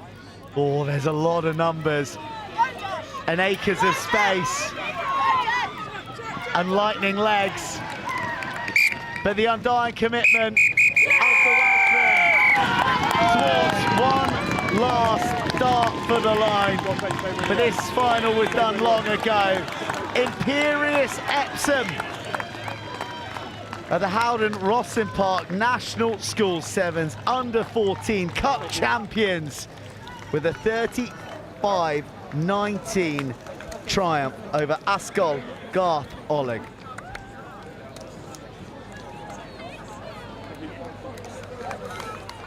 Cheers, thank you.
Okay, well, what a performance in the final from Epsom College. Absolutely extraordinary. Do you know what I'm going to do? I'm going to run in here and see if I can get a quick word from Paul Burke, who's in charge at Epsom College. Paul, what a performance in the final. What a day for Epsom College. Oh, it's been fantastic. You know, the boys have really dug deep. I think they've played about 10 games today, and every game they've played, you know, 1 to 13, the whole squad have really put it in, and I'm so pleased for them. They've worked tremendously hard, and the 2 tournaments they've played this year, they've won them, which is fantastic. Absolutely, and rugby at Epsom College going strong. I know the girls' programme's been really good as well. Top to tail, things seems to be flying. Yeah, look, we work hard, you know, and you know, we're in a world where, you know, we've got a lot of competition around us. We've lots of good big rugby playing schools, and you know, we do our bit. We keep our head down and we work really hard, and you know, and it's just great for these boys that work so hard, you know, to get themselves up for today. And you know, what a day! You know, the weather, everything, and you know, I'm really pleased for them. It is one of those days at Rosslyn Park. It's a good one, isn't it? And a bit of inspiration for the under-18s lads, seeing the 16s go so well, and the 14s today, fantastic. Yeah, look, we're here tomorrow with our 18s, both girls and boys, so we're really looking forward to it, and you know, and this will give us a real sort of boost and a bit of a spring in our step for tomorrow. Rugby's looking in rude health in Epsom. Go and enjoy it with the boys. Brilliant. Thank you very much. Paul Burke there, in charge of things at Epsom. Under 14 glory for Epsom College. The 16s as well, ticking along nicely. The girls have been fantastic too, and as he says, those under 18 boys are coming up tomorrow. We are going to have a big day tomorrow, and we're going to be heading over to the presentations, by the way, in a moment or two. So once these 2 teams make their way over, I'm going to throw over to Sam Roberts and let him get into his groove on that. But until then, I'm going to see if there's anyone else to talk to. In fact, do you know what? I'm going to bring in Wilf Kemsey here just for a 5-second little chit chat while these teams amble over to Sam. Wilf, that was pretty special from Epsom. It was, and I watched that semi-final. I was on the sideline, actually, had a lovely interview at half-time with the 6 or 7 dogs that were being brought over by the Epsom Pound. I've heard about this. But that was great fun. But what was even better is the 18s who arrived here at Rosslyn, obviously staying just down the road, they all came and supported, and they fanned out across the right-hand sideline. And on the left-hand sideline, you had all the parents. So they were the best supported team perhaps we've seen at any level in that semi-final. And to see that under 14s is great. It's really great. Certainly is. Right, we're going to let our cameraman go over to those presentations because he needs to run. So I will talk us through as he turns and runs, and if you see him trip, it's all my fault because I've kept him this way. He's sprinting away towards those. Well, he's about to hurdle. We're about to see some athletics here. There we go. He's hurdled in. He's ready for presentations. That heart rate's got to come down. And I am going to throw over to the esteemed Sam Roberts, who's had a fantastic day's action to talk about. He's over with the presentations.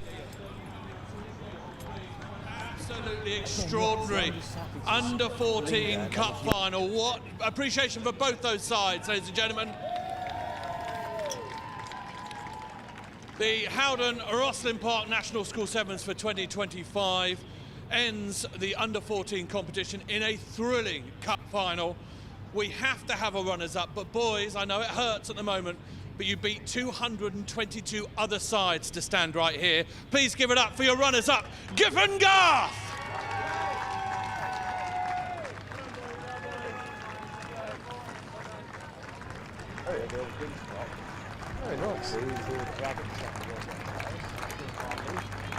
Tough place to be as beaten finalists, but they did superbly today. They've done themselves and their school a huge amount of pride.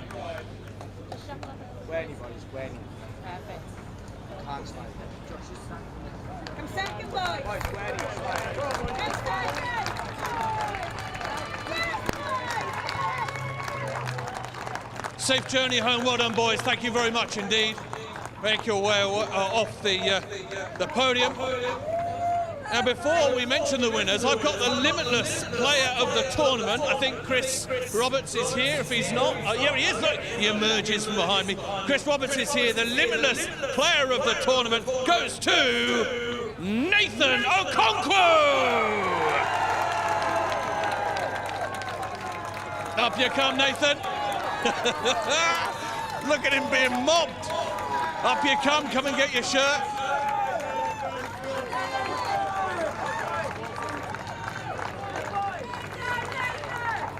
And joining him on the podium your winners of the Under-14 Cup down at Rosslyn Park National School Sevens, Epsom College!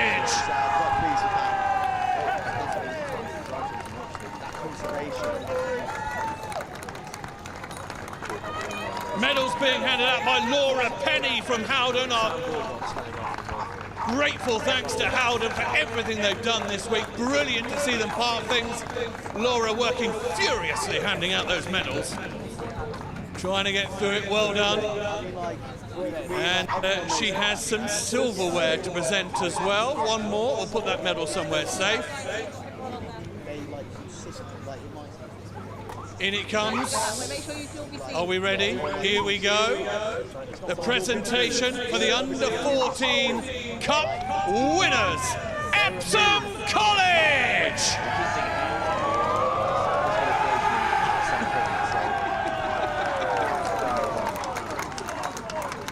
Let me just have a word with Nathan, because you were the limitless player of the tournament. On behalf of all these players, what does this feel like, Nathan? It feels amazing. I mean, yeah, what I've got to say. Yeah, that's all you need to say in a way. We had you on pitch RE2, running in tries in the semi-final. That was a tough game, wasn't it, the semi-final? Yeah, very tough. They're quite strong. Yeah. They were quite strong. But what about that final? How's about these boys? What's it going to feel like tonight? What are you going to do tonight? Just celebrate is amazing. Yeah. Nathan, man of few words, but aren't they good words? Ladies and gentlemen, your Epsom College team, Under-14 champions.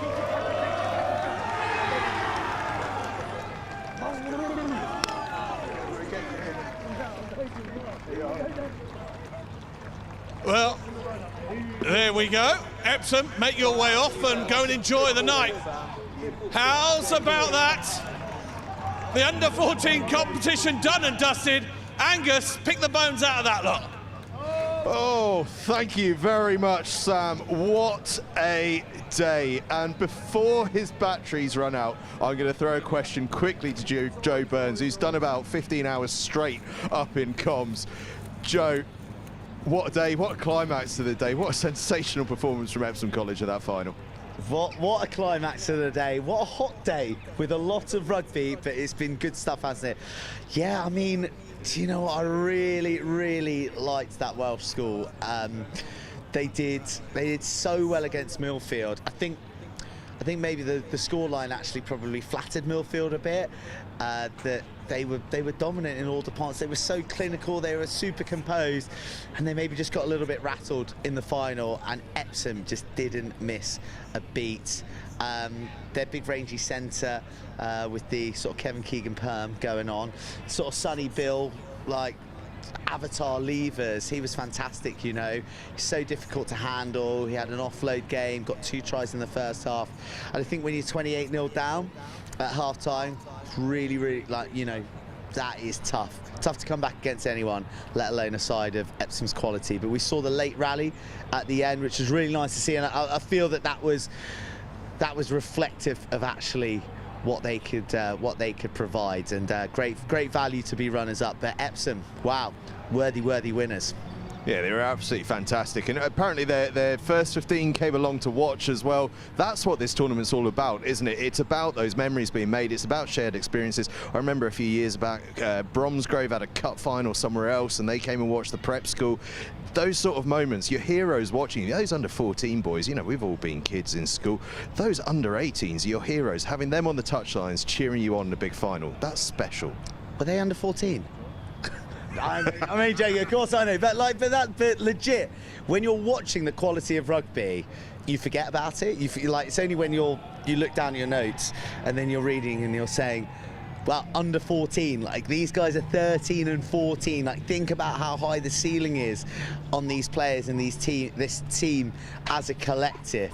It is incredible. And as you said, the support's gone really long into the evening. I think in years gone by, because of the nature of the tournament, everyone's come from long distances as well, that they've got motorways to get on and Burger Kings to be had at service stations, that they hit the road. But I think this year more than ever, we're seeing big numbers stick around and create a real vibe for these matches, and a vibe that's only going to go up in decibels tomorrow when the Under-18 Boys Cup starts and the Girls Ace and all that jazz.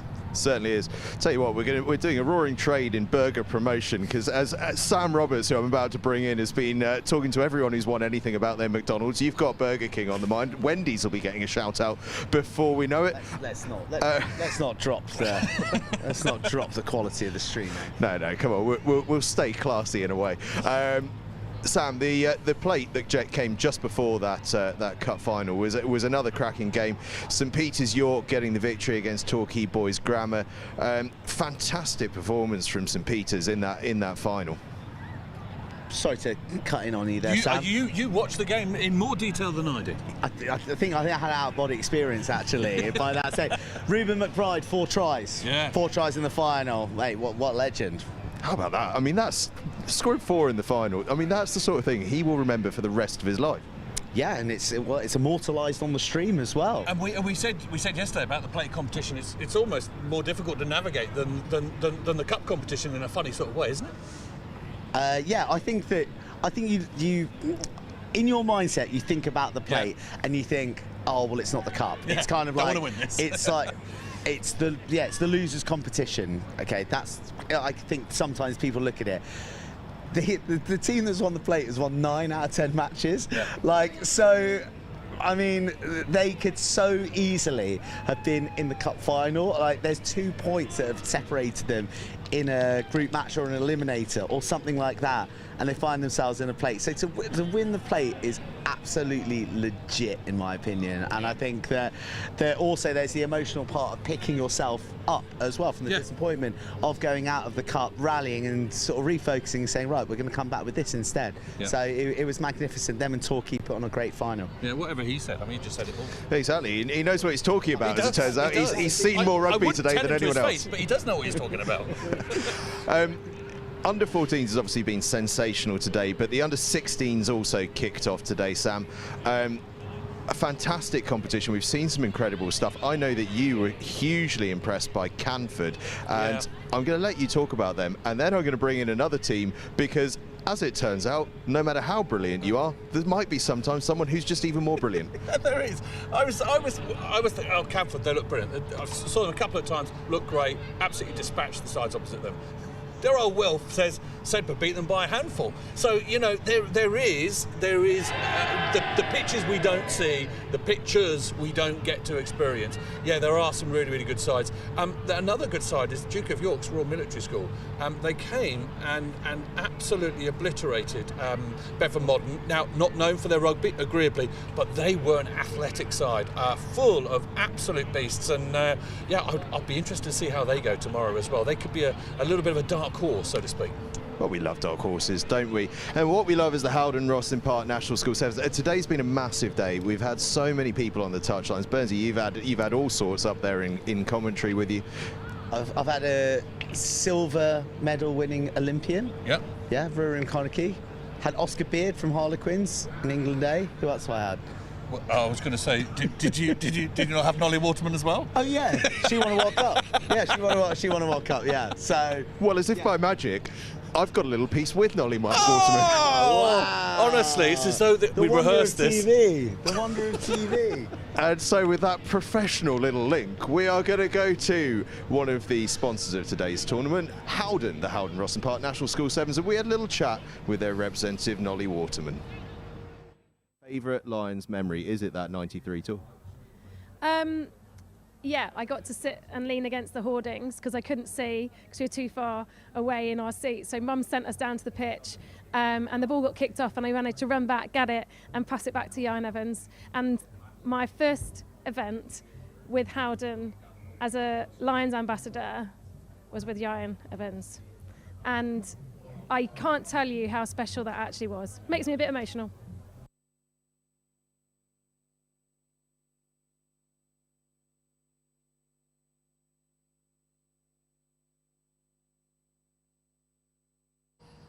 So awesome to hear from Nolly. Chatting Lions with her was actually just such a pleasure because I love the Lions, absolutely love the Lions. Do you know what else I love? under-18s day at the Howden Rosslyn Park National School Sevens. It is moving day tomorrow. Tomorrow is so busy. We've got the conclusion of the under-16s. We've got the prep schools. We've got the girls under-18 A's. We've got the girls under-18 Cup, the boys under-18 Cup. It's a massive, massive day tomorrow, and it's the sort of flagship day. It is the flagship day. I mean, look, Monday, Tuesday, Wednesday have been awesome. It always is. But nothing kind of quite beats the cup over the final 2 days, and it is that crescendo, and it is when the touchlines are bulging with parents, kids, scouts, anticipation, class. It is like really a who's who, and I think if you've had your socks blown off in the first 3 days, then I don't know what comes after socks, but that's going to get blown off tomorrow, because it's next level, and it's such a thrill to see the quality out there. Certainly is. I can't wait for it. Burnsy, speaking of socks, you're going to go and put your feet up now. You deserve a rest. It's been a long old day for you. Well done, Burnsy. Good job. That's the manana. We're going to bring in some of the RE2 star team, Wilf Kemsley and Sam Bork, alongside Sam Roberts here. Sam, as these two come in, let's just have a little, well, I'll tell you what, we'll talk to Wilf, because Wilf, do you know what, Wilf's the most eager man on a mic we've ever had. He also happens to know everything. He knows everything. He knows literally everything, and we're gonna put him right on the metal here, because we're going to go back to the under-16s. We're going to do just a couple of moments on that, because they do come back tomorrow for a big day too. And actually, your old school, Wilf, St Joseph's College, have been having a bit of a day today. They've been really good. They've had a great tournament. Their under-14s made it to the plate, which was, but by all accounts, not a golden generation. But not a lot of recruitment on there, so a lot of homegrown talents making it through to that day too. But yeah, the under-16 side, on the other hand, have done amazingly well. They breezed the group, and then they had Warwick in that playoff game and beat them 39-7. So pretty competitive stuff. And I think that if the under-14s competition is anything to go by, the under-16s competition is just going to blow it out of the water, because the difference in quality between those 2 days was huge. And I'm hoping to see exactly the same. There's some top schools in that under-16s competition, some really well-drilled sides.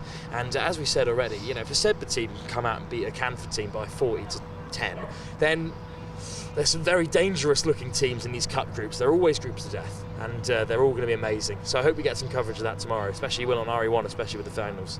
Absolutely, we'll get plenty of it. And I must say, I admire the way that you managed to combine blown me away with also wiping a mosquito away very subtly. Fantastic, but I wasn't going to let it go unnoticed. Under-18s then tomorrow. Actually, do you know what I want to talk about tomorrow? It's the fact that, and Sam, I'll bring you in here. Tomorrow's a big day in that we've got the under-18s, yes, but we also have the prep schools, and that always, for me, makes this arguably the most special day of the entire tournament, because you have these under-13 kids running around looking at all of this, eyes wide open, and these under-18 heroes of theirs, guys who are going to be playing international rugby in a minute. I mean, it's only a couple of years back that Henry Pollock was out here. Now he's playing England. It's quite an inspiring day, really. Yeah, it's just a moment of quality that catches an under-13's eye, and he goes, wow, I want to be like that. That's going to be me in 5-6 years' time, playing on RE1, being commentated by Dave Rogers and Joe Burns, and just feeling that moment of just, oh my God, this is going to be, I'm going to be a rock star, just like this bloke. And yeah, it's a really special day for the young lads, but also the older lads. Wow, there's going to be some noise here, Angus, I can tell you that, especially on RE1, but I can't wait. It's going to be some hot air out of me as well, don't you worry. Can I just add, at the moment right now in the media, there's a lot of, perhaps, toward focus on young men at the moment. There's a lot going on, and you come down here and you talk about young men and young girls as well, but this place makes me have a huge amount of hope, and it's we need to have more people playing sport. We really do. I spoke about it on commentary. We all know the power of sport and what that does, and we all know that the temperature of the media at the moment as far as young men are concerned, these days, these are amazing days, aren't they? And as you mentioned, under-13s coming in, looking up, they've got to be empowered empowered to do something with sport, because often it's going to be the difference. Get them out of their rooms and onto pitches like this. This is great, isn't it? Absolutely, yeah. I mean, me and Sam have been reminiscing about our days at St Joe's and at Shiplake. I mean, I played here as a junior. I had Joe Burns commentating on me at under 13 on RE1. That was a huge moment. Joe Burns is getting a lot of hero worship here at the moment. Unbelievable. Well, he hates me telling that story because it makes him feel old, but in reality, it just means he is, in fact, the legend of Roslyn Park that we all think he is. So, you know, it's always perfect to have him back. But yeah, you know, and also under 13 was my rugby playing peak. So, you know, let me hang on to the olden days. You know, I was one of the best players in the country at 12 years old, and no more after that. That's absolutely the case. I think Sam did a bit better at Shiplake at 6. Right, guys. Also, we are. I don't know about you guys, but I'm getting eaten alive. So we're going to try. We're going to try and wrap this up. I do want to make sure that everyone is aware of what's happening tomorrow, because it is a really busy day. It is day 2 of the under-16s competition on the boys' front. We have then got 4 competitions all starting tomorrow. That prep schools. It's a one-day event. It's a massive one. Girls under-18 ACE competition. That's 10 schools. Those elite ACE colleges, all in a one-dayer as well tomorrow. And then those 2 sort of flagship competitions, the girls under-18s Cup and the boys under-18s Cup, just 60 teams in each of those. And what I really love about that actually is that they completely mirror each other. They're exact mirrors of each other in terms of the structure of the competition, the number of teams in it. So it's going to be an absolutely brilliant one. So very quickly before we go, we are going to get into all those other competitions, but I know that we all, because of just the nature of schools rugby, the way that we've seen so many games through the year, I'm going to get neck on the block time. All right. I know we all love this. I'm going to see how many fences you can all sit on. Boys under 18 Cup. Sam Bork, you've got a microphone in your hand, so you have the great pleasure of going first. Who do you fancy? I'm going to Cranley. Here we go, he's gone Cranley. He's gone Cranley. They're bringing a lot of support down on Friday, Wilf. Do you reckon Cranley are the ones for you? No, I do not actually. You know, I was going to hang my hat on Gordon's, but I've heard they've had a couple of key injuries in the back line. They've got a great forward-heavy team, but given how strong they've been throughout the age group so far, I think Sedbergh are going to do some damage if they can get out of their group of death. They're in one of the toughest groups so far, and if they can get out of that group and top it on day 1, they're going to be firing on day 2. It's a beast of a group, that it really is. If anyone wins it from that, they have performed exceptionally well over the 2 days. Sam, what's your head saying? What's your heart saying? It will be one of those teams that are playing tomorrow that wins. Thanks. You heard it here first. Any one of 60. I'm going to get a ribbing if I don't give an answer. I'm absolutely certain of it. I'm going to tell you that it's going to be one of Millfield, Sedbergh, Harrow, Cranley, Brighton College, Whitchurch High School, Gordon's, Hartbury College. You lose money if you lay down that bet. Yeah, that doesn't play for anyone. One of those guys. No. We are going to see some fantastic rugby tomorrow, without a shadow of a doubt. It is one of the great days of schools rugby, let alone school sevens, at the greatest tournament in rugby, let's be honest. It might be the Cathay Pacific Hong Kong Sevens this weekend, but no, the HOWDEN Roslyn Park National School Sevens is where you want to be. It's all live from 9:20 a.m. here on RE1 for the preview show. 9:40 the games kick off both here and on RE2. It's going to be a massive day. We've got loads and loads of rugby. Stay with us for it. We can't wait to deliver it, but we're going to get out of the way of these mosquitoes now. Thanks for watching.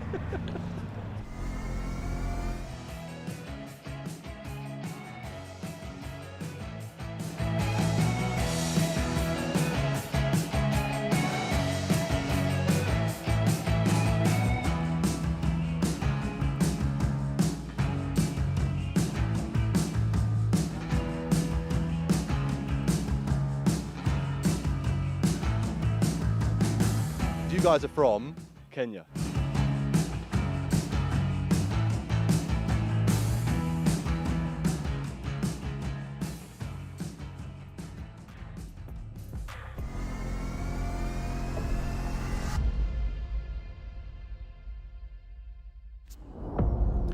Get ready for the ultimate international showdown.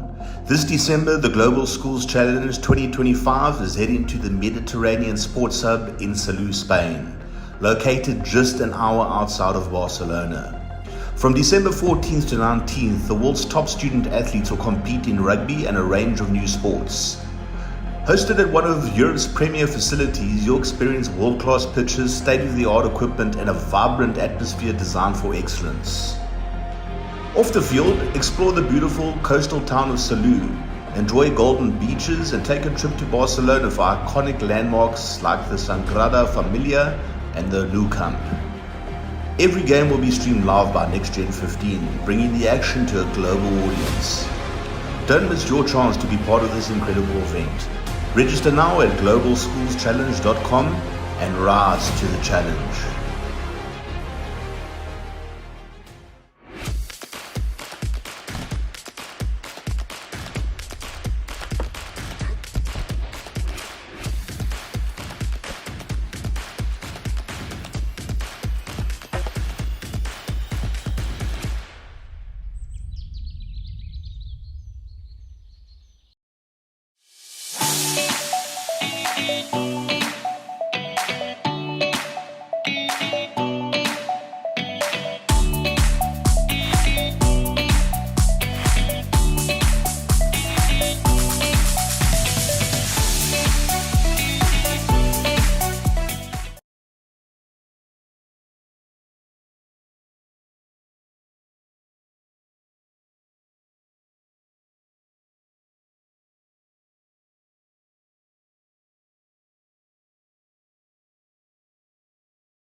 I've had the units for the whole of this academic year so far, so since September. I've got 80 units. I love the fact that the stats give you a sort of a basis for sort of analysing what the players are doing, how hard they're working. I think in training, but in matches as well, it's interesting to see who kind of the unsung heroes, if you like, the people that work, but you don't necessarily see them doing the work. So students have they have real kind of responsibility to do all the uploading of data themselves. All I have to do, look on the cloud sort of platform, and then I can do my analysis from there. Yeah, it's been really interesting. I've enjoyed seeing how far I was running as well as my max speed. It's been great. I mean, it's been really fun having competition within the squad. See who's run the most, who's the fastest.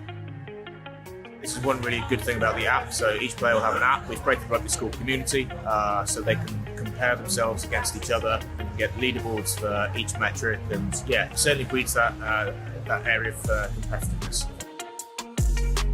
Everyone's like putting their best teams out, working hard, and never giving up until the final whistle. So when you come out here and seeing, everyone, all the big schools and the big names, and putting ourselves up against it, it's really good. It's been brilliant. We love coming down. We're lucky enough this year. It's our 200th year of rugby, so we're celebrating massively this year. I think the standard's been really high. We were here last year. 12 months on, the girls' game has exploded, and we've had 3 really tough games today. It's been a great tournament, great standards, and nice to see how we mix some of the bigger schools and the bigger names in rugby.